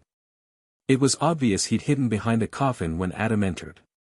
No doubt it was Morrigan who told him where they'd meet. Ilya looked different than when he'd seen him on the stairs going down, because he now wore the tainted helmet from the last stage. Aside from the helmet, he had the same robes as Adam and there was a ring on each of his hands. He didn't have any special boots, just normal shoes. He had one spear left in his hand, but threw it as soon as their eyes met. It instantly struck a pane of blood in front of Adam's face, before deflecting into the pillar where it got stuck like the rest. Fuck, that was close. But he's out of weapons now. Adam went around the pillar and triggered his spring boots, shooting himself forward. At the same time, he fired the blood bolt at Ilya. It exploded and showered him in shards, pushing him back with its shockwave. Got him. Then something attached to Ilya's hip turned into dust and the fragments all popped out of his body, having done no significant harm. How is he still alive? Was that the affliction ward? Adam landed a few steps from Ilya and immediately dropped the fiend barb to the ground, before surging forward. He could just barely see the Russian's eyes through his helmet. Ilya lifted his hand in front of himself as a last defense, no doubt regretting throwing all his weapons away. Then he clenched his fist and closed his eyes in a blink. Adam cried out as he was immediately speared by 9 different projectiles, stopping him abruptly, only a single step away from Ilya. Warning. Health below 5%. You are close to dying. You have been afflicted with taint. Stamina recovery reduced by 50%. You have been afflicted with venom. Speed slowed by 30%. You have been afflicted with bleed. Receiving 40 damage per second. The spear dropped from Adam's grip, but he managed to shoot off a glob of acid from his right hand, just as he collapsed face down on the floor. Ilya screamed as the slime struck his leg and began devouring him. Small healing potion consumed automatically. Recovering health back to 41%. Adam felt the healing effects from the potion that had been in the belt he'd looted, but then the wounds on his body throbbed and blood rushed out of him eagerly. Warning. Health below 5%. You are close to dying. Ilya continued to scream nearby, but Adam couldn't see him. His wounds throbbed again. Then everything went dark. Adam was in the starless void of space. Somewhere so far from all other celestial bodies that even their eons-old light could not reach him. An eye opened in the dark. It was possibly the biggest thing in existence, or so small that it could fit within Adam's palm. He floated there, as the eye provided the only contrast to the dark. Its sclera was the white light of creation, its iris was the first planet to ever exist in this outcast region of space, and its pupil was shaped like a man. The man moved towards where Adam floated. As he neared, his brown disheveled hair was revealed, along with a chiseled face, thick eyebrows, and amber eyes that reflected some unseen kaleidoscopic cosmos. It was his mirror image, though it was clad in a suit of darkness, such that it looked like just a floating head. Adam. The doppelganger spoke his name. It made his entire being tremble, threatening to tear him asunder. Who are you? Adam asked. His voice was a tiny thing that the darkness quickly swallowed. His mirror image replied, but its voice became something smaller. Like a human whispering to an ant, such that the breath of its voice would not blow Adam away. I am the eyes that bear witness to the start, the middle, and the end. I am the one whose gaze pierces dimensions and realities. I am the all-seeing and all-knowing. I am the sight you wield. Are you the system responsible for the trials? The trials are but one of the ways that I express my influence. The struggle is such a thing to behold. The suffering fuels me. Why am I here? Because you display the ultimate defiance imaginable. Because you broke the design carefully crafted. Because you are unkillable. I knew it. I am not looping in an intended way, am I? No, Adam, you are defying the rules I made. How? Ingenuity, luck, and my own oversight. Ironic, is it not? I am all-seeing and yet so blind. It must be pride. A valuable lesson has been learnt. Do you understand how many like you attempt what you attempted? And yet only you were so lucky. Killing the Tesseract? Adam asked. I'm guessing everyone wants to kill it when they learn they were lied to. Hell, people want to kill it just for being the one who enforces your cruel game, wrote able-bodied. My game is a lesson and your species are the students. Many rebel against the eyes that govern their universes and dimensions. Many reach the same conclusion as you, given the tools at their disposal. Do you know what happens when an eye is defeated? It blows up and kills you. That is the immediate response, most of the time, yes. But the eyes are much more than that. There is but one eye for every universe, every tangled mess of dimensional strings. Through my grace, these eyes possess the power to govern their universes and alter the laws of reality as prescribed by my tenets. One which possesses such immense power inevitably becomes the linchpin holding everything together. Can you imagine what the loss of such an integral piece leads to? Adam frowned. Oblivion, Adam. Every defeated eye equals a defeated tangle of dimensions. An obliteration of a universe. Snuffed out like the light of a star, never to be seen again. Are you saying that because I killed Shitbox, I destroyed my entire timeline? Yes. That is exactly what I am saying. It is an intended defiance that I allow your species to exhibit. That means my family is gone. My original family. My sister, my niece, my father. All of them gone. Forever. Am I even the original me, or was my mind thrown into a body that just looks the same? The revelation was painful. It was almost too much to bear. But floating there in the void of space, under the gaze of the all-seeing system, he had no choice but to listen. Do you understand what it means for you? It means that you should be nothingness. Void. Null. Non-existence.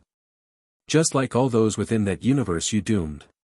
For how can the action leading to the end of a universe exist, if the result is that it never existed in the first place? And yet you are here, Adam. I don't understand. I am aware. The doppelganger reached out and touched something piercing through Adam's torso. It was an obsidian shard reflecting an unseen cosmos, just like the eyes of his mirror image.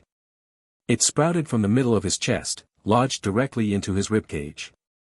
And yet he couldn't feel it at all. He hadn't even seen it until his attention was brought to it. It reminded Adam of when he died. What you need to understand is that you are lucky, Adam.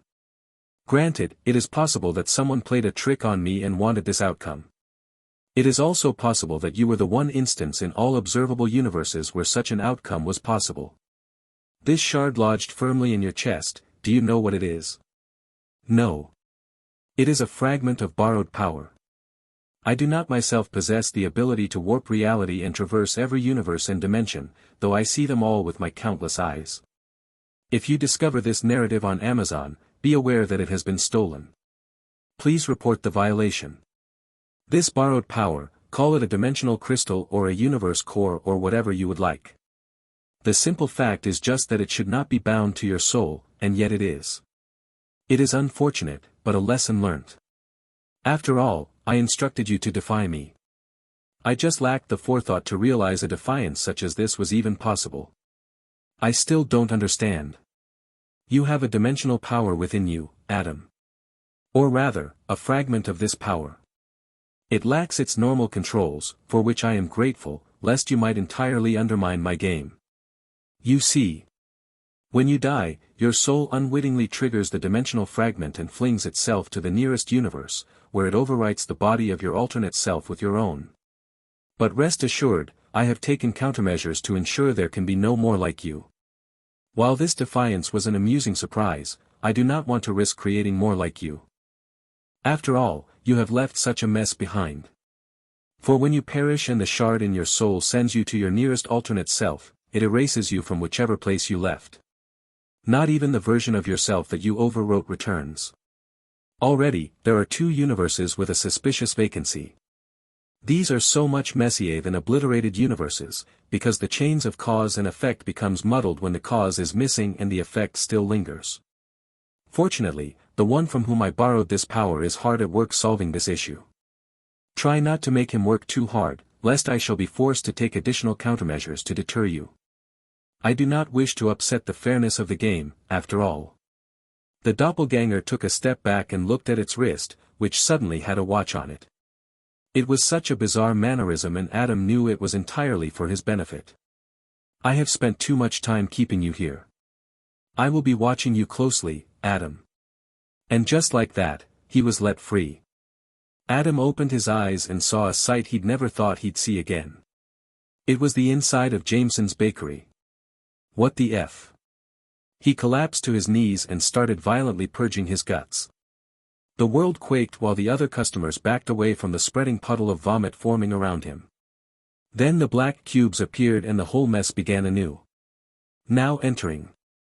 Stage 1. The magical forest. 5 waves. Before we proceed, you must select a class. Adam was still struggling to comprehend what in the world he'd just been subjected to. His brain throbbed as though he was experiencing the worst Saturday morning hangover possible. It was as though he had stared at the sun for too long and now his eyes had a lingering afterimage making it hard to see. Except it hadn't been the sun, but rather an unfathomable god whose mere presence sent quakes through his metaphysical being. The world around him felt as though it moved slower than it should, while his head processed everything at hyperspeed. He tried as best as possible to consolidate his audience with the all-seeing before his fragile and feeble brain lost its grip on what he'd learnt. When I die, I go to a new universe, like what Willow suggested. The realization struck him then and he felt sadness overcome him. She's lost now. That Willow I knew. Or rather, she now exists in Morrigan's world, and I have been deleted from the timeline completely. Will she even know that I am missing?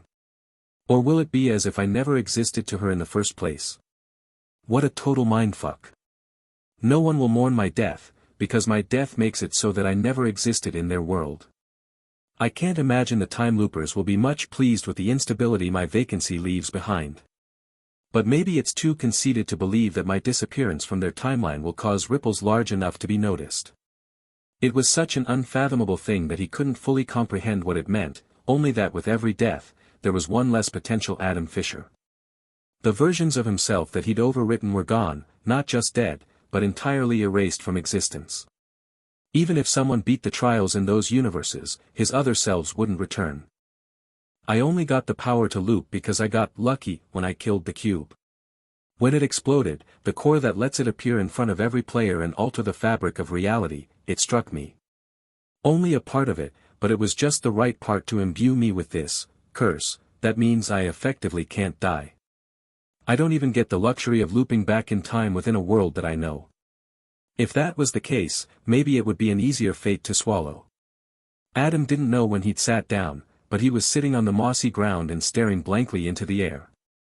He looked over at where the cube had unfolded itself into a podium. 5 holograms floated above, a tome, a pair of daggers, metal gloves, 2 axes, and a large sword. Classes available. Warder, rare. Backstabber, common. Brawler, uncommon. Berserker, uncommon. Warrior, common. Reality still had its strange slowness to it, and he felt as though he had all the time in the world to make a decision. I hope Helena survives the first stage in this world, and that there is a Willow who will be my friend again. There will probably be someone who has found the divine relic here too. Maybe it'll be Morrigan again, or perhaps one of those people she mentioned. I need to figure out how to deal with them without drawing attention to myself. He looked at the floating tome over the weapon podium that the cube formed. Maybe I should pick something with magic this time. That drunk guy from last loop had that weapon, so it's probably strong. But what does it even matter? When I die, all my efforts will be nothingness. All the friends I made and accomplishments I achieved, all of them will just disappear. Just like me. He remembered his promise to Willow and smiled slightly. She doesn't even realize what a cruel thing she asked of me. But I will try to live according to what she wanted, otherwise I will become something inhuman. If my life is meaningless, I will give it meaning. I still have my mind and my memory. Even if I am erased, those moments will not disappear so long as I hold on to them. I still remember the good moments, and how it felt when we all laughed about Bellamuranth. The warmth of the dinners together with Leonard and Willow still lingers. I can rebuild those friendships, even if this universe is different. All the promises I made, I will keep. All the things I wanted to try when given the chance, I will do. Adam stood up and it was as if time returned to its normal flow. Warder, he said. Class selected. Spell tome. Rare. Player status. Adam Fischer. Warder. Level 0. Stats. Health, 50. Stamina, 75. Mana, 200. Damage, 50%. Defense, 100%. Speed, 75%. Luck, 5. The tome appeared in his hands. It was a heavy book with gnarled dark brown leather wrapped around old yellowed parchment pages. On the front was neither title nor cover, but instead a metal signet of a hand splayed palm out. The edges of the leather binding were covered in rusted iron, and a clasp sealed it shut with no way to open it. Adam processed the stats and grimaced at just how insufficient the health, stamina, damage, and speed values were. He'd be dead in 2 hits from any of the small slimes. Nevertheless, his mind could comprehend the incomprehensible nature of the object he was holding. It was a catalyst, but at the moment, it would only allow him to perform a single spell. Adam flung out his hand and summoned a pane of yellowish light in front of him. It was 2 meters wide and 2 meters tall, and slightly reflective like glass. He was about to reach out and touch it, when the stage and its first wave began. Wave 1. 60-second timer. I have 60 seconds to mess around with this. Honestly, I have no idea what I expected when I picked it. He touched the barrier and it felt like warm glass. It was hard but brittle, though he doubted he could break it with his hand. In terms of thickness, it was only about 1 or 2 centimeters.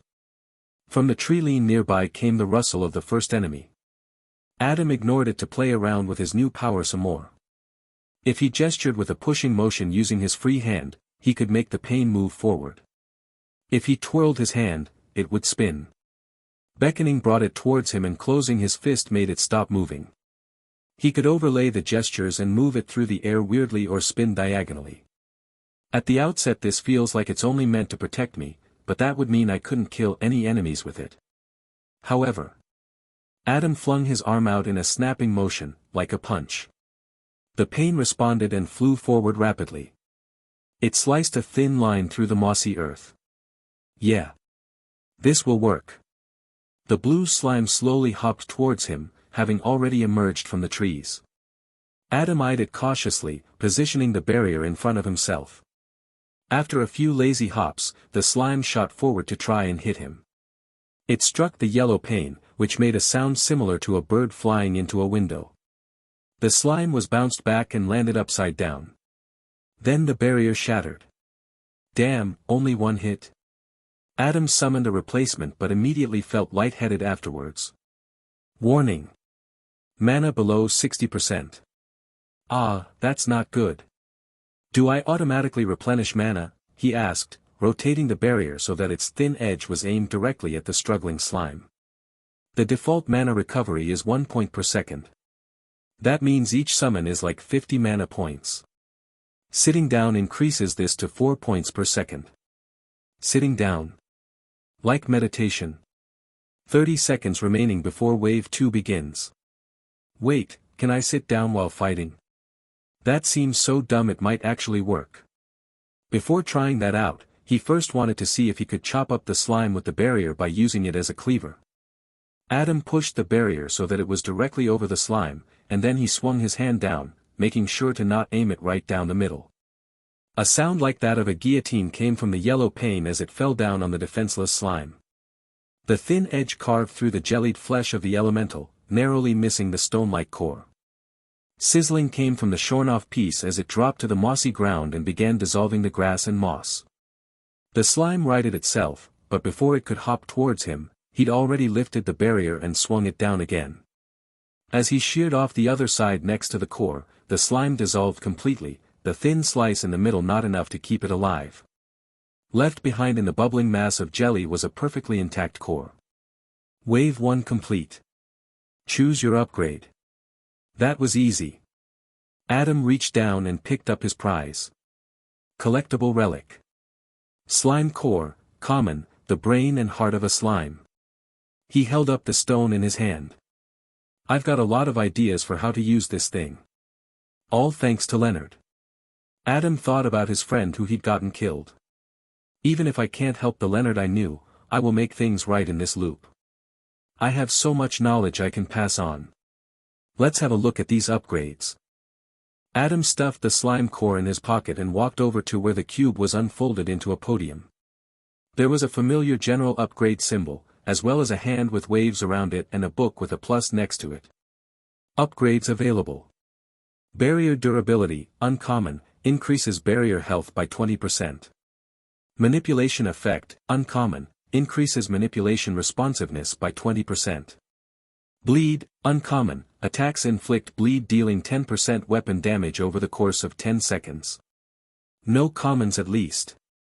You have 30 seconds to pick an upgrade.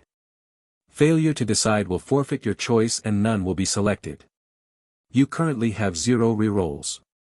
What does it mean by responsiveness? This upgrade affects how your summons respond to your efforts to manipulate them. That's a bit too vague. Is it extra speed? Or better control? I think durability is a good choice, especially since it is to be able to sustain more than just one hit before it breaks once I reach a certain amount of extra health.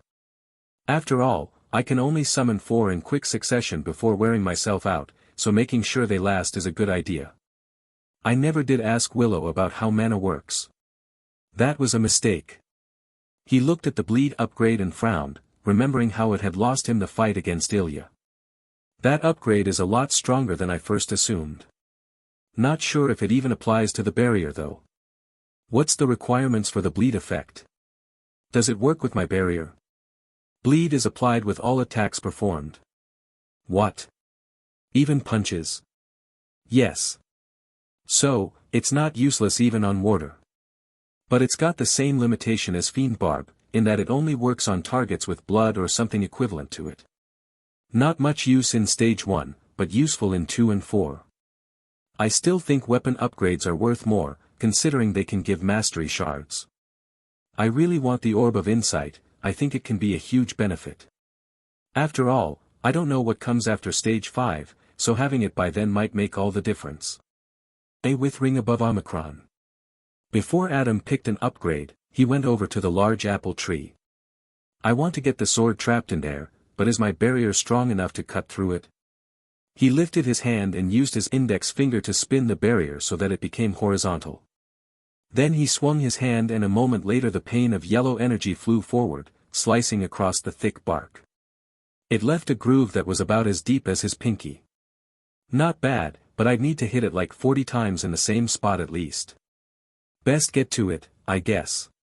Adam swung his hand again and the barrier struck the tree a second time, missing the first groove and creating another right above it. Then it shattered.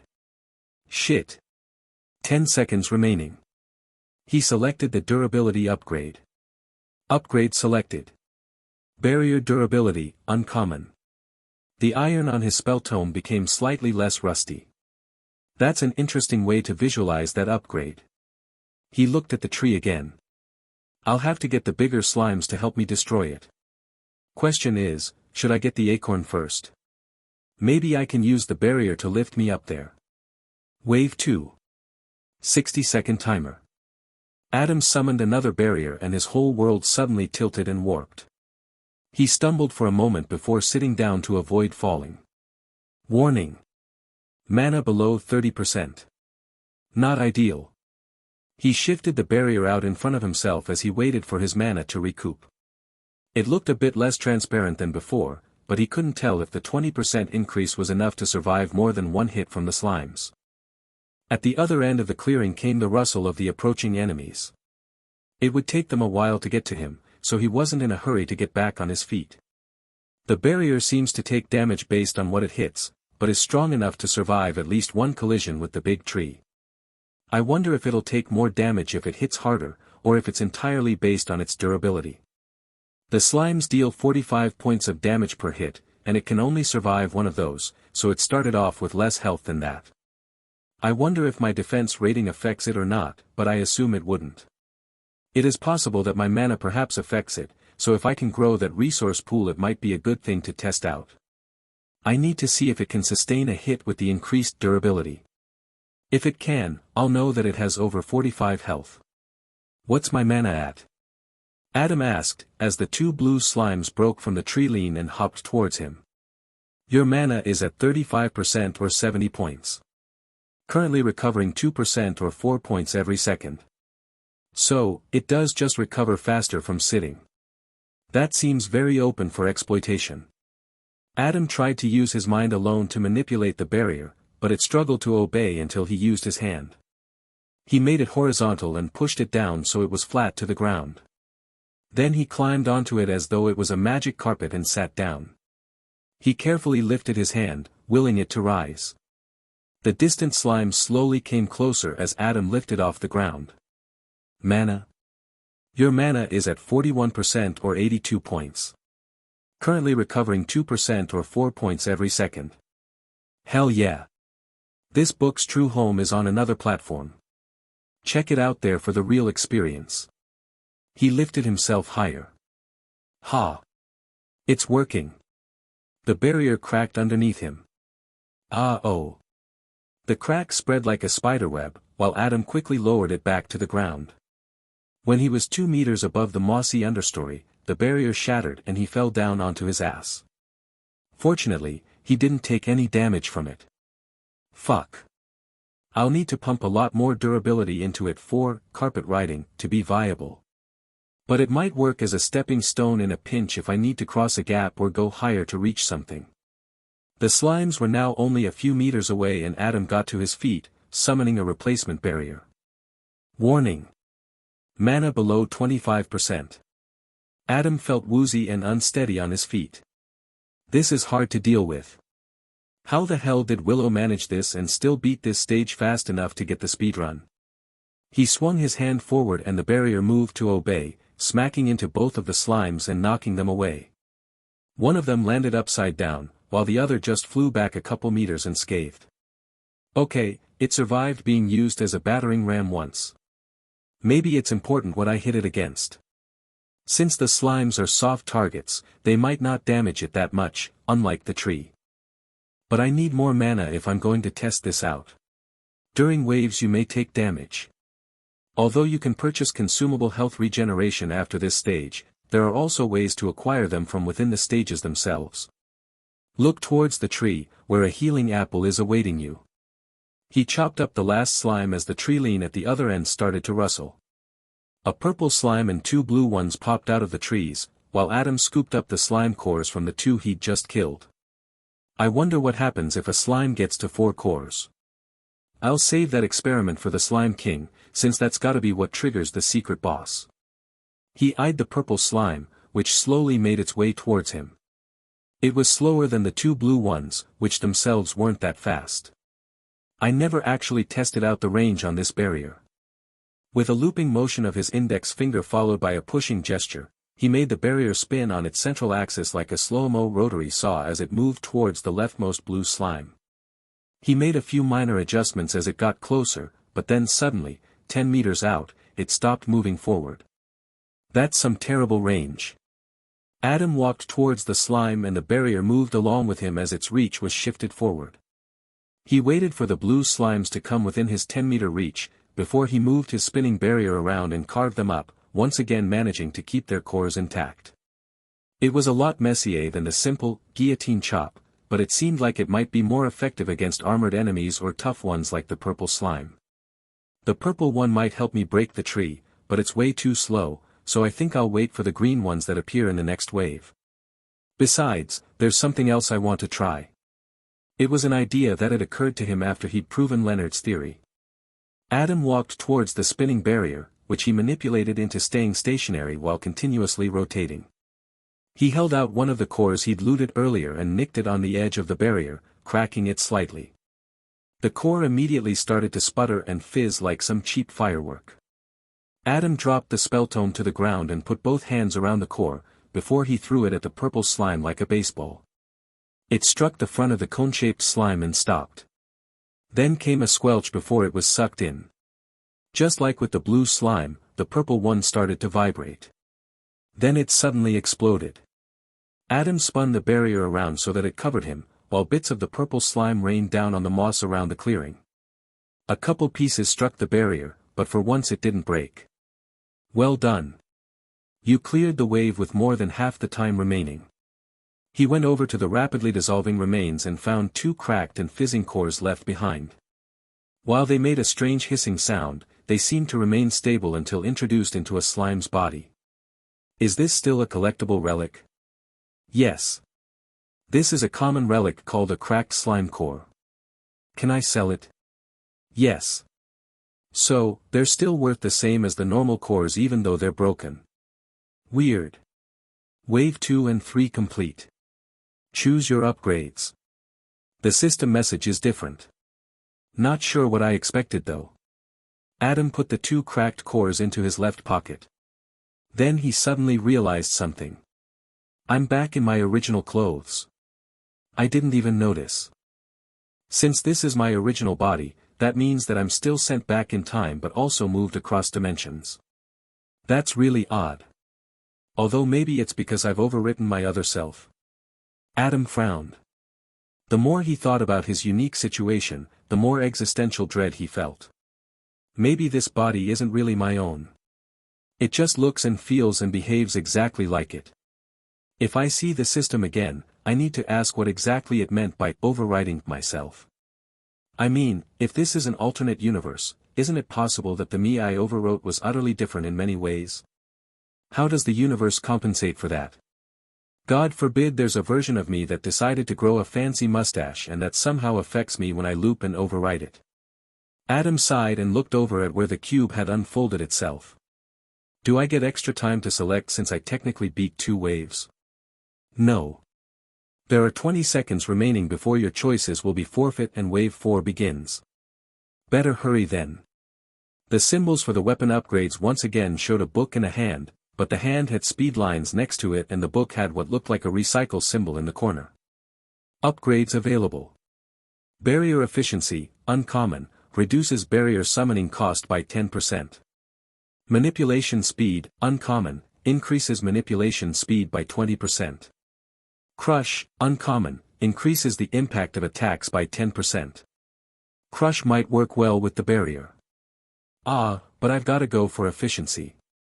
It's better to buy the general upgrades than picking them as wave rewards, I think. I should probably focus more on getting upgrades this time around, instead of spending all my points on relics. I think investing more into Levicidix's upgrades is also a good idea. I think the rewards upgrade might not actually be as good as the one for saving relics, since they can give me an edge from the start and help me snowball my power, but it would still be useful to have. Upgrade selected. Barrier efficiency, uncommon. Unlike the durability upgrade, he couldn't immediately tell what the efficiency one changed about the tome. Then he noticed that the papers inside were a bit less yellow. The icons above the Tesseract's podium flickered and were replaced by new ones. One of them was already familiar to him, but the other was a book with a stippled outline that seemed to indicate growth. Upgrades available.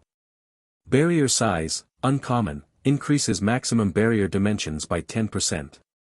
Manipulation effect, uncommon, increases manipulation responsiveness by 20%. Movement, uncommon, increases movement speed by 5%. Good ol' movement speed. But it doesn't help me much here. The size upgrade says maximum dimensions, not actual. That implies I can scale the size of the barrier at will, or maybe during the summoning process. Adam held out his hand and tried to imagine the barrier getting smaller. Nothing happened. He tried making it bigger. Also nothing. 5 seconds remaining. Upgrade selected. Manipulation effect, uncommon. Ah. I kind of picked that without thinking. The upgrade hadn't visibly changed anything about the spell tome. Let's see if it does what I think it does. Adam swung his hand and the barrier moved to follow. He did this a few more times until he realized what the effect was. It's like there's less of an input lag on my commands. He tried spinning the barrier while moving it around and it was easier to pull off than before. Okay, that's actually a great improvement. Wave 4. 90-second timer. Adam rolled his shoulders. Alright, time to get this hidden sword. Come on green slimes, show me what you got. Adam quickly dealt with the 2 blue slimes that appeared along with the green ones. He grabbed their cores while moving to avoid the barrage of highly corrosive acid that tracked his movements. Plop plop plop. He frantically moved the barrier in front of himself as 4 of the 6 projectiles came dangerously close to him. The barrier survived the first hit, before breaking against the second. Adam dove out of the way, turning it into a roll and springing back up. This body is so slow. He jogged over to the great tree while summoning a new barrier. Warning. Mana below 60%. The momentary dizziness hit him and he almost stumbled but managed to catch himself. He stopped in front of the tree. Come on, you fuckers. Shoot me. Plop plop plop. The barrage of acid flew towards him, and he quickly went around the side of the trunk, just as they struck the bark. The smell of chemically burnt wood filled his nose, the ravenous acid hissing like angry serpents. The tree creaked loudly. It's working. He went around the front of the tree again and saw that a half-meter deep chunk was missing. Plop plop plop. The slimes fired off their projectiles at the same time, and he scurried around the tree once more.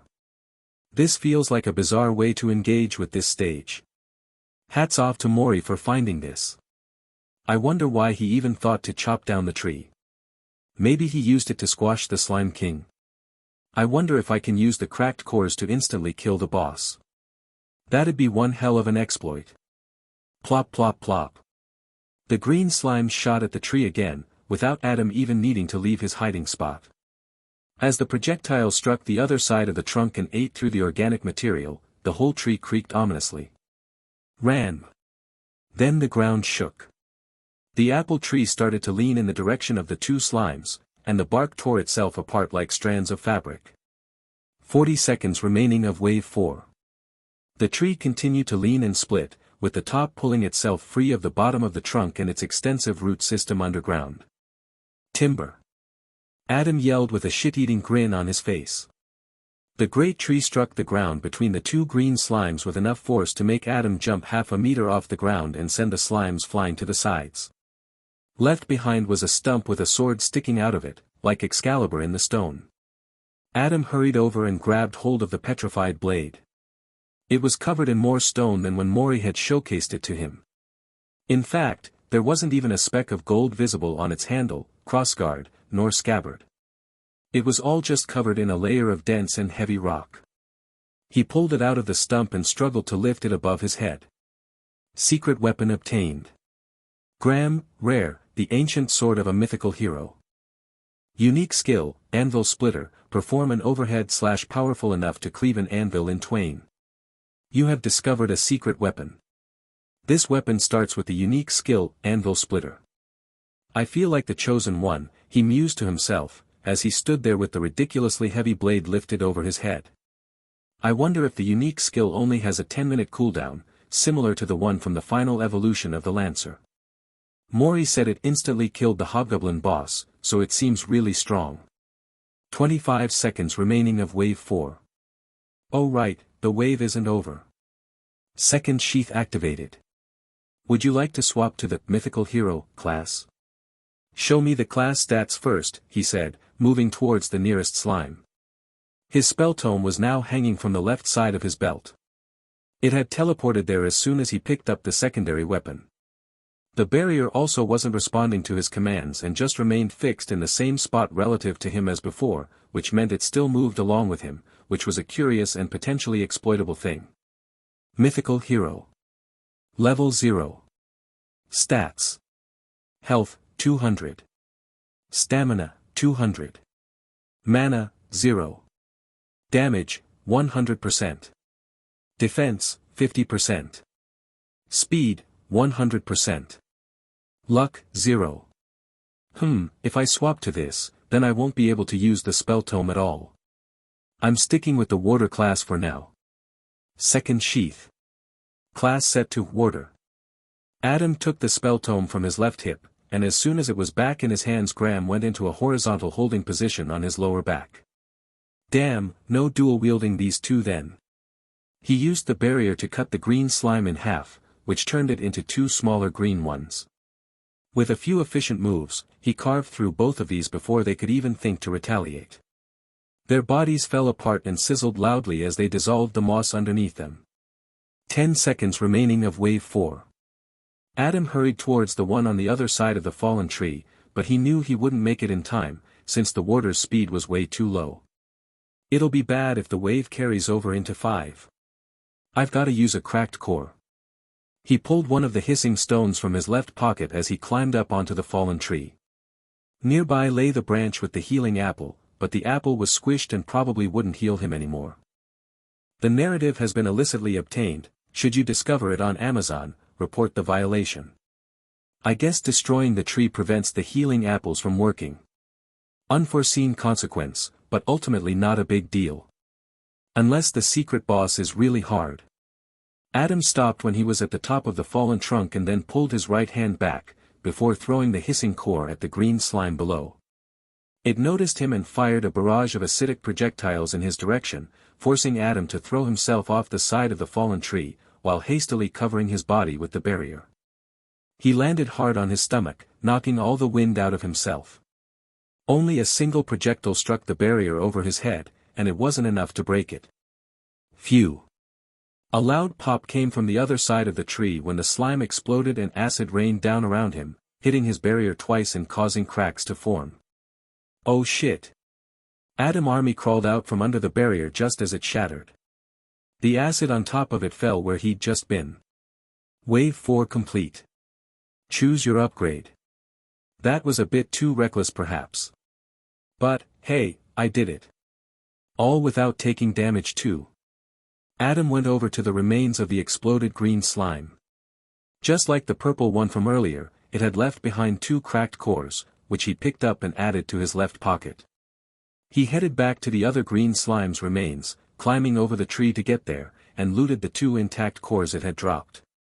I now have a total of 11 cores to sell, that's 825 points right there. Pretty good haul. Although, I'll use at least one to trigger the secret boss. I really hope Leonard was right about that, but I can't think of anything else that could trigger the secret boss in this stage. Adam walked over to the stump of the tree, where the cube had unfolded into a podium. The rewards were for the spell tome, perhaps because that's what he'd used when he completed the wave. He switched to Graham to see if that changed the options, but nothing happened. I need to keep that in mind. Graham probably has a lot of potential, but I want to at least evolve Warder once before I figure out what direction to take my build this loop. Adam sat down while looking through the upgrades to recoup his mana. Upgrades available. Barrier durability, rare, increases barrier health by 35%. Manipulation range, uncommon, increases manipulation range by 20%. Damage, rare, increases all damage by 15%. Wait, I just realized something. All of the rewards up until now have been at least uncommon in rarity. Is that because of Warder starting with a luck score of 5? I guess that means that 5 is high enough to guarantee uncommon rewards. I wonder if it applies to relics in the same way. If so, I shouldn't see any healing apple in the relic chest. 15% increased damage is pretty good, but the rare durability means my barriers will have 55% increased health. The manipulation range might also be useful. If the current maximum is 10 meters, then that would turn it into 12, which is a pretty significant boost. If I have a high enough range, I could just sit atop the tree in stage 4 and kill everything from afar. That'd be pretty cool. Adam was torn about which to pick. Fortunately, the Tesseract helped him along with its annoying timer. 10 seconds remaining. I've gotta pick durability, it just unlocks so many more options for me. Not to mention getting me one step closer to having my own flying carpet. Upgrade selected. Barrier durability, rare. The clasp on the book was almost completely rid of rust as the upgrade took hold. Question now is whether it applies retroactively to the barrier I've already got summoned. Adam beckoned it over to him and flipped it horizontally with a gesture, before climbing on top. He sat down on it for a few seconds, until cracks started to form. Retroactively, it looks like, he concluded. Wave 5. 180-second timer. The barrier broke and he summoned a new one. It may be useful. Skip. The cube stopped talking. Mana, he asked instead, as the ground shook from the approaching boss.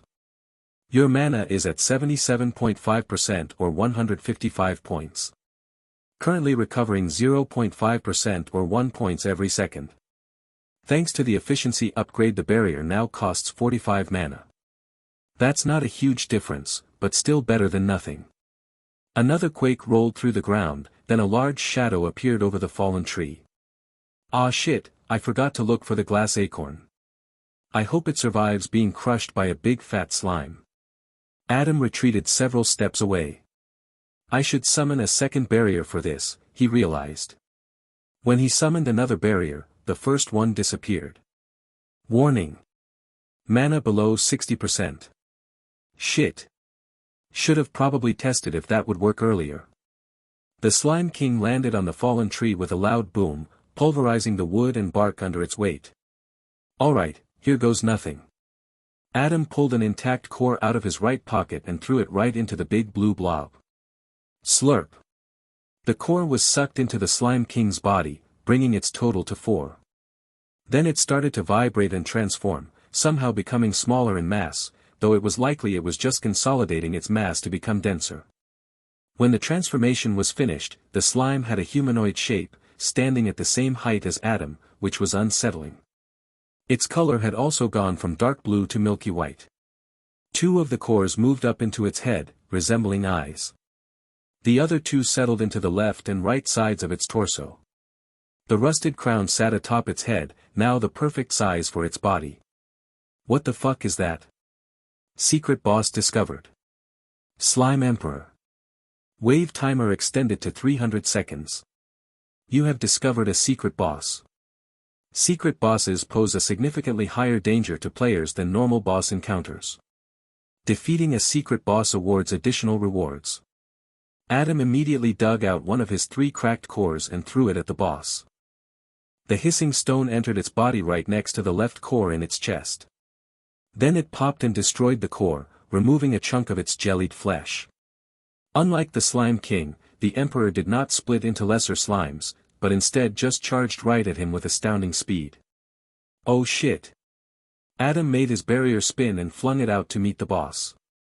It carved through its body, producing a sound like shredding metal and leaving a deep cut above its hip, nearly cutting the humanoid slime in 2. But then its body pulled itself back together. Fuck, okay. Gotta aim for the cores to take this one out, just like with the others. He brought the barrier back while trying to move out of the way of the slime's punch aimed at his face. Adam avoided the first swing. The barrier flew back to him just in time to block the second. He summoned another barrier and immediately felt woozy. Warning. Mana below 35%. The Slime Emperor struck the yellow pane of energy, but it survived the hit, though a big crack formed. Adam grabbed the sword attached to his lower back and the spell tome went to his hip. The moment the boss struck the barrier again it shattered, but Adam was already swinging Graham right into it. The heavy blade would not pull out of its stone scabbard, but the impact was strong enough to cut all the way through the boss and strike the other core in its chest. The stone broke apart and the Emperor was turned into 2 separate slimes for a second, reforming itself a moment after. Let's try out this unique skill. Adam lifted the sword into the air before the boss could fully reconstitute itself. Anvil splitter, he yelled. It felt as though the sword gained 3 times its weight as it was pulled down into an overhead chop. The scabbard sword traveled right down through the boss, bisecting it. This time, instead of immediately pulling itself back together, the two halves, each with a core inside their halves of the head, shambled towards him. Adam grabbed the spell tome and Graham returned to his lower back in an instant. This rapid weapon switching is pretty powerful. He summoned a barrier and made it spin, backing away. The wooziness quickly overcame him. Warning. Mana below 15%. Adam directed the barrier into the slime's left half, which was about to swing for him. Bits of the milky white slime flew all around him, some even hitting his hair and face. It wasn't acidic like all the other types of slime and felt just like gelatin, which was fortunate. Then the spinning barrier struck the core inside its head, cracking it. The left side's head popped. No sooner had the core been destroyed than the right side absorbed the other half. It immediately swung out and struck the barrier, breaking it. Adam stumbled back a step. I think I still have enough mana for one more summon. He concentrated on the exact orientation and position he wanted to summon the barrier in, just as his back hit the dense tree line. Oh fuck. Adam summoned the barrier right as the Slime Emperor swung its fist at his face. Warning. Mana at 0%. Overconsumption triggered. You have been afflicted with mana exhaustion. Stamina reduced to 0% and all recovery rates lowered by 90% for the next 20 seconds. Adam passed out for a second, expecting the punch to kill him. The mana exhaustion made his whole body shake and it felt like the ground under him was moving up and down. Even though he knew he should have collapsed, he remained standing somehow. Congratulations. You have defeated the secret boss, Slime Emperor. Adam opened his eyes, seeing bright dots everywhere and feeling lightheaded. The barrier he'd summoned was pressed into his torso, effectively pinning him against the wall of trees. At the other end of the 2-meter-wide pane of energy was the Slime Emperor. He'd managed to summon the barrier directly in front of the boss as it leapt in for the attack, such that its corner split the last core in half. The spell shattered and Adam collapsed onto his knees along with the coreless husk of the secret boss. The rusted crown atop its head popped off and rolled towards him. He reached out to touch it. Collectible relic. Rusted crown, common, a crown does not a king make, but for some the symbolism alone is sufficient. That has got to be more than just something to sell, he guessed. Wave 5 complete. Stage complete. Tallying score. Adam shifted from his knees and onto his but while waiting for the results, his head still swimming from the mana exhaustion. That was a total mess of a last fight, but I made it through without taking damage. Score. 305 seconds completion time. 400 point secret boss bonus added. 300 point flawless bonus added. 0 damage received. 1,240 points awarded. Whoa, what? That's almost twice what I got last time. And 4 times what I got on my first completion. He held the rusted crown in his hands. Aside from this, what other bonus rewards do I get for defeating the secret boss? You will receive 2 upgrade rewards, as well as a relic chest that will allow you to pick between 3 relics. Once you have selected your rewards, you will be transported to the interim island. So, the bonus is this crown and a second upgrade. Feels kind of disappointing. Although, 400 extra points this early on is pretty huge. Plus, the bonus upgrade allows me to evolve before I even get to the market. Alright then, let's see the upgrades. Upgrades available. Barrier efficiency, uncommon, reduces barrier summoning cost by 10%. Manipulation speed, rare, increases manipulation speed by 35%. Luck, uncommon, increases luck by 2. I'm starting to wonder if I should prioritize luck early on, since it clearly makes a big difference for upgrades. I guess it kind of depends on how it affects relic selections. I also wonder what the threshold is to have all options appear as rare. 10 points of luck. 15. Still, I want to evolve before I start investigating, since I need my barrier to be better for stage 2. After all, the goblins are a lot less predictable. I like the idea of taking efficiency again, since that'd bring me to 20% and make my barriers cost 40 mana, which in turn allows me to summon a total of 5 before I run out. Plus, that exhaustion debuff is nasty as hell. I'm really lucky that it didn't get me killed. Even though the speed is rare, I still think efficiency is the better move. But if I see speed again, I'll pick that next I think, since it'll boost my rotary saw move, as well as how quickly I can respond to attacks. Upgrade selected. Barrier efficiency, uncommon. Once again, the pages of the spell tome became wider, as though the upgrade was cleaning off years of smoke stains. The upgrade options above the podium flickered and were replaced with a new set. Upgrades available. Barrier durability, rare, increases barrier health by 35%. Manipulation speed, uncommon, increases manipulation speed by 20%.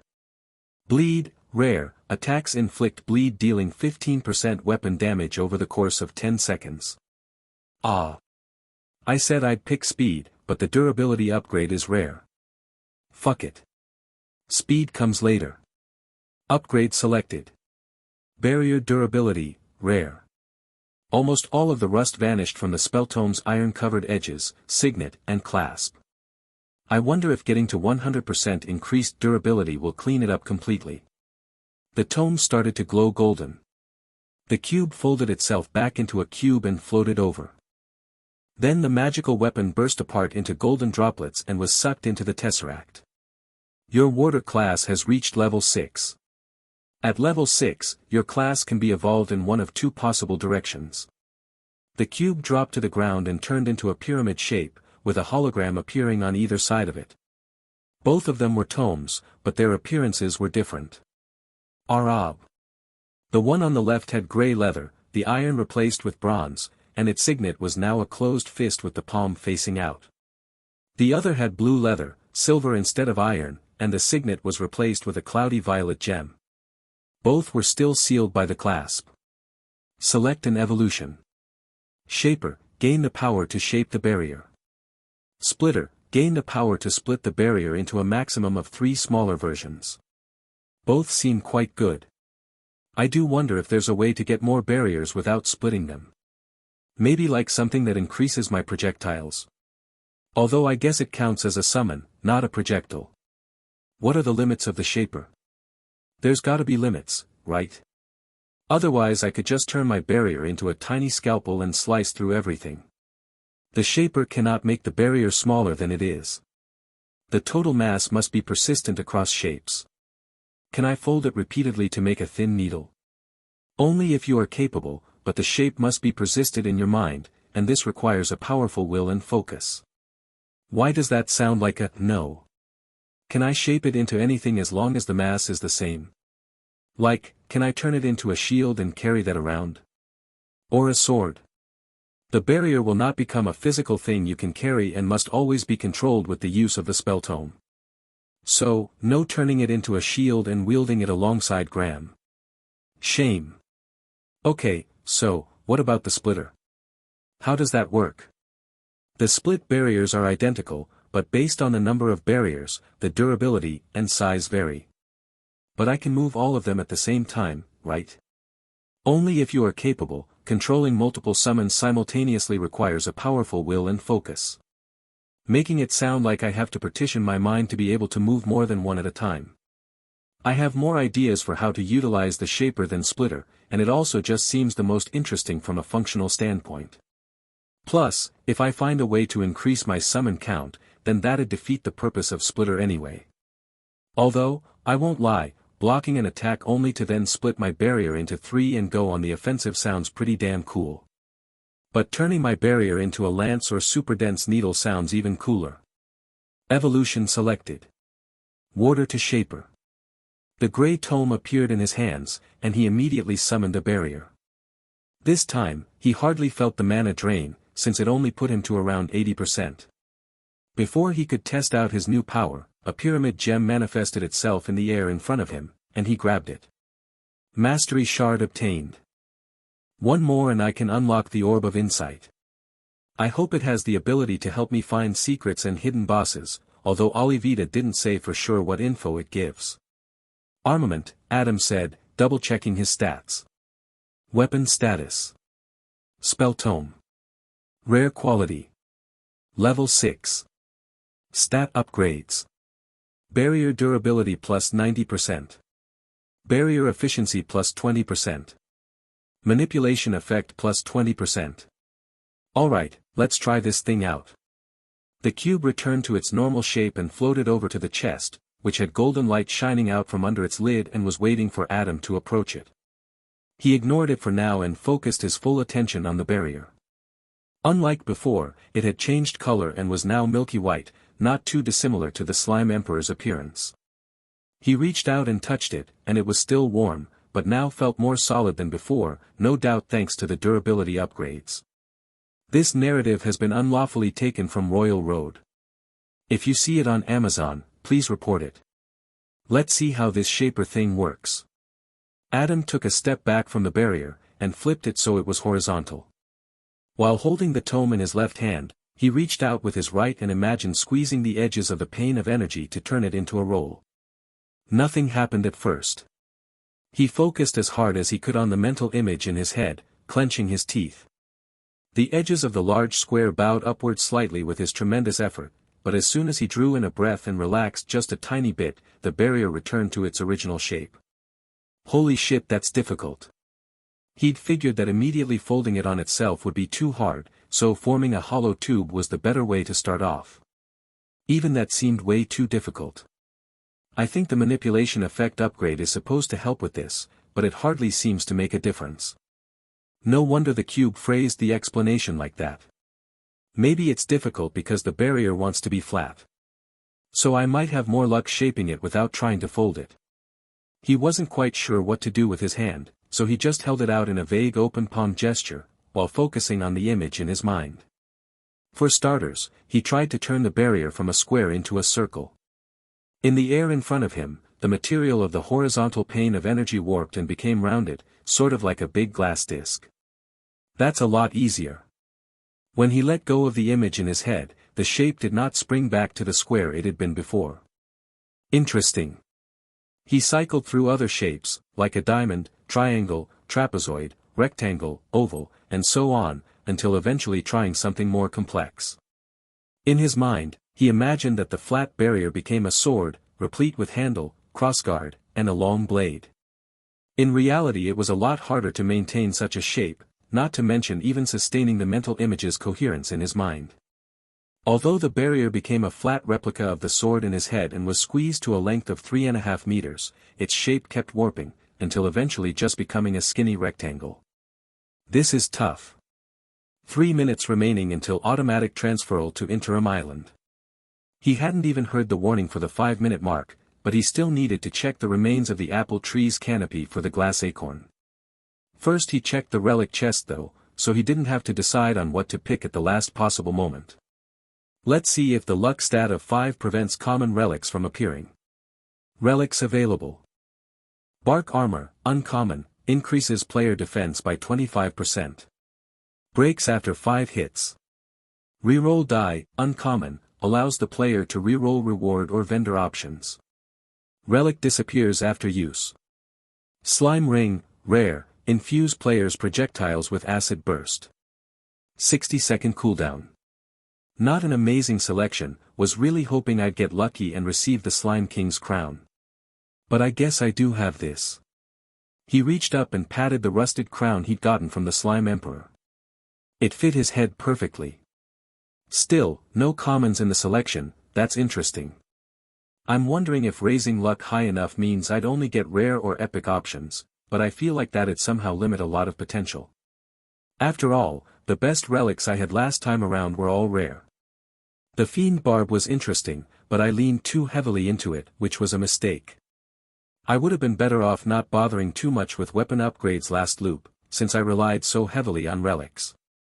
I think this time around I'll focus on using my weapon more and investing the majority of my points.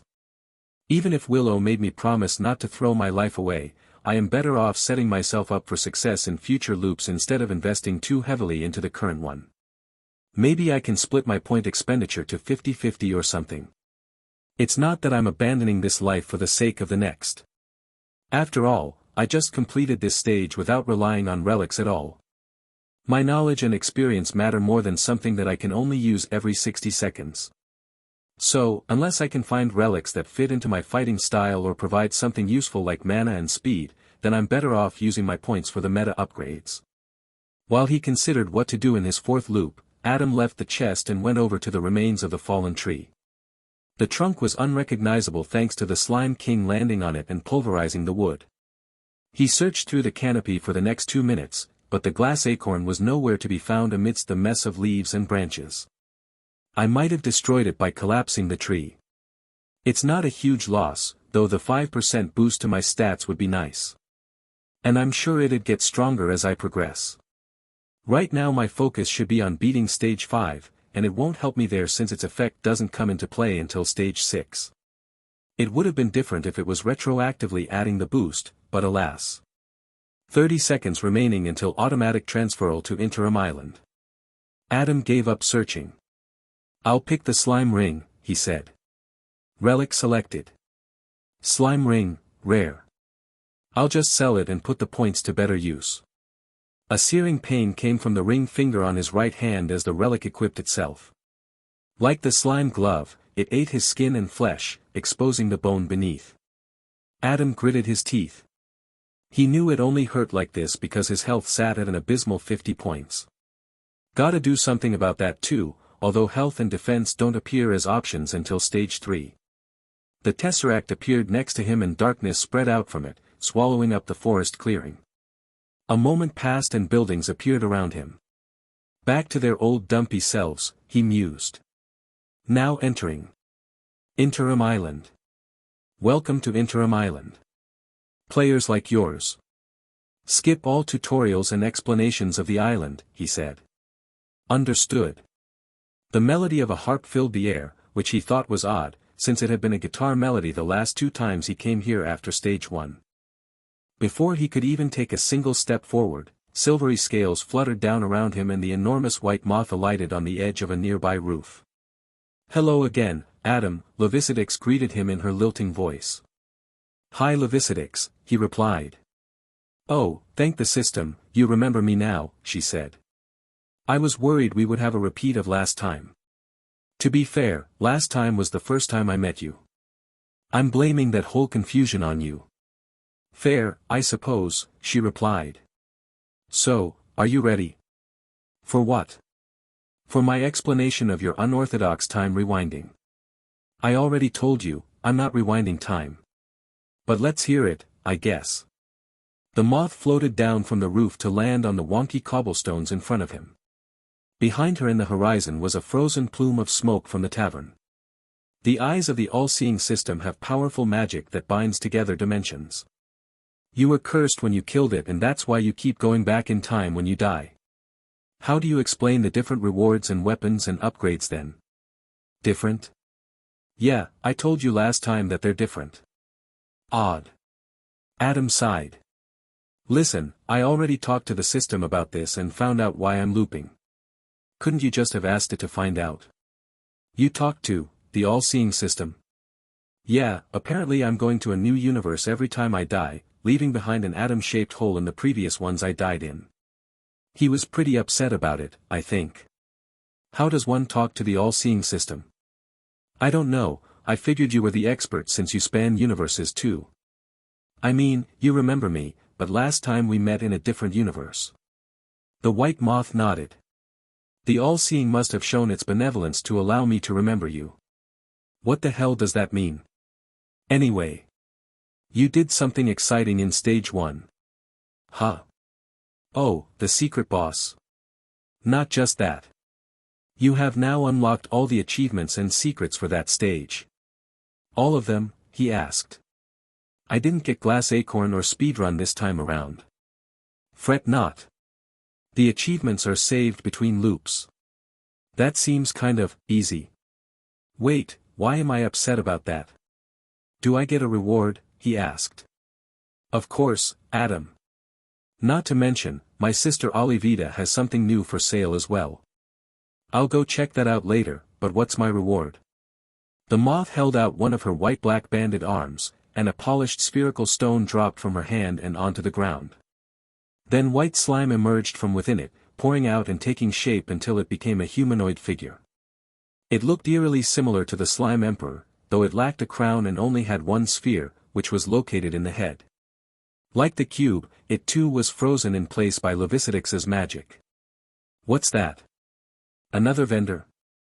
No, dear Adam. This is a special companion. Companion or companion? He asked, skeptically. Exactly. What? Unlike the vendors and tavern keeper, this new denizen of the interim island will wander freely and join you for talks, shopping, and dinner, should you so desire. Wait, so, if I get all the stuff for stage 2, I unlock another denizen like this? Like a goblin? Indeed. Amusing, isn't it? Do they offer anything other than companionship? The white moth nodded. Some offer special services, quests, or useful insight. Special services or special services? Exactly. Adam shook his head. I think I would have just preferred to get extra points, to be honest. Speaking of. Would you like to invest in some meta upgrades? I actually had some questions about that. Of course. Here is your current progress. Meta upgrades for sale. Damage, increase all damage by 10%, 1000 points. Rewards, increase reward options by 625/4000 points. Vendors, increase vendor options by 1 to 4000 points. Rerolls, start every loop with 1 reroll dice, 2500 points. Relic saving, start every loop with 1 saved relic slot, 5000 points. Cheat death, start every loop with the cheat death relic, 10,000 points. I wanted to ask about the relic saving. How does that work? Once unlocked, a special container appears in your player house. Any relic saved in an available slot will be transported to you at the start of the following loop. That seems fairly simple. And I can save any relic? He asked. No. God damn it. Why not? A saved slot in the container corresponds to 1 rarity level. Wait. So 1 slot means I can save a common relic? 2 slots mean 1 uncommon. Exactly. Oh, I was very worried you would not understand. That makes it a lot less useful suddenly. I'd need to upgrade it 3 times to be able to save a rare relic, which would be 15,000 points. So much for sending a slime glove back to the start and using it to make the Fool class viable. He'd been secretly hoping to make that work, since he had a sneaking suspicion that the Fool would be amazing once he could get past stage 1 with it. Wait, so, if I upgrade it 2 times, will I be able to send back 2 common relics? Yes. Fun, isn't it? That's interesting though. Wait, I just got an idea. If I send back a cracked slime core, then use that as the Fool to kill a slime, it will produce another cracked core. I can then keep using the cores to get rid of all the enemies until wave 4, where I'll bait the green slimes into destroying the tree. I could pick up Graham and then run with that. Adam grinned. Currencies. Player currencies. Points, 1240. Mastery shards, 1. If I sell the slime ring, that puts me at 1490 points. And if I sell my 9 cores, then I'll be at 2165. That's a pretty good start at least. Although I think I'll save 1 cracked core. I'll check out the market first to see if there's anything interesting. If not, then I'll invest all my points into the relic saving upgrade. I'll be back before the sun sets to invest some points. I will await your return, Levicidix said. The white moth retracted all the floating scales back to her wings and then took off into the air, disappearing after reaching a cloud. Next to Adam, the slime humanoid came to life as time unfroze. The cube floating nearby also regained its senses. Dash, the tesseract groaned in a deep voice that gave Adam a horrible sense of déjà vu. Then, as though it hadn't just produced such an unsettling noise, the cube floated over and happily announced, "Congratulations. You have unlocked a special denizen due to your stellar performance in Stage 1, the magical forest." The white slime looked at him. The polished stone in its head was like a strange cyclopean eye. "Nice to meet you, Adam. I am Slime." The voice that came out of the creature was like an ASMR whisper, and he couldn't tell if it was male or female. "Slime. That's your name?" "Yes. I am Slime." He looked at Slime, feeling slightly annoyed that the first humanoid he'd unlocked was someone like this. "I'd give anything just for another human like me. I can't tell if you're a woman like the rest of the denizens of the island or not." "I am neither woman nor man, I am simply Slime." "Yeah, we really need to find you a better name." "I like your ring," Slime said, ignoring his words. "Even if it is made of inferior slime." "Don't get too attached to it, I'm about to sell it," he said. "Along with all these cores I'm carrying around in my pockets." He held out one of the intact cores to show off. Slime stared at the stone in his hand as though it was a nugget of gold. "Can I have that?" "Quest unlocked. Hungry for cores. Slime would like you to bring it 15 elemental cores. Reward, Slime sword. A quest. How many more features have yet to be revealed in these trials? Still, a slime sword sounds pretty cool.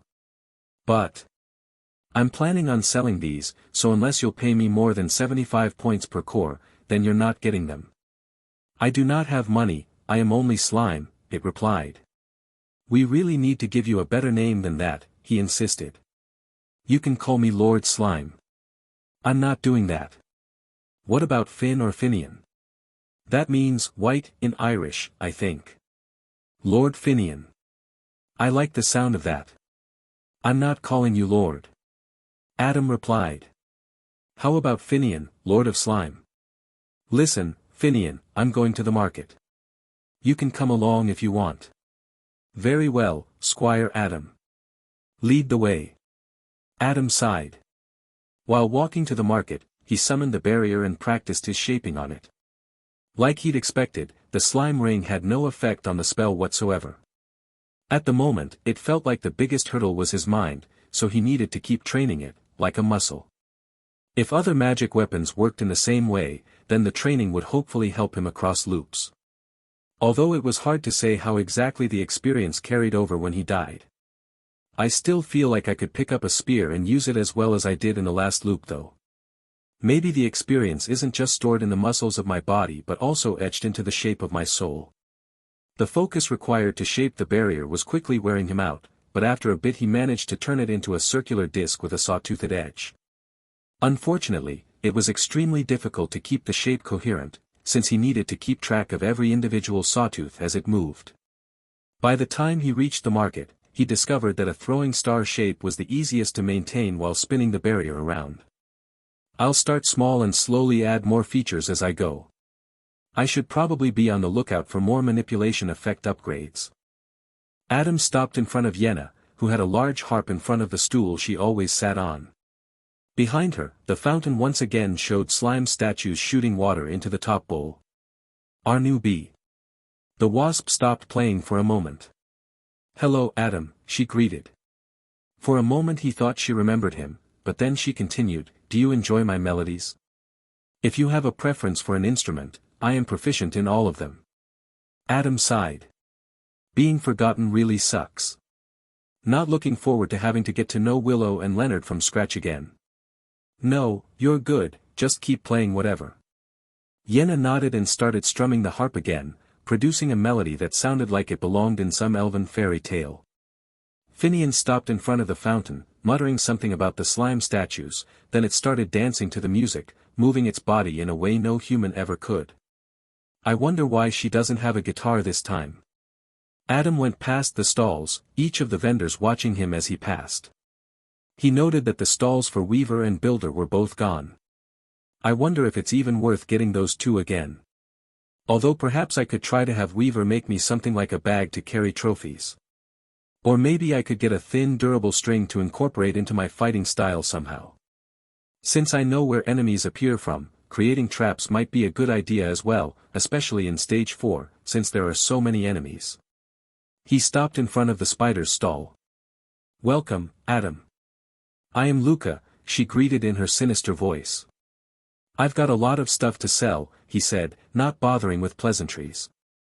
Adam unequipped the slime ring, which to his relief made the skin and flesh on his ring finger slowly grow back. Then he pulled all but one of the slime cores out of his pockets, saving a cracked core for his next loop. Luca looked down at all the stuff he placed on her counter. She chittered to herself while her thin limbs reached out and touched each item in turn, almost like an obsessive compulsion. My, you have been busy," she then praised him. "How much for all that?" "I buy relics for half their price. Since common relics are worth 150 and rare relics are worth 500, that means the slime cores are worth 75 points each and the slime ring is worth 250 points. The total for all 9 relics comes out to 850 points. Deal. Relics sold. Slime core, common, X7. Cracked slime core, common. Slime ring, rare. 2090 points remaining. Nice. Glad I could sell all of those. I need to remember to collect the ears from stage 2, since those are considered collectible relics as well. Would you also like to sell the common relic on your head?" she asked. "No, I'm keeping my crown. I earned it." "It doesn't suit you much, only a goblin would find value in such a rusty thing," she critiqued. Adam paused at the peculiar way she phrased it. "What did you just say?" She ignored him and asked, "Would you like to have a look at the relics I sell?" "What the hell was that just now?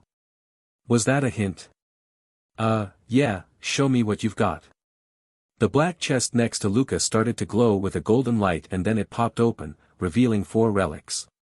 He immediately noticed that there was not a single common relic in the selection. Interesting. Although, it's possible luck might have a certain cap for effectiveness. After all, if it gets too high and only epics show up, then I might screw myself over perhaps, since it seems like epics always have pretty substantial demerits to offset their huge power boosts. Although, if it can be pushed to the point that only legendaries appear, then it might be incredibly powerful. I still have yet to encounter anything of that rarity, but I'm assuming they'll be crazy strong. Relics for sale. Bark armor, uncommon, increases player defense by 25%. Breaks after 5 hits. Spellburn glove, uncommon, spells are infused with fire. Breaks after 4 uses. Necklace of thorns, rare, all summons are thorny, reflecting 20% of damage inflicted to them. Committed attack ring, uncommon, all cooldown-based relics gain a second use that can be triggered within 10 seconds of the first activation, but the cooldown is tripled. The Spellburn glove and necklace of thorns are both new ones. I guess they showed up because I'm using a magical summoning weapon this time. Even though the necklace has some pretty interesting potential, I get the feeling that it might affect enemy summons too, which would make stage 3 extremely difficult. Not sure I want to spend 500 points on something that may potentially cause an issue like that. After all, Willow said the Echo Earring made enemy effects trigger twice too, so the all summons part of the effect is probably quite literal and broad. Not to mention, it would require me to fight a lot more defensively with the barrier to make full use of its effect. And what would happen if I tried to stand or sit on it, damaging it in the process? Adam shook his head. Maybe I should re-roll and see if I can get a slime glove. Although that's 600 points spent, all to get something I can only use every 60 seconds. I'd also have to be close to enemies to make use of its corrosive touch, which seems like a terrible idea given my low health stat. I'll be back again tomorrow, he decided. Did you know this story is from Royal Road? Read the official version for free and support the author. I need to be more careful with my points. Last loop I spent all of them on relics, which was a mistake. If there's something that serves me well, then I'll choose it, otherwise it's better to invest it somewhere else like my weapon or in Levicidix's meta upgrades. Adam went over to Nelly the Silverfish's stall. Show me the weapons you have for sale. Hi. Adam. Nelly. That's me. Here's my weapons. I sell those. Classes for sale. Backstabber, common. Priest, rare. Spellcaster, uncommon. Berserker, uncommon. Priest. That's what Morrigan had. A common weapon showed up. I wonder if that means Nellie's stuff isn't affected by the luck stat in the same way. The hologram for the priest weapon was a flanged mace with a rosary next to it. What's that thing next to the mace? That's a relic, Nellie answered excitedly. Some classes come with those. What kind of relic? You will have to buy it to find out, the cube explained, taking over the interaction. Adam groaned. It heals, right? That's obviously what it does. Just tell me that. I cannot say. Yeah. My price is. Do you want to hear him? Nellie asked rapidly. Nah, I'm good. See you later, Nellie. Bye, Adam. Adam went over to the cricket who sold general upgrades. What was her name again? Hi Adam, said the cricket behind the dark wooden counter. Above was a purple overhang and next to her was a cauldron with a bubbling green soup inside. I forgot she had a cauldron like that. I really should have come here more. My name's Carrie, I sell general upgrades. All upgrades are 300 points. Let's see them. The cricket waved an arm over the cauldron and 4 symbols popped out in a puff of noxious-looking vapor. Upgrades for sale. Luck, uncommon, increases luck by 2. Movement, uncommon, increases movement speed by 10%. Dodge, uncommon, grants a 10% chance to dodge a direct attack. Force, rare, attacks pierce armor by 15%. Force might not be a bad idea for stage 4, but there's no use for it in stage 2. Although, I suppose it may help against the slothlings in 3. Luck is clearly useful and I want to find out what threshold I need to get to for all rarities to be guaranteed rare. Investment-wise it also seems like the one that'll earn itself back the fastest. Until health and defense upgrades unlock at stage 3, dodge is my best chance at increasing my survivability. Wait. What happens if I hit 100% dodge? Do I just become immune to direct attacks? Dodge has a cooldown of 2 seconds to avoid such an unbalanced scenario. Are you shitting me? You should put that on the label. Adam took in a deep breath. It wasn't surprising to him that they do something like that and call it fairness, so it was a waste getting upset about it. Wait, isn't it kind of easy to hit 100% though? Until you unlock a dodge upgrade, you have 0% chance to dodge. Your first upgrade becomes the base value once you select dodge. If your first upgrade is 10%, then that means picking a 10% upgrade afterwards raises your total dodge chance to 11%. Subsequent upgrades are multiplicative, meaning a 20% upgrade will raise your dodge chance to 13.2% instead of 13%. He sighed. That's pretty bad. At least it's multiplicative, but it would still take a lot of upgrades to hit 100%. Are there any other upgrades that have dumb stuff like that? Like, what if I hit 500% defense? It would reduce damage taken by 5 times, resulting in 100 damage dealing 20. There are no unlisted cooldowns related to this upgrade. It is important to note that there are some scenarios where defense does not protect you from death, such as decapitation. Take care to avoid such a fate. So, it's game-like damage numbers and health points, except for when an attack clearly kills you. I guess that would work both ways. If I decapitate a boss, it doesn't matter how much health he has. Actually, I'm okay with that I think. What about the rest? Is there a cooldown on venom or bleed? Is there a limit on luck? No. Gotcha. Well, then I'll buy the dodge and luck upgrades, Adam said. You can only buy one upgrade at a time, she replied. The options are scrambled after every purchase. Oh right, forgot about that. I guess luck makes the most sense then. Hopefully dodge shows up again. I'll buy the luck upgrade. Understood. Carrie replied. General upgrade purchased. Luck, uncommon. 1,790 points remaining. The symbols above the cauldron vanished, then Carrie waved her hand over it and 4 new ones appeared. Upgrades for sale. Bleed, uncommon, attacks inflict bleed dealing 10% weapon damage over the course of 10 seconds. Dodge, uncommon, grants a 10% chance to dodge a direct attack. Venom, rare, attacks inflict venom slowing target by 15% for 10 seconds. Crush, uncommon, increases the impact of attacks by 10%. Lucky. It showed up again. Wonder if that's because of my increased luck or just coincidence. There should be 8 possible general upgrades at this point, so it's really just a 50-50 chance if something appears in the shop or not. It would probably be better to wait for a higher rarity dodge upgrade, given how it works, but 10% chance is a lot better than no chance, especially when I have basically no health to speak of. I'll take the dodge upgrade this time. Understood. General upgrade purchased. Dodge, uncommon. 1,490 points remaining. 10% dodge won't save my life, but it's better than any relic. Although maybe I should have gotten a bark armor.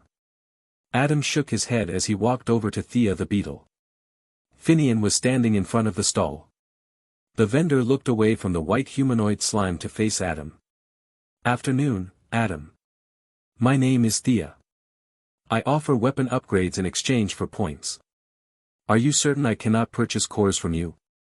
Finian asked Thea. She turned to face him, her response cutting like a knife as she said, for the last time, I do not sell those. Go talk to Luca. Also, your slime is not valid currency. The slime looked at Adam. Although it didn't have a face, it managed to look exasperated. Can you believe the hostility? I wonder if the NPCs arguing can lead to fighting. Would be a dumb way to lose access to a vendor. I just sold all my cores to Luca, try and talk to her, Adam replied. Finian walked up to Adam and looked at him, insofar as such a thing was possible for a transparent eyeless creature. You still possess a core on your person, Adam. How can it tell? Creepy. Adam pulled out the cracked slime core. It hissed slightly. This one I'm saving. Finian immediately sprang back, landing in a crouched position with its hands pressed to the ground. It reminded Adam of a cat somehow. Foul. Broken. Dangerous. I do not want it. It's not for you, dumbass, he replied and shoved it back in his pocket. He turned to Thea. Show me the upgrades. The beetle gestured to the anvil next to her and it lit up with a golden light, before 4 symbols appeared above it. Weapon upgrades for sale. Barrier size, rare, increases maximum barrier dimensions by 15%. Barrier efficiency, uncommon, reduces barrier summoning cost by 10%. Manipulation effect, uncommon, increases manipulation responsiveness by 20%. Manipulation range, rare, increases manipulation range by 35%. Adam eyed the effect upgrade. He was pretty sure that would boost his shaping ability. If only it wasn't 450 points. He recalled his promise to Willow. I have to get it. I'll buy the manipulation effect upgrade. That will be 450 points, Thea replied. Adam sighed. Bye-bye points. Deal. Weapon upgrade purchased. Manipulation effect, uncommon. 1,040 points remaining.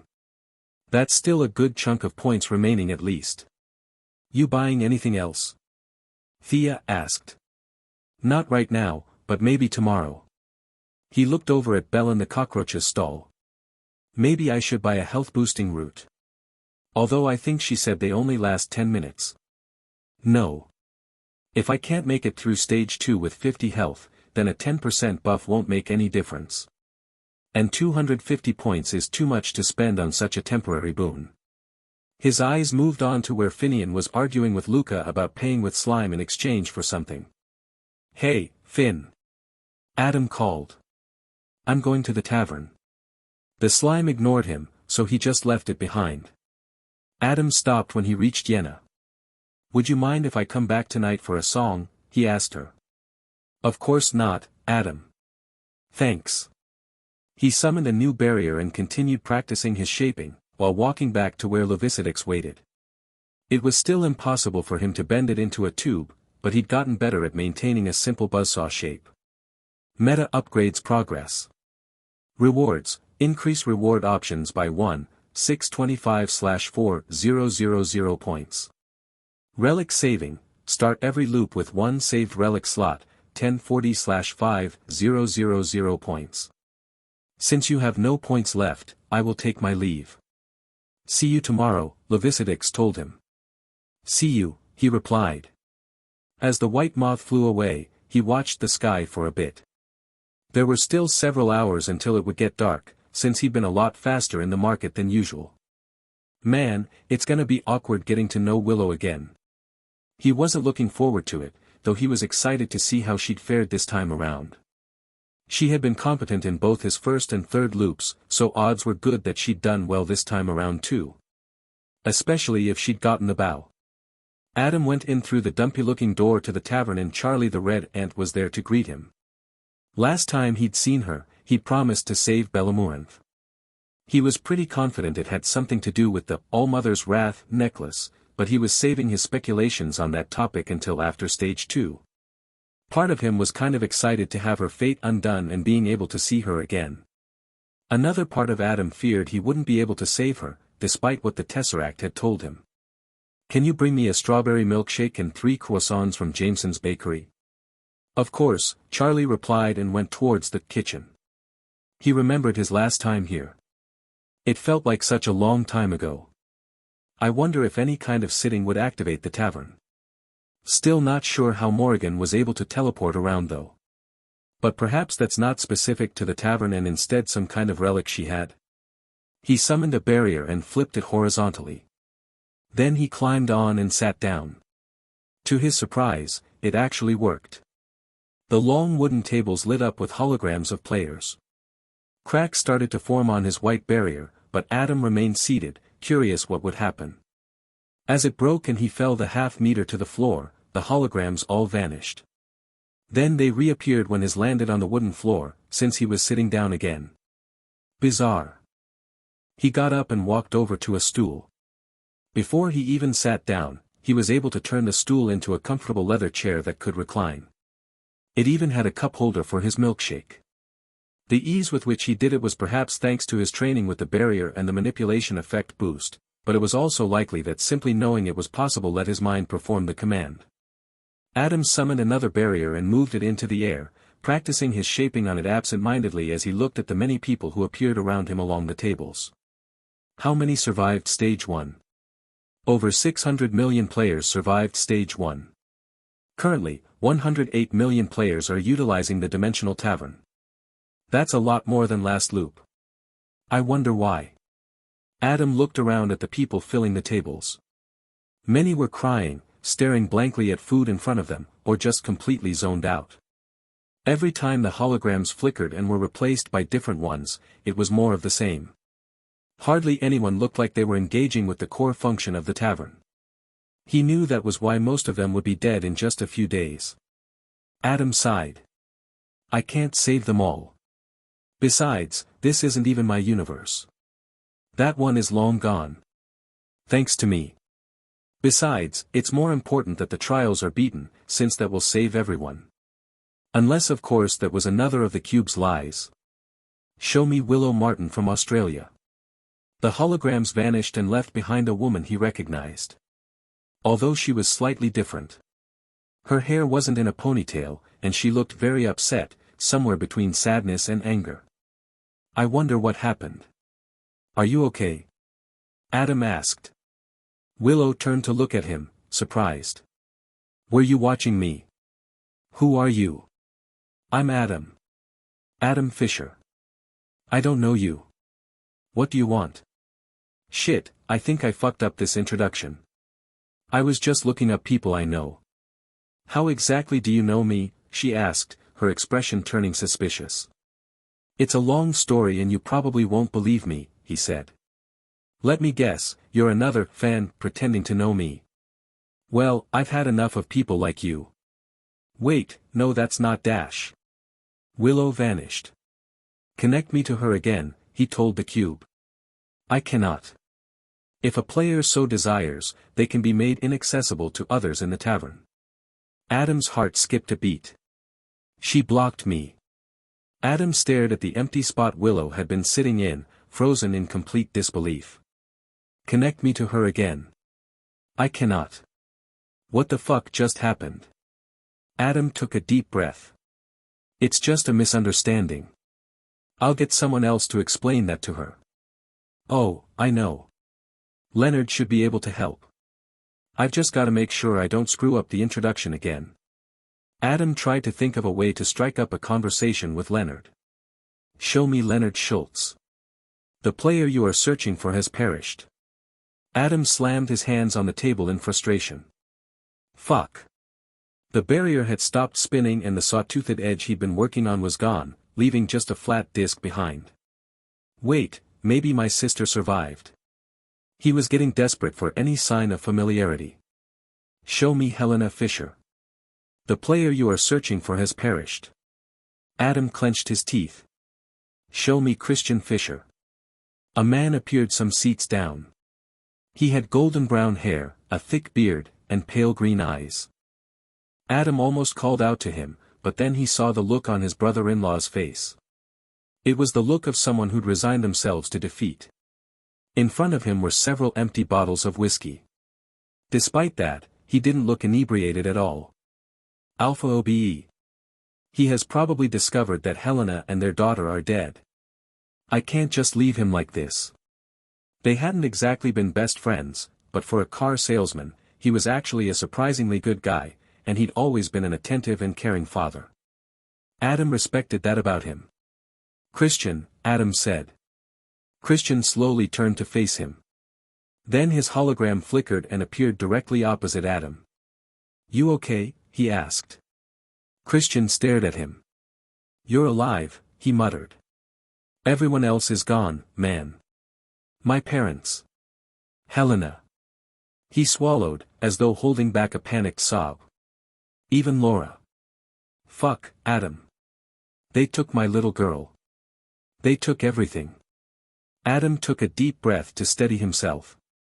He'd never seen the guy like this before, and it was affecting him more than he'd expected. Listen. We can get them back. All of them. How? Christian asked. They told me that they're all gone. I barely made it out of that forest. One of the monsters ate my hand, but then I took a bite of an apple and it was back again. Adam, what the fuck is going on? We have to keep fighting, Adam told him. When we win, everyone will be saved. Christian let out a shuddering breath. I need some fresh air. That giant ant keeps looking at me. When you come back here, tell the cube you want to talk to me. Just give them my full name, it'll work. Yeah, okay.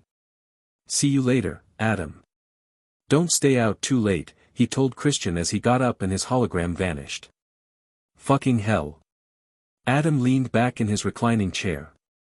Just then Charlie came over with his croissants and milkshake. Thank you, he said, grateful for the distraction. He grabbed one of the pastries and bit off half in a single bite. Then he washed it down with the milkshake, before placing it in the cup holder. Adam let out a sigh. This world is a dud. Helena is still dead, so is Leonard, and I managed to screw up my introduction with Willow. Should I just restart and try again? It would be so easy. I'll try to salvage my introduction with Willow before I give up. I don't know what's going on with her, but she seemed so sad. Adam started spinning the barrier around on its 3 axes in the air while trying to maintain the saw-toothed edge, thinking about who he could ask for help with Willow. I doubt Ilya would help me. Also need to find out if I'll have to fight him in stage 5 again. Maybe I could ask Maury, although I'm not sure how to start up a conversation with him.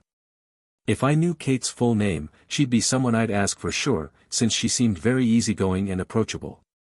Shitbox, Adam said. Let me know if Willow unblocks me. I cannot. He frowned. Maybe there's a different way to phrase the command. How about this, send her a connection request every 20 seconds and let me know if it goes through. Understood. Maybe the issue is that I asked it to alert me. Although that can't be it, since it can alert me when my cooldowns and potions are ready. Perhaps it has something to do with it not knowing what is happening in other players' dimensions and thus it can't alert me of what it does not know. Though that makes no sense, since the system told me that it's the same tesseract that all players see. But maybe all those clones do not have a way to communicate. Like as a safety precaution. Maybe the system realized that such a hive mind would be difficult to control. Adam, asked an unfamiliar female voice. He nearly fell out of his recliner in surprise but managed to catch himself on the edge of the table. His head swiveled around, looking for the woman who'd spoken to him. Then she appeared directly opposite him. Ah shit. The eyes immediately gave her away. It's another fucking time looper. Adam swallowed. Do I know you? He asked, looking across at the woman. He tried to not let it show that he knew what she was. She had shoulder-length and wild platinum blonde hair. Her skin was pale with a slight golden tinge to it, like the whisper of a tan. She wore a red fuzzy sweater over a black sports bra that was partially visible, though the only thing Adam really noticed were her eyes. I'm Amelia, she said. She's gotta be the one Morrigan was talking about. But, if she's got the spiral eyes, that means she's the one who found the self-devouring eye in this universe. I wanted to ask how you discovered the secret boss, she said. Her accent was French, and her voice was soft and kind. Adam immediately noticed something. She doesn't seem quite sure of herself, and even if I didn't know she was a time looper based on the eyes, that comment definitely would have given her away. It's almost like this is her first time looping. As though she hasn't quite figured out what the power does yet. I also wanted to know why you picked warder. Normally usually people would pick something like warrior. Nice. She almost just said, normally you pick warrior.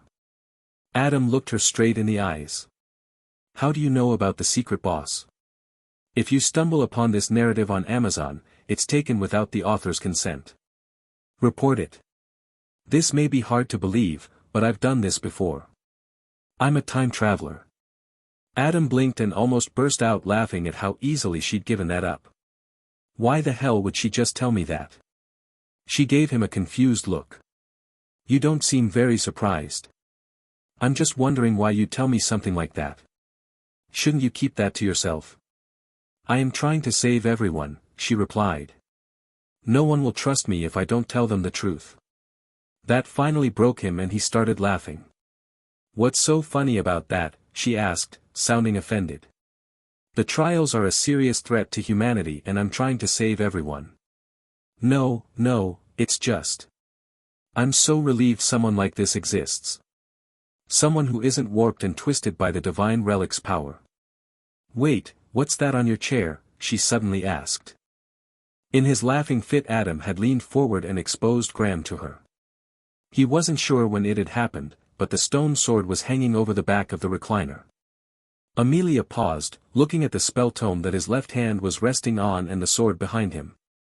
Her eyes then ran along the chair, with its cup holder and the half-finished milkshake inside.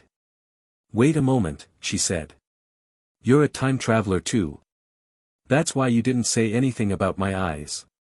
Ah, fuck. Adam contemplated cutting the connection. No, wait. This is a golden opportunity. So much for secrets, I guess. That's right, he told her.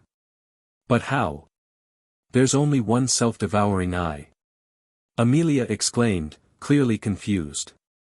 I knew it. Man, this girl is just letting all the secrets out though. Really? Which stage did you get it in? How can you be sure there aren't others? Amelia paused, then narrowed her eyes.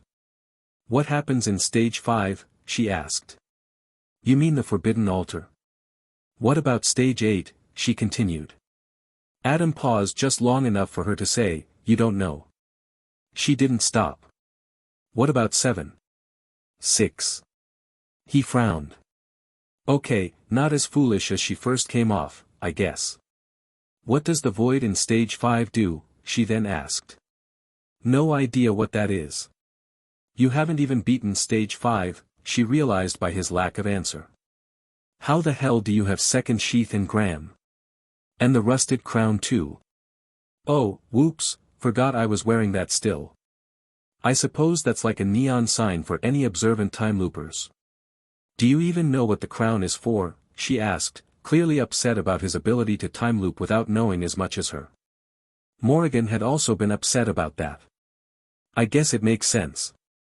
If the self-devouring eye is only available in a super late stage, then it's a challenge to always get there to unlock it. To them, I must seem like someone who found an exploit to cheat the system. Which, would be correct, I suppose. It's for triggering the secret boss in stage 2, he replied, taking a wild shot in the dark. Amelia didn't look convinced. And what's the reward for beating the Hobgoblin Lord? Thanks for the confirmation. So that's what the secret boss is. I just have to give the crown to the Hobgoblin. That seems pretty easy. Although I guess it does require triggering and beating stage 1's hidden boss first. I hope they're not all linked together like that. Adam threw in the towel and shrugged. There was no point trying to bullshit her when he didn't know the answer. Morrigan's words popped into his head, this run is already unsalvageable. Willow blocked me and I've already caught the attention of a time looper. Good fucking job, Adam, you big stupid idiot. You haven't even beaten the Hobgoblin Lord. So, this must be your first time beating the Slime Emperor too. Seriously, who are you? What did you do with my Adam? Amelia asked, offended. You're Adam, he replied skeptically. The Adam I know always picks warrior in the beginning. He always reconnects with his brother-in-law but is unable to save him after he finds out his wife and child are gone. What? Shit, I've gotta stop Christian. Adam said, almost standing up as if he could run across dimensions to find him. Amelia shook her head. My Adam always blames himself for not being able to save his last bit of family. And he always dies in stage 8, no matter what I do to try and stop it. She said the last part with a deep sadness in her voice. Then she pulled a marble out of nowhere and pointed it at Adam. Put that shit away, Adam told her, angry that she didn't care about Christian at all and hadn't even given him the opportunity to try and save the guy.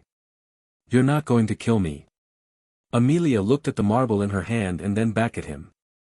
How do you know about the challenge stone? You haven't beaten stage 5, so how could you know? Adam sighed. I'm a time looper, he said. But I'm not like you or anyone else who uses that fucking relic. I mean, look at me. My eyes aren't all fucked up like yours. Amelia pulled back at the tone in his voice. Last time, Morrigan used that marble to kill my friend to try and get to me. Then I died to another player she manipulated into being her hitman.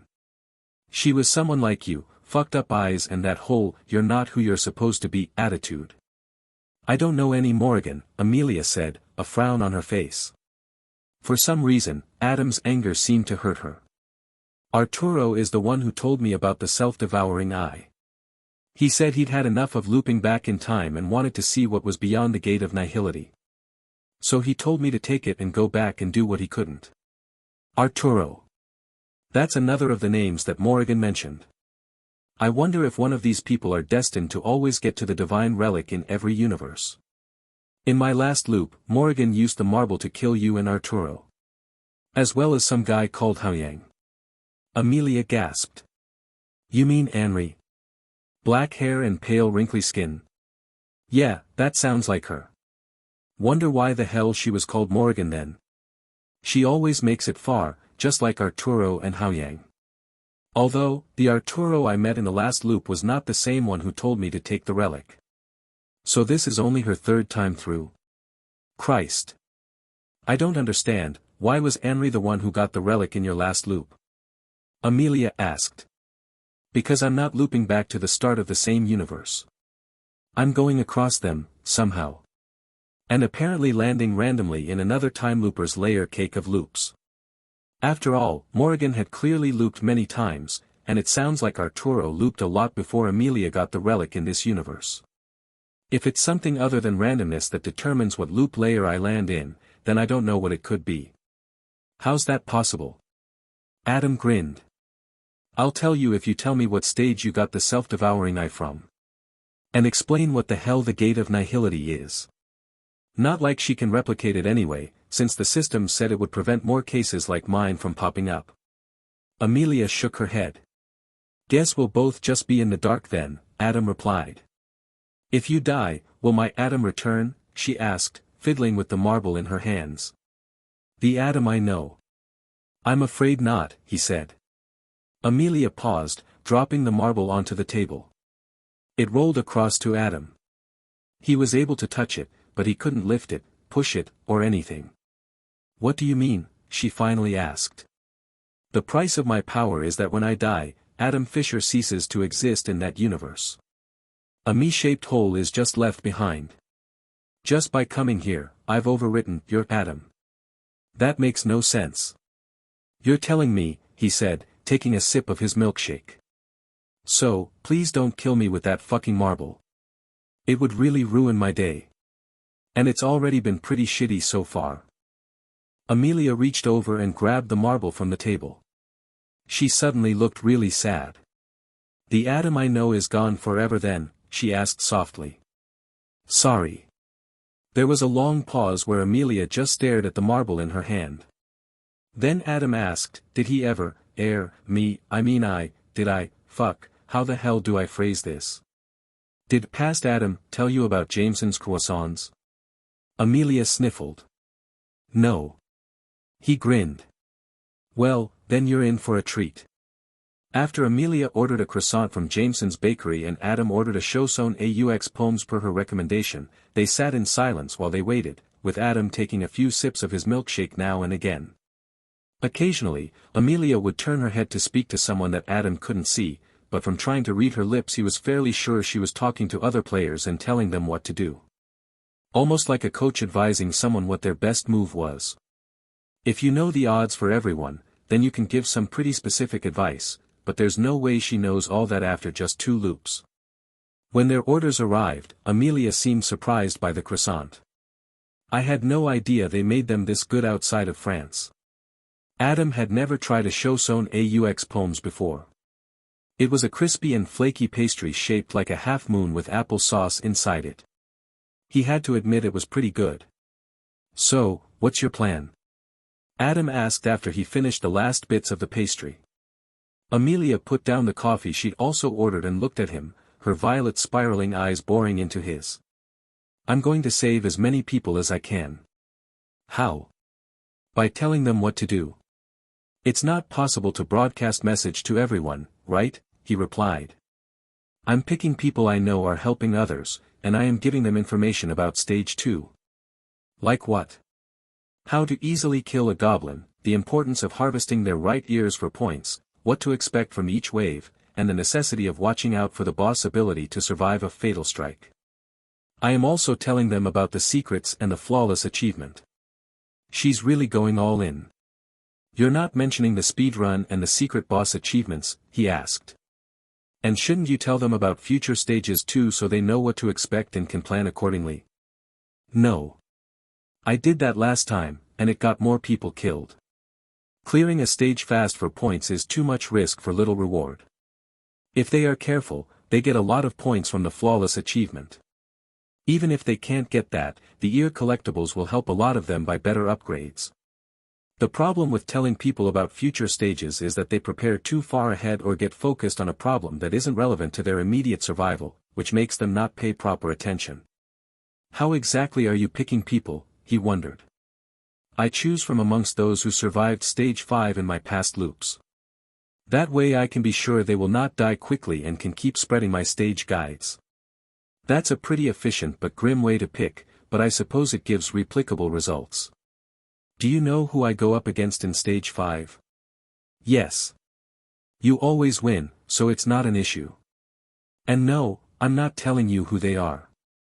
It's better that you don't obsess about them. There is no way to save them, Arturo told me that, and he would know. Adam wasn't so sure. The trials were clearly set up with the idea that players had to defy their rules and design somehow. It would be odd if such an integral stage didn't have a way to be defied. What about stage 8, why do I die in that stage? I don't know, but your whole group is wiped out. And since no one survives it, I have no idea who was in the group, which makes it impossible to change their fates and save you. So there really are group stages then. That sounds like it'll be a mess. What happens in stage 8? Amelia shook her head. I'll tell you after 7. Right now you've just got to focus on what's in front of you. Especially if you plan to take on the Hobgoblin Lord for the first time. That's a very difficult fight. Adam sighed. Fine. By the way, there's something I need your help with, he added. What? There's this woman I have been friends with in past loops, but this time she blocked me because of a misunderstanding. And you want me to reach out to her and sort it out? She asked, sounding exasperated that he'd ask something like that of her. Adam was starting to realize that when she'd said, her Adam, she meant that they'd had some kind of intimate relationship in the past. So, from her perspective, the request was probably quite frustrating. Please, he added. She frowned, before letting out a small sigh. What's her name? Willow Martin, he said. Amelia paused, then shook her head. I can't help you with that. Fuck. Can you at least just help her out like you've been helping others? With advice and such? No. Why not? Her hologram flickered out and vanished. What the fuck? Adam looked to the Tesseract. Did she just block me? No. It appears the conversation was intentionally disconnected on her end. So she's avoiding me because of that request. I'm back to square one then. I'll have to find some new people who can help me. But first I need some fresh air. Seeing Christian like that was rough. And if she was right. Show me Christian Fischer, he said, bracing himself. The player you are searching for has perished. Adam gritted his teeth. But he refused to let the system feed off of his emotions. He would not give in to the despair. Idiot. God damn it, Christian. I'll save you, Laura, and Helena. Fucking watch me. He picked up the last croissant on his plate and left the tavern, heading for the garden before the sun had fully set. I never did find out what weapon Amelia has, or what her last name is. The light of the setting sun stained the sky orange and pink. Adam was walking along the edge of the island, staring down at the cloud layer below. Since there were also clouds above, he was fairly sure that Interim Island moved through the middle of the troposphere. Strangely, none of the clouds actually moved through the island like what he'd expected. It was as if a barrier around a floating landmass was keeping them at bay. While he looked out over the edge, he suddenly noticed a hole in the cliffside about 8 meters down. He was on the southwestern side of the island, a part of the island he hadn't visited before. The houses around here were the same as everywhere else, so there was nothing that really made the place stand out as special. Adam got down on his knees and leaned over the edge to get a better look. The landmass below the surface of the island went straight down for about 12 meters before tapering to a point that he couldn't see but expected was there.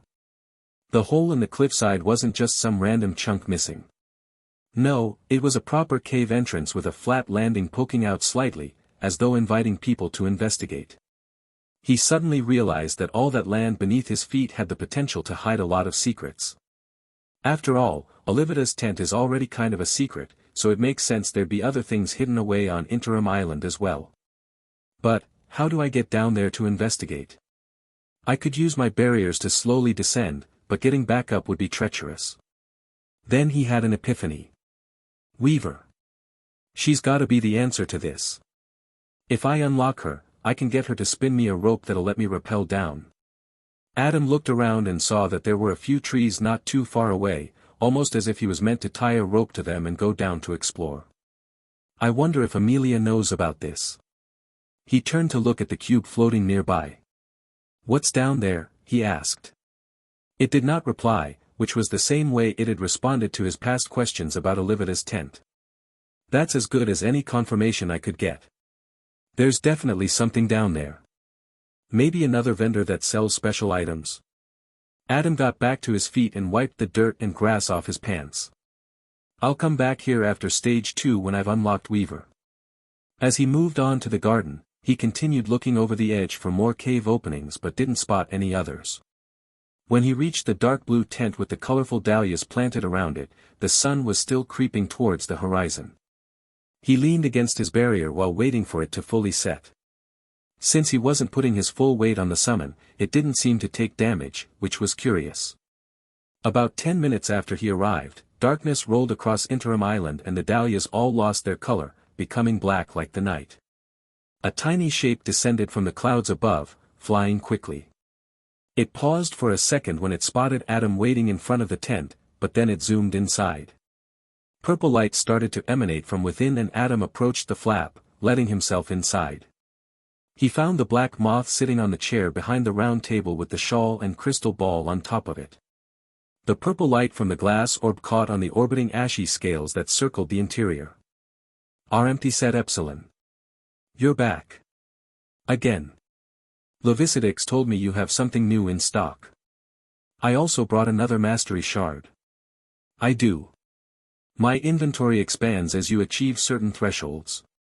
Let's see what it is." The moth waved a black arm over the crystal ball. "Mastery upgrades for sale. Hard mode, unlock a toggleable stage. Hard mode, 1 shard.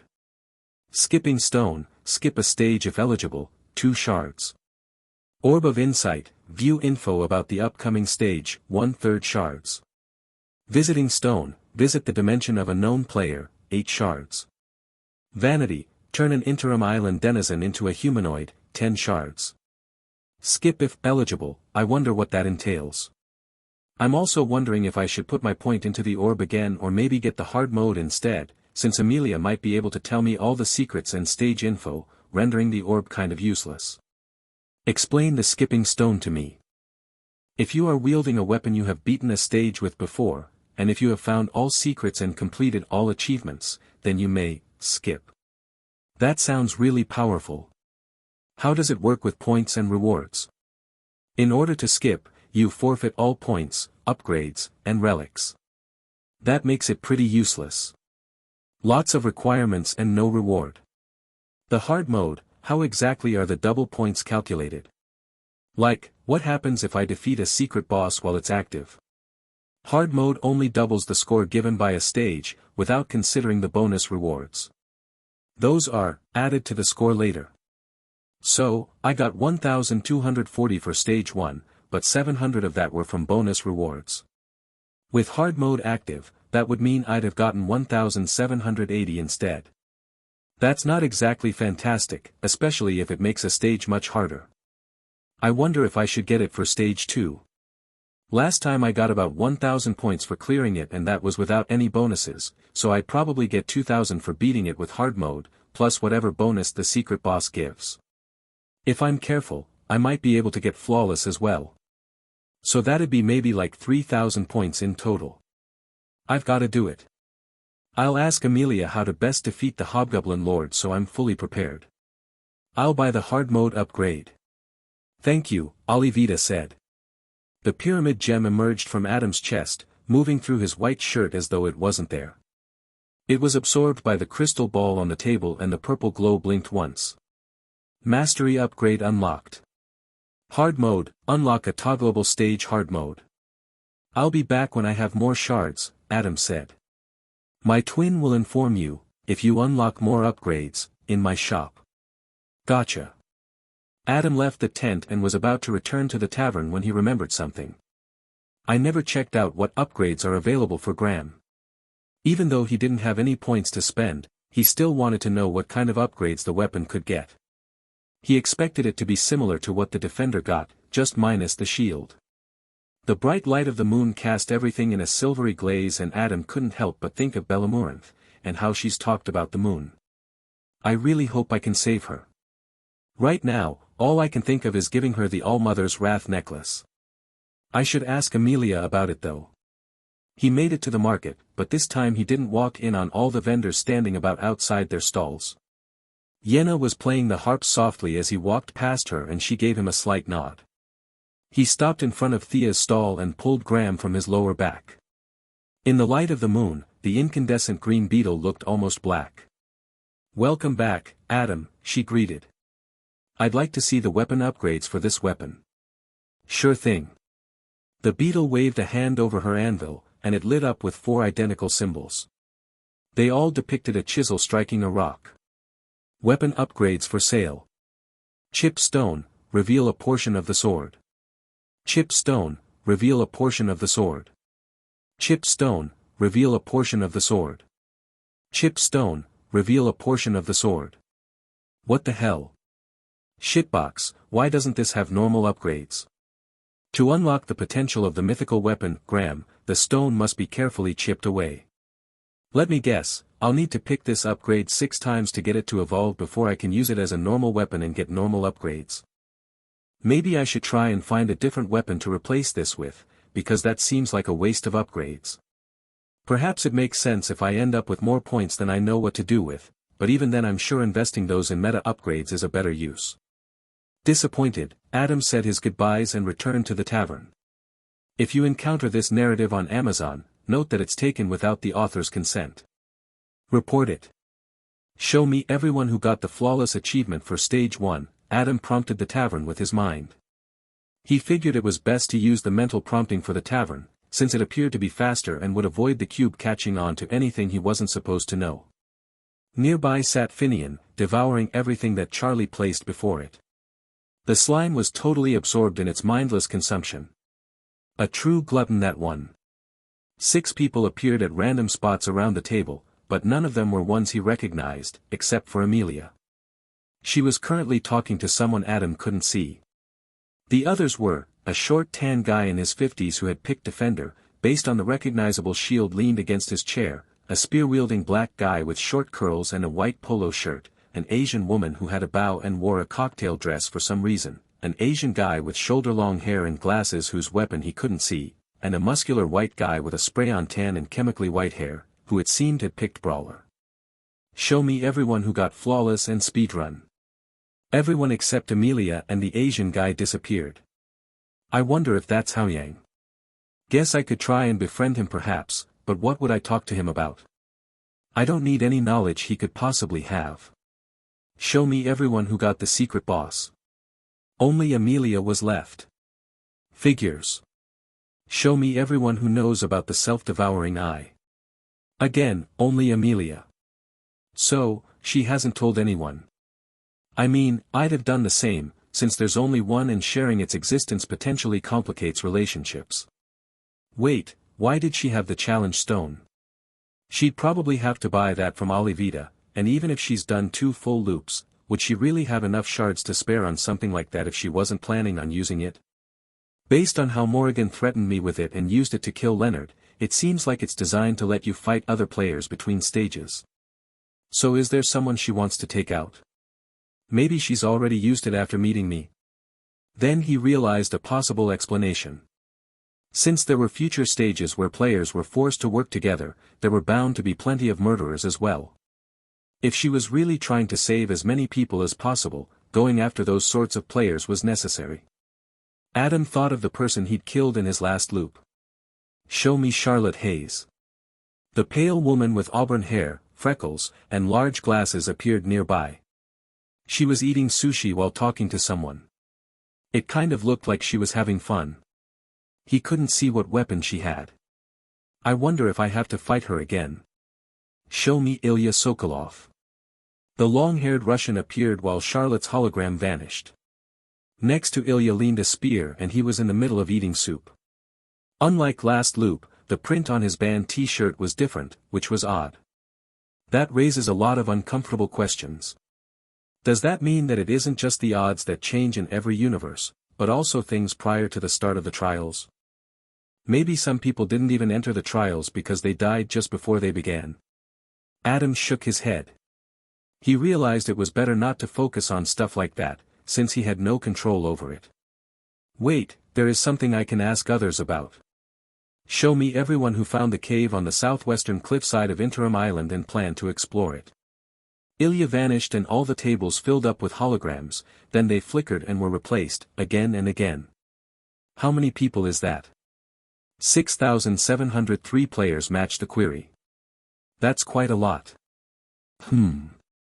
Filter out everyone who didn't find the glass acorn. The holograms flickered until about 20 were left, which was still quite a lot. What else can I do to narrow it down? Oh right, what about this? Filter out everyone who hasn't discovered Olivita.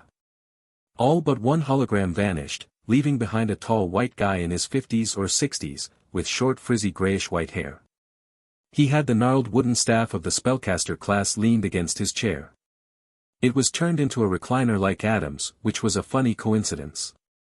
"Hey," Adam said. "How do you plan to get down to the cave?" The guy, who had been in the middle of talking to someone else, turned to look at Adam. Then he flickered out and reappeared opposite him. "Are you planning to investigate it too?" he asked. His voice sounded a lot younger than his appearance and had kind of a playful quality to it, which somehow immediately made him seem likable to Adam. "Reminds me a bit of one of my bosses." "I am, and I know the way to do it too." The guy gave him a curious look, then said, "I'm bringing someone else into the conversation." "Okay." Next to the tall guy appeared the short tan defender who Adam had just seen earlier when he queried for the flawless achievement. He looked a little younger than the other guy and his hair was pale blonde. Unlike the tall guy who had a narrow face, his was rounder and radiated kindness. "I recognize you," said the short guy. Like the other man, he sounded a lot younger than he was. "Really?" Adam asked. "I remembered the weird crown on your head. You got the flawless bonus too, didn't you?" Adam nodded. "That's right." The short guy turned to his tall friend. "See Beck, it wasn't that hard to get." "Shut up. At least I got the speedrun. Flawless is worth more." "Well, who found the moth?" the tall guy replied. "You did." "That's right," Beck said, nodding to himself smugly. "Did either of you get a mastery shard to pay Olivita with yet?" Adam asked, interrupting their back and forth. They shared a look. "No, what's that?" asked the short guy. "I'll tell you after you introduce yourself," Adam said. "For starters, I'm Adam." "I'm Beck," said the tall guy. "And I'm Gladwin," said the short guy. "Are those your real names?" "No," replied Beck. "You haven't discovered the nickname feature yet?" "The what?" Adam asked. "You tell the observer that you want to change your nickname and then give it an eligible name. It's pretty simple." "Observer?" Adam asked. "He's never played D&D, Gladwin said. "What a tragedy." "Young people these days," Beck agreed, shaking his head. "I'm 32, Adam told them. "My point still stands," Beck insisted. "Guess I'll give it a try." Adam turned to the cube. "I'd like to change my nickname." "Understood. What would you like your new nickname to be?" "If a nickname is already in use, you will be unable to claim it. Maybe someone already took it, but I might as well try it." "Adam." "Understood. The system will now refer to you as Adam. Other players may locate you using this nickname and it will be used if you try to connect to someone in the tavern. So that's how Morrigan got her name. Still, I'm surprised that I'm the first to claim that nickname. Wait, I wonder if it can be exploited somehow. Can I connect to people who blocked me by changing my nickname? No. I guess that's good. But so much for trying to clear up the misunderstanding with Willow. What did you change your name to? Gladwin asked. Adam, he replied. Beck made a face. He's one of those people. Well, hello, Adam 0001, Lord of Imagination. Adam laughed. You've got to do better than that if you want to hurt my feelings, he said with a grin. I'll think of something, Beck replied ominously. So, what's a mastery shard? You get it from evolving your weapons, Adam said. Is that at level 6? Beck asked. Yep. That explains why the beetle only sold upgrades up to that level, Gladwin realized. What did you use your points on? Adam asked. I spent my points on a luck upgrade and 2 rerolls. I'm saving the rest to do that again after the next stage, Beck said. I think it'll pay off. I spent mine on a damage upgrade and this glove, Gladwin said, showing off the duelist's glove. I still think that was foolish, Beck muttered. Bite me. Beck fixed Adam with a look. So, you said you knew of a way to get down to the cave? We looked around and couldn't find any rope, Gladwin added. Adam leaned forward conspiratorially. You'll need to trust me, because I can't tell you how I know this, but... After Adam finished talking to Beck and Gladwin, he tried to connect to Amelia. She didn't accept his request until almost 2 minutes had passed. When she appeared opposite him, the first thing she asked was, why did it not include your last name in the connection request? I set my nickname to Adam, that's why. Nickname? I didn't know you could do that. Adam tried to hide his surprise. Don't look at me like that, she said, seeing through his poker face. I can't be all-knowing. I didn't say anything, he replied, raising his hands in mock surrender. So? Why do you want to talk to me? I'm busy helping others and there's only 4 hours before the tavern closes. I bought the hard mode upgrade from Olivita and I need to know what it does in stage 2. Amelia stared at him for a moment. Are you trying to get yourself killed? She asked. I need the points for the meta upgrades. Don't use it. You'll die. Not if you tell me what it does. She frowned. If you use it and survive, you'll just want to use it again.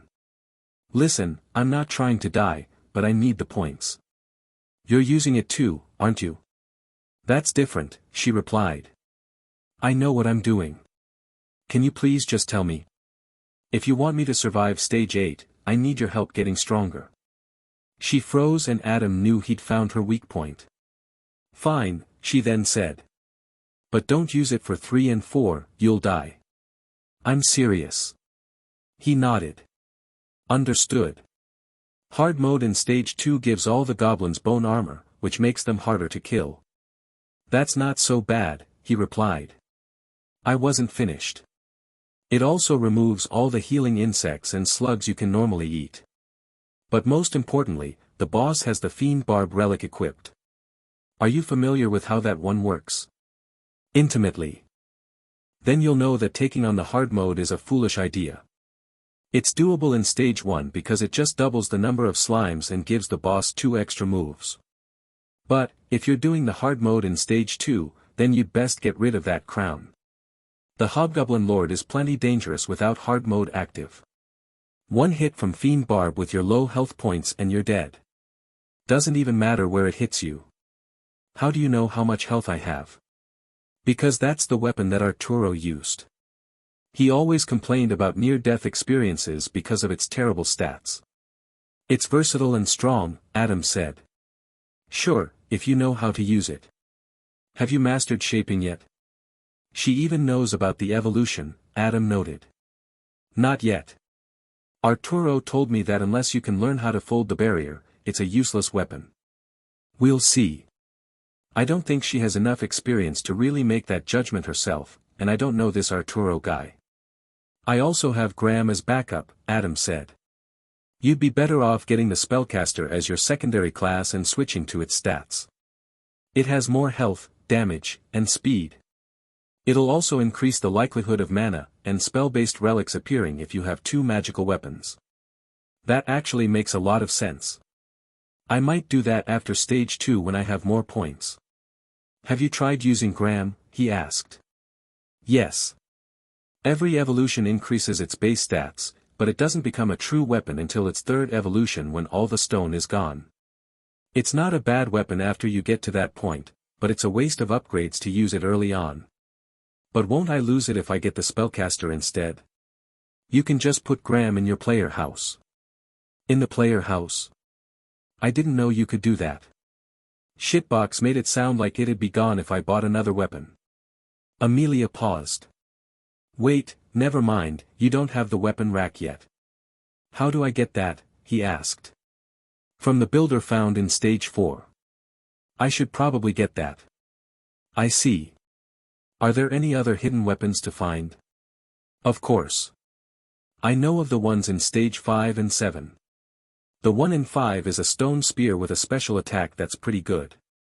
The one in 7 is cursed though and always turns people into monsters, so I won't be telling you how to get it. There's supposedly one in stage 4 as well, but I have no idea where it'd be. It's the only thing I'm missing from that stage. What about inside the great tree? Adam suggested. She shook her head. I already tried chopping it down. I'll try turning it into a rot maker this time around, maybe that'll do the trick. That seems like a crazy idea. That tree is enormous, after all. By the way, what weapon do you use? Adam asked. I can't really tell. That's because I hide them, which you should make a habit of doing as well. If people don't know what you have, they won't know how to easily counter you later on. Learned that the hard way. For all her talk of wanting to help people, she sure comes across as jaded at times. You won't tell me? I use priest and brawler. Adam frowned. What? Amelia asked. That's what Morrigan used in my previous loop. It's very hard to beat for the first 9 stages, she said. Priest obviously works well in groups, but the zealot evolution is what makes that particular combo powerful, since it increases damage based on proximity to an enemy. Brawler has a similar evolution called pit fighter, and the 2 damage increases interact multiplicatively, allowing you to kill everything in just a few punches. Why isn't it good for stage 10 and later? There are better options at that point, plus a lot of the fights end up requiring superhuman reflexes to keep up with the enemies at close range. Alright, I've spent enough time with you, I've gotta go. Thanks Amelia, he said, and meant it. She paused and a soft expression flowed across her face so quickly that it was gone a split second later. Don't die, she told him. Then she vanished. Connect me to Beck and Gladwin again, Adam prompted the tavern. He spent the rest of the night talking to the pair and getting to know them better. When the tavern was eventually about to close, Beck quickly issued a challenge and said that whoever got the least points in stage 2 would have to change their nickname to whatever the winner decided. Adam played along, even though he was confident that he'd crush them both. Still, he'd told them about the secrets like Weaver and the Lucky Stone, as well as what to watch out for, so he was sure they'd both end up with pretty high point totals by the end. After leaving the tavern, Adam went by the player house to drop off his cracked slime core in the storage. He noticed that all 3 trophies for stage 1 were now featured on the shelves, even though he hadn't attained a speedrun in this loop. As predicted, the secret boss trophy was gold. However, there was also a glass trophy that read, Magical Forest Secrets. That one hadn't given any bonus points, but perhaps it would have if he'd gotten both secrets in the same run. He left the house and went to the market where he found Yenna taking a break from playing her instrument to watch the fountain. The other vendors were out of their stalls and were busy talking and eating until they noticed him. He felt bad for disturbing their peace, but part of him knew he wouldn't be able to fall asleep without the wasp's lullaby. Adam laid down on the wonky cobblestones next to the musician's stool, his arms behind his head while he stared up at the stars. This loop was already so far off the rails from what he'd expected it to be, but he hadn't given up on trying to get things back on track. First off, he needed to find a way to get in touch with Willow and clear up the misunderstanding. He'd thought to ask Gladwin for help, since he had a warm personality and atmosphere that had no doubt worked to convince Willow to unblock Adam. However, he was wary of making such a request before properly getting to know the guy. I just hope Willow makes it past stage 2.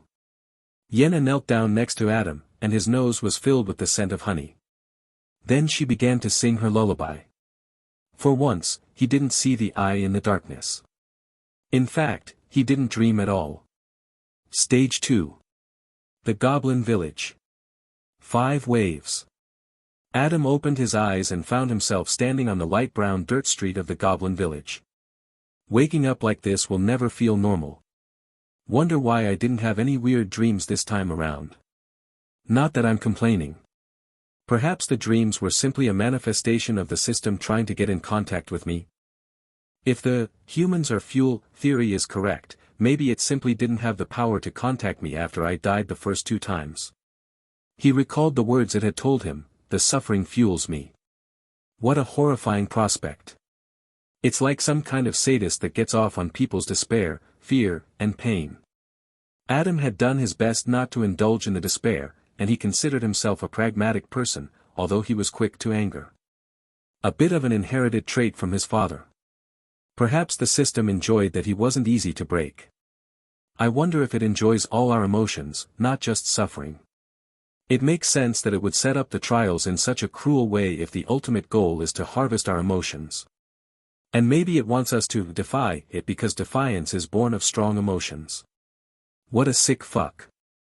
Stage 2 is different from Stage 1. Players must, the cube started to announce. Skip. Wave 1 will begin in 60 seconds. In front of Adam was something new. It was a floating stone orb with an eye carved into it, facing him. The iris glowed green. Is this the hard mode toggle? Adam reached out and touched it. The iris turned red and the whole world shuddered. Hard mode. Activated. He took a deep breath. I can do this. No matter what Amelia says, I'm not some pushover anymore. I've got to be prepared to risk my life if I want to take full advantage of my unique power. Adam summoned the barrier and immediately started shaping it. The square pane became a circular disc and, as he focused, it took on the shape of a massive throwing star. It was the most complex shape that he could switch to in an instant. He concentrated and the 4 points split and became 8. ROS. No matter how much I practice, it still feels like my brain is doing backflips in my skull every time.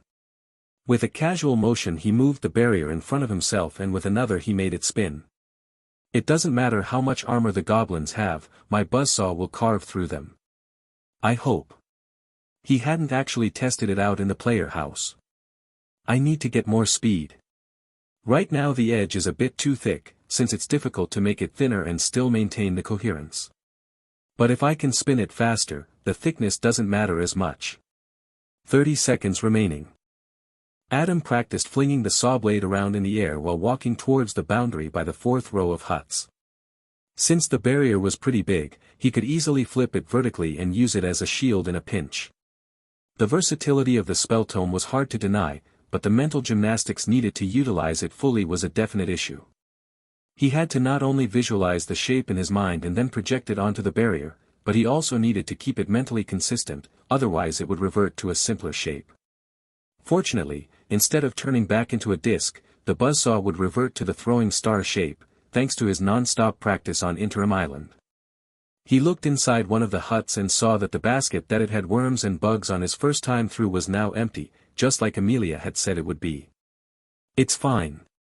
I won't need it. He rolled his shoulders while playing around with the buzzsaw, warming up his body and mind.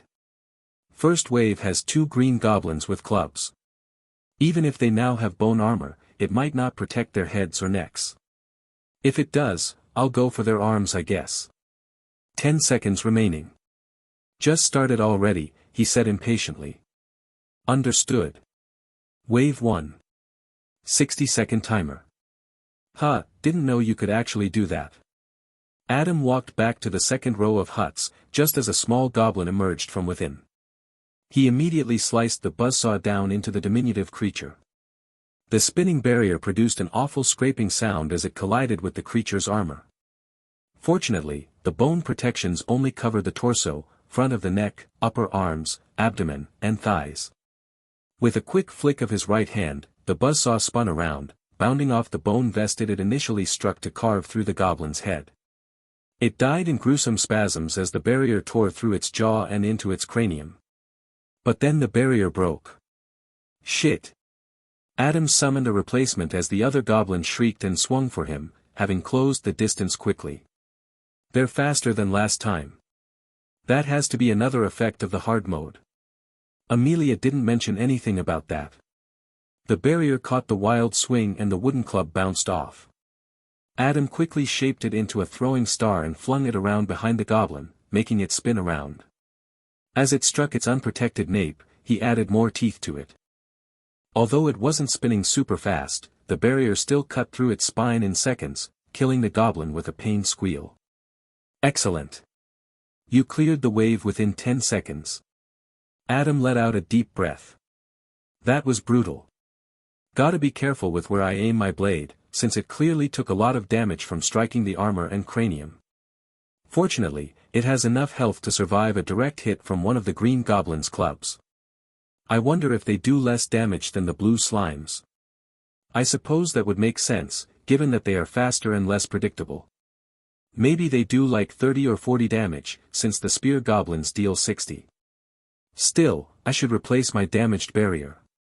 He summoned a replacement. Warning. Mana below 60%. Stolen from Royal Road, this story should be reported if encountered on Amazon. Wave 1 complete. Choose your upgrade. Adam sat down to recoup his mana before the next wave. Can you tell me how much damage the green goblins do? Adam asked the cube as it unfolded itself into a reward podium. I cannot reveal such advantageous information. Adam sighed. Guess the Orb of Insight might tell me, but it might be easier just asking around about in the tavern. I'd like to have a better idea of what to expect. He looked at the 3 options and frowned despite them all being rare thanks to him clearing the wave quickly. Upgrades available. Barrier size, rare, increases maximum barrier dimensions by 15%.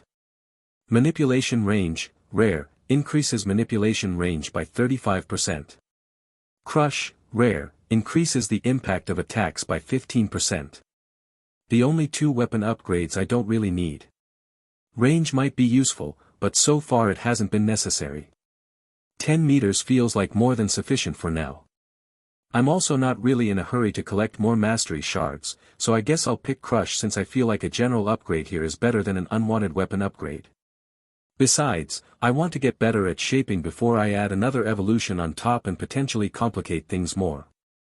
Maybe I'll stick to only picking manipulation speed and effect if they pop up. Adam waited until 5 seconds remained on his upgrade decision, then he selected Crush. Upgrade selected. Crush, rare. Wave 2. 90-second timer. He got to his feet and sent the already spinning buzzsaw barrier towards where the first of the 3 blue goblins would appear. It shouted in a shrill voice as it hopped out from within a hut. Further down, past the 5th row of huts, appeared 2 additional goblins. Unlike the green ones, their bone armor covered the top of their heads with a fingerbone headband, and they had additional cover on their forearms and lower legs. However, the bone vest didn't protect their longer necks at all. Adam immediately exploited this oversight and tore his spinning barrier through the spear-wielding goblin that had appeared from the 1st row hut. In a single pass, his buzzsaw had shorn through its carotid arteries and windpipe. He didn't stop and immediately flung it towards the 2 others that came charging for him. As he swung for the one on the right, it quickly reacted and hopped back out of reach. Its friend was not as observant and he flung the barrier into its neck, sending it to the dirt with a spray of blood. When he swung for the last one again, it weaved out of the way and stabbed the spinning barrier, immediately breaking it. Shit, this one is clever. Adam summoned another and sent it forward without shaping it, hoping to utilize his Crush upgrade to deal some blunt damage and put the goblin off balance. It once again struck the barrier, causing it to crack, but the 2 collided before it broke apart, and the goblin was knocked onto its back.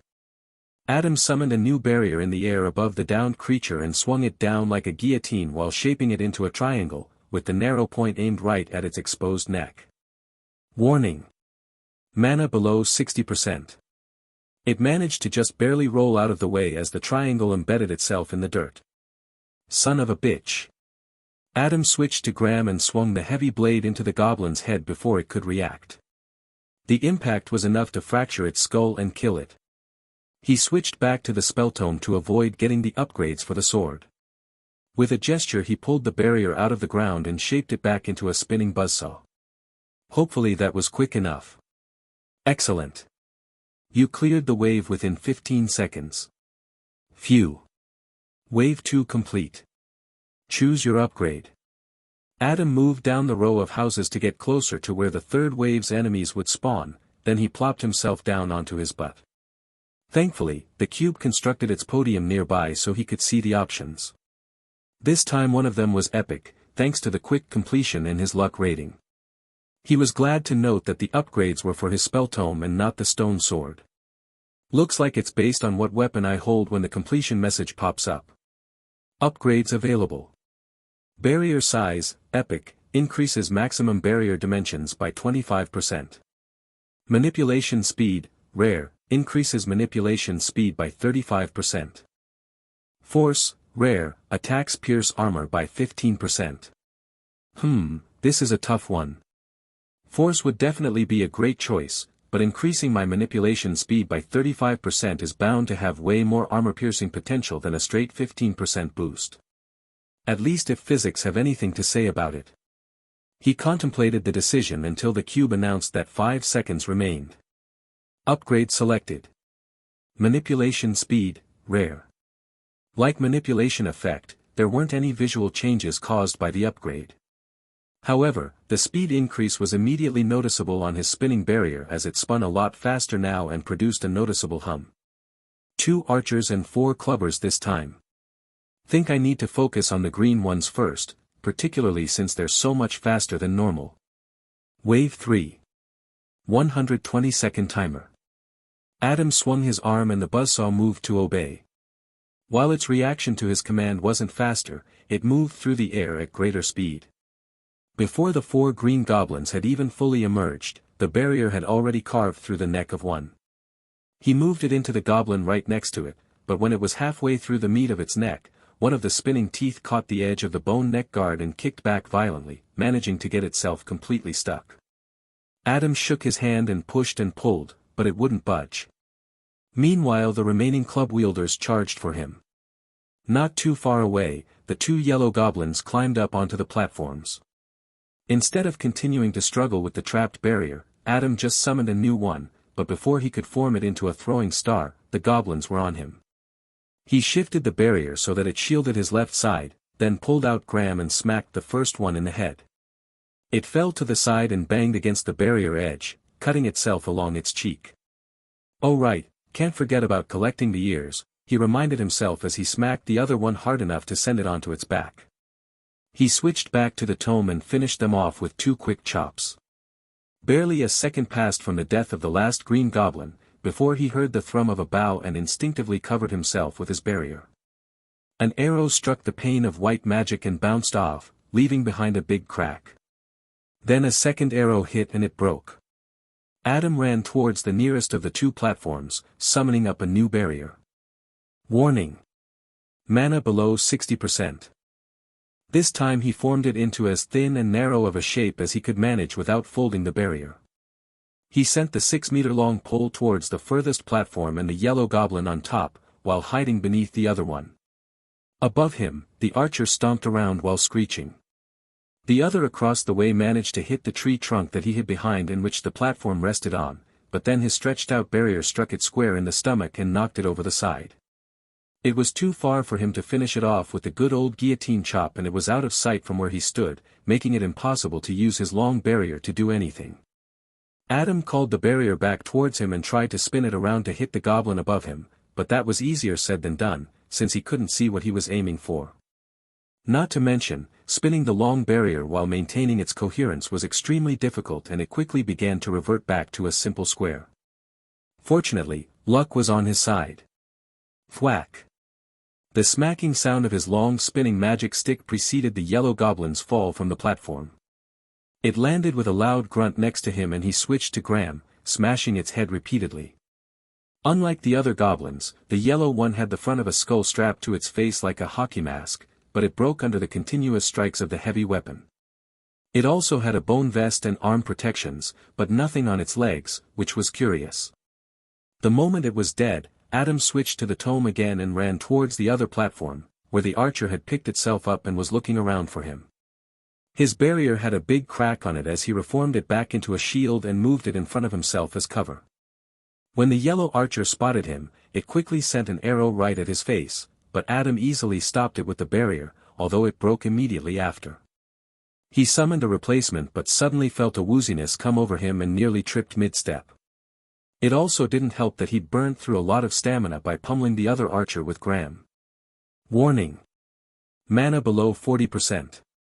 With a punching gesture, Adam sent the barrier forward and smashed it into the goblin hard enough to crack its skull mask. It tumbled onto its back and lost its grip on the crude bow. He was wheezing like crazy and realized that a lot of the wooziness he felt was actually due to him running low on stamina. He slowed down to allow his breathing to catch up. As the archer got back to its feet, Adam spun the barrier so that it was horizontal and shaped it into the buzzsaw, before spinning it through the goblin's neck, decapitating it in 3 gruesome seconds. Well done. You cleared the wave within 30 seconds. Adam had a sudden realization, as he looked around at the dead goblins.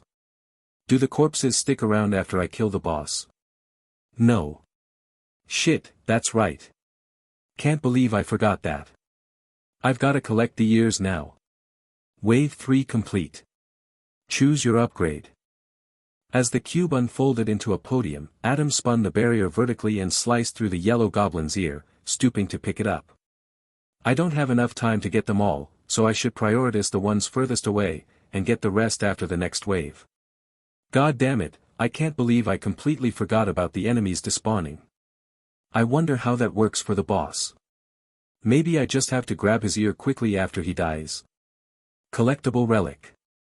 Goblin ear, common, the trophy of a dead goblin. He stuffed the ear in his pocket but knew there wouldn't be enough space for all of them. After I unlock Weaver, I should have her make me a bag so I can carry stuff. Would be useful for stage 5 as well, since I might end up looting a lot of relics. Even if I'm not the one to kill the players in that stage, I might still be able to loot them after claiming the altar. Adam got the ear from the other archer, then grabbed the 4 green ones as he moved back down towards the beginning of the stage. 15 seconds remaining. Tell me the upgrade options, he told the Tesseract. Upgrades available. Barrier durability, uncommon, increases barrier health by 20%. Manipulation speed, uncommon, increases manipulation speed by 20%. Movement, rare, increases movement speed by 15%. Rare movement boost. Still think manipulation speed is the best choice here. My barrier can survive 2 hits from the small enemies, which is good enough for now. Besides, there's no telling how much health it would have to get to for me to be able to ride it like a magic carpet. He sliced off one of the blue goblin's ears and was forced to stuff it in his left front pocket, since his right front and back pockets were already full. Thank God for genes, he muttered and chopped off another blue ear with the barrier. 5 seconds remaining. He cut off the last blue goblin's ear and said, I'll pick manipulation speed. Upgrade selected. Manipulation speed, uncommon. He didn't have time to grab the ears of the 2 green goblins from the first wave, so he ran back towards the end of the huts as the next wave started. I hope they don't all come at me at once. Wave 4. 150-second timer. Beyond the 2 archer platforms that lay at the end of the goblin village were the tall and thick trees of the forest. Past them was the hill with the cave to where the boss was keeping Bellamuranth. Like the first time through the wave, 4 club-wielding goblins emerged from behind the trees and 2 blue goblins popped out from within the cave, followed by a single yellow archer. Adam was feeling pretty out of breath already, which was a bad way to start off the fight. Instead of charging straight down the middle between the trees that naturally guided players towards the cave, Adam veered right and around one of the thick tree trunks, such that the archer couldn't see him. The green goblins came around the side as he'd expected and ran face first into his spinning buzzsaw, which now moved 55% faster than at the start of the stage. The result was gruesome and swift, with all but one of the 4 creatures ending up headless on the ground, and the last one having a massive slice carved out of its cranium. Adam quickly harvested their ears and ran to the right of the trees to block the archer's line of sight as much as possible. Unlike last time, the 2 spear-wielding goblins surged forward to try and drive him out into the open. His barrier was slightly cracked from grinding against the last goblin's skull, but he didn't resummon it, since it could still work as a shield in a pinch. The blue goblins were smarter than the rest and came around the trunk he hid behind from both sides. Adam immediately shoved his barrier into the one on his left and then flung it back towards the other, who destroyed it with a quick thrust. He summoned another and stumbled as the dizziness struck him hard. Warning. Mana below 30%. I've gotta be careful, otherwise I'll trigger mana exhaustion, which will definitely get me killed. Still, it doesn't feel as bad as during the first stage. It might be possible to build up a tolerance towards it by intentionally using all my mana when I'm back at Interim Island. Instead of just shoving the barrier in between himself and the incoming spear, Adam waited a terrifying moment, before striking the long handle of the weapon with it instead. Centimeters before the spear tip struck his abdomen, the barrier sheared through the wooden shaft and shot the dangerous tip off into the forest. The impact with its weapon set the blue goblin off balance, and Adam quickly switched to Graham and swung the heavy sword down onto its head, driving the creature into the soft grass and dirt. Then he switched back to the spell tome and chopped its head off with the guillotine strike. He formed the barrier back into a spinning buzzsaw and flung it at the other goblin, which was only just now leaping back into the fray. With precise zigzagging movements upward, he sheared through its right leg and then its arm, before finishing it off by cutting through its neck and decapitating it. He grabbed their ears with efficient movements of the barrier, then flung it off into the air past the trees and broke from his cover. The archer immediately spotted him and took aim, but his buzzsaw was already descending on it from the side, having been sent on a curved trajectory that made it impossible for the creature to see while watching Adam's cover. Just as it fired its arrow, Adam threw himself onto his stomach, moving the spinning barrier down into the back of the yellow goblin's neck where the skull mask didn't cover. The arrow flew through where he'd just been standing, but a second one never followed. Phew. Well done. You cleared the wave within 60 seconds. Bit slower than last time. But I didn't take any damage. Adam walked over to the archer and cut off its ear. Wave 4 complete. Choose your upgrade. I should go get the 2 down at the start, but I'll lose time on wave 5. No, the points are more important than a few seconds lost. He took in a deep breath as he began walking back down towards the start again. His heart was pounding like crazy, sweat was rolling down his head, and his brown hair was soaked. Rab. I'll run out of stamina if I run there. Then an idea entered his head. He remembered that the day before he'd leaned on the barrier and it hadn't broken under his weight, since it wasn't fully carrying him. Maybe that means something like this will be possible. Adam reverted the barrier to its normal square shape and pushed it against his back at a slight angle that allowed him to lean his weight on it partially. Then he moved it forward and began sliding through the grass on his shoes. Fuck yeah. Adam zoomed across the forest and into the village. Lamest form of magical travel possible, I think, but a lot faster than running with my low speed stat. He slowed it down as he reached the green goblins from wave 1 and skidded for about 2 meters before stumbling and falling face first onto the dirt. Ugh, he groaned. Okay, I might need to work on the brakes a bit more. Tell me the upgrade options, he said, reshaping his barrier and getting to work harvesting the ears. Upgrades available. Barrier efficiency, uncommon, reduces barrier summoning cost by 10%. Manipulation effect, rare, increases manipulation responsiveness by 35%. Luck, uncommon, increases luck by 2. Luck is a solid pick with good returns, but right now I need more responsiveness to make full use of my shaping ability. And it's rare, so it's hard to say no to that. With that, my effect bonus will be at 75%, which should make a big difference. 10 seconds remaining. Adam put the last ear into his left back pocket and moved the barrier around his back. Then he leaned against it and pushed himself towards the cave. I wonder if there's a way to set a specific time for the selection, so I don't waste the precious seconds between waves. Unauthorized usage, this tale is on Amazon without the author's consent. Report any sightings. Shitbox, select manipulation effect when there is 1 second remaining. Understood. That actually worked. I've gotta experiment more with commands to make the full use of my time. Adam was halfway to the cave entrance, sliding across the grass, as his command triggered. Upgrade selected. Manipulation effect, rare. Though he wanted to immediately try out the new upgrade and see what a difference it made, he continued pushing himself towards the hill with the cave opening recessed into it. He slowed the barrier down gently this time and avoided stumbling and falling as he came to a stop a couple of meters from the entrance. Wave 5. 300-second timer. Adam steeled himself for the tunnels. I know where the goblin ambushes are, as well as the right path to take me all the way to the boss. If necessary, I can block the tunnels with my barrier, since it's big enough that nothing would get through. Perhaps I should go straight towards the boss and try to pull the goblins with me, making use of the narrow tunnels to kill them all quickly. Adam nodded to himself. Yeah, I think that's what I'll do. He pushed the barrier into the tunnel, shaping it into an oval shield that moved in front of him. It barely fit and he had to constantly use his shaping power to warp the edges so it wouldn't scrape the walls and get damaged. Instead of moving into the branching pathways where ambushes lay in wait, Adam followed the tunnels directly to the main chamber. Unlike last time, it took no more than 45 seconds to get there. The branching tunnels made this place seem a lot bigger than it actually was. As he stepped out into the main chamber, he maneuvered the barrier around his back and turned it into a spinning buzzsaw. He also dropped all the collectible relics in the doorway, since they were weighing him down. On the chair of bones in front of him was the red hobgoblin.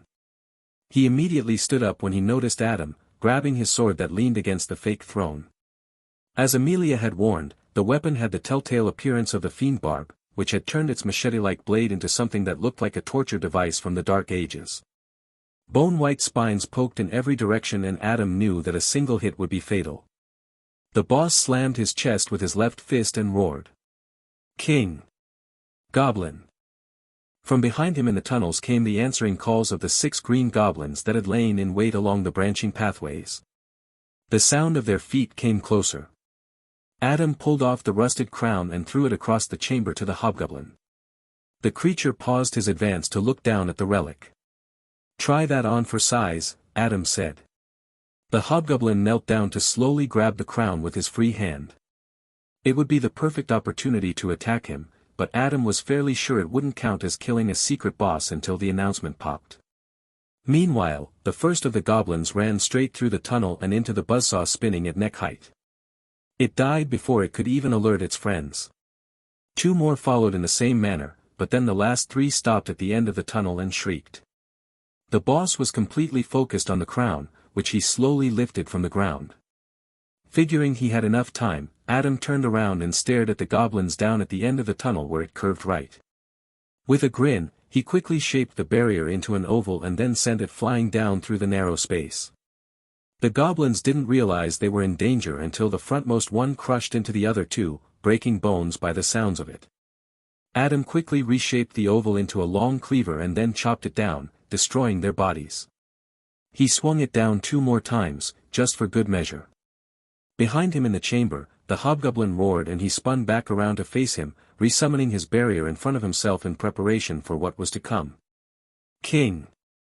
King! Secret boss discovered. Hobgoblin Lord.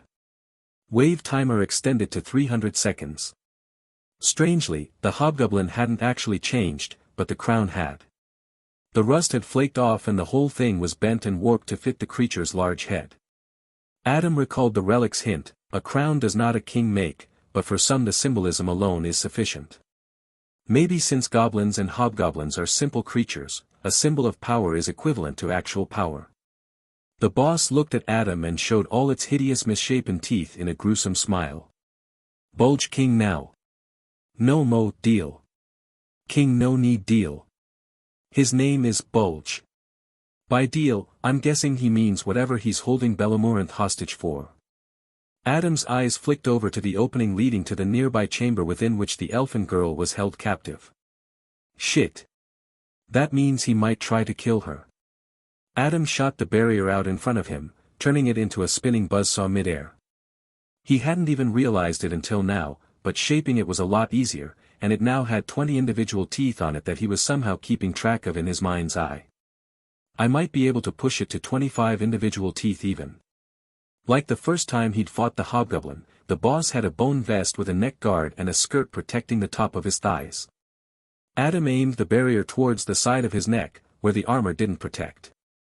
Bulge took a step that dug his foot deep into the compacted dirt floor, then he shot forward like a humanoid missile. Oh shit. Adam immediately summoned a barrier in front of himself, only barely managing to get it into place before the fiend barb-tipped sword drove at his face. The weapon bounced off the magical shield and Adam quickly switched to Graham as it broke into pieces. He swung the sword and struck the side of the hobgoblin's torso, breaking off a part of the bone armor, but failing to deal actual damage. He suddenly remembered what Mori had told him. "I've got to use the unique skill." Bulge swung again and Adam blocked the strike with the scabbard stone sword just in time. Then the boss swung a 3rd time and, when Adam blocked, he was knocked back 2 steps from the sheer force of it, the bones in his hands feeling like they were vibrating from the impact. Before Bulge could swing again and knock the sword out of Adam's hands, he switched to the spell tome and summoned a barrier that he immediately shot forward. Warning. Mana below 50%. It struck the hobgoblin just as he was about to swing, interrupting the attack and slamming into his big nose hard enough to break it. Bulge strong. Feel no pain. Adam noticed the hobgoblin pendant relic around his neck. It was a necklace of spun hair with 3 finger bones on it. According to Leonard, it made the wearer immune to pain and allowed them to survive a fatal hit. Amelia had mentioned the boss' ability to survive a fatal hit as well, so it matched the effect. With a gesture, Adam warped the barrier and tried to fold it into a tube while spinning it. The result was chaotic, with a lot of random incoherent edges forming as he struggled in his mind to maintain the mental image that he still wasn't strong enough to accomplish, while also giving it a spin. The irregular and pointed edges pushed against the hobgoblin's body, carving all along his bone vest, face, and neck, leaving a bunch of cuts and small stab wounds. Bulge swung his blade into the barrier, breaking it. Like before, his weapon bounced off, leaving him open for a moment. It was long enough for Adam to switch to Graham and lift it over his head. Anvil splitter, he shouted and drove the sword down through the boss. It caught him in the left shoulder and carried through his body for almost half a meter before slipping out and slamming into the floor. The hobgoblin was torn open, and his armor was destroyed. Adam switched back to the spell tome and summoned a barrier while backpedaling. Warning. Mana below 30%. The wooziness struck him again, but he remained standing. With a quick series of gestures, he flung the barrier forward while folding it along the middle and forming a wedge with an acute angle. He inserted it into the tear in the boss' shoulder that already threatened to rip him apart. The boss, predictably, wasn't slain by the fatal strike, but unlike what Adam had assumed, surviving a fatal hit didn't equate to it being healed back to full, as the wound itself didn't heal shut. It was more like the boss had been spared from death. Before the Hobgoblin Lord could even take a step forward, Adam released his shaping powers on the barrier, and it naturally returned to its preferred shape of a square plate. Unfortunately for the boss, this meant that, as it was inserted inside his body, it ripped his torso in two by unfolding. The boss face planted on the ground and a great amount of blood spilled everywhere. Adam switched to Graham and swung the blade down 3 times until the hobgoblin's skull produced a noticeable crack. Only then did the cube announce his victory. Excellent. You cleared the wave within 30 seconds. Wait, how? Oh, right, it changed the timer to 300. Hold up. Does this mean I get my relic rewards upgraded in rarity too? Wave 5 complete. Stage complete. Tallying score. I wonder what I'll get this time, he thought, quickly chopping off the boss' right ear and adding it to the pile by the entrance. He went down the tunnel and collected the 6 ears from the goblins that were spread throughout. Then he added those to the pile as well. I might need to use my shirt as an improvised bag to carry them all. He did a quick head count of the trophies. I'll make a fortune off this stage in terms of points. Score. 145 seconds completion time. 500-point secret boss bonus added. 400-point flawless bonus added. 250-point speedrun bonus added. 0 damage received. 3,530 points awarded. Adam choked on his spit and started coughing violently. Holy shit. 3,530 fucking points. With the 25 ears I've collected, I'll get 1875 points from selling them to Luca, which puts my total from this stage at 5,405. Adam started laughing like a maniac. He had more than tripled the point score from his last time through the stage. Adam played around with his barrier, trying to get it to fold into a tube, while waiting for the cube to turn into a podium. It felt like he was trying to squeeze his own brain within the confines of his skull. Since you have slain the secret boss, 2 upgrade choices are once again available to you. Additionally, as you completed the wave quickly, your rewards have gone up 1 rarity level. Hell yeah. With my luck already ensuring everything is uncommon, that means I should only be seeing rare and above. Hopefully I can get effect and speed for my weapon, that would really increase its lethality. Then the upgrades popped up and Adam frowned at what he saw. He lost his concentration and the barrier unfolded into a flat square. Upgrades available. Chip stone, reveal a portion of the sword. Damage, rare, increases all damage by 15%. Crush, rare, increases the impact of attacks by 15%. Shit. I didn't switch back to the spell tome fast enough. At least there's only one weapon upgrade. No way I'm picking that one though. He sighed. There was nothing he could do about the mistake now. Damage is not a bad pick. Not quite sure how that works with the barrier though, but 15% is quite a lot. Select damage. Upgrade selected. Damage, rare. The upgrades flickered and were replaced. Upgrades available. Chip stone, reveal a portion of the sword. Luck, rare, increases luck by 3. Movement, rare, increases movement speed by 15%. Now we're talking. I definitely don't need movement, since I've figured out a faster way to travel around. Select luck. Upgrade selected. Luck, rare. Alright, let's have a look at these stats. Status. Player status. Adam. Shaper. Level 15. Stats. Health, 50. Stamina, 75. Mana, 200. Damage, 65% plus 15%. Defense, 100%. Dodge, 10% plus 10%. Speed, 75%. Luck, 10, plus 5. Not bad. Wait, it just says, Adam, now. I guess because of the nickname thing I did at the tavern. I wonder if there's a filter to prevent obscene nicknames. Anyway. Armament. Weapon status.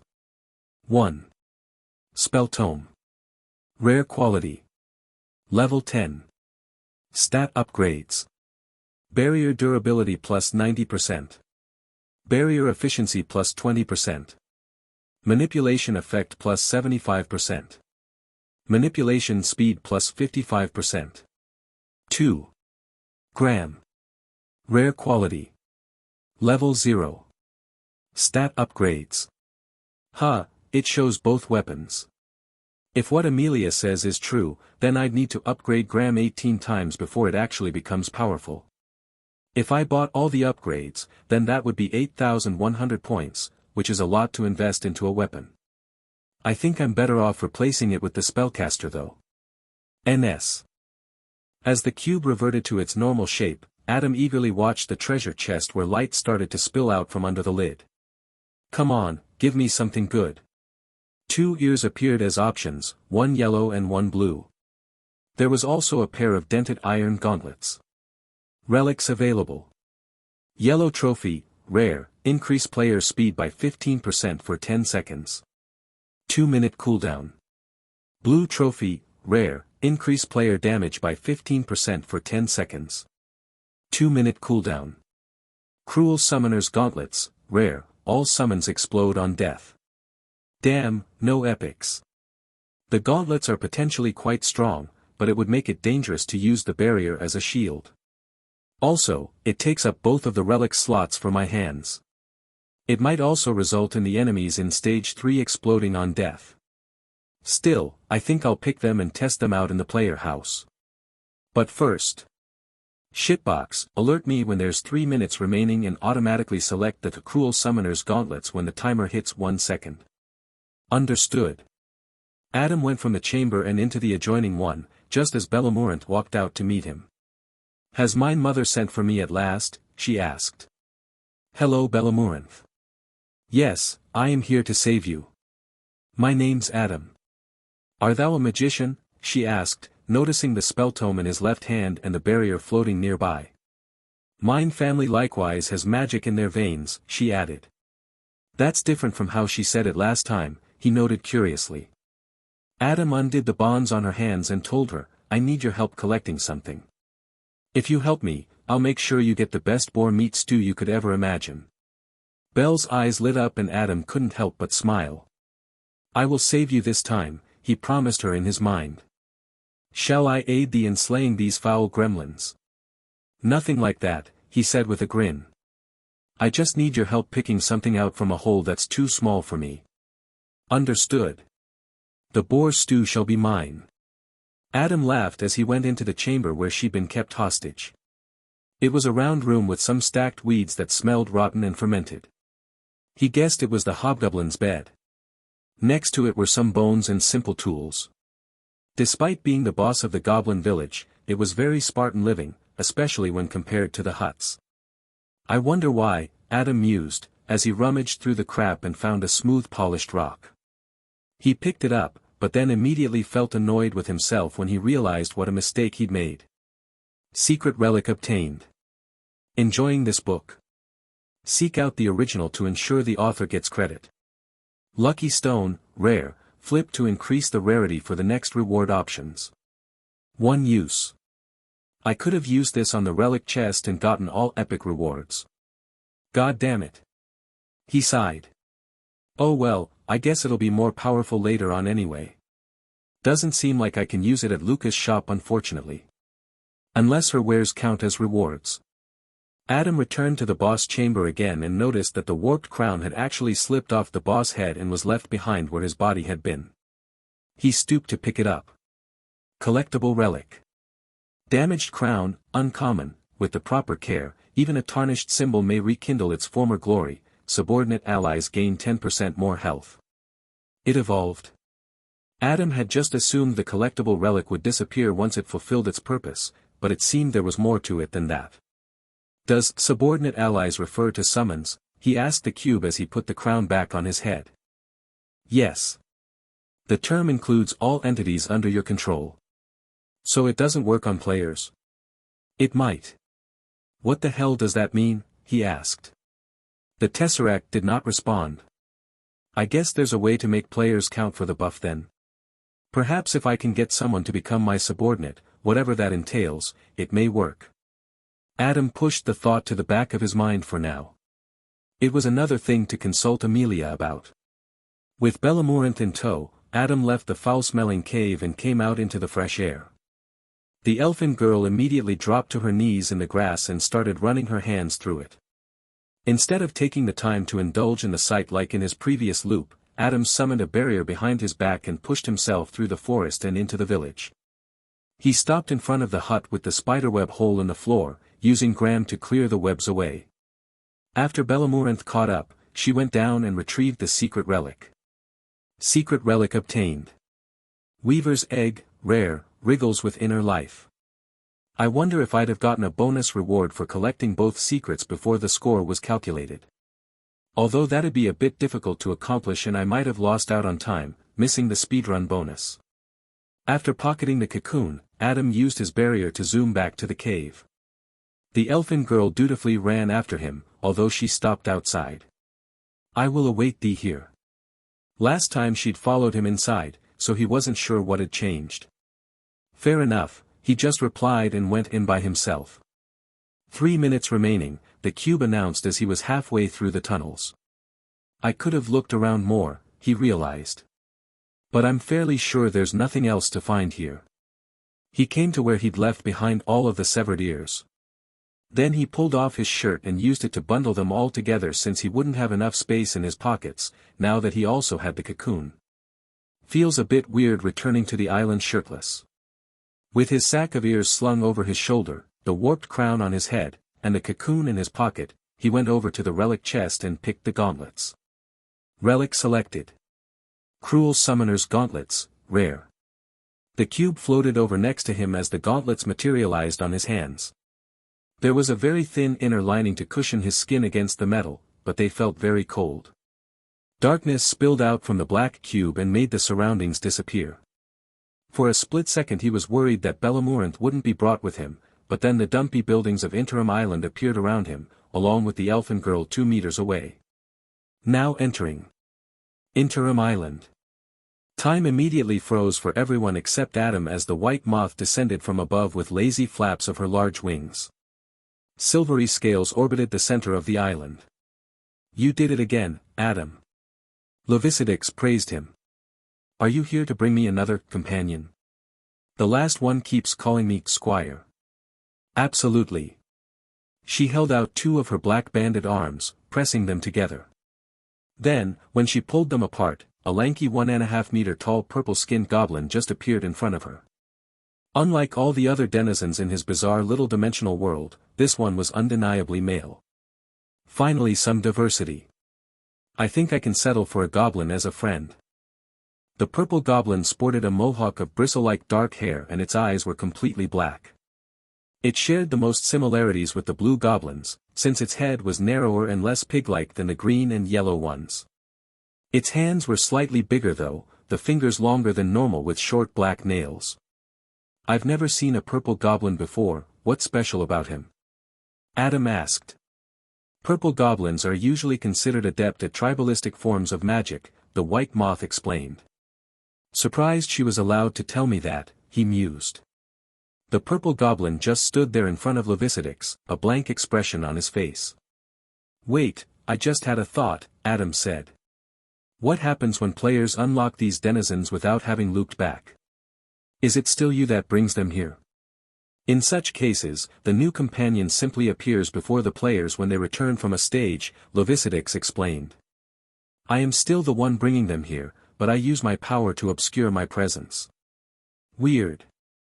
Would you like to invest some of your many points in my upgrades? She then asked.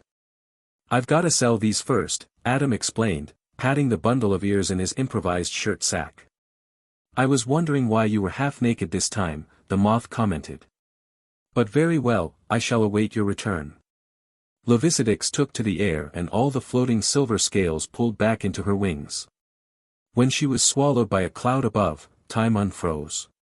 The melody of a handpan filled the air, sounding like metallic raindrops. The cube immediately announced the arrival of the purple goblin. Congratulations. You have unlocked a special denizen due to your stellar performance in Stage 2, the Goblin Village. Unlike last time, it didn't make that weird sound. I wonder if the reason why it didn't is because I got all the achievements in the same run.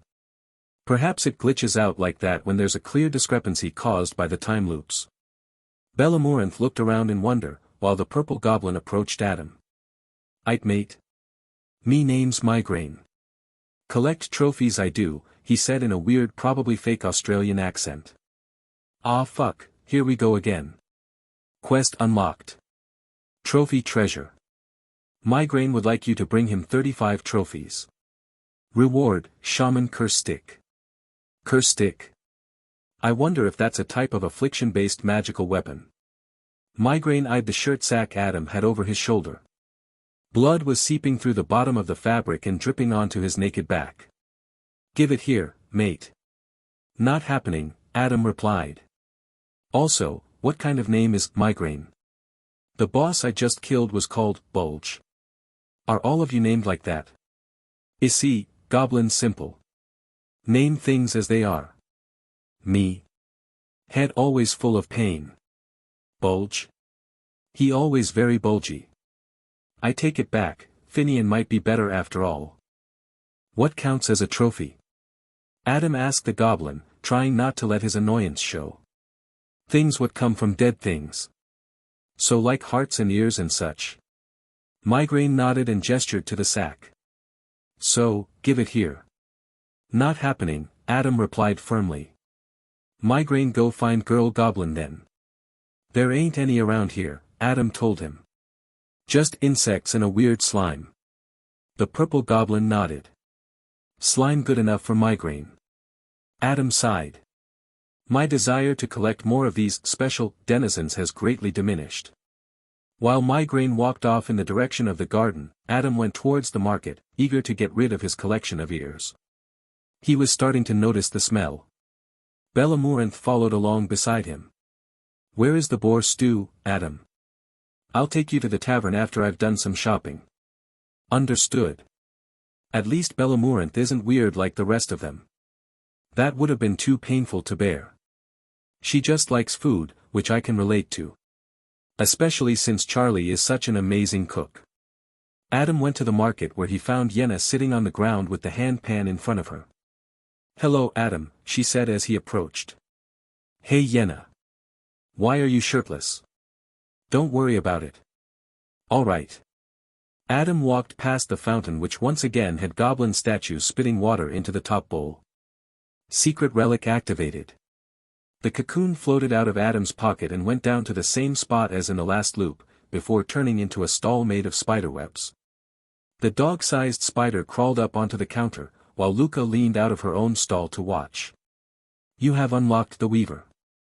This vendor sells non-relic attire. Adam walked past the vendors until he reached the large spider's relic shop.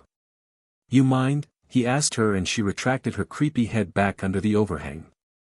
You have brought a weaver here, she said. My kind eats other spiders. But fret not, dear, I am civilized. Adam opened the improvised sack full of ears. I wanna sell all of these, he told her, ignoring her comment about weaver. The large spider looked down at the pile of ears. You have been hard at work. She sounded excited about that for some reason. Are you buying them? He asked. Of course. For all 25 of them, I will pay 1,875 points. Deal. Relics sold. Goblin ear, common, x25. 5,405 points remaining. Would you like to sell your gauntlets and crown as well? She asked. Maybe later. What about my relics, would you like to purchase any? Not right now. Adam looked down at the shirt he'd left behind on the counter. It was stained with blood and smelled like shit, since goblins weren't exactly hygienic creatures. He picked it up like it was a stinky diaper and walked past the silverfish to say hello to Weaver. The smaller spider hid from him when he approached, but then slowly crawled back up onto the counter made of webs. Hi Adam. My name is Weaver, she said in a timid voice. Thank you for bringing me here. He almost said, hello again, but managed to catch himself. Hi. I sell clothing spun from my own silk. Bellamoranth piped up. Mother would love to welcome thee to our sanctuary, I am sure. Adam massaged his head. Deja vu. Thank you, Weaver replied. If you would like, I can spin new clothes for you both. For free. I need a new shirt, as well as something like a sack with handles that can be folded and put in my pocket when I'm not using it. I also need a rope that's maybe 15 meters long. Would you also like new pants? She asked. Sure. Belle would also like a new dress, isn't that right? He asked, looking down at the girl. I do. I do. Weaver crawled forward on the counter and looked down at the elfin. What color would you like? Green. It will be done. Weaver skittered back a few steps and then looked up at Adam. Which of your orders should I work on first? The rope. I need that as soon as you can have it done. How much should it be able to carry? Probably like 200 kilos. That will be no issue at all. The clothes I will make for free, the rope and the sack will be 200 points. A bit expensive, but not unreasonable. Deal. Items purchased. Spider silk rope. Spider silk sack. 5,205 points remaining. I will make the rope right away. Please give me a few moments. Adam nodded. I'll be over by the other stalls. He walked over to Nellie's shop. Before he asked to see what weapons she had for sale, he pulled out Graham. Shitbox, can you return this to my player house storage for me? I am unable to store weapons in the player house, but I can remove it from your possession if you'd like. Oh right, if I don't have the weapon rack that won't work. I could hold on to it until I get builder, but I guess I don't really need it. Sure. I'll just get rid of it. The eye on the floating black cube shot a golden beam into the stone sword and it vanished from Adam's hands. Deleted on the spot. That's kind of a scary power. What about my ruined shirt? Can you send that to the player house? Understood, the cube said and beamed his stinky shirt away. That's convenient. I should probably do that instead of physically going to my house to store things. Are you also able to retrieve any items I have stored? Of course. What would you like to retrieve? Nothing right now. Just checking. Understood. He turned to regard the silverfish. Show me the weapons for sale. Adam wanted to get the spellcaster, since it might synergize well with the warder. Amelia had said so at least. Plus there was the benefit of relic options all matching mana-based weapons, rather than the stone sword somehow causing melee-based options to appear. Here they are. Nellie announced, gesturing to the stone block. Classes for sale. Duelist, uncommon. Spellcaster, uncommon. Brawler, uncommon. Summoner, rare. Adam paused as he saw the last option. The hologram for the summoner showed a wand and a lantern. I didn't realize there was a summoner class. Shit, now I'm torn. How much would summoner cost, he asked. Rare options cost 2,000 points. Fuck, that's so many points. And uncommons? 1,000 points. What does the summoner come equipped with, he asked. A wand for simple spells and a relic. And I'm not allowed to know what the relic does, right? You have to buy it to find out. Right. Adam sighed. Guess I'll go to the tavern and ask around before I decide. He walked past the stalls until Thea the beetle smith stopped him. Your crown is in a terrible state, would you like me to fix it for you? Adam looked at her incredulously. You can do that? Who do you think I am? Of course I can. Will that make it stronger, he asked. It might be really good if I can evolve it again. Thea gave him a look, which, despite her beetle face not really having the capacity for expression, still managed to radiate smugness. Of course. I'm not just any smith, you know. Well then, please fix it. That'll be 500 points.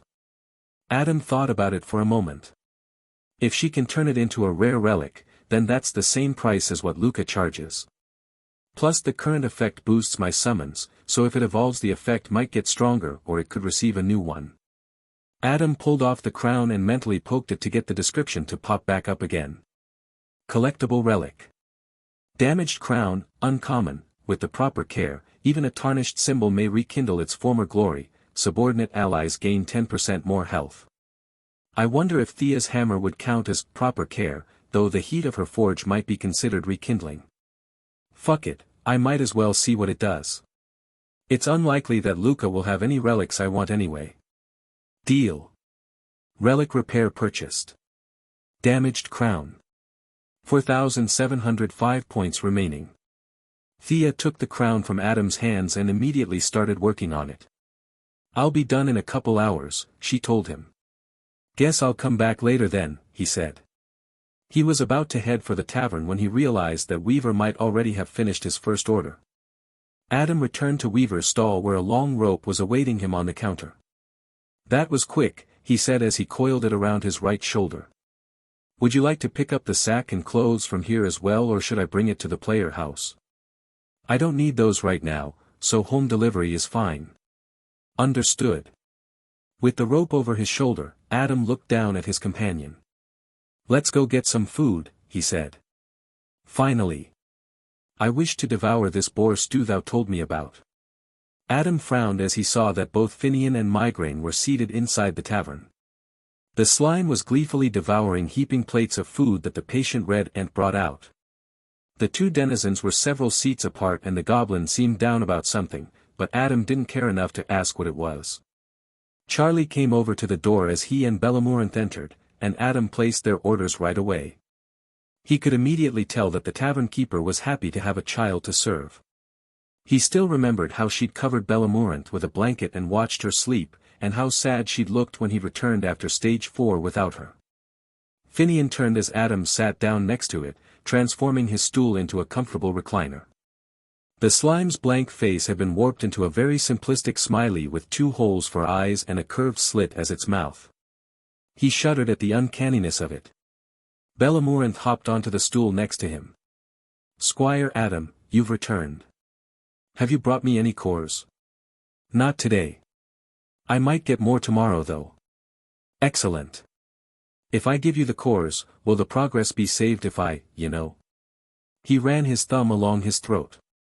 You would have to ask Levicidix about that, it replied, revealing that it was aware of the moth and potentially Adam's ability to loop. Suppose I might as well. Just gotta figure out what to do with the points I have before I seek her out again. The holograms around him flickered and he saw there were still a lot of despair going around, though a few people seemed to be laughing and having fun while talking to others. Show me Willow Martin. I cannot. Adam sighed. At least she's still alive. How many survivors this time? He asked. 498 million players, answered the cube. That's 80 million more than last loop if I remember correctly. Maybe that's thanks to Amelia. I wonder if Gladwin and Beck survived. He was pretty sure they were both quite capable, but part of him was slightly worried, since they were a fair bit older than him and the goblins weren't as easy as the slimes.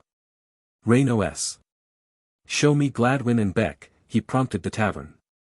These players are not currently seated in the tavern, announced the cube. Maybe they're already exploring the cave. I'll go there afterwards.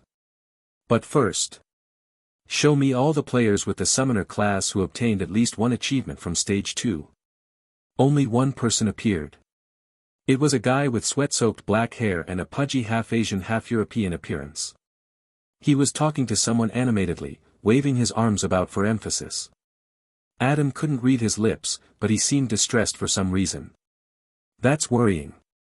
There was something he wanted to try, since he was pretty sure both Amelia and Morrigan had been doing it the entire time. Maintain this query and show me all the players with spellcaster who obtained at least one achievement from the last stage. 7 other players appeared. Strangely, they were put into focus while the first person with the summoner weapon was made unfocused. Weird. But this works. Kind of handy if you want to keep tabs on a lot of people. Also kind of creepy though. Maintain both of these queries and show me everyone who knows about the self-devouring eye. Amelia appeared further down the table, and all of the 8 other players went out of focus. Just then Charlie appeared with their food. Adam was served a Shahi paneer in a metal pan with rounded handles and a big spoon. He also got a bowl of rice, a plate of cheese naan, and a mango lassi. Bella Morinth was served an enormous porcelain dish with what looked like half a boar's worth of meat inside the stew within. Even though she was given utensils, she immediately dug into it with her hands like a ravenous beast. Charlie returned a moment later with a large cloth that she tied loosely around Belle's neck to create a massive bib. It did absolutely nothing to save her clothes and the floor from the mess. The ant paused a few steps away and just watched the elfin girl devouring the food.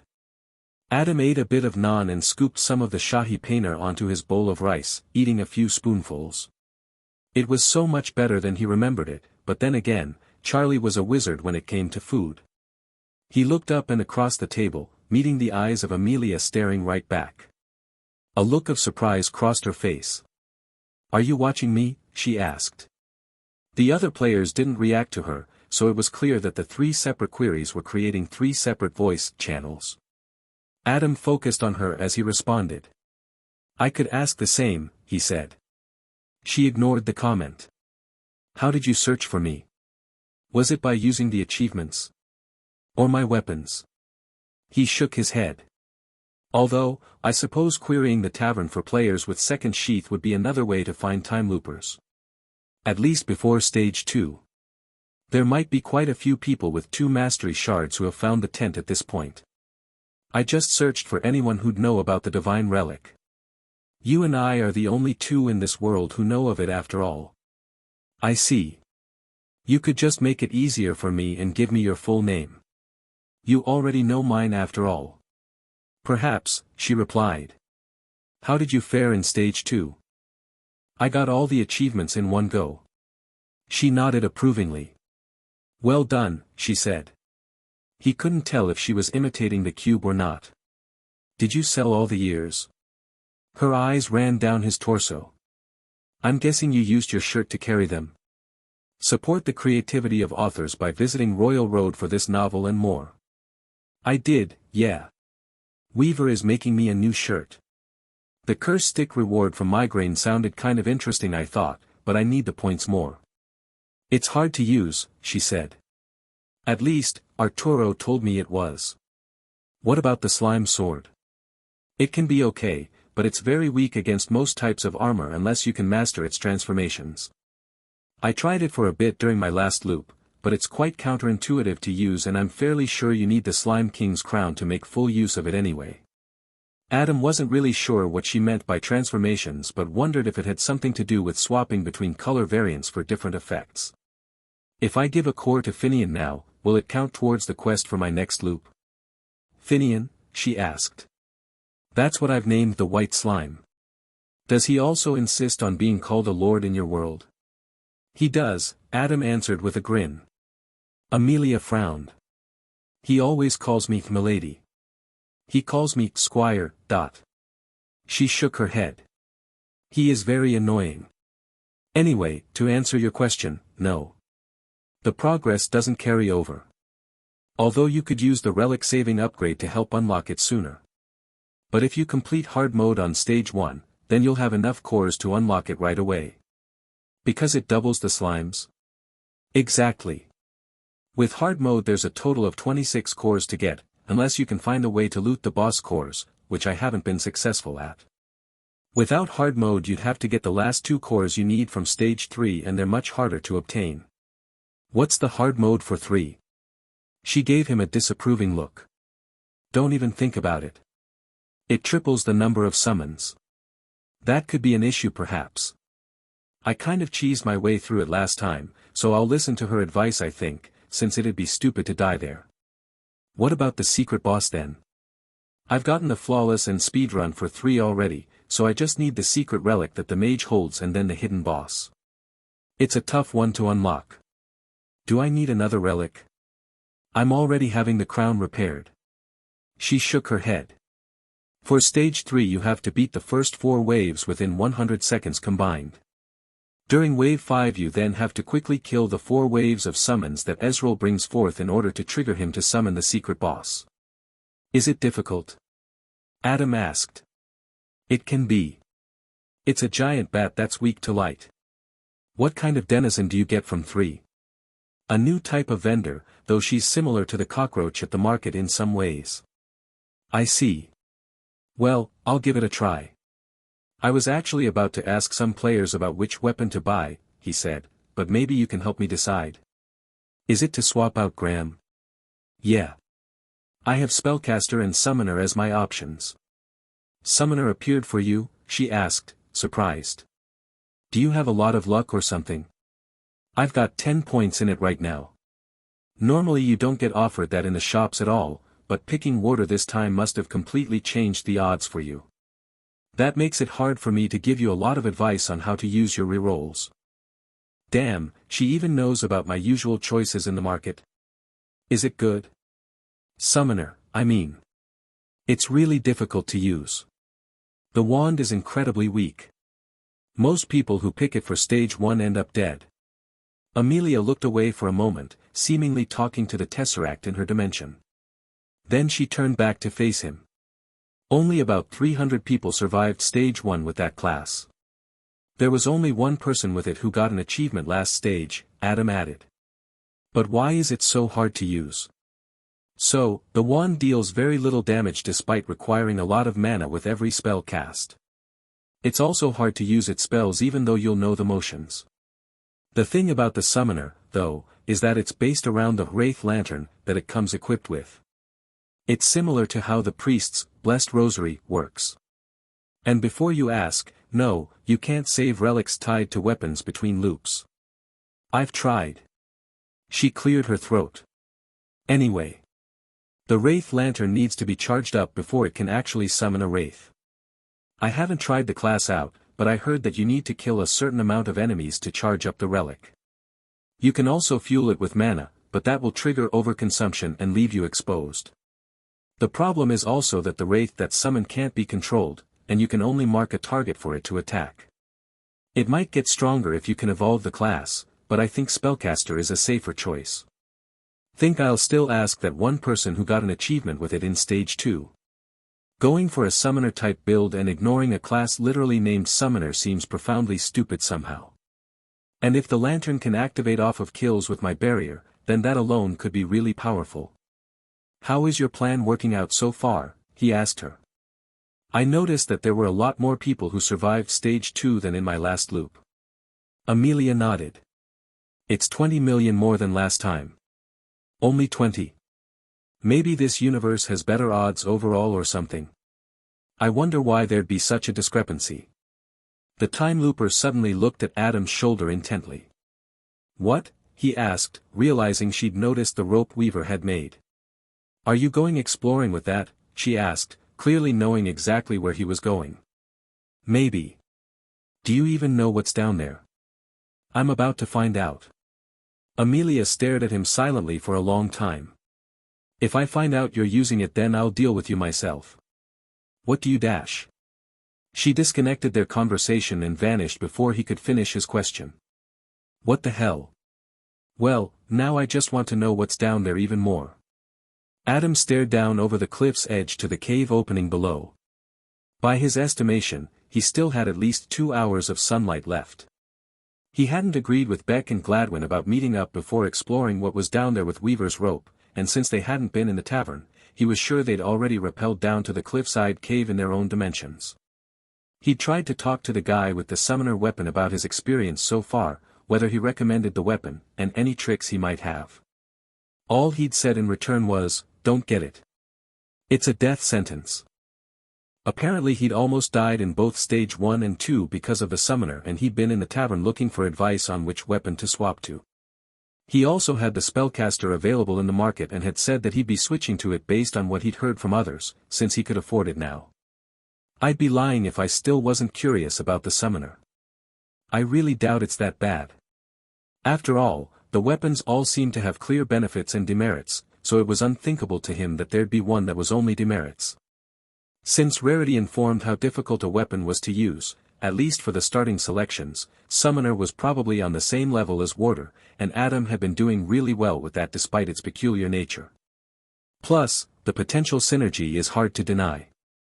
It's just a shame I can't try out the weapon before buying it, and 2,000 points is a lot to spend on something that might turn out to be bad.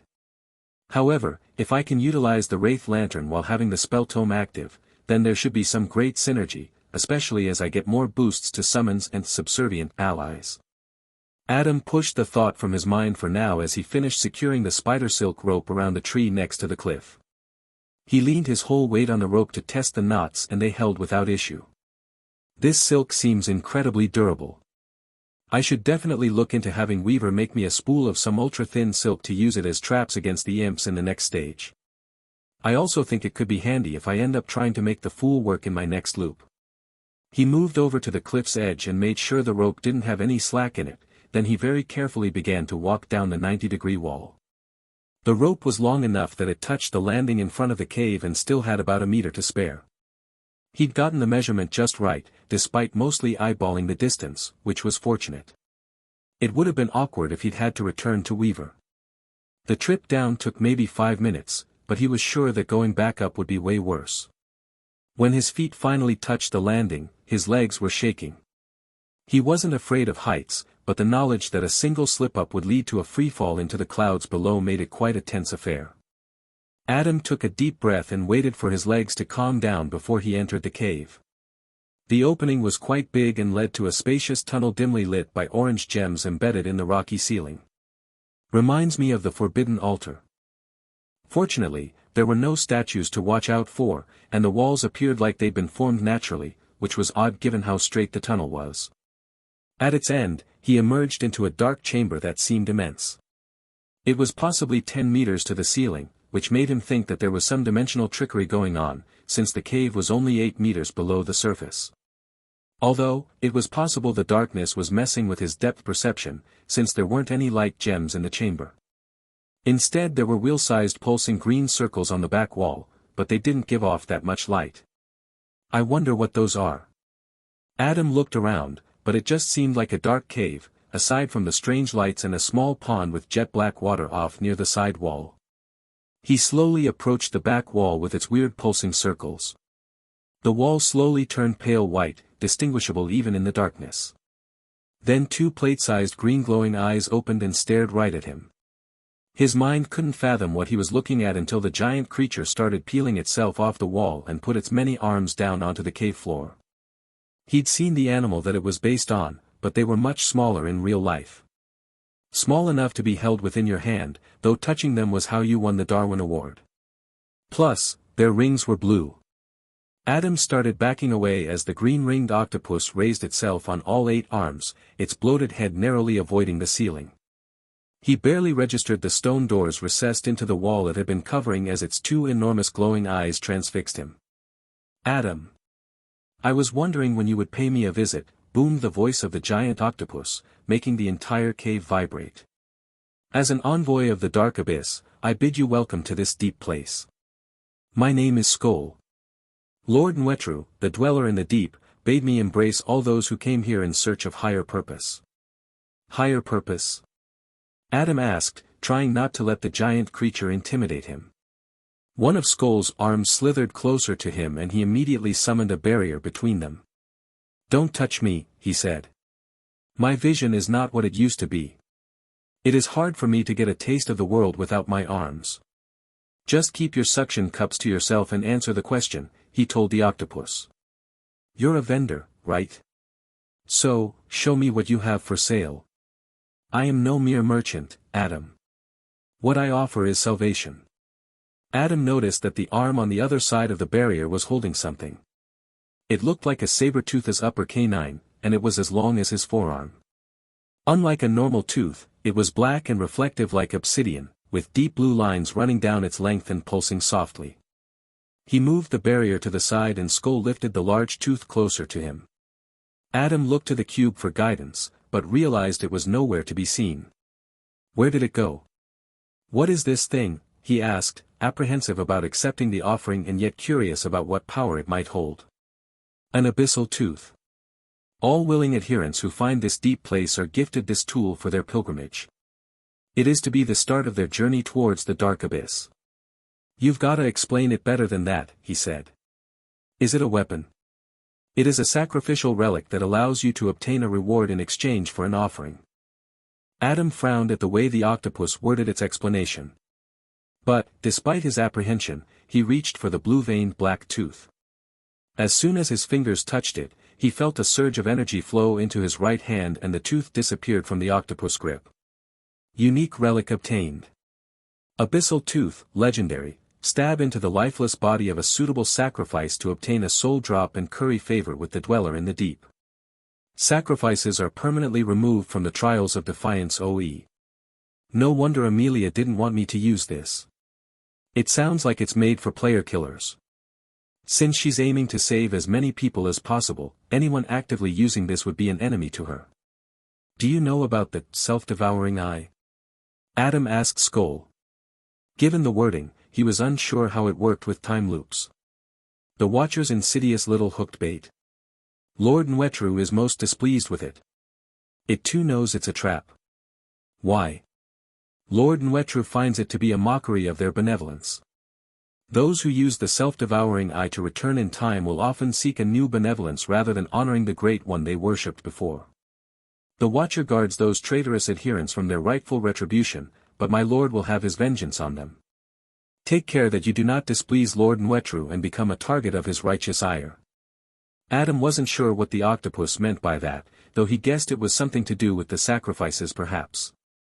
So, if I sacrifice someone with the abyssal tooth, that sacrifice is undone by looping back in time using the cube? The octopus quivered. Lord Nwetru would be most displeased if such were the case, but the Watcher was wise enough to know that undoing offerings would cause great harm. Are you saying that if I sacrifice another player and then go back in time, they won't return? They will remain in the embrace of the dark abyss and its lord. Shit. So, the problem is way worse than this item just creating player killers. I'm starting to think that this is what Morrigan meant when she said she'd dealt with Haoyang, Amelia, and Arturo. After all, if you are going through loop after loop and have people you want to get rid of, using the tooth instead of the challenge stone means you don't have to deal with them more than once. But the consequences must be dire. The reason why Amelia was so worried about me using this has to be because she knows it might fuck up her ability to control what happens in the loops. I wonder if she's ever used it. Adam looked at his right hand, turning it this and that way. He was pretty sure the relic had attached itself to his arm, but he couldn't see any sign of it. Where did it go? But then he noticed. His thumb had a tiny obsidian black scale poking out of the skin just below the nail. Adam focused on it and then the entire abyssal tooth emerged from his finger and into the palm of his hand. He winced at the sensation. It had felt like pulling out a fingernail, roots and all. He looked at the cruel object. It was cold to the touch and vibrated gently with each pulse of the dark blue veins, almost like the sensations of waves against a shore. I don't think its effect transcends universes like me, otherwise Amelia and Arturo probably wouldn't exist here, thanks to Morrigan. So, even though I would definitely mess up this universe and Amelia's plans by using it, I would benefit from knowing how it works. And if the rewards I can get from Skoll are actually powerful, then... Adam shook his head. I shouldn't get ahead of myself. And besides, I'm fairly sure the abyssal tooth is just a different kind of trap. Just because the octopus says his master doesn't like time looping, it doesn't mean that he wouldn't himself do something to fuck over players and screw up their chances at beating the trials. Plus, adherence and sacrifices are no doubt a way for this dweller in the deep to grow in power, so it would benefit him by having as many players use the tooth as possible. I wonder if the all-seeing system has a say in this. Perhaps putting this octopus down here is a way to limit the potential damage it might cause. If I were to use it, how exactly would I do it? And what defines a suitable sacrifice?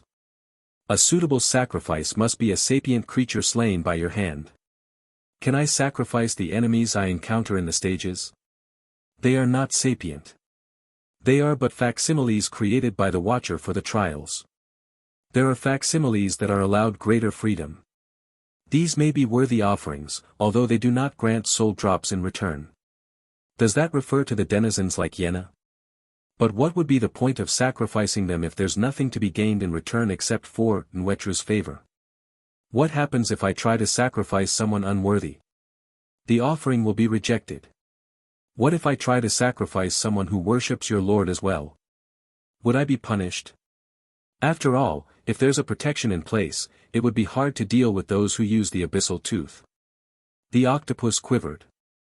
Adherents of Lord Nwetru are not exempt from the maw of the dark abyss. Stolen from Royal Road, this story should be reported if encountered on Amazon. Adam instinctively took a step back. Fret not, Adam. As an envoy of the dark abyss, I would not devour his adherents. Sounds like that's the only thing stopping him. So, these soul drops, what can I use them for?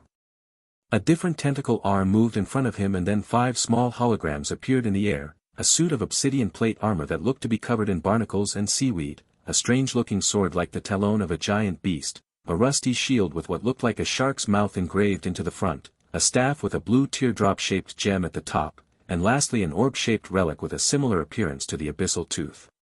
Abyssal gifts. Abyssal raiment, 10 soul drops. Dweller's Claw, 15 soul drops. Maw of the Deep, 15 soul drops. Call of the Devourer, 20 soul drops. Eye of Lord Nwetru, 40 soul drops. That's a lot of sacrifices to unlock it all. That last one has to be powerful. Anything with eye-based symbolism in the trials is always super strong or significant somehow. Can you explain what each of these gifts are? An adherent must have faith in the benevolence of Lord Nwetru. Is that a no? Pledge yourself to my Lord and I will share his secrets. And how do I do that? The giant octopus paused. What? He asked. I am not allowed to tell you. The Watcher has forbidden it. Adam almost burst out laughing at the irony. For all the things the octopus said, it is as beholden to the system and its rules as everyone else. That probably means that this Nwetru doesn't have as much power as the all-seeing system, or the Watcher as Skoll calls it. Adam looked past the green-ringed octopus to the doors set into the cavern wall where it had been waiting when he entered the chamber. Where do those lead? I am not allowed to tell you. Frustrating, isn't it? Unfortunately, even as an envoy of my lord, I am considered beholden to the trials and their rules.